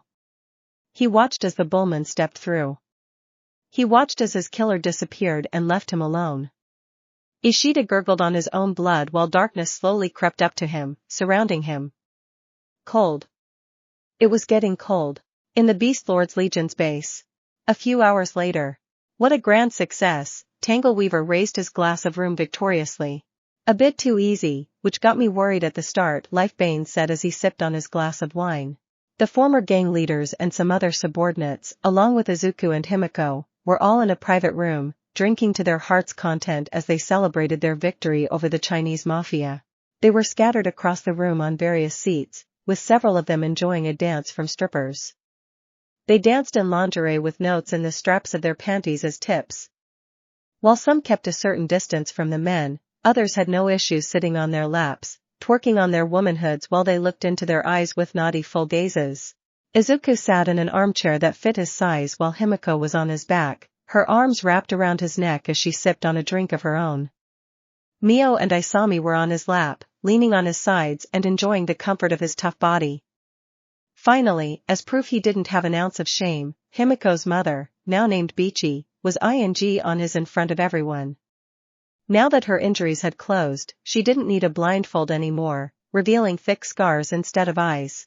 Enjoy this as much as you can. We'll probably get only more enemies from now on, he grinned as he casually drank from a bottle of whiskey. Still, glad we got rid of that pain in the, he laughed, which elicited more laughter from his new underlings. While some laughs were wholehearted, that couldn't be said for everyone as Shade Wielder looked distant. She really got better at this, didn't she? Izuku suddenly praised Bichi as he patted her on the head. Of course, we trained her ourselves, after all, Isami replied while looking at the woman, a small smirk gracing her lips. She's taking my a lot better than before. Did you use Zhong to train her? Izuku inquired curiously. He hadn't cared much about her in the last months since she had been here, but she seemed to be well liked by the customers. Her blindness gave her a certain exotic flair. Nope. He said something about not ing the crazy ones. Mio shrugged as Himiko snickered at the response. Don't know what he means. Look at how docile she is, she complimented the other woman. Am I doing well, master? Bichi pulled his out of her mouth, seemingly fishing for praise. Yeah, very well, now get back to it, the horned boy responded dismissively. Speaking of Lu, where is he? Himiko asked, not giving a about her mother's state. In the infirmary. He looked like he fell in a shredder or something. He'll live, but it'll take some time for him to get better, Izuku explained. I did ask him if he wanted a dancer anyway, but considering he can barely move, he shrugged. Oh, well. Too bad he can't enjoy this. Himiko whistled while her eyes wandered over the room, sometimes landing on the butt of one of the various dancers and following it. We should enjoy this twice as much in his honor then, Izuku loudly exclaimed, gaining several cheers in return.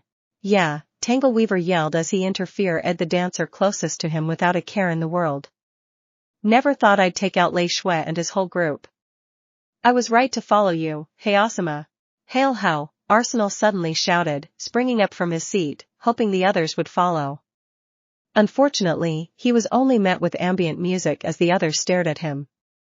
The weapon master grumbled something under his breath, then sat back down. Yeah, it sure is exciting, Vortex gulped, nervously looking at the bobas of the stripper dancing near him. That's well, a lot of scantily clad women, he mumbled as one of them suddenly caressed his chin, nearly making him spill his drink. Why so nervous, she purred. While mostly everyone enjoyed their time, Himiko softly exhaled, snuggling up even closer to Izuku's neck. She had never thought she'd have that much fun nor that she would know such happiness. By all means, this was already an ideal life for her. She had companions, and freedom, and was by the side of the boy she loved. Despite all that, she thought of the world Izuku would make and the endless possibilities it brought. The more she thought about it, the more that life seemed to be lacking compared to what they could have. It gave her strength. She wanted to give all her power to him, to spread that ideal life of hers on a wider scale. You look pathetic like that, Vortex. Ha ha ha, Arsenal laughed with a perverted grin. It's like you've never seen a woman from up close before. Shut up, you, Vortex yelled back, stopping himself mid-sentence to yelp in surprise when a dancer sat on his lap. Come on, Ace. You haven't even finished your first glass. Drink away. This is a party, after all, Izuku exclaimed to the blonde on his back, handing her an entire bottle of champagne. Don't tell me you're getting shy in front of mommy, now, he snickered. As if, she giggled in response before taking the bottle. Not like she can see me drinking, either way, Himiko added before taking a swing of the champagne. I do hope we'll get even more excitement, boss. I only got to kill small fries in my attack today, Tangleweaver shouted from his spot, his cheeks red from the alcohol in his blood. Of course. This was only a glimpse. Once the final phase of my plan begins, the whole world will be our enemy, Izuku casually replied, a confident smile etched on his face. The entire world, Lifebane whispered as he watched his drink, taking his focus off the woman dancing around him. That's Hayasama for you, Arsenal declared, pumping up his fist. Still, the next part of the plan seems risky. Infiltrating U.A is one thing, but find recruits among them, Shade Wielder questioned the feasibility of it all. However, How simply laughed in response. Oh, Shade, you don't get it, Izuku shook his head amusedly. Do you actually think these future students will be beacons of hope, innocence, and justice? Everyone has a monster they hide inside, some simply tame them better than others, and some just do not have the strength to give themselves to it. The day of the entrance exam finally came, welcoming hundreds of different participants, all filled with the prospect of reaching a bright future. Some confidently marched on, others stepped up with shaking legs, and a few advanced as if they were fulfilling a duty. Do you think there will be no sharks among them? No matter what each of them may say, they share different ideals and goals. Not all of them hope to accomplish the same thing by becoming heroes. In truth, they are out to get something. It could be something as simple as money, the drive to keep a roof above your head and your close ones. A short, slender girl with auburn hair stood outside, breathing deeply. Her hands were clenched at her sides, and her face was partly hidden behind her scarf as she nervously stared at the building where UA welcomed the exam takers. A nagging thought in the back of her mind tempted her to turn and flee, whispering that she had no chance of success. But another thought quickly surged forward, silencing the doubt as the faces of her father and mother flashed vividly in her mind. As reasonable as it sounds, many would consider such aspirations selfish, wouldn't you say? Of course, someone else could seek fame instead. A need to be seen by others or even to control the masses. A midget of a boy with grape-looking hair excitedly watched the passing girls walking to the exam site, already drooling at the thought of possibly attending the same classes as them or even having them as fans, one day. Perhaps, they simply wish to live a comfortable life, and that they might as well help other people while they are at it. Maybe, they have no powerful drives at all, simply following childhood dreams. A girl with long dark green hair, large hands, and frog-like features looked ahead impassively, quietly admiring the building where her dreams would possibly come true. Everything hung on this day, and while she wasn't a nervous wreck, she couldn't say she was serene either. Despite that, she decided to stroll forward, willing to meet her destiny. Another girl, petite with fair skin, and earphone jacks hanging from her earlobes, followed closely behind. She looked around her with a grimace, impressed by the sheer number of examinees surrounding her. She had that much competition? The girl gulped nervously, then shook her head. No, she wouldn't let that deter her. Or maybe, they want to change the world. They think it's unfair, and that there is no justice anymore, so they believe they'll bring what's missing. They believe that they'll be the ones to start a new era, one with justice. Floating clothes marched forward, taking in the sight of the place that would hopefully help her reach her dreams. Just as she was about to go through the entrance, a horned pink girl suddenly ran into her, nearly throwing her to the floor. Miraculously, the other girl grabbed her by the back of the shirt, keeping her from falling down. She sheepishly apologized as she helped the invisible woman to her feet and wished her good luck before taking her first step toward changing the world. A tall, muscular, and masked boy with multiple arms confidently strolled forward, seemingly not bound by any nervous feeling. What about the ones who were pressured into this? The ones whose fate lies in someone else's hands? A blond boy with an unusual belt looked down, the terrified faces of his parents flashing before his eyes. He clenched his hands, a spiteful expression on his face, which quickly turned into a smile. He stepped forward, burying his fears deep inside him. Don't you think some of them would do anything to reach their goals if given the chance? They only ever had one option because it was the only one ever given to them. An option that didn't guarantee success. What if they met the devil? What if he gave them another option? What if he gave them a choice that would ensure they reach their wildest dreams no matter the cost? Of course, some will outright refuse, either because they already hold generations of heroics on their backs. A tall boy with engines in his calves and glasses on his nose robotically walked forward, standing surprisingly upright. Or because they have too much pride to take a helping hand, even if it comes from the devil himself. Bakugo snarled as he made his way to the entrance exam, sparks already flying out of his palms. He was the best. He needed to be the best. He needed to show everyone that no one held a candle to him. He needed to prove he was the strongest. No matter what they pick, the devil will come, and he will give them a choice. Izuku stood in front of Yue's gates, calmly watching the examinees going in as the wind slowly blew into his hair. After a few seconds, the horned boy smirked and stepped forward. Izuku marched forward, heading for Yue's examination site. From what he understood, this was where the written portion of the exam was held. Since he wasn't simply a dumb brute, he knew for sure that he would ace it.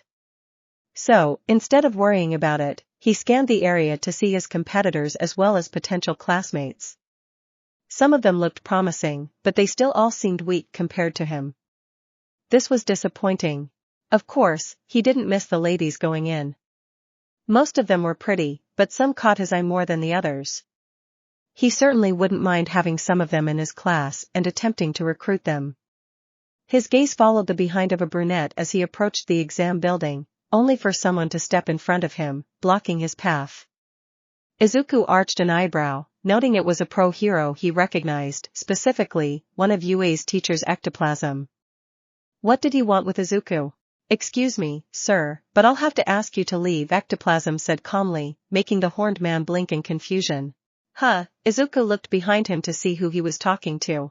I'm talking to you, Ectoplasm clarified. Only the personnel and the examinees are authorized on those grounds, he explained, making Izuku grumble. I am an examinee, he replied in annoyance, already seeing where this was going. Ectoplasm didn't respond immediately, staring into Izuku's eyes for a few seconds instead. Principal Nizu would have told me if we started allowing 30-year-old men to take the exam, Ectoplasm casually replied. For S sake, Izuku yelled frustratedly, not noticing a certain blonde passing by him.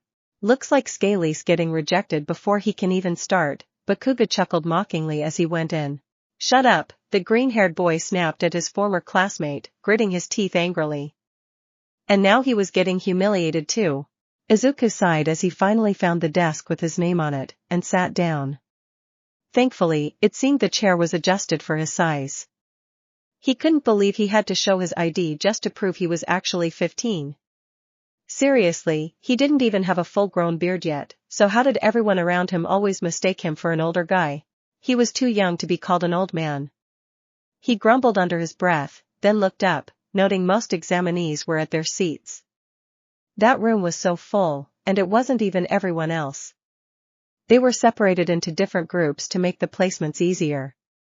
At the front of the room was likely the one who would be supervising their exam. Izuku narrowed his eyes, silently recalling where he had seen him. It was a pro-hero called Hound Dog. Now he remembered. That man also worked at UA as a counselor. Alright, the written portion of the exam will start soon. The envelopes on your desk contain your questions. You'll have to answer directly on that same paper before bringing it to me here. You have 2 hours, not 1 minute more. If you are caught cheating, you will be promptly escorted out without any second chances, Hound Dog explained, already making some students nervous. Izuku, on the other hand, huffed. As if he needed to cheat anyway. You can open the envelopes and start the test, Hound Dog said after checking his watch. The horned boy did as he was told and quickly read over the first page of the test. The first page had 3 questions, and they were all about math. He would have called it basic maths, but it seemed slightly above middle school level. You could use what you learned in middle school to answer them, but it would be quite difficult with the methods you learned. They were easier to answer for high school students. He supposed you were either supposed to have more advanced knowledge or prove how well you could use the resources you already had. Nevertheless, those questions weren't a problem for him. The next pages followed the same principle, only it was a different subject. There was English, history, geography, etc., and they only left them 2 hours to complete this? No wonder the entry rate was so low. Yet, it was still something he wouldn't struggle with. The last subject was actually heroics, something only heroic schools like UA taught. Those questions were to test your thinking in urgent and stressful situations in the context of life as a pro-hero. Might as well start with these since the other subjects would be easy as pie. The first question was about what you should do when faced with a hostage situation. It even listed the villain and its abilities for a better context. He noted down what should be done if he was a policeman or a regular pro-hero, things such as buying time so someone else could sneak up on the villain, making them feel secure. Of course, he also added that in his case, he could take down the villain before they could even blink. The other questions were similar in nature, placing him in the context of hero work and how he'd go about it. He answered those questions the same way he did with the first, making sure to let them down he had the talent and abilities to easily deal with those situations. He tried not to sound too arrogant since he guessed they likely wouldn't like that. Anyway, as expected, he didn't struggle at all with the other subjects. He couldn't tell the grade he'd get for the written exam, but he already supposed he would be in the top ones if only because he didn't think too much like a hero, which may have impacted his answers to heroic subject. Nonetheless, he finished the test an hour after it started before having to wait another hour so that everyone would hear the instructions of the practical test at the same time. They found themselves in an auditorium big enough to welcome all examinees. Most of the room was dark, with only the stage being illuminated. On the front of the stage was another pro-hero Izuku recognized Present Mike. The man also had a radio show, but Izuku never listened to it. "Everybody, say hey," Present Mike screamed excitedly before leaning forward, expecting them to respond. Unfortunately, he was met with silence. "Well, it's alright, listeners. I guess you're all shy. Welcome to the practical portion. I'm here to tell you the instructions for the second part of the exam. He better hurry up." "I can't wait to kick your," Bakuga muttered, finally making Izuku notice that the blonde was sitting beside him. "When did you get here?" the green-haired boy inquired, not bothered by the blonde's provocations. He didn't need to be offended by the ramblings of an idiot, after all. "I've been here the whole time, Scaly," Katsuki barked back, making the other boy eye roll. "Right, I forgot I can hardly notice weaklings," Izuku scoffed amusedly. "I'll kill you," Bakuga grumbled with his teeth clenched. "Now.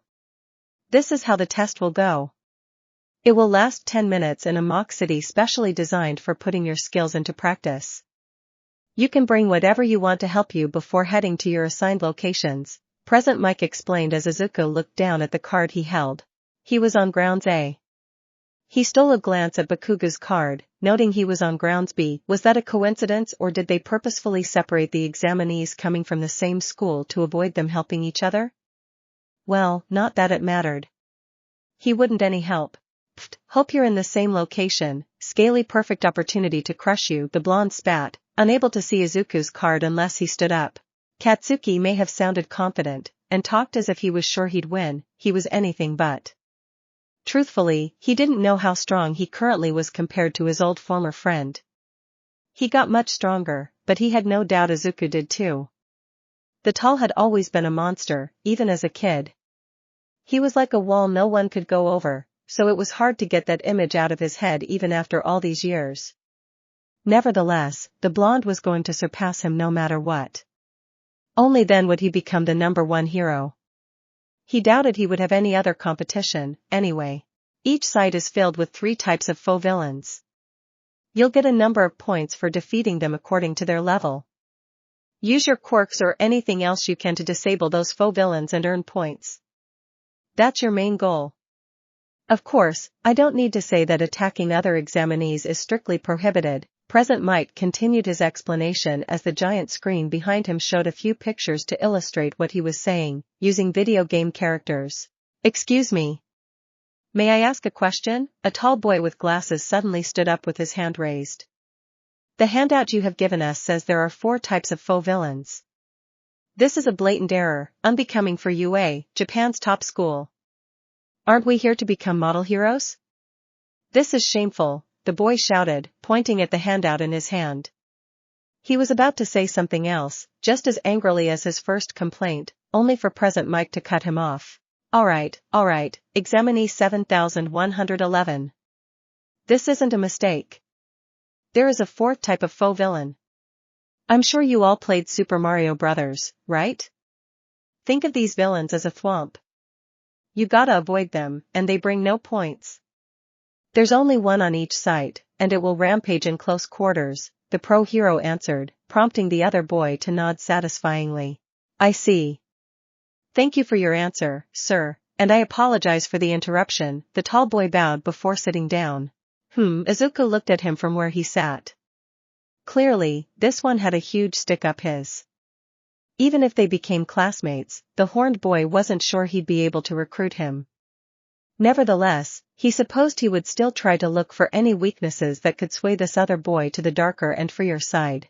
He didn't listen to what Present Mike said next as they were finally told to head to the location of the practical exam.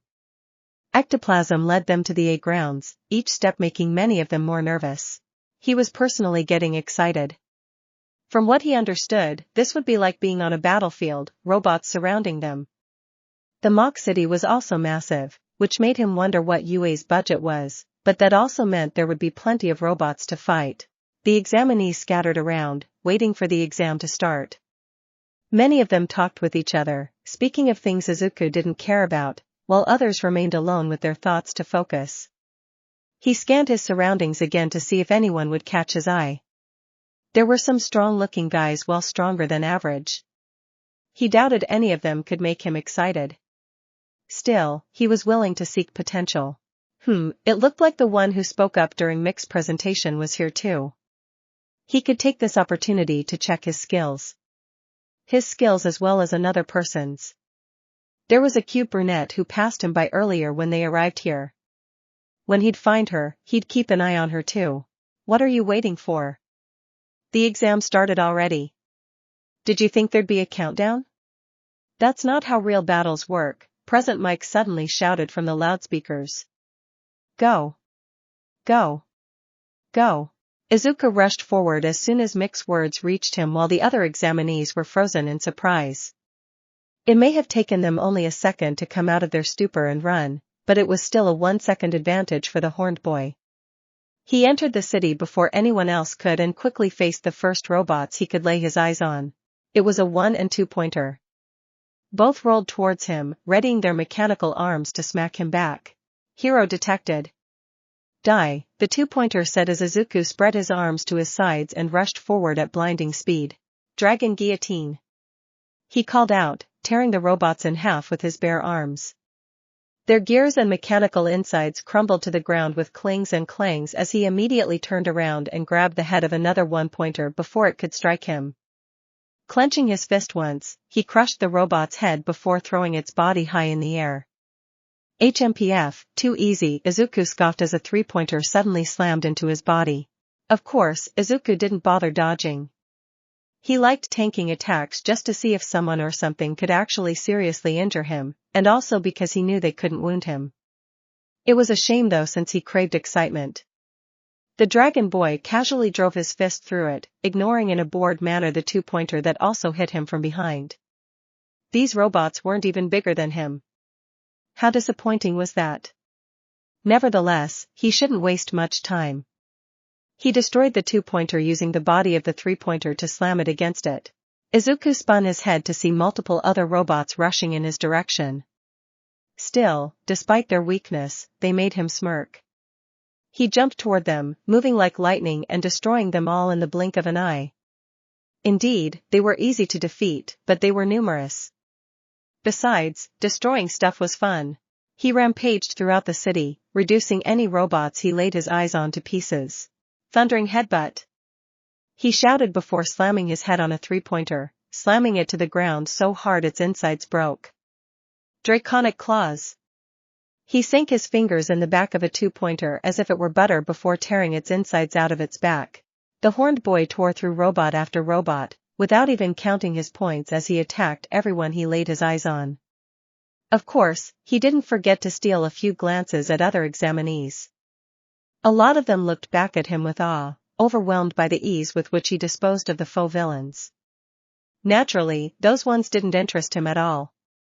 Other, more promising, examinees attacked robots of their own without losing focus or paying attention to their competitors. The boy with the glasses kicked the head off a two-pointer while the girl he was checking out earlier made two one-pointers float high in the sky before dropping them both by joining her fingers together, which made him notice she had small pads on her fingertips. Interesting, so her quirk was to make things float? Or did she have some control over gravity? The quirk had potential, and if it really was about gravity, then maybe Gravito could give her some tips. No, he shouldn't jump the gun. They weren't in the same class yet, and he wasn't even sure she'd be corruptible, at least, corruptible enough.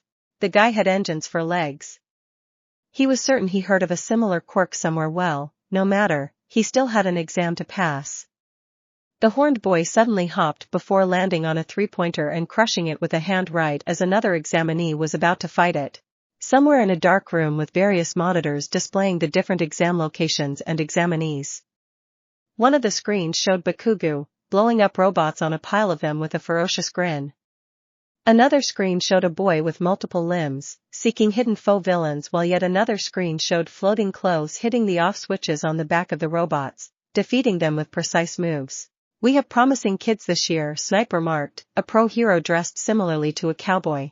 Indeed, they are thrown in a simulated battlefield requiring them to collect intel, use stealth, or even showcase pure battle power, Nizu, the principal, explained while his eyes quickly wandered over the various screens. They need to excel in one of those fields or more, and use them to gain as many points as they can, he added before his gaze landed on a screen displaying Bakugo. So far that one has quite a lot of villain points, but has no rescue points. He does seem to have a lot of potential despite the apparent lack of heroism. I like his spunk. Midnight narrowed her eyes, smirking as she looked at the blonde. The pro hero was in her costume, like the others, which showcased well why she was called the rated hero. He isn't the only one. All Might pointed to another screen in his skinny form. It was Midoriya Izuku, having destroyed even more foe villains than Bakugo did. What is his quirk? It looks like he's a heteromorph. Oh, my, this one is quite the hunk, Midnight commented under her breath while Eraserhead rolled his eyes at her words. He hasn't used it yet, Nizu replied while sipping his tea. He can turn into a dragon, he revealed, much to everyone's surprise. That's pretty rare, right? Is he related to Ryukyu by any chance? Snipe questioned. No, but his father was a pro-hero before being killed in the line of duty, Nizu answered, earning curious glances from everywhere in the room. He could tell what they were wondering. How did he know about that? His file caught my eye. Top of the class, excels in every subject and has a strong quirk. He's also a model student with a spotless record. I am surprised no one recommended him. The faux villains have been hitting him this whole time without doing any damage, and he hasn't even used his quirk yet, Snipe mumbled as the Izuku on screen suddenly opened his mouth and fired a beam of fire out of it, blasting several faux villains apart along with the street they were in. Snipe's gaze moved to other screens. I think I can already tell who some of our future students will be. They really are promising, he nodded. Aizawa narrowed his eyes, remaining silent while he watched the examinees in action. I suppose it's time to bring the final boss, isn't it? Nizu suggested as he sipped his tea again. Snipe nodded in agreement before pressing a large red button. Izuku looked at the robot in his grasp with boredom before disposing of its carcass. This exam was only 10 minutes long, and yet it felt like it lasted an eternity. Sure, he had some fun at the start, but destroying those things became a mundane task only 3 minutes into the exam. It was likely going to end soon, and he should have enough points to enter by now. Though he wanted to be the best, of course. Perhaps he should take out a few more. Just as he was about to leave to seek other faux villains, the earth suddenly trembled, making him pause. Dozens of examinees ran past him fearfully, some of them even stumbling over the rubble as if they were fleeing a natural disaster. From the sound of what was behind him, that could have been the case. Whatever it was bound to excite him more than these toys. The horned boy turned around to face the new obstacle Hedon, and for the first time in his life, he had to look up at his enemy. What stood before him was unlike all the other faux villains they faced until now, easily towering over the buildings of the mock city. So that was a zero-pointer, huh? Now, this could be fun, he grinned excitedly, ready to rush into it while ignoring the examinees running past him. However, just before he could make his move, his keen eyes noticed something lying before the zero-pointer, trapped under a piece of rubble. He knew what it was, or rather who it was. That was the girl with the float quirk. Well, now was a better time than any for introductions.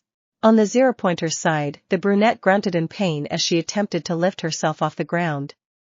Unfortunately, any move she made only caused more pain to her ankle. Was it broken? She couldn't tell. Maybe sprained. Even if it wasn't, she overused her quirk like an idiot, so she couldn't even get rid of that rock because of it. That would teach her to go all out without thinking things through. She was just so desperate to get into UA, so she couldn't afford to fail now. Ochako Uraraka gritted her teeth, trying to pull herself out while the robot's gigantic hand cast a massive shadow over her. It was as if she was trapped under thunderclouds, barely receiving any light from the sun while the giant was nearly upon her. No, no, no, she fearfully exclaimed. UA wouldn't risk hurting or killing kids, would they? Why weren't they turning that thing off yet? Finally, she clamped her eyes closed, waiting for the worst and praying she would somehow be pulled out of there. 1 second passed, then another, and the crushing blow didn't come yet.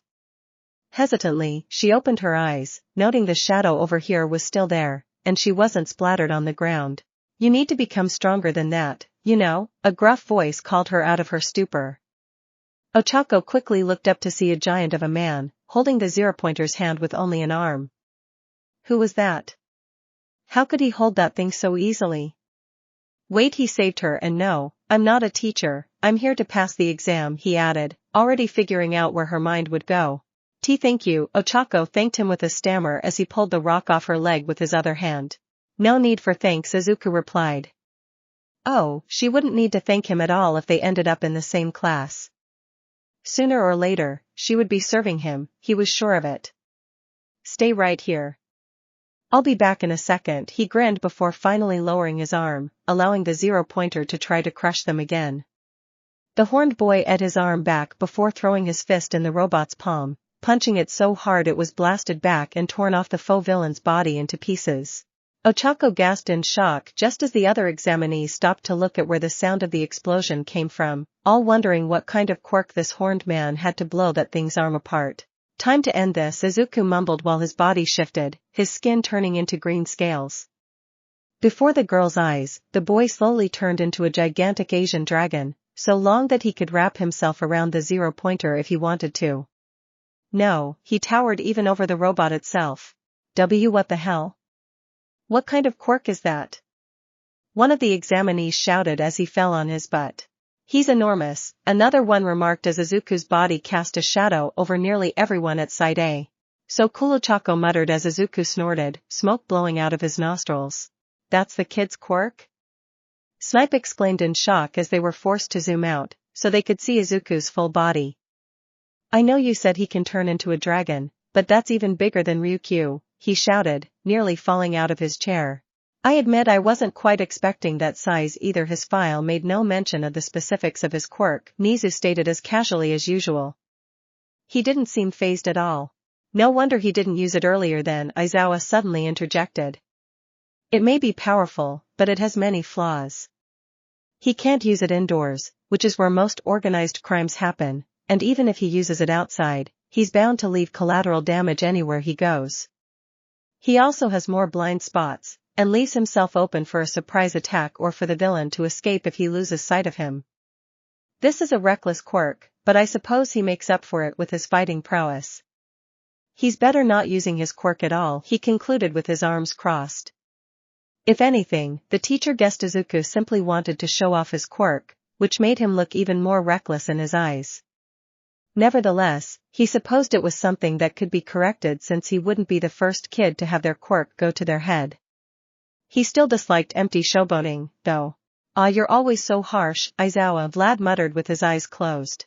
I cannot say I completely disagree with his assessment, but he is a good element nonetheless, Nizu affirmed while watching the screen. It seemed the dragon boy was preparing for an attack. Izuku took a deep breath, feeling a blazing heat building up inside his body as he threw his head back. Blast breath! He shouted, firing a concentrated beam of fire that hit the zero-pointer Hedon, frying its insides before burning a gap in its head and coming out of the other side. Small explosions occurred all over its body as its melted head collapsed on itself. As expected, it couldn't withstand more than one blow. Uraraka watched with wide eyes as the melted steel threatened to fall on top of her. Fortunately, she was saved just in time by a massive claw taking hold of her and moving her out of the way. Before she realized what had happened, she was dropped back on the ground as her savior turned back into his human form before her eyes. Well, that was boring.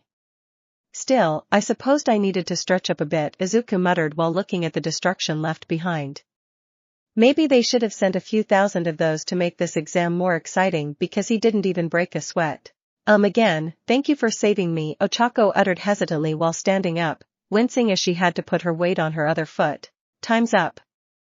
Present Mick's voice suddenly resounded around them just as a loud alarm went off, signaling the end of the exam.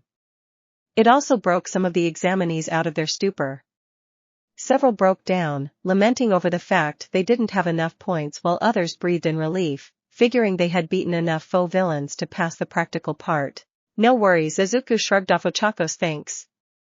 That leg's gonna be fine, he pointed at her bruised ankle. I think it's just sprained, but it should get better. It probably would have been worse if you hadn't been there, Ochako rubbed the back of her head. Now, kiddies, all of you can celebrate later. First, does anyone need an injury to be treated? A short old woman walked between the participants, checking on their well-being while giving candies to some of them. Here, old woman, Izuku called out to her. He recognized her as Recovery Girl, who was probably the reason why UA used these robots for the entrance exam. With her on their side, she'd heal nearly any injury. The old woman met his gaze, sending a small glare his way. Who are you calling old, young man? She chastised him as she approached them, lightly hitting Izuku's legs with her cane. She looked both of them over to note only Ochako sustained any injuries. Ah, I see, a sprained ankle? Nothing a kiss wouldn't fix. Huh, Ochako uttered in confusion as Recovery Girl took one of her hands and kissed it without any other explanation. Ochako was even more surprised to see her body glow green, and the bruise on her ankle disappear along with the pain. Oh. I feel much better, she exclaimed while bouncing on her feet, only to sob tiredly and slump forward. But I'm tired now, she mumbled groggily. My quirk isn't magic, it'll heal you at the cost of your stamina, Recovery Girl explained before turning to Izuku. Do you have any injuries, young man? I wish, he scoffed as Recovery Girl rolled her eyes, but didn't say anything else. Instead, she went to other examinees, leaving Izuku and Ochako behind. Anyway, I'm Uraraka Ochako, the girl held out her hand, which the boy shook. Name's Midoriya Izuku, he replied. Her hand was delicate, and small in his own. However, most of all, it allowed him to feel the pads on her fingertips. That was probably what she used to make objects float. I must have made you waste so much time just because I was in trouble. I should give you some of my points, Ochako said shamefully. Here, this boy saved her, and she made him lose points that could have been detrimental to his future. Of course, she had no idea how many points he had anyway. There's no need for that, believe me. How many do you have? Izuku asked. If my count's right, then I have 28 points, she answered after some thinking, making Izuku arch an eyebrow. That's all? This is a little disappointing, but I guess she can improve, he thought to himself. From what he noted, she was one of the better ones here, so this number of points was likely enough to let her pass. We're probably going to be in the same class. I hope so. It'd be nice to see a familiar face. Besides, I'd feel really bad if you failed because of me. Ochako clenched her fists determinedly. She seemed to have some sense of justice, but he hoped it wasn't strong enough to make her incorruptible. He knew there must have been a darker side lurking around. Everyone had one, after all. Well, he had all the time in the world to learn about it. You know, if you really want to thank me, we could exchange phone numbers, Izuku suggested, making her yelp in surprise. Phone numbers? What for? She blushed, her mind immediately leading her to think he wanted to flirt with her. Like you said, it'd be good to see a familiar face. After this whole ordeal, I'd like to say we developed some sort of kinship. Let's help each other once we get into UA, Izuku explained calmly as she weakly nodded along. Right. That makes sense. Of course, she agreed, her cheeks still a little red. She slipped a hand in her pocket and pulled her phone out. A flip phone? Izuku noted in his mind as the girl flipped it open. It wasn't unusual, but most people had smartphones these days, especially young people. Here, you should input the number yourself. Can barely hit the right keys with my fingers, he said as he unlocked his smartphone and handed it to her. Ochako couldn't help but wonder how he even unlocked his phone in the first place, but she didn't question it. Instead, she typed her phone number in shyly.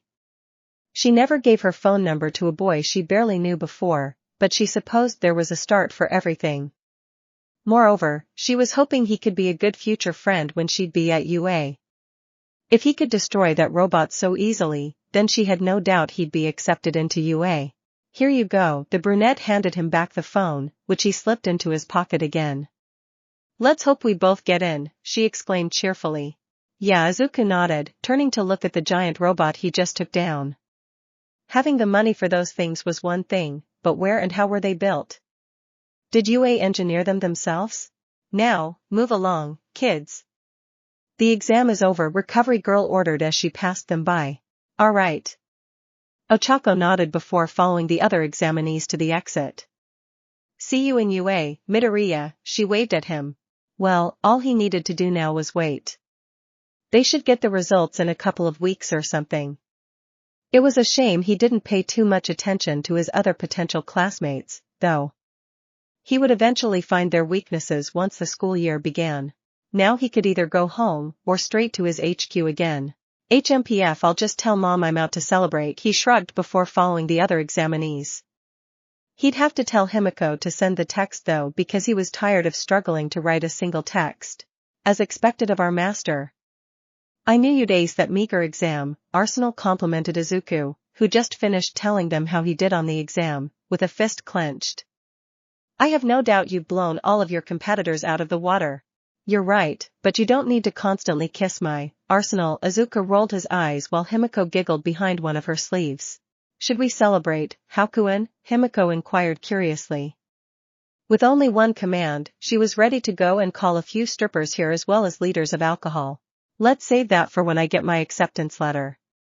Besides, we can party whenever we want anyway, Hao answered. A party would be a good way to kill the boredom this exam caused, but he wasn't interested in a party right now. He wouldn't keep the other from enjoying one if they wanted to, though. What is Zhonglu doing? He asked, noting the bullman wasn't there yet.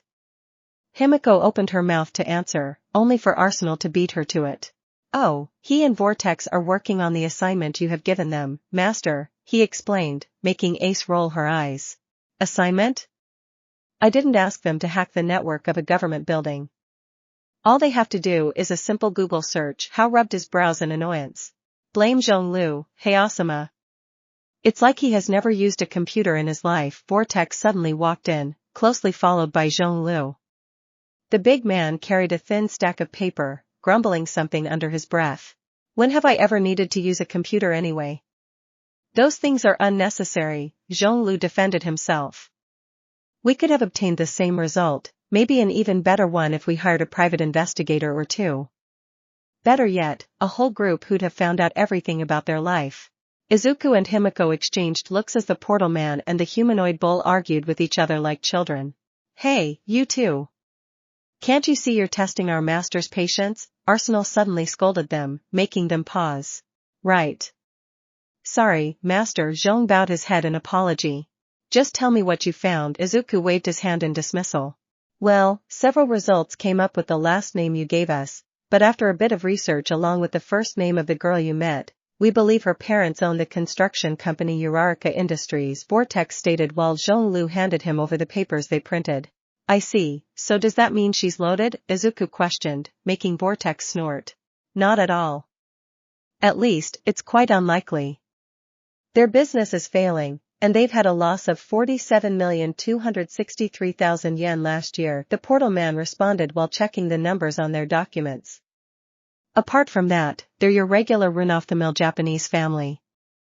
I wouldn't be surprised if they file for bankruptcy next year, he added with a shake of his head. Oh, 'cause you know so much about business now, Arsenal snorted amusedly. Master probably wants something more concrete than vague ideas of what they might do. He obviously wants something with them. I was an accountant. I think I know what I'm talking about. Vortex glared at him. It seemed his response was enough to silence Arsenal as the man looked away embarrassingly. Anyway, if you want us to, I know one or two guys who could get us less public info about them, boss. Nah, that's all I need for now, Izuku replied as he pondered the information he just received. So, she had money issues, huh? Was that why she wanted to become a hero? She looked quite innocent and pure back there, so he had a hard time believing it, but he supposed it didn't mean anything. Doing something for the money was common in this world, after all. Hey Asuma. I bring you good news, Tangleweaver walked into the room with a wide grin. It took us months but we finally caught that off guard with the strategy you gave us, he declared with power plant and leech by his sides.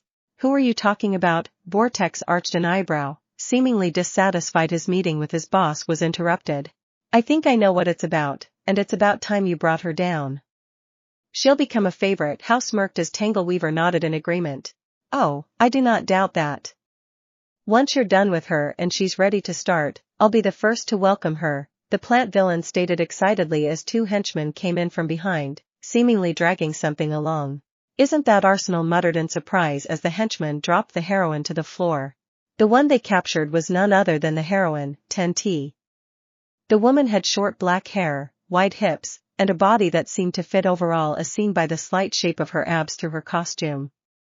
Her costume was purple, consisting of thigh-high boots, long gloves, an eye mask, and a leotard that revealed her cleavage.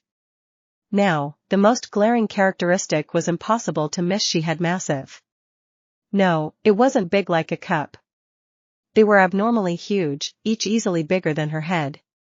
Her chest nearly hit her belly, reaching a little above where her belly button should be. Her hero name was also printed on her chest in large characters: Ten-T. She looked bruised, and her arms were trapped in reinforced steel restraints in front of her.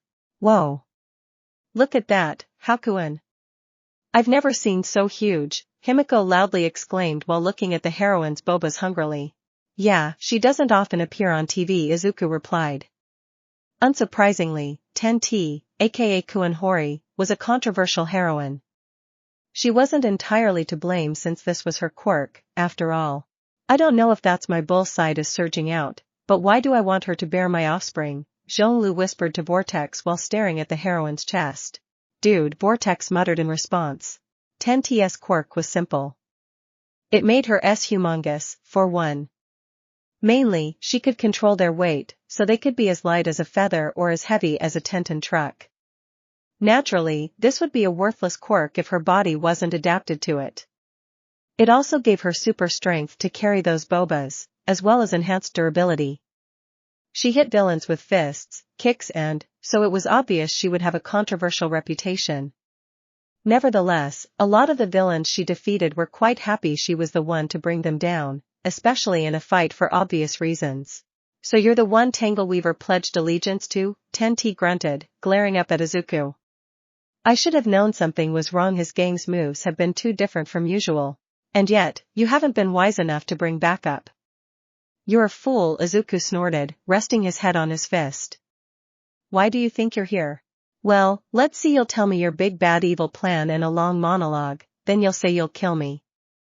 Of course, you'll fail, I'll break out, bring you down, and have a nice lunch in the nearest fast food chain. Did I get it right? 10T snarkily responded, making Arsenal glare at her. This heroine has nowhere to run, and she's still disrespecting you. Hayasama, the man turned his arm into a sniper rifle, aiming it at 10T's temple, who looked unbothered by it. Just give me your order, and I'll blow her brains out. Arsenal turned to look at his leader, who simply raised a hand to tell him to stand down. Begrudgingly, the man turned the sniper rifle back into his regular arm. No, not at all. I don't have any grand, evil plan I want to reveal. Monologues bore me, so I tend to avoid those too. Izuku waved his hand in dismissal. I don't plan on killing you either. See, you were captured for a reason, and since you so pathetically lost, I reserve the right to make you our slave. This is an underground strip club, in case you were wondering. He smirked, taking pleasure in the heroine's horrified expression. What? And you think you'll get away with it so easily? You know I'll be found in under a week, right? 10T shouted shakily. I doubt it, but the police and your fellow heroes are welcome to try, he retorted as the woman seethed, her teeth clenched while her glare threatened to burn gaps into his head. You can only blame yourself. You were weak, you lost, and because of that, I can do anything I want with you. What a load of bull, she spat angrily. You didn't even fight me yourself. You hide behind your men like a coward. Bet that size of yours is just for show, isn't it? She openly provoked him, making Arsenal and Vortex gasp fearfully as they hesitantly turned to look at their leader. Zhonglu crossed his arms with a serious expression, knowing the heroine had just made a grave mistake. Tangleweaver, on the other hand, smirked delightfully, already rejoicing at her fate. Finally, Himiko snickered lightheartedly. At least, 10T had the guts to taunt the villain leader when she was trapped like this with no way out. Unlock those restraints, Izuku ordered before standing up, his long hair casting a shadow over his eyes. Wordlessly, Tangleweaver threw the key at Arsenal, who barely caught it after juggling with it. Me? He mouthed the word while pointing at himself, having a bad feeling about this. Seeing as no one else would do it, he sighed and slipped the key inside before turning it once, unlocking 10T's restraints. The heroine pulled her arms out as soon as it was opened and immediately spun on her heels. Arsenal widened his eyes in surprise, too surprised to react to her sudden assault when her massive bobas suddenly collided with his face. Gah, he squealed in pain as he was flung back, blood spilling out of his mouth and nose. Now this is pathetic, Tangleweaver remarked disappointedly when Arsenal's body skidded to his feet. The other villain could only whimper out of pain in response, remaining on the floor. Damn lucky, Zhonglu commented enviously while staring at the bleeding man. Seriously, man, you need help, Vortex muttered. I'm taking you down here and now, 10T yelled before rushing Izuku as fast as her feet could take her. Himiko stepped away casually while her leader stood in place without even putting his guard up. Seeing this as nothing but proof of his arrogance, 10T didn't stop her attack. Instead, she ate her fist back and threw it into Howe's stomach. Her fist made contact with his abs. Much to her shock, it was stopped as if she had hit a wall. The villain had been slightly pushed back, but nothing else beyond that. Huh, she voiced in disbelief. Were you doing something just now? How inquired in boredom, completely unaffected by her blow. And no way, she muttered. Her fists could easily go through car doors. She had the strength to bend steel pipes. Yet, he barely budged. Then again, she didn't use her full power, her bobas. With a new resolve, she readied herself to hit him with her S this time. However, he acted faster than she did. My turn now, Izuku stated, lifting his leg before she could react. Thunder wheel, he delivered a round kick, sweeping horizontally in her belly and blasting the air out of her lungs as she was thrown backward and crashed through a wall. His underlings expectantly watched the gap in the wall, waiting to see if she would stand up and launch another assault. However, the heroine remained down, slightly buried under the debris from the wall she crashed through. Well, that was quick, Vortex muttered. He wasn't surprised by the result, but he thought the pro-hero would last longer. However, he supposed she had an excuse since she had already been weakened. Master hasn't even used the Hikasaku Ken. If he had, she'd be dead already, Zhonglu added proudly. Agarsenal groaned, holding his nose as he lifted himself off the floor, blood still dripping down his face. That attacking by surprise like that was low, damn it, he grunted angrily. She better stay where she is, he glared as his arm turned into a blade. The fight's already over, buddy, Tangleweaver rolled his eyes. Just get the hell out of here, Izuku rubbed his brows in annoyance. I'll teach her place before we put her to work, he explained. You got it, boss, Vortex nodded before immediately turning around to leave. What? But Arsenal tried to argue, only for Zhonglu to grab him by the back of the neck and carry him out. Shut up and go, the bullman ordered nonchalantly. You leave too, Ace, Izuku told Himiko, who crossed her arms disappointedly.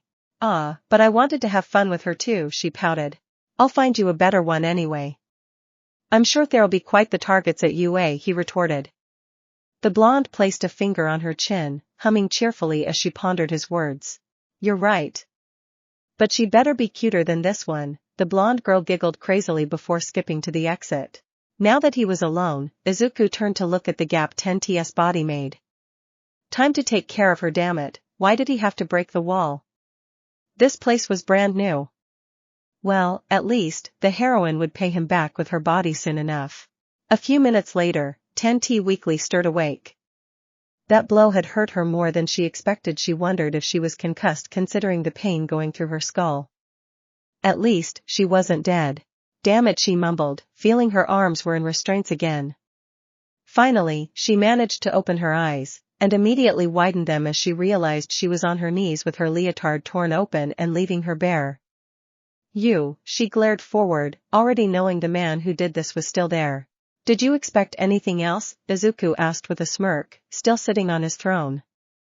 I waited for you to wake up, at least, he said as he stood up. Well, he didn't just wait, actually. He also injected her with their special contraceptive, but she didn't need to know that. You think you're the first villain who's tried to me? Please. Every heroine knows the risks and is ready to face them. I'm not afraid, 10T spat hatefully. Smut start. The only one to succeed, though, he retorted smugly before his hand shot up to her chest. The woman yelped when his fingers suddenly sank in her as he fondled them. Enjoy this while you can, Hori clenched her teeth. Even though Izuku's body was big, he couldn't even wrap his hands around her bobas. However, no one could deny her were incredibly soft. He wouldn't be surprised if many people had already wished to use them as pillows before. Of course, he wasn't interested in something as trivial. He would much rather have fun with them another way. Oh, but I can enjoy this as much as I want to. No one will save you, and you can't escape, Izuku responded pridefully. He continued to manhandle her bobas, squeezing them, rubbing her boba points, or simply moving her around as if he wanted to inspect them whole. Ironically, they seemed quite sensitive as seen by the way she desperately held down her sob ass through her clenched teeth. It was almost cute. She still didn't know he would be the least of her concerns soon. He brushed a thumb against one of her massive boba points, flicking it amusedly while Hori released a weak yelp. Since they're so big, what prevents me from doing this? Hao asked with a small smirk before pushing his thumb against her boba point. 10T widened her eyes in horror, realizing what he wanted to do. "Don't you dare, you villain," she warned him, which he promptly ignored in order to finally push his thumb inside her boba point gap. "KingE," Hori couldn't keep that squeal down. Izuku began shifting his thumb inside her boba point. "Did one of your exes ever ed these gaps?" Hal questioned as he thrust his thumb back and forth. He glanced at the other boba point, which he was still simply rubbing. Since the second one wasn't having as much fun, he gave it a little pinch. "Ah," Hori suddenly sobbed, her cheeks red with embarrassment and shame. "Shut up," she shouted while trying to hide the naughty owl her body felt against her will. Much as she wanted to deny it, her boba points were hard, and Izuku could tell as he played with them. Of course, they didn't. I can bet the fantasy went through their mind once or twice, but they never got the guts to ask you, or maybe you didn't let them. He grinned as he suddenly slapped one of her, making both bobas ripple with that blow, and forcing a sob out of the heroine's mouth. His thumb was still deep inside her boba point gap, and of course, she didn't dignify him with a response even though he got it right. "Unfortunately, as huge as those are, my still wouldn't fit inside those gaps." "A shame, really. I don't think they're as stretchy as is either," he mumbled, finally pulling his thumb out of her boba point. Unsurprisingly, it was covered in her fluids. Without another word, he pulled his pants down, revealing his, which stood proudly standing and aimed at the sky. "What's with that thing?" Tenti questioned with wide eyes and a fearful expression, her arms trembling as his cast a shadow over the right side of her face. She knew it was to be expected because of his overall size, but that was even bigger than she imagined. She thought it would be around 10 inches, and she'd find a way to handle it. "Now, isn't calling it a thing rude?" Izuku snarkily replied as he grabbed her and slipped his between them. "I can steal your, though," he added, pressing her bobas around his manhood until the tip was barely visible, drowned between her flesh pillows. He squeezed them hard and firmly as he thrust up and down, ing her mercilessly. A tit job was something he wouldn't easily get because of his size and the size of his usual partner's chests. However, with how humongous hers was, it was useless to say that she was perfect for giving him a tit job. Hori gasped as she witnessed the tip of his coming in and out from between her bobas. Each time his pelvis hit her unders, her skin would ripple along with waves of pleasure. Even though she used those in fights, they were still sensitive, specifically her boba points and areolae. Especially since she was naughty ed now. She still couldn't believe her body betrayed her in such a way, getting naughty ed by that filthy criminal. The horned man thrust faster, still manhandling her even as he used them to pleasure himself. His villain suddenly hit her lips as he drove it higher. The heroine looked away in disgust, opening her mouth to insult him, only for Hal to grab the back of her head and force it down until her mouth was wrapped around the tip of his. "Guh," Tenti gagged as Hal pushed his even farther in just as he pushed on the heroine's head until her face was buried in her own bobas. His manhood hit the back of her throat. With her eyes wide, she used all her willpower not to gag even harder as his invaded her mouth. Her massive head heated up his manhood with unwavering pleasure, pushing him closer to the edge with every thrust, and slamming his down her throat had made him reach his climax. Hal pushed both thumbs inside her boba point gaps, getting a firm grip on them before thrusting one final time and reaching. Hal pulled his manhood out, shooting his load all over Hori's face. The heroine closed one of her eyes as the villain's thick erupted over her lips and eyes, though most of it dropped on her bobas. Hal smirked, watching his release a few more shots over her face and while the heroine panted. He had cut her oxygen for a bit with his manhood, after all. Now, that was a tit job. He pulled his thumbs out of her boba points. "Huff huff you," Hori spat, wanting to rub her sore throat. "We are about to," Izuku retorted with a grin. Without any other warning, he threw Tenti on her back before forcing her legs open. "Look at that. Already so wet," he pointed out smugly. Indeed, her was dripping wet already. "Good, that would make his entry easier." "I'm not," Hori denied it immediately as Hal clasped his hand on her mouth, shutting her up while he aimed his manhood at her slit. The pro-heroine widened her eyes in horror, trying to claw at his hand, only to remember they were still in the restraints. And she already knew kicking around would be pointless because of his weight. Not that he gave her time to do any of this as he shoved his inside her in one go, slamming his meat against her womb. She released a loud, muffled sob as her most intimate place was stretched to its limits, sending a wave of shudders across her whole body. Looking down, she could see a bulge in her belly, where the tip of his manhood had hit. "You're tighter than expected," Hao commented with a satisfied expression. "Though not as tight as your boba points, I suppose," he snickered amusedly. Hori muffled something in response, probably a threat. However, Izuku ignored it completely. Instead, he pulled his hips back, then slammed them forward again. The heroine sobbed again as the dragon boy repeated the motion multiple times, rocking his hips back and forth, or rather up and down, ing her to the ground. Her was tightly wrapped around his manhood, and while he started slow so he could appraise it, he quickly began moving faster and harder. Since her quirk gave her enhanced strength, he knew he didn't need to hold back too much. She was still weaker than him, but it didn't matter much. From now on, just like Himiko's mother and everyone here, she belonged to him. Thus, he thrust harder and harder, making 10's massive bouncing up and down as he ate her for his own pleasure. The heroine's eyes rolled into the back of her head as he quickened the pace with every thrust, slamming the tip of his manhood in the back of her, assaulting her womb with full force. Soon enough, the only sounds in the room came from the clapping of his hips against her as he thrust into her. Even with his hand covering her mouth, he could tell she wasn't holding back her sobs anymore, her tongue resting against his palm as she was overwhelmed with pleasure. Her womanhood felt like an inferno, growing hotter with every thrust from Hao's strong spear. Much to her displeasure, she couldn't hold it down. She was approaching climax. She would on his villains. The worst humiliation a pro-heroine could go through. She let out a final muffled sob as she came, covering his in even more juice. Spurred by her, Izuku felt his throb as he pumped inside her harder than ever to empty his the deepest he could. "Get ready," he declared, tightening his hold on her head as he thrust a final time before pumping her full of.